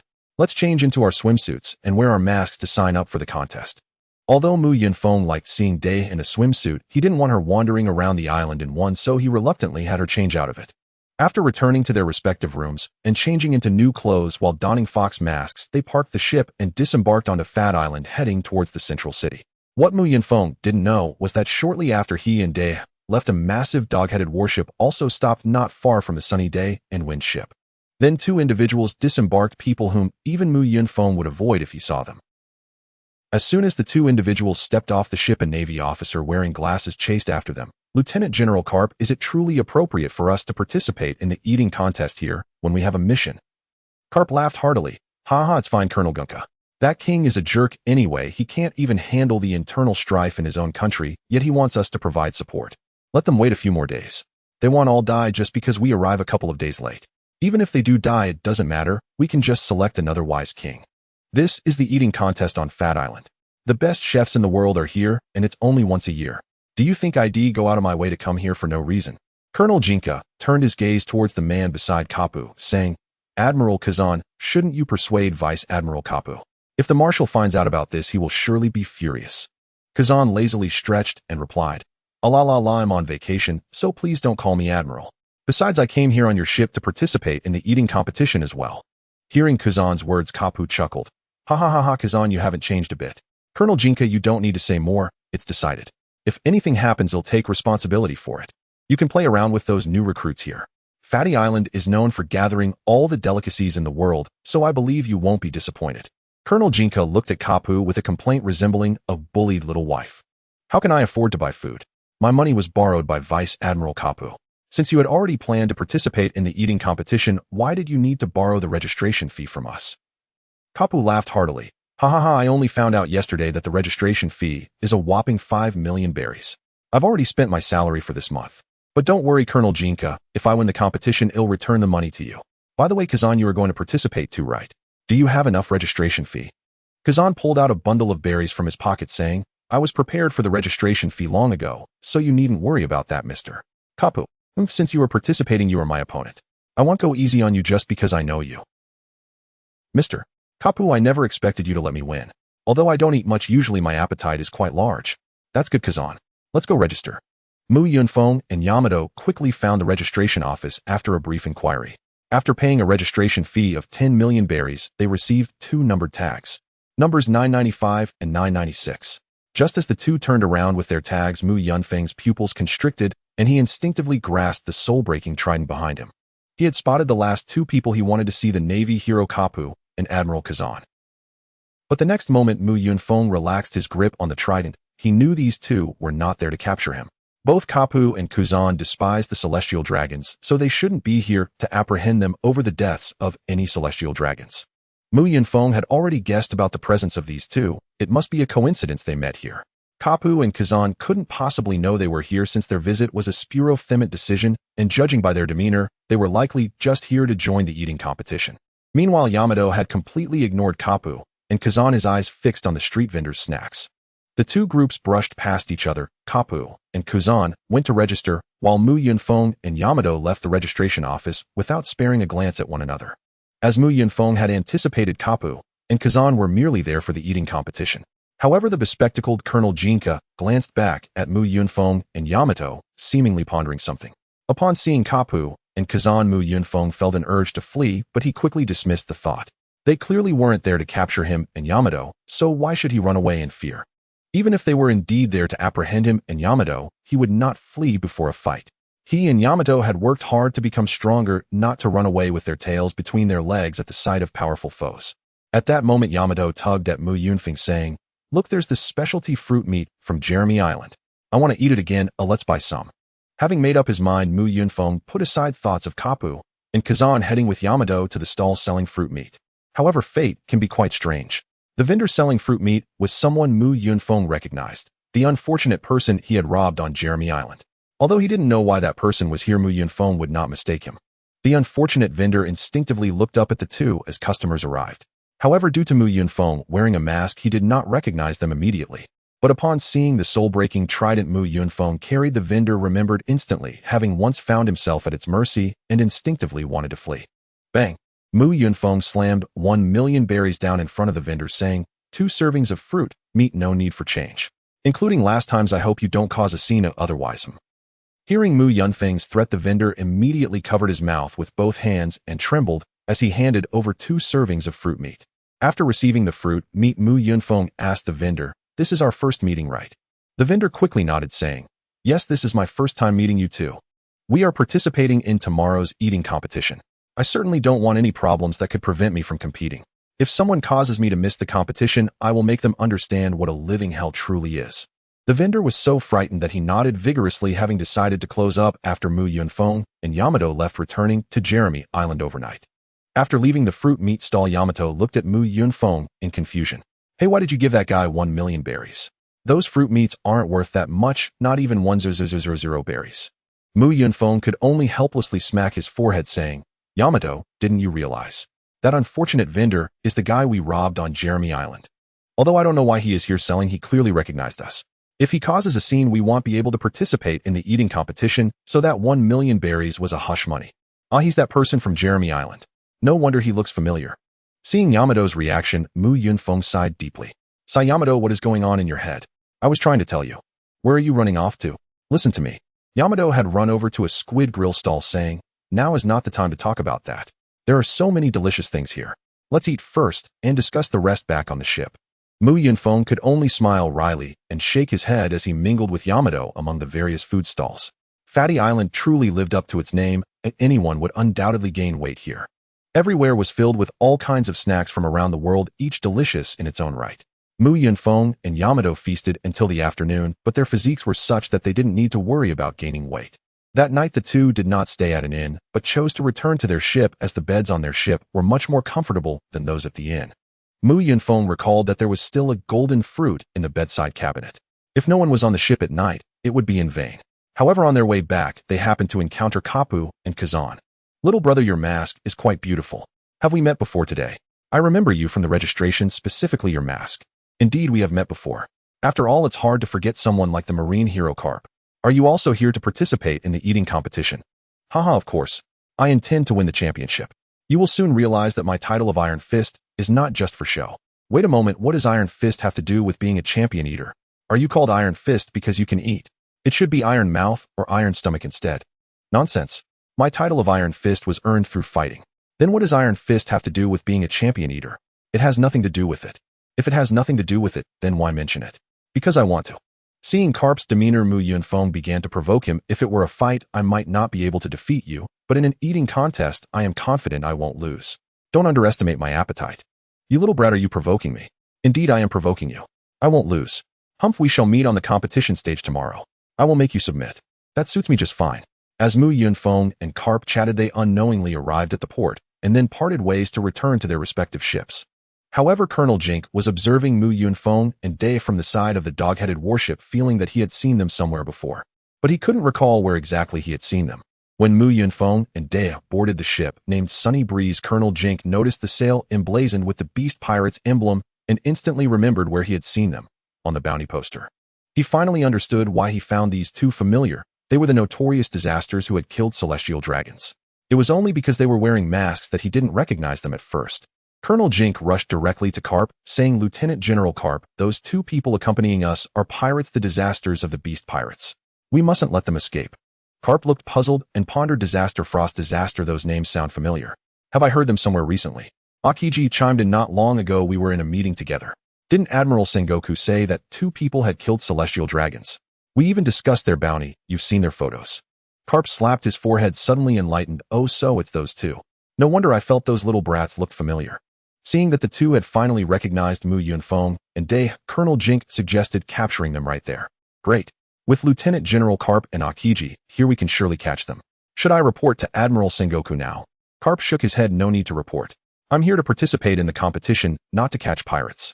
Besides, they just killed celestial dragons, right? Those trash are dead. Oh, why should I go after them?" Seeing Carp's unwillingness to intervene, Colonel Jink turned to Akiji, who promptly looked away, saying, I don't want to go either. Since those two have become disasters at such a young age, capturing them would be quite troublesome. Mr. Carp doesn't want to make a move. I can't handle it alone, and I'm on vacation. I don't want to work during my time off.